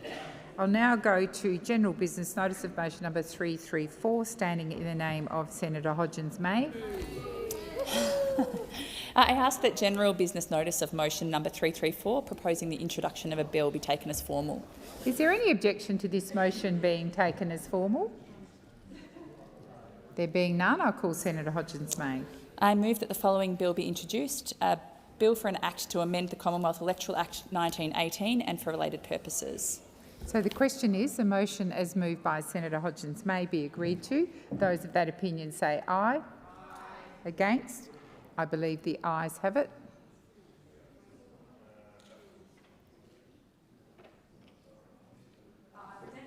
Bill and move that this bill may proceed without formalities and be now read a first time. So the question is, the motion as moved by Senator Hodgins-May be agreed to. Those of that opinion say aye.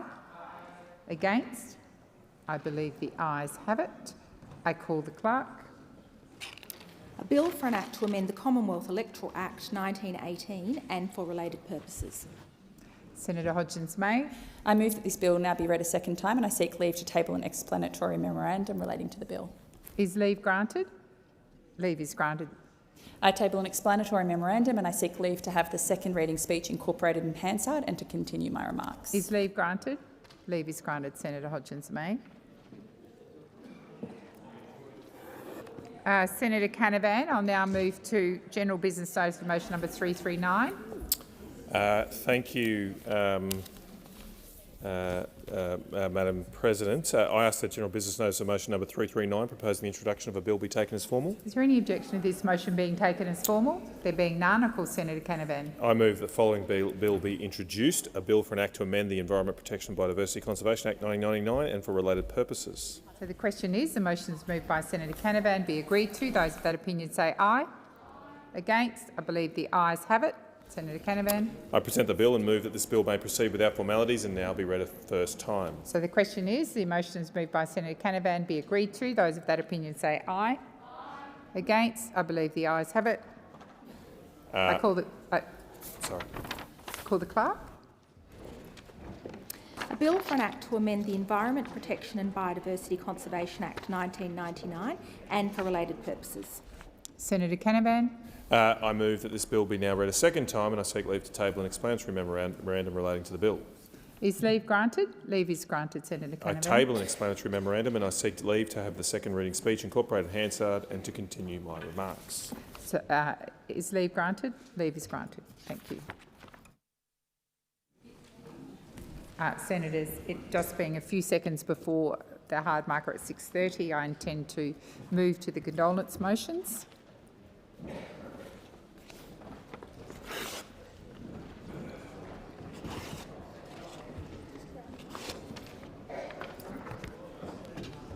Yeah, I know.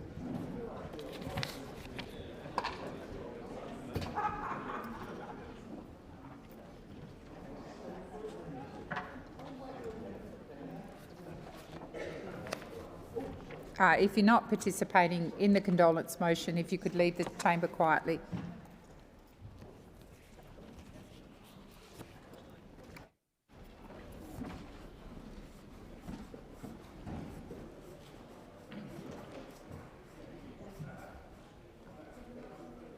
Pursuant to order agreed to earlier today, we will now move to condolence statements for Mr Tim Picton. Senator Farrell. Thank you, President. And it's with the greatest sadness that I make this contribution to the Senate this afternoon, in remembrance of one of my former staff, a colleague, a party stalwart, a business leader, but most importantly, a lost friend, Mr Tim Picton. Over these past weeks, much has been rightly celebrated about this loving young father, charismatic leader and brilliant strategist, taken from this world all too soon. Instead, in this short contribution, I honour and remember the intelligent, bright-eyed, ambitious and passionate young man who joined my staff over 16 years ago. In providing some photos to his family, I realised that Tim had only been 19 years of age when he first started working for me. He always seemed much older, Madam President. How do they describe it? An old head on a young body.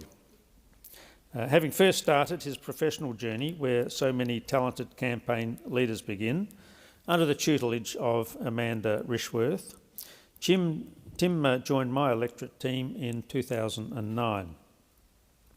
As the 2010 election approached and Labor battled Tony Abbott's opposition, it was the young Tim Picton who drove the campaign in the blue ribbon seat of Boothby, which Labor now holds, forcing the Liberals to scramble on the defensive. He worked for me across the Gillard government, joining my small team of advisors when I was made the Parliamentary Secretary for Water. In that time, my duties took us both to Uluru to celebrate the anniversary of its return to the traditional owners, and later to Samoa, where we managed to climb up to the grave of author Robert Louis Stevenson. Both are cherished memories. In 2012, he joined the ranks of the South Australian State Government, recruiting his own replacement to my electorate team, Mr Ben Rillo, who's now my Chief of Staff and who'll be around the place here somewhere. I'm told that the first piece of advice that Tim gave to his young replacement was, "Don wants us to build relationships across the building, even if that means you're late and hungover on a Thursday of a sitting week." I'm not sure that was the instruction I'd given to Tim, but apparently that's what he reported to others. In 2014, he met his future wife, Priya Brown, where all great relationships start, campaigning for the South Australian branch of the Labor Party. With a move to Melbourne and joining the Victorian government, Tim and Priya became great friends with my daughter Tess and her partner Jono. On hearing of Tim's condition, Tess and Jono were amongst the close friends that travelled to Perth to assist where they could and read to Tim a message from both me and my wife. And his eyes opened when that happened. After yet another successful election, I was one of many who convinced Tim to move to Perth, his wife Priya's hometown, and take up the mantle of the WA Labor Secretary. In addition to all of his achievements, he ran the McGowan campaign to deliver the best result Labor had ever had in Western Australia. But he bragged of this biggest achievement, a bigger achievement, his daughter Charlotte, who completed their young family 4 years ago. There was no competitor in his mind to Charlotte, and we could all see this on his face whenever they were together, and there's some beautiful photographs of them together. Tim's passing is nothing short of a senseless tragedy. Tim achieved so much in his short life, but had so much more to give to our movement, to his family and to this country. That won't happen now, and I personally feel so deeply sad about that. We stayed in touch for all these years since he started working for me, and it's so sad that there'll be no more calls, no more texts, generally late at night, and no more long lunches. I want to make special mention of Mr Chris Ellison and MinRes team, who were there and continue to be supportive of Priya and Charlotte in these past weeks. Tomorrow, Tim's daughter Charlotte attends her first day of kindy in Perth. Years from now, I hope she reads the contribution in this place and knows how much her father meant to us all, but importantly, how much she meant to him. May Tim Picton rest in eternal peace. Thank you, Senator Farrell. Minister Wong. Thank you, President. I rise tonight to pay tribute to Tim Picton. Tim was a beloved father, husband, brother and son to his wife Priya, daughter Charlotte, parents Fiona and Michael, sister Jo, brother Chris, grandmother Ruth, parents-in-law Shavita and Murray, sisters-in-law Connie and Natara, nieces and nephew Anna, Clara and Alex. a heartbroken family. But beyond that heartbroken family is a heartbroken Labor family.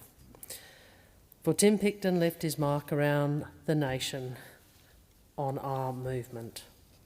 He showed enormous promise as a president of Young Labor in South Australia. He worked, as Don said, in the offices of my cabinet colleagues, Amanda Rishworth and then Don himself. He was part of Dan Andrews' election campaign in Victoria and then worked in his government. And then as State Secretary of West Australian Labor, he directed the campaign for one of the biggest landslides in Australian history, delivering the re-election of Mark McGowan in 2021. It was a famous victory, a victory that transformed the political landscape in Western Australia, the kind of victory that bears legends. And he went on to drive a strategy tailored to Western Australia in the 2022 federal election that was central to our success, with a gain of 4 seats in Perth.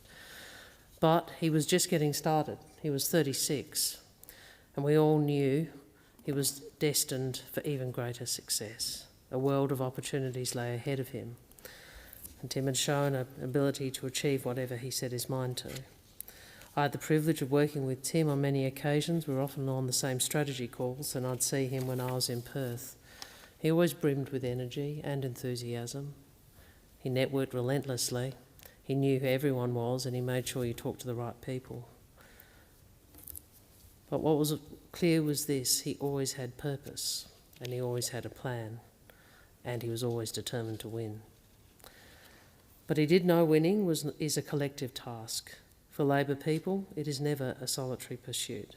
It is a very special thing, a meaningful thing, to be in the political trenches with your comrades and to come through battle and hardship together. The connection, the loyalty, the solidarity it fosters, to struggle together and to succeed together in the contest of ideas. And his love of that contest was also a love of the many talented, hard-working and principled people with whom he worked. And those many people in our Labor family are in a state of terrible grief, of terrible pain, whether their time with Tim was in Young Labor or campaigns in SA, Victoria or WA. So here in this place, I do want to share my sincerest condolences with them all.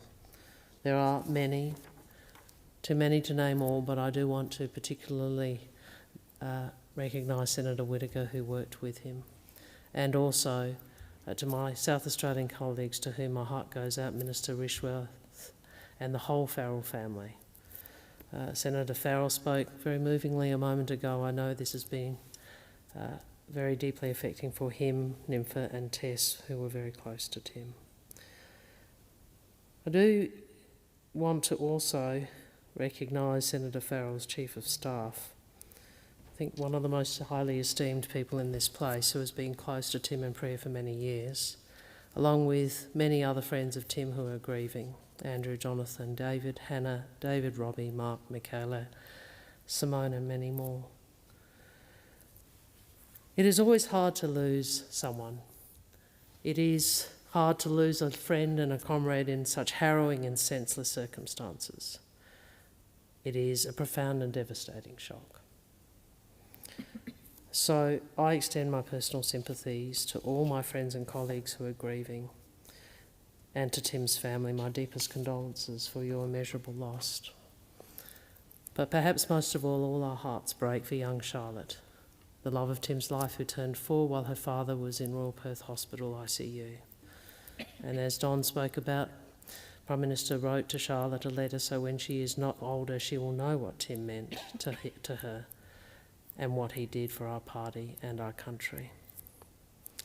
At the memorial in Perth, Tim's sister Jo said that Tim's essence was, and I quote, "was there from the very beginning, 2.5 weeks early, and in typical Tim style, he came in a dramatic rush despite being scheduled for a caesarean, always doing things in his own way, on his own time." That restlessness, that eagerness to make things happen, that has helped shape our nation. We will never know what this extraordinary man would have done with a longer life, but anyone who knew him knows that his legacy and his legend were just beginning. Rest in peace, Tim Picton. Thank you, Minister Wong. Senator Whittaker. Thank you, President. It's an honour to be able to speak tonight about my friend our comrade Tim Picton. When I first heard Tim Picton was going to be the next State Secretary of WA Labor, I was a little wary. I'll be honest, I thought, here we go. Another bloke from the East Coast right coming to WA to tell us what to do. Now, Tim would have stopped me here and insisted that he was not from the East Coast, he was a South Australian, and he would have wanted that clarified in the Hansard. But as far as I was concerned, he wasn't from WA, and I really didn't want to like him. But it took all of about 5 minutes for him to win me over, because that was Tim. He could easily win just about anyone over. It's one of the things that made him so successful in government, in campaigning, and in the private sector. Tim's sharp intellect, his strategic brain, and his unending commitment to Labor values made him a brilliant State Secretary and an exceptional campaign director. Tim was meticulous. He would spend days writing campaign ads. He'd obsess over them, and he'd tweak them, and he'd tweak them again, and he'd tweak them again. His best work was what we refer to in party office as the Mark McGowan movie trailer. It was really long, much longer than it needed to be, and much longer than a campaign ad should be. It gave everyone who watched it goosebumps, which is pretty weird for a campaign ad. It was meant for the campaign launch, but Tim insisted that we just chuck it up online and see how it goes, despite our protests that it was far too long and far too soppy. But of course, it ended up being our best performing ad in the campaign. I'd been trying to find some pictures of us all together, the team, on election night in 2021 and 2022. We took so many, but Tim is barely in any of them because he was still at the computer in the tally room, obsessing over the numbers and hoping we'd get just one more seat over the line. Tim was one of the hardest working people I've ever worked with. He never stopped. Working with Tim was some of the best years of my career. I learnt a lot from him and we achieved a lot together. There's so much to be proud of. The record-breaking state election win in 2021, followed by another record-breaking federal election win in 2022. But what I was most proud of is our team. The teamwork, the camaraderie, the friendship.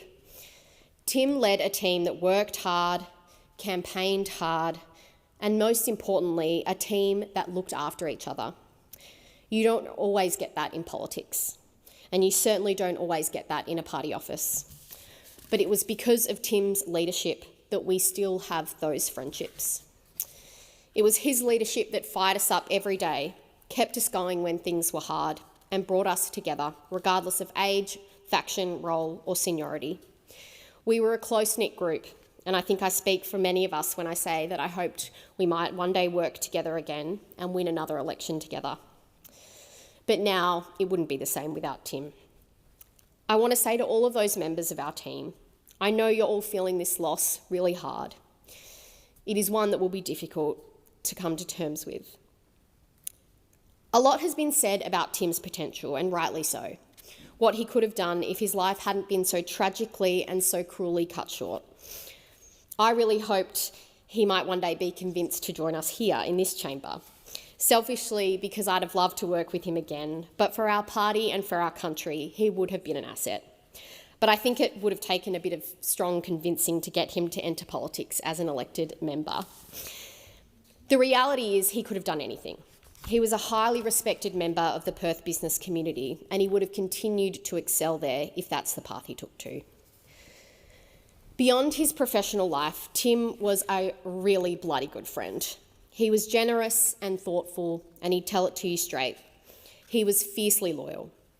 When he was stepping down as State Secretary, he was very clear with the people around us that he wanted me to take on the job. He didn't have to do that, but it was his loyalty and commitment to bringing up others around him, to backing people in. The other thing about Tim was he was really, really good at holding a baby. Really good. He'd grab one at any opportunity and he'd usually get them to sleep in a flash. By any measure, his loss is a loss for our party, for WA and for our country. but mostly it's a loss for his family, and my heartfelt condolences go to his parents, Fiona and Michael, his brother Chris, sister Joanne, sisters-in-law, and his nieces and nephews who he loves so dearly. He talked about you in the office a lot. It was obvious that he came from a loving family and that he loved you all back. And to Priya and Charlotte, I'm devastated for you both. Priya, the two of you were formidable together. Charlotte is lucky to have you as her mum, and while she will miss out on so much in losing her dad, she's got a whole lot of love, fight, and a stellar example of a loving and successful parent in you. At Tim's funeral, his family asked for us to leave messages for Charlotte. I thought I'd give my message here, and one day Charlotte can read it in the Hansard. So to Charlotte, your dad was beaming with pride the day he told me he and your mum were expecting a little girl. He couldn't believe his luck. I think he was born to be a girl dad. He loved to dress up, he loved a good sing-along, and he was pretty good at being silly. Anyone who saw the two of you together could see just how much he adored you. You've got a lot of your dad in you, but you've got a lot of your mum too, and that means you're resilient and you're fierce, and you'll go so far and do great things one day. Your dad was a true legend of the Australian Labor Party and a much loved and respected member of the WA Labor family. I'm a better campaigner, a better political operator, and a better senator because of Tim. So to Tim, thank you. I'll miss you. We'll all miss you.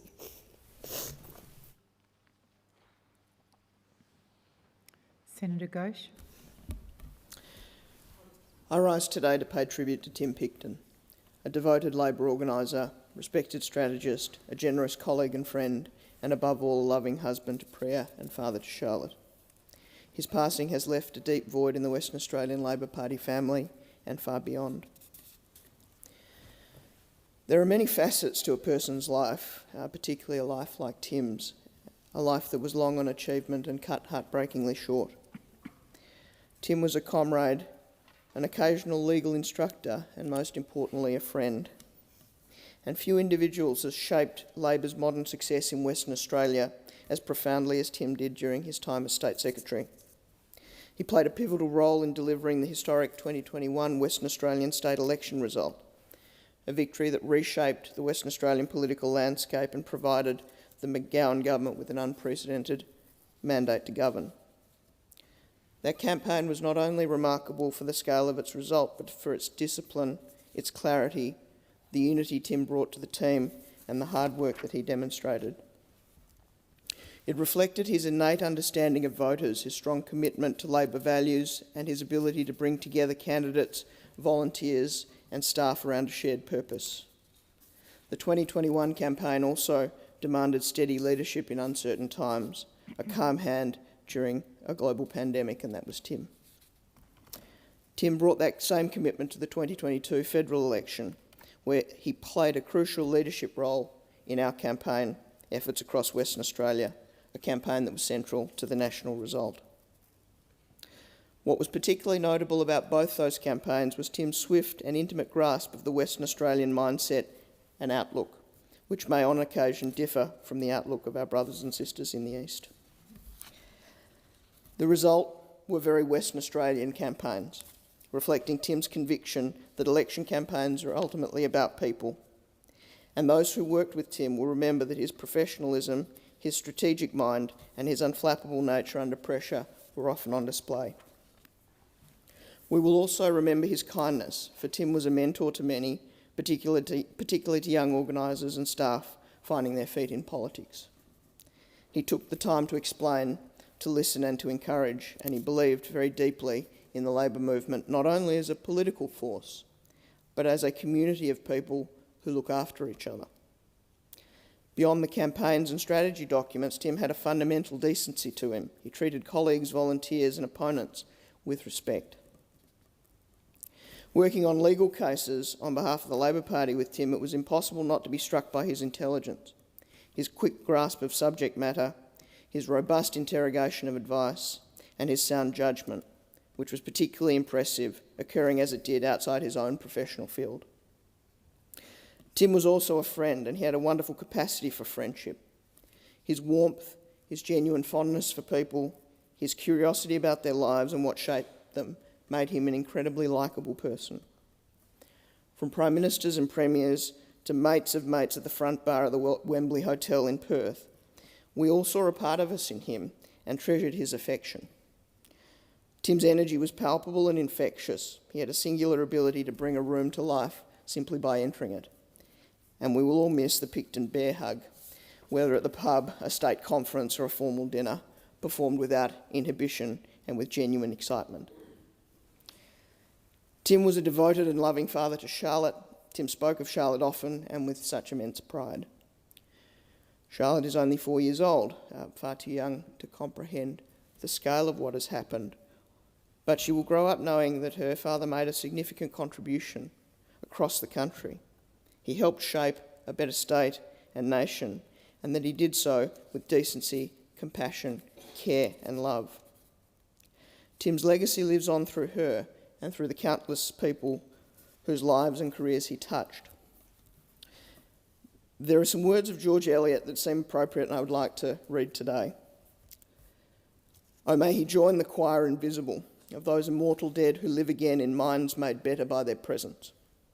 Live in pulses stirred to generosity, in deeds of daring rectitude, in scorn for miserable aims that end with self, in thoughts sublime that pierce the night like stars, and with their mild persistence urge man's search to vaster issues.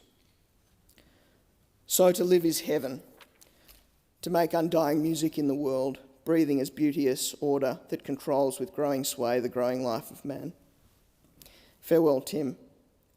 May he rest in peace, and may we honour his memory by continuing the work he believed in so deeply. Thank you, Senator Ghosh. Senator Smith. Thank you, President. Well, it's still being measured in weeks since the passing of one of our own in Tim Picton. The shock, the senselessness and the injustice continue to burn within everyone who knew him and who loved him. Tim's loss is devastating, for no one more than his daughter Charlotte, for Priya and for his close family. It is for my dear friends Chris, Tim's brother, and Chris's wife Connie, for Tim's parents Michael and Fiona, his nieces and nephew, his sister Jo and his extended family, all of whom are in the deepest of grief, who will forever mourn his loss. This is a grief felt too by many, many mates across Australia, including those senators in this chamber tonight, but many working in this building, and it'd be nice if the Hansard could show how many of his friends have come from offices across the building to be here to see this condolence speech, and I'll acknowledge all of you in here tonight as well. Tim made an extraordinary contribution to the Labor movement, and in South Australia he was actually a bit of a hero to young and to old. He had an incredible pathway from his roles in South Australian Young Labor into the halls of Parliament on the campaigns of some of our biggest figures in South Australia, and I know he remains an inspiration to so many in Young Labor still and so many in our movement. He was a campaign extraordinaire, so much so that the East Coast simply couldn't win without him, and nor could the West.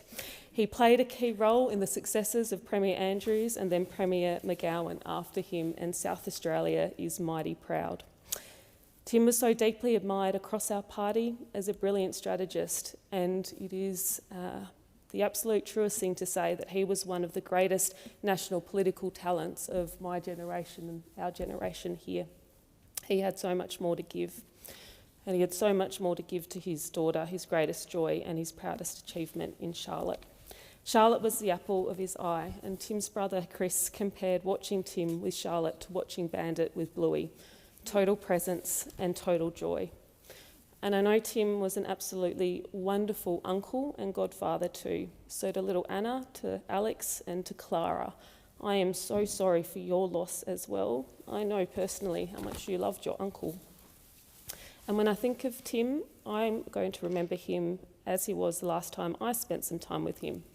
He was looking shockingly handsome, super relaxed, wearing an absolutely beautiful suit that I couldn't help touch and feel the thread count of. He was holding court in a group of incredibly powerful people with a big cheeky smile, being a total star. I know Tim's legacy will live on in the lives he has changed for the better, for the contribution he made to our movement, through the way all of his friends will remember and honour him, and through his family, in his brother Chris especially, who fights as Tim did for working Australians every single day, and in his precious daughter Charlotte. Tim, may you rest in eternal peace. Thank you. As a mark of respect, I ask senators to join in a moment of silence.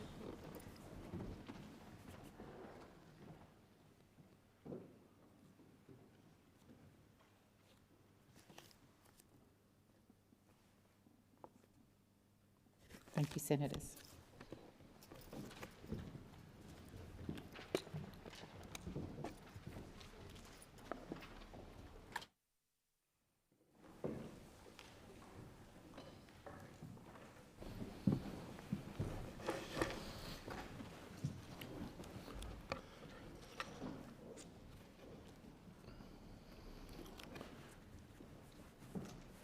We will now move to condolence statements for Katie Allen. And I call Senator Cash. Thank you, Deputy President. And I rise today to pay tribute to the life of Professor Katie Allen and to extend my deepest condolences to her husband Malcolm, to their children Monty, Jemima, Arabella and Archie, and to her wider family, friends and loved ones. Katie Allen's passing is a profound loss. It is felt most deeply by her family, but also by the many Australians whose lives she touched through her work, her service and her compassion. Like so many, I had the opportunity of attending the memorial service for Katie, held last week in Melbourne. And I have to say, we were asked to arrive at 10 o'clock for a 10:30 commencement. And so I thought, well, I'll arrive at 10 past 10. That will give me plenty of time to get in. When I arrived at 10 past 10, the church was already filled. It was utterly incredible. The line to get into the church stretched around the corner off Flinders Street, and by the time we got in, the priest who was leading the service stood and said, "We are now at capacity. We will now open up Federation Square. We have massive screens for people and seats have been placed out for people to actually be part of the service." There has to be at least over 1,000 people who attended the memorial service. And it was fascinating because we were there as part of those who served in her political life. And as we know, she served this parliament as the member for Higgins. And I think that in the short time she was the member, everybody who spoke about Katie said that she represented her community with diligence, integrity and a strong sense of responsibility. She brought to public life a depth of experience grounded not in politics for its own sake, but because of her background in service to others. Before entering Parliament, Katie built a distinguished career in medicine. It was incredibly humbling as I walked through the church to actually see different sections that had been set aside for the people who represented a certain part of her life. And by any analysis, those who were part of her medical career and her time as a medical profession were the bulk of it. She was a doctor, a paediatrician, a medical researcher. She devoted her professional life well and truly, listening to those stories, to improving the health and well-being, in particular of children and their families. Her work was driven by evidence, by care and a deep commitment to making a practical difference. As we all know, medicine is not just a profession, it is a calling. It demands long hours, resilience and empathy. And Katie embraced that calling fully, approaching her work with rigour, compassion and integrity, always conscious that behind every decision is a human life. And again, that same mindset shaped her contribution to this Parliament. Katie brought the perspective of a clinician. She was thoughtful, careful, grounded in facts and acutely focused on outcomes. She understood that decisions made here have real consequences for families, particularly for children. For all of Katie's professional achievements, though, her greatest devotion was always to her family. And in a 2019 Facebook Christmas post, Katie said this: "Family is everything, in whatever form it comes. Family is the reason for getting up in the morning, for working hard, for caring about our community, for caring about its future." Her partnership with her husband Malcolm was central to her life, built on mutual respect, shared values and a steadfast support through the demands of medicine, public service and family life. She was a devoted mother to Monty, Jemima, Arabella and Archie. In fact, her children were literally her pride and joy. She balanced demanding responsibilities with the everyday realities of family life, and her love for her children shaped everything she did. Those who knew Katie remember not only her intellect and professionalism, but her warmth, kindness and humanity. She listened, she cared, she treated people with respect, whether in the community or in this parliament. Loss leaves a space that cannot be filled, but it also leaves a legacy. And Katie's legacy lives on through the values she embodied: compassion, service, integrity and devotion to family, and to the many lives she touched. To Malcolm and to Monty, Jemima, Arabella and Archie, no words ease the pain of your loss, but please know that you're surrounded by the thoughts, respect and goodwill of many. Senator Bragg. I think I'm next. Thank you very much. I have to say that I found it very hard to believe that Katie is no longer with us. And for people who were able to attend her memorial service at St Paul's in Melbourne, she was such a remarkable person. I mean, the term Great Australian gets thrown around, I think, far too often, but Katie had achieved so much in her life. I mean, she was a world-class medical researcher. The work that she was able to do on children's allergies is going to be used into the future far beyond the time that we will have on this earth. She was a remarkable person, and I thought to myself, I mean, how fortunate were we to have had this person come into public life and want to make a contribution, if it was only for a day. But she was here in this parliament for 3 years, and I think anyone who is human would go to a memorial service like Katie Allen had and would feel very inadequate, because yes, she was a world-class medical researcher, but she was a family person, 4 children and a magnificent partnership with Malcolm. Her political career and her public service was almost like an additional add-on. It was almost an added extra that she gifted to the community.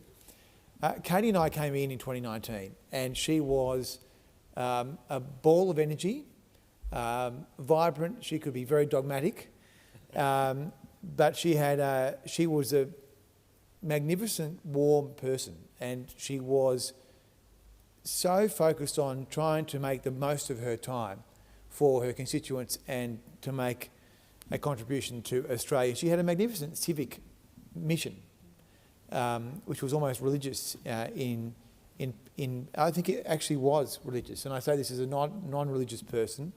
I think her memorial service showed the depth of her religiosity, which was very important to her. And so she had this mission to do good, and she did do good, and sometimes she broke a few eggs, but I mean, that was, I thought, a magnificent quality, that she was so determined to do good. She made her mark as a medical doctor serving in Parliament during a health crisis, and she was able to give the government of the day, and Greg Hunt touched on this at the service, I think remarkable insight. I think he respected her as a medical professional, but also as a colleague, and I think she was able to cut through some of the bureaucracy and give the advice directly to the executive government. But this was such a premature death and such a great loss to Australia and to Katie's family, of course. Katie did talk a lot about the premature death of her own mother, and I think, frankly, for people who knew her well, it seemed that she was in maybe such a hurry because she was worried that maybe she wouldn't have the length of time that may have been afforded to others. But she made such a great mark on us, She was a great colleague, a really great Australian, and for those of us that were lucky enough to know her, work with her across the aisle, on this side, anywhere, we were all very fortunate. So rest in peace, Katie.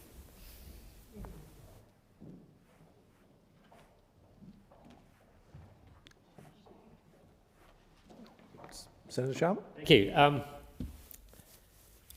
was looking over Katie's first speech to Parliament earlier today, and one sentence she said in particular stood out to me. It was this: "I don't know how long I have in this place, or indeed on this planet, but I've always stood up for a better future, and I'm not stopping now." And that was Katie in 2019. Her maiden speech, or first speech, was in July 2019, and it turns out that she didn't have as long as we would have liked in this place, or indeed on this planet. But her promise then to her electorate, to her colleagues, to her family, to always stand up for a better future, I think she fulfilled in very good measure.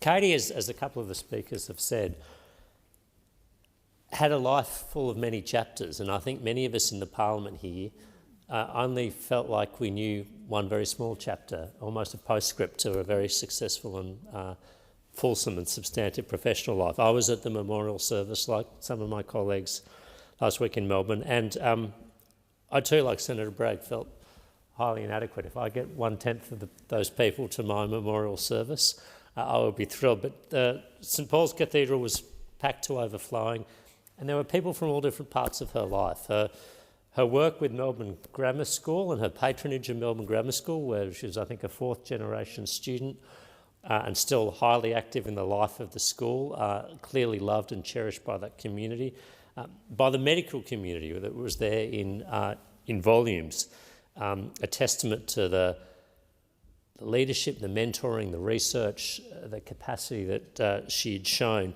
And then, of course, many loving family members. It was clear, I think, to me that Katie was someone who brought a lot of light into people's lives.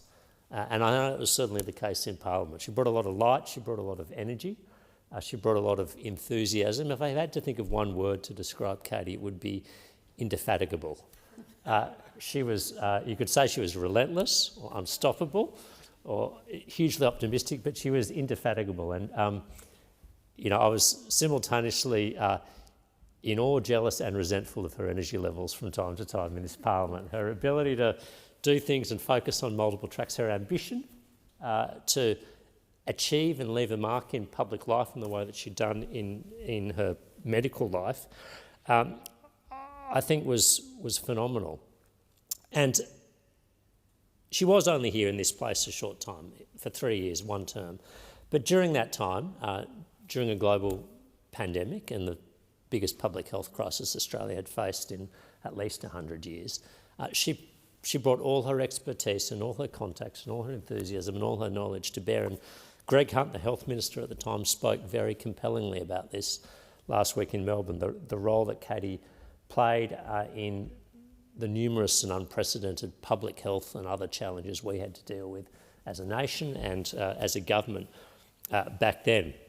She made an immense mark during, I think, her time in Parliament. And her indefatigability, I mean, I think when she was elected to Higgins, that was the second election she contested. Last year she was contesting her fourth election with a diagnosis of a terminal illness, but not telling anyone. So committed was she, I think, to fulfilling her obligations as a candidate with honour and fulfilling what she thought she'd made, her commitments to the people of Chisholm and the electors as well. One other thing Katie said in her speech, which stuck with me rather, she references her mother who wasn't alive when Katie was elected to Parliament or sworn in. And she said that she felt her mother, although she thought about her a lot when writing her speech, she felt her mother there beside her now, beside her, guiding her. And I thought those were comforting words because Katie leaves behind some really great loves. Malcolm, Monty, Jemima, Arabella and Archie. who I'm sure are, as we all are, but much more than we can imagine, missing their mum and their wife and their family member greatly. But I think Katie's presence was such, and her energy and her spirit was so strong that will continue to guide them and be alongside them for the rest of their lives. May Katie rest in peace, and may her family take her memory as a blessing. Senator Ruston. Thank you very much, Deputy Chair. Well, I rise today to speak about one of the most incredible people that I think this place has ever seen. Despite only being here for 3 years, I mean, anybody who has made the kind of mark on this place that Katie did in the short time that she was here. But I am actually going to make a fearless prediction that even though Katie is no longer with us, that her legacy will continue to be felt in this place, because there were so many things that she did that I think we should all draw lessons from, because she actually came here with a true belief in her heart that all she wanted to do was to make this world better for other people. And so to have had the opportunity to have known Katie for the 3 years that she was in this Parliament, and then to have known her for the time that she wasn't in this Parliament, and then to have the privilege of working with her last year in the hope to get her back into this Parliament, all of us completely utterly unaware of the challenge that Katie was facing. But right the way through that campaign, you just wouldn't have known, because her commitment to her community, her commitment and her desire to deliver for the people that she wanted to deliver for, which was pretty much every Australian, was absolutely never wavered the whole way through. But I think, you know, as Senator Sharma just mentioned, those of us that had the privilege of being able to go to Katie's funeral, I think all of us left there with a sense of we really only knew one part of Katie. But almost from the minute that Katie was able to make a contribution to the world, she started doing it. You heard from her school principal about how even as a young person, when she was at school, she was already out there. She was a leader from the minute she was born. She didn't become a leader, she was always a leader. And she led her school community. You know, she was the head of her debating team, which clearly served her in good stead in some of the debates she had in this place. But, you know, she led that school, but she never left the school. She stayed with that school, her children went to that school, and she remained on the school board, continuing to contribute to that part of her life that first started on her leadership journey. And then obviously through many, many years of study, and became a paediatrician. But that wasn't enough for Katie, that wasn't enough. She then needed to continue to develop herself to be able to give to the children that she saw needed her help.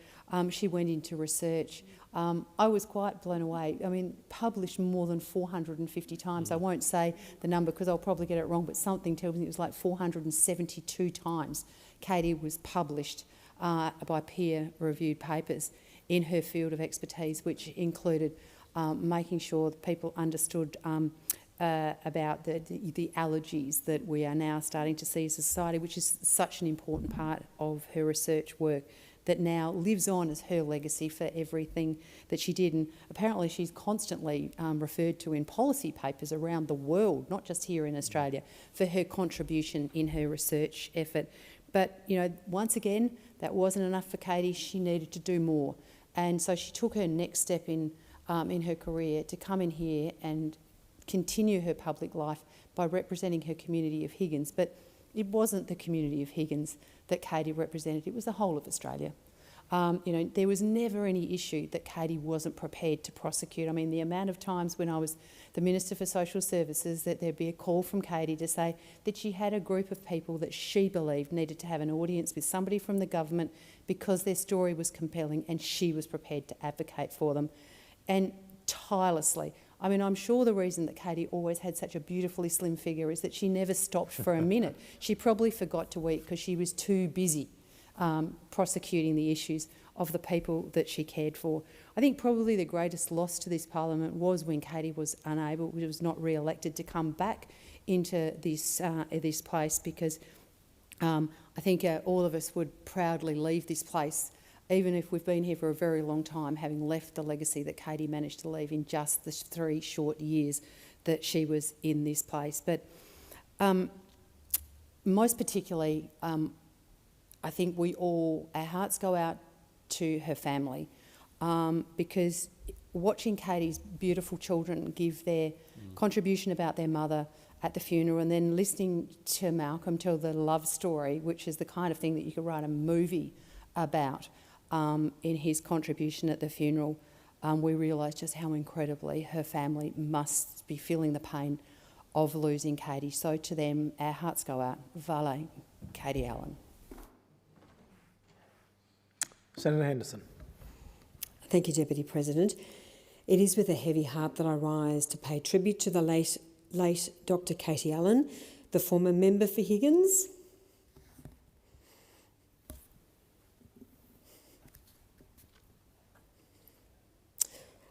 Her life was defined by service, compassion, integrity and a gritty determination.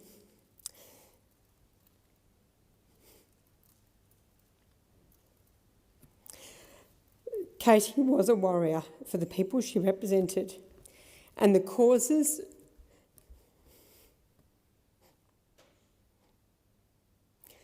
about which she cared so deeply. Katie was a very good friend and an inspiration. She made the world a better place. It is difficult to comprehend that Katie is gone. At age 59, it is way too soon. She had so much more to do and so much more life to give and love to give to her adored husband Malcolm and their 4 beautiful children, Monty, Jemima, Arabella and Archie. As we've heard in these wonderful contributions, Katie came to this place after an incredible career as a medical specialist, paediatrician, medical researcher, professor, someone who had spent her professional life caring for others. That instinct never left her. It certainly shaped the way she approached her work in this Parliament and the way she represented her community. I'm sorry to be so sad. Thank you. In the Parliament, Katie was thoughtful, conscientious and deeply committed to public service.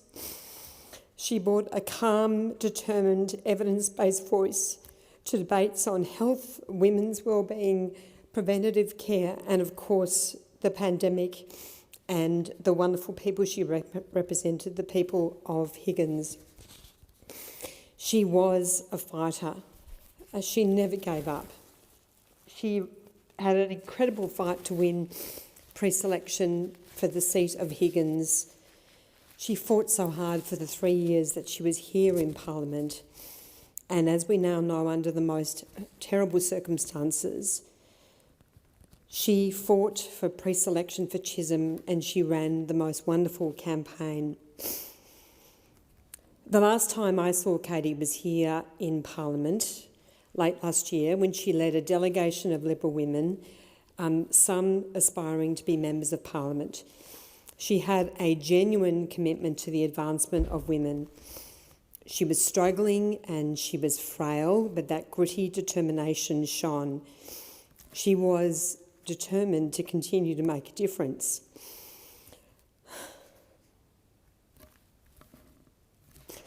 I wanted to actually table Greg Hunt's eulogy at the memorial service. I wasn't able to attend the memorial service because I was overseas on leave, but I attended Katie's family funeral, which was a very moving occasion.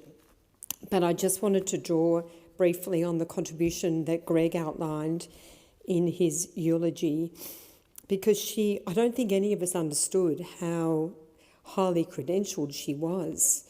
When you look at her achievements, her qualifications, the contribution she made as a medical researcher, as a specialist paediatrician, it is quite extraordinary.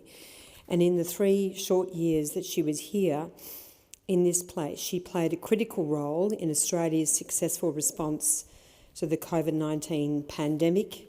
She was the only medical practitioner in the Liberal Party, and she was played a very significant role in shaping and influencing Australia's successful COVID response. So I will table a magnificent tribute to Katie from Greg Hunt. I have to say, the second last time I saw Katie was when Jane Hume and I visited her at her home, and it was just after the election. And I have to say, it was very cathartic. We had a wonderful time. Katie was on the cups of tea. Jane and I were on more than one vodka each. We were suffering the consequences of the lost election and then our respective demises from shadow cabinet, and I think it was more therapeutic for Jane and I. We told all sorts of secrets and shared all some of the gritty details that had happened with the ins and outs of the election loss and then what happened following the election loss in this place. And we actually had a really wonderful time, and as I think, and Malcolm then arrived, and it was just so joyful, and we kept on saying, sorry, we're talking more about us than we are about you, Katie. And she said, I'm loving it. I'm so loving the fact that I'm sharing this with you. And it was a truly wonderful visit. And then, of course, but at the same time, she also spoke directly and with such bravery about what she was facing, but with such incredible courage. And it's just so shocking to lose such a magnificent woman at such a young age. Just so shocking.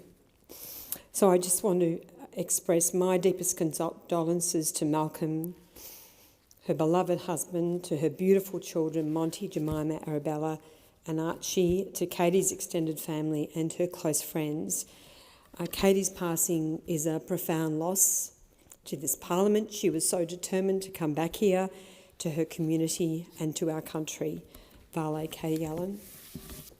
And leave has been granted for the tabling of that document. Senator Ananda Raja. Thank you, Deputy President. Deputy President, I pay tribute to Dr. Katie Allen and her life of exemplary public service.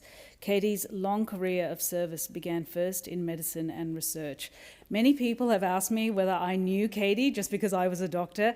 I just want to clear this up now. I really didn't, because Katie was a paediatric doctor and I was an adult doctor. And in medicine, there's a professional and cultural firewall between these two disciplines. There shouldn't be, but there is.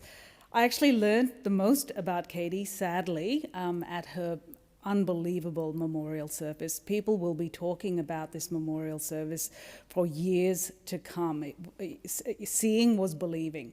And listening to the eulogies from people who knew her well, all I could think about was just relentless service and excellence in each of those chapters of her life, as Senator Sharma said. And I think, honestly, she set a new benchmark for the rest of us on how to live a good life. A benchmark which I think is unattainable for me, certainly. She was a consultant paediatrician at the Royal Children's Hospital for nearly 30 years and a leading researcher and academic, holding senior roles at the Murdoch Children's Research Institute, including as Division Head for Population Health and Director of the Centre for Food Allergy and Research. She also held professional appointments at the University of Melbourne, Monash University and the University of Manchester, and authored more than 400 peer-reviewed publications. Just extraordinary output. Her research helped change how paediatric food allergy is understood and managed. Particularly pioneering was the establishment of the Health Nut Study, which was the first population-based epidemiological study that accurately measured food allergy in infants. And it turns out that Australia, Melbourne, is the food allergy capital of the world, thanks to Katie's groundbreaking research. Katie then stepped into political life, serving as the member for Higgins from 2019 to 2022. During my own time as the member for Higgins, it was clear that she was a respected and well-loved and seen as an active local member. Constituents widely respected her and said to me so many times I lost count how much they admired her principled stance on what was then a very controversial move when she crossed the floor on the religious discrimination bill. The constituents of Higgins are a highly informed and educated group of people, and they knew exactly what that meant, the significance of it, and they paid tribute to her for her courage. During her political term, Katie advocated strongly on behalf of the rebuilt and now absolutely state-of-the-art very special kids in Malvern. This is a facility which really is a benchmark for the rest of Australia, and there are only about 2 or 3 palliative care facilities for children in Australia, and this compares to over 60 in the UK. This is something I learned thanks to Katie's advocacy. Katie, of course, built on the incredible legacy of the Honourable Kelly O'Dwyer, who was instrumental in refurbishing and rebuilding very special kids.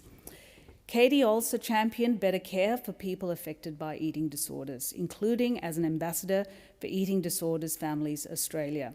There is now, thanks to her advocacy, an eating disorders clinic in Armidale, run by Alfred Health, my old workplace. It's funny, right? The sink. To Katie's husband, Malcolm, her 4 children, Monty, Jemima, Arabella and Archie, and all those who loved her, I extend my deepest condolences and acknowledge her contributions across medicine, research and parliamentary service. Hers was a life well lived, but taken too soon.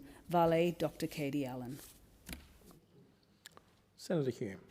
Thank you, Deputy President. I rise to add my voice to the contributions that have been made today from around the chamber about the passing of Professor Katie Allen, not only as a former colleague but also as a dear friend. Like many in this place, I too am still coming to terms with her loss and the absence of someone whose presence, whose generosity and whose courage meant a great deal to so many of us.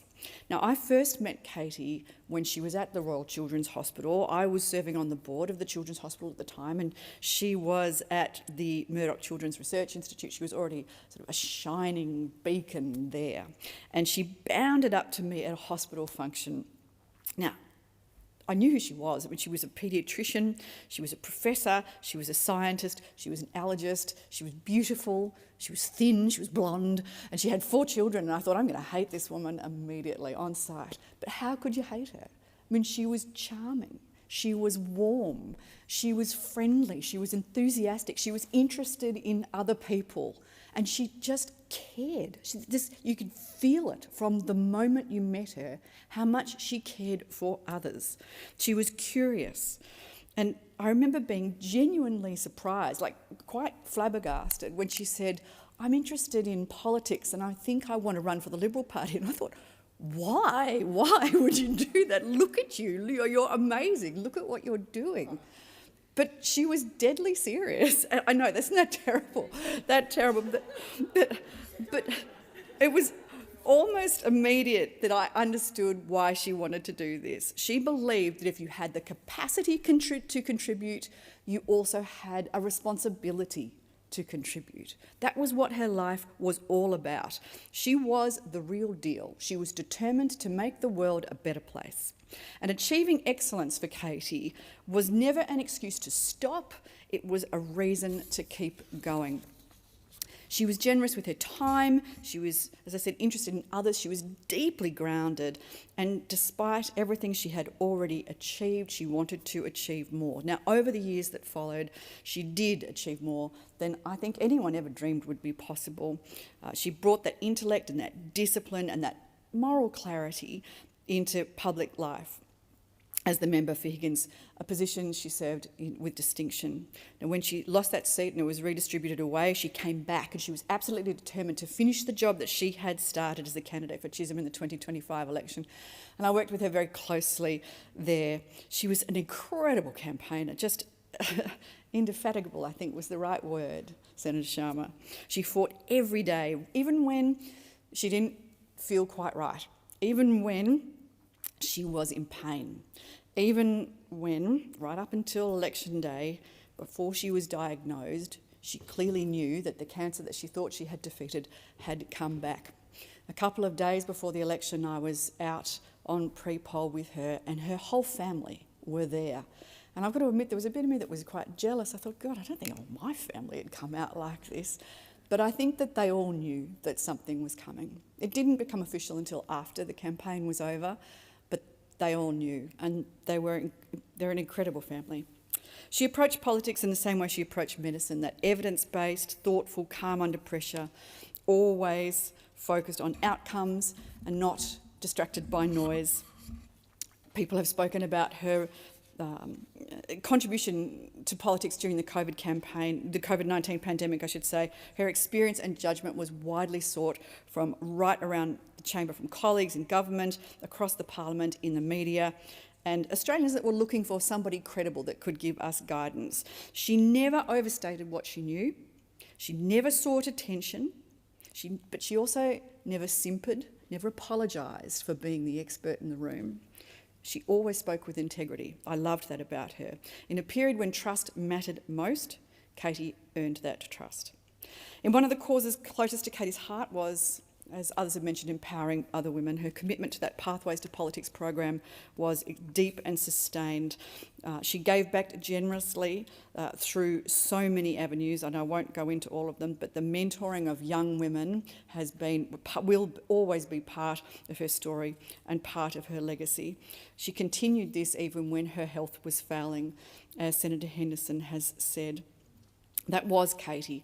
Even at the very end, she's always thinking about how she could help others, who she could lift up, who she could encourage, how can she leave things better than she found them.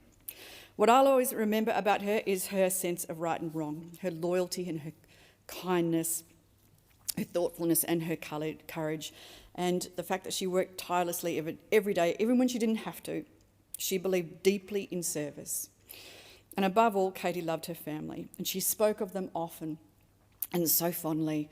Her husband Malcolm, her 4 children, Archie, Arabella, Jemima and Monty, who have been mentioned so many times before and who spoke just so magnificently at that memorial and at her funeral from the heart. But what an incredible family she has left behind. It was clear to everyone who knew her just how deeply she loved them and how much that love was returned. That love truly sustained her and truly defined her. She succeeded in absolutely everything that mattered. She improved lives. She lifted standards in medicine, in public debate, and she lifted standards in this parliament. She leaves behind a legacy of generosity, of leadership, of belief in others that will endure for many, many years to come. Now, I'll let you in on a secret that probably was pretty obvious when you look back. Her favourite colour was pink, and the brighter, the better. So anytime you don a pink jacket or a pink frock or put on your pink lipstick, I hope that people in this parliament will remember Katie Allen. My deepest sympathies are with Malcolm and Archie and Arabella and Jemima and Monty and all of those who loved Katie. I think that we are all much better people for having known her. As a mark of respect, I ask senators to join in a moment of silence.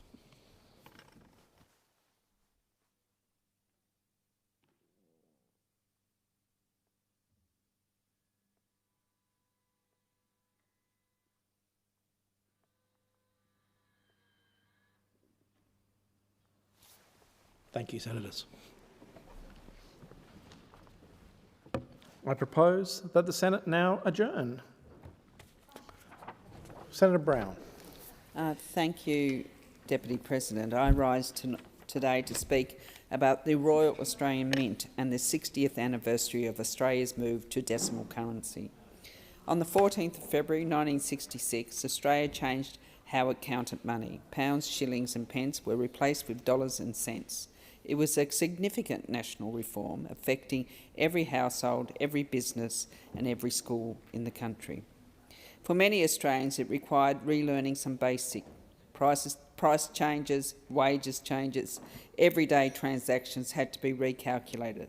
The scale of the task should not be understated. What made the change successful was planning and public education. The transition was carefully managed and the government understood that people needed help translating policy into everyday life.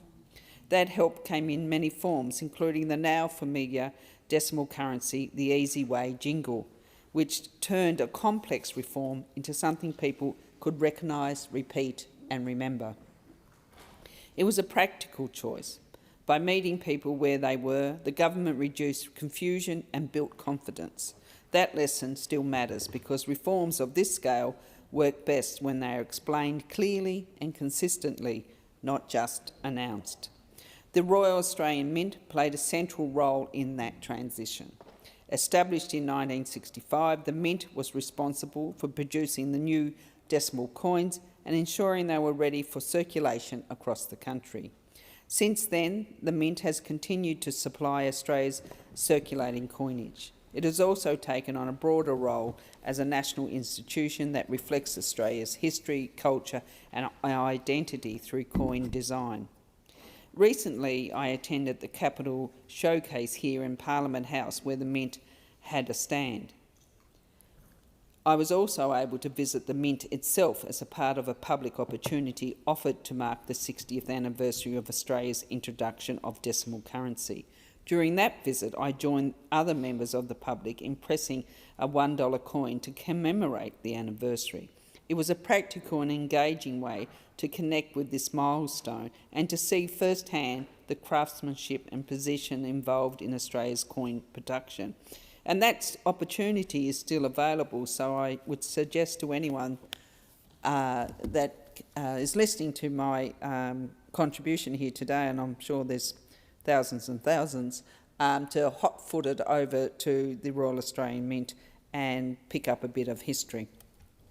I was able to also see the Mint's work up close and was given one of the 60 years of decimal currency coins at the showcase as well. It was a simple reminder that those coins are not just functional objects, but they do carry the history and meaning, even when they are part of everyday life.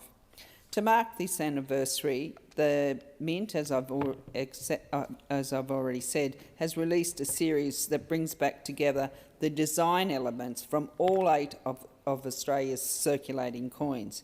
Native animals, national symbols and familiar imageries are combined in a way that reflects continuity rather than nostalgia.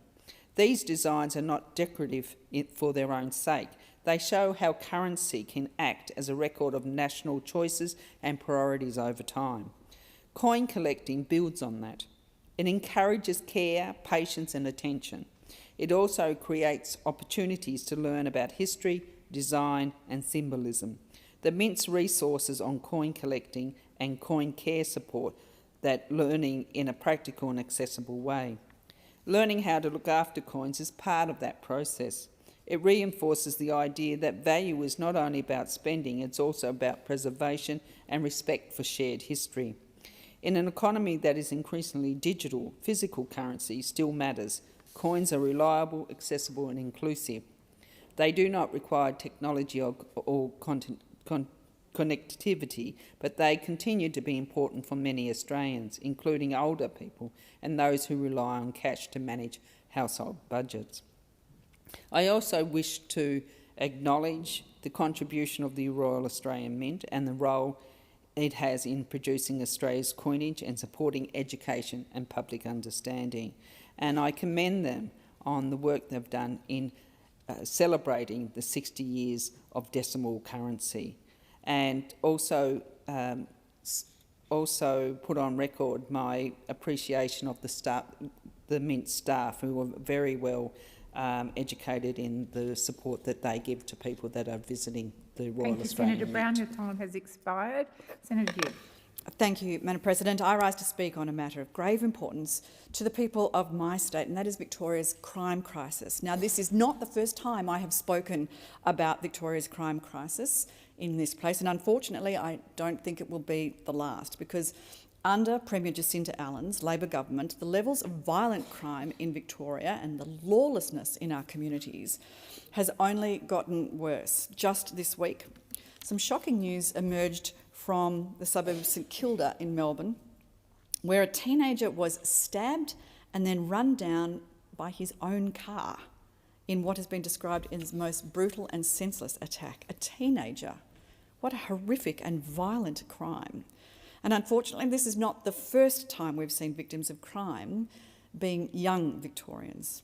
We all remember the tragic story of the two young boys aged just 12 and 15 who were murdered in cold blood by a gang of young thugs.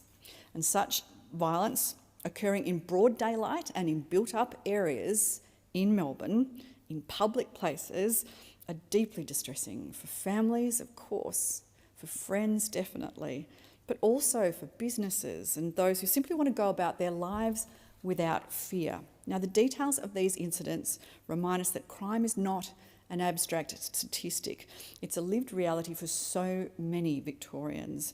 And new data now proves that point. According to the Productivity Commission, Victoria has the highest rate of victims of armed robbery in the nation.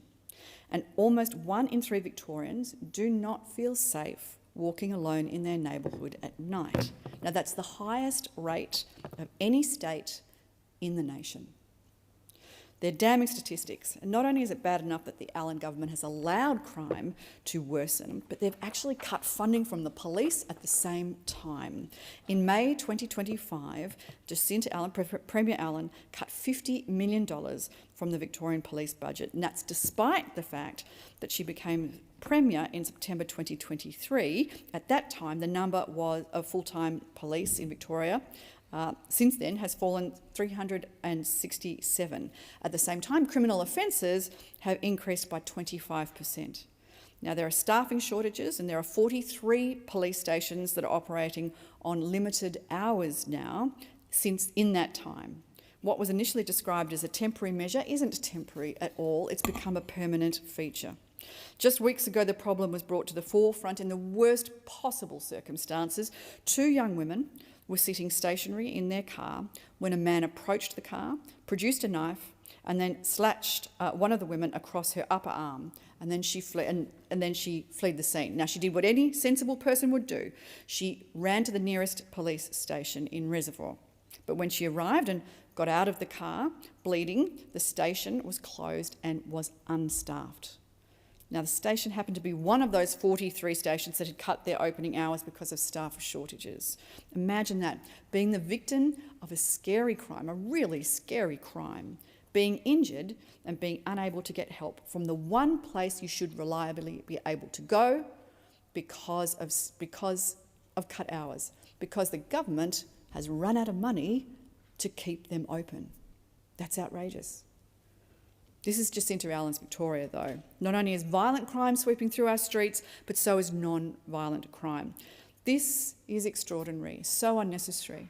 Just last week out in Roval, a bronze statue of Mahatma Gandhi, a symbol of peace and of non-violence, was cut from its base and stolen from outside an Indian Australian community centre. Now, that's just extraordinary.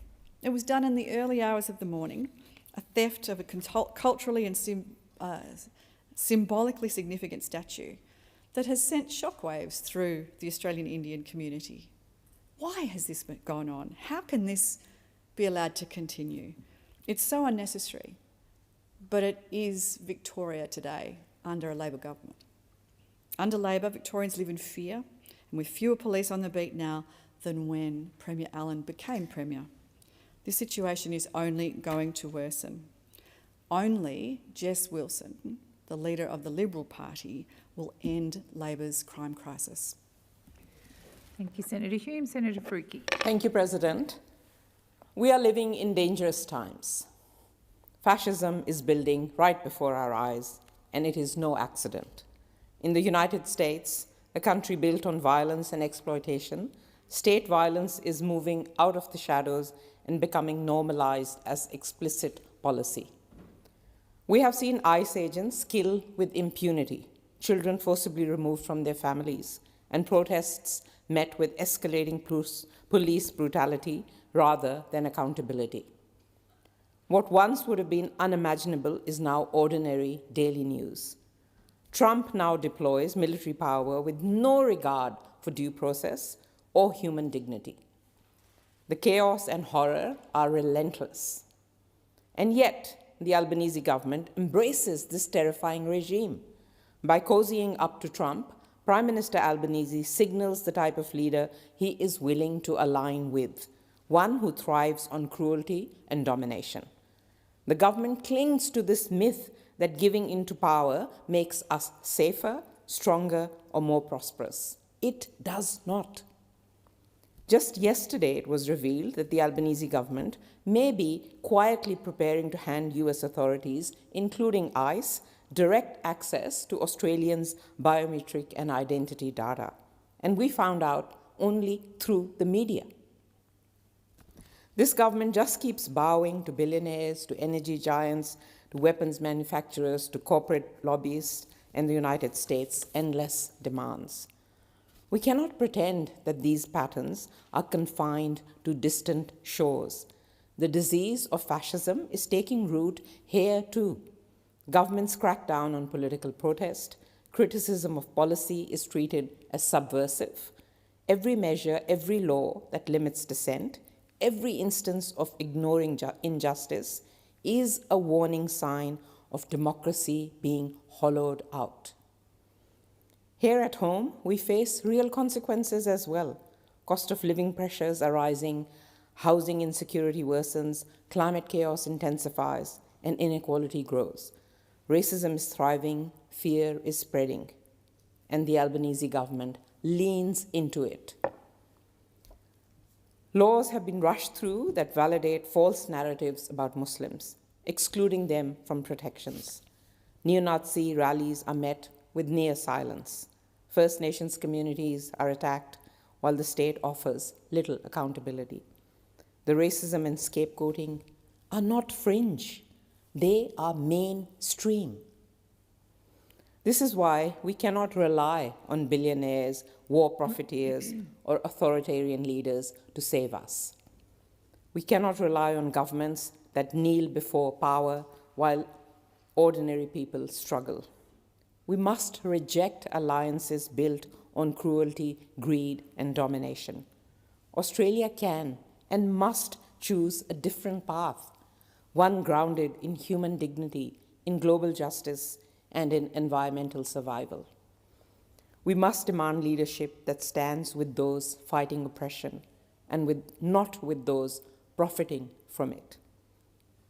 Leadership that protects communities rather than punishes them. Leadership that speaks truth to power, even when it is inconvenient and dangerous. That is the courage that our times demand. So the choice is clear. We can continue to follow fear and submission and watch our democracy continue to be dismantled by those that sow division and hatred, or we can stand together, insisting that morality, justice, and human dignity guide this country's decisions. Thank you, Senator Fricke. Senator Darmanin. Thank you. Last week, I had the immense pleasure of visiting friends at the Gurdwara Sri Guru Nanak Darbar in Officer and seeing firsthand the extraordinary contribution this community makes to the lives of people across Officer and Pakenham. Led by Harpreet Singh, a deeply respected community leader, the Gurdwara has become far more than a place of worship for the Sikh community. It's a welcoming hub that brings people together, building genuine community connection and strengthening social cohesion across the region. It is a place where care, generosity and service are not just spoken about but lived every day. Through the dedication of Harpreet and an incredible team of volunteers, the Gurdwara supports thousands of people in the local area. From providing meals made with locally sourced products to redistributing leftover food to ensure that nothing goes to waste, this community puts compassion and sustainability at the centre of everything that it does. Their commitment to becoming fully self-sufficient is a powerful example of environmental responsibility in action as well. The Gurdwara also runs a wide range of programs that support community wellbeing, including educational initiatives, health camps, and a one-to-one-to-one swimming program that helps ensure children and families can access vital life skills. Participants only have to pay a third of the cost, with a third covered by the swim school itself and a third paid through donations from the temple. This program works closely with Lifesaving Victoria to develop a 10-week program helping adult migrants to learn how to swim and enjoy the water safely. This is something many people take for granted, having learned to swim at a young age myself.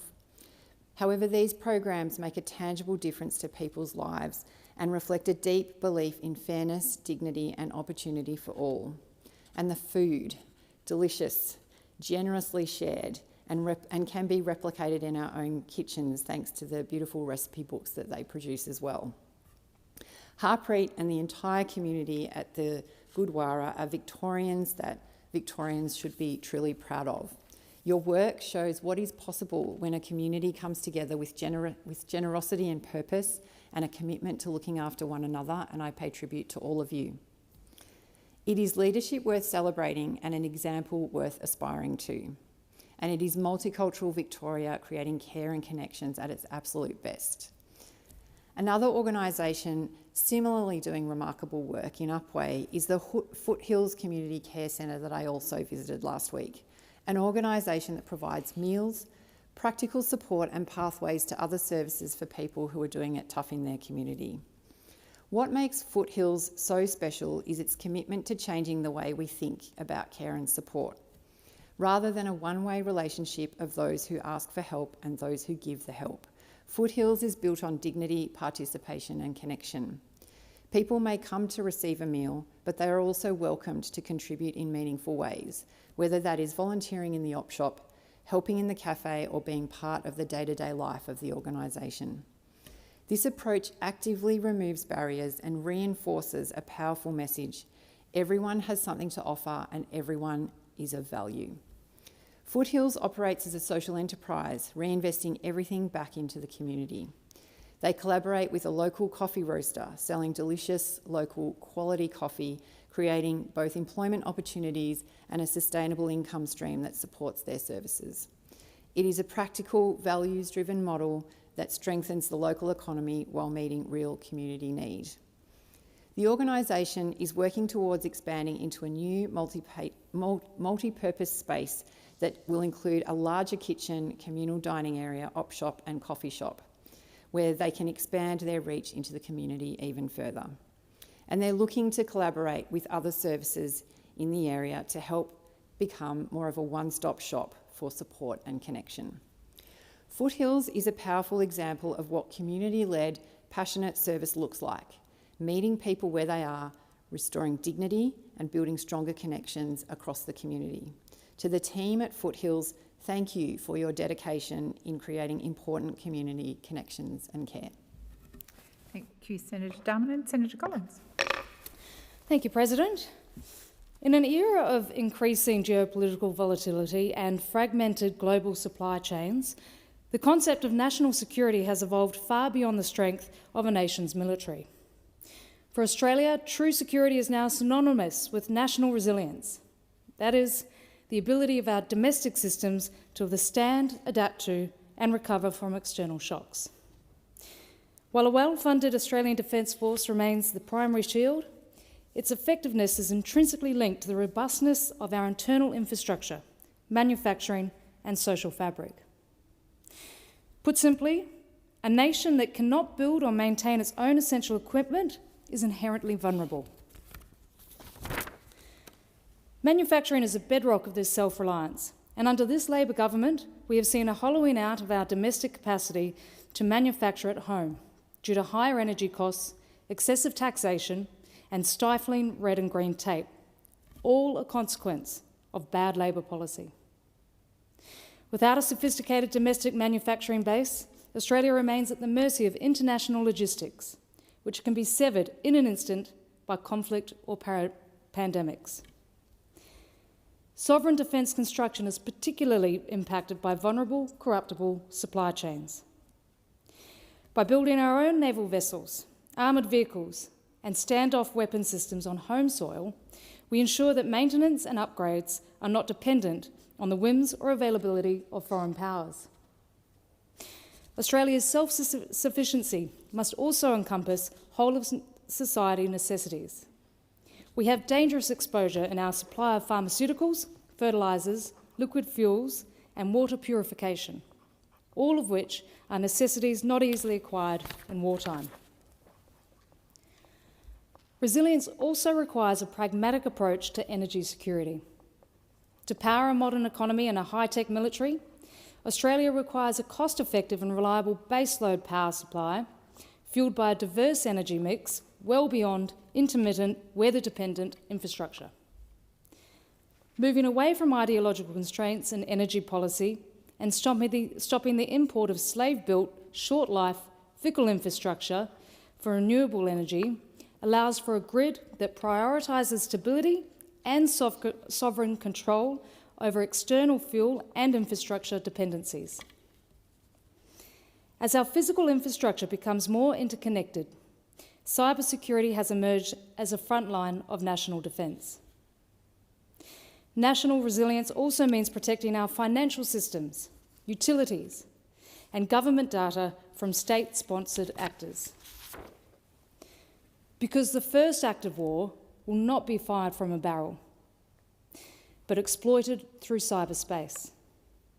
A resilient Australia is one where both the public and private sectors have the digital fortifications necessary to prevent the crippling of the national economy through a keyboard. And perhaps the most overlooked factor in national resilience is social cohesion. A divided society is easily exploited by foreign interference and disinformation. Resilience is found in a population that trusts its institutions and remains united by common values. When a community is cohesive, it is significantly more difficult for external adversaries to destabilise a nation from within. This Labor government has stoked division by dog-whistling terrorists at our national monuments, ignoring embattled communities and importing those who do not share our democratic values nor embody our great Australian values. National resilience cannot be achieved through government spending alone. Our resilience strategy must have appropriate government support and deregulation. A Liberal partnership with the Department of Defence and an industry of defence, the industry of defence, would empower the private sector to build the very facilities, from labs to refineries, that the nation requires. This is important because when domestic industry is unfettered and strategically supported, it creates a feedback loop that strengthens the military. A properly funded ADF, backed by a nation that produces its own medicine, refines its own fuel, secures its own borders, fertilises its own fields, cleans its own water and powers its own grid, ensures that Australia remains a hard target. National security is a holistic endeavour. It is the sum of our military prowess and our domestic endurance. Thank you, Senator Collins. I propose that the Senate now adjourn. Good night, Senators.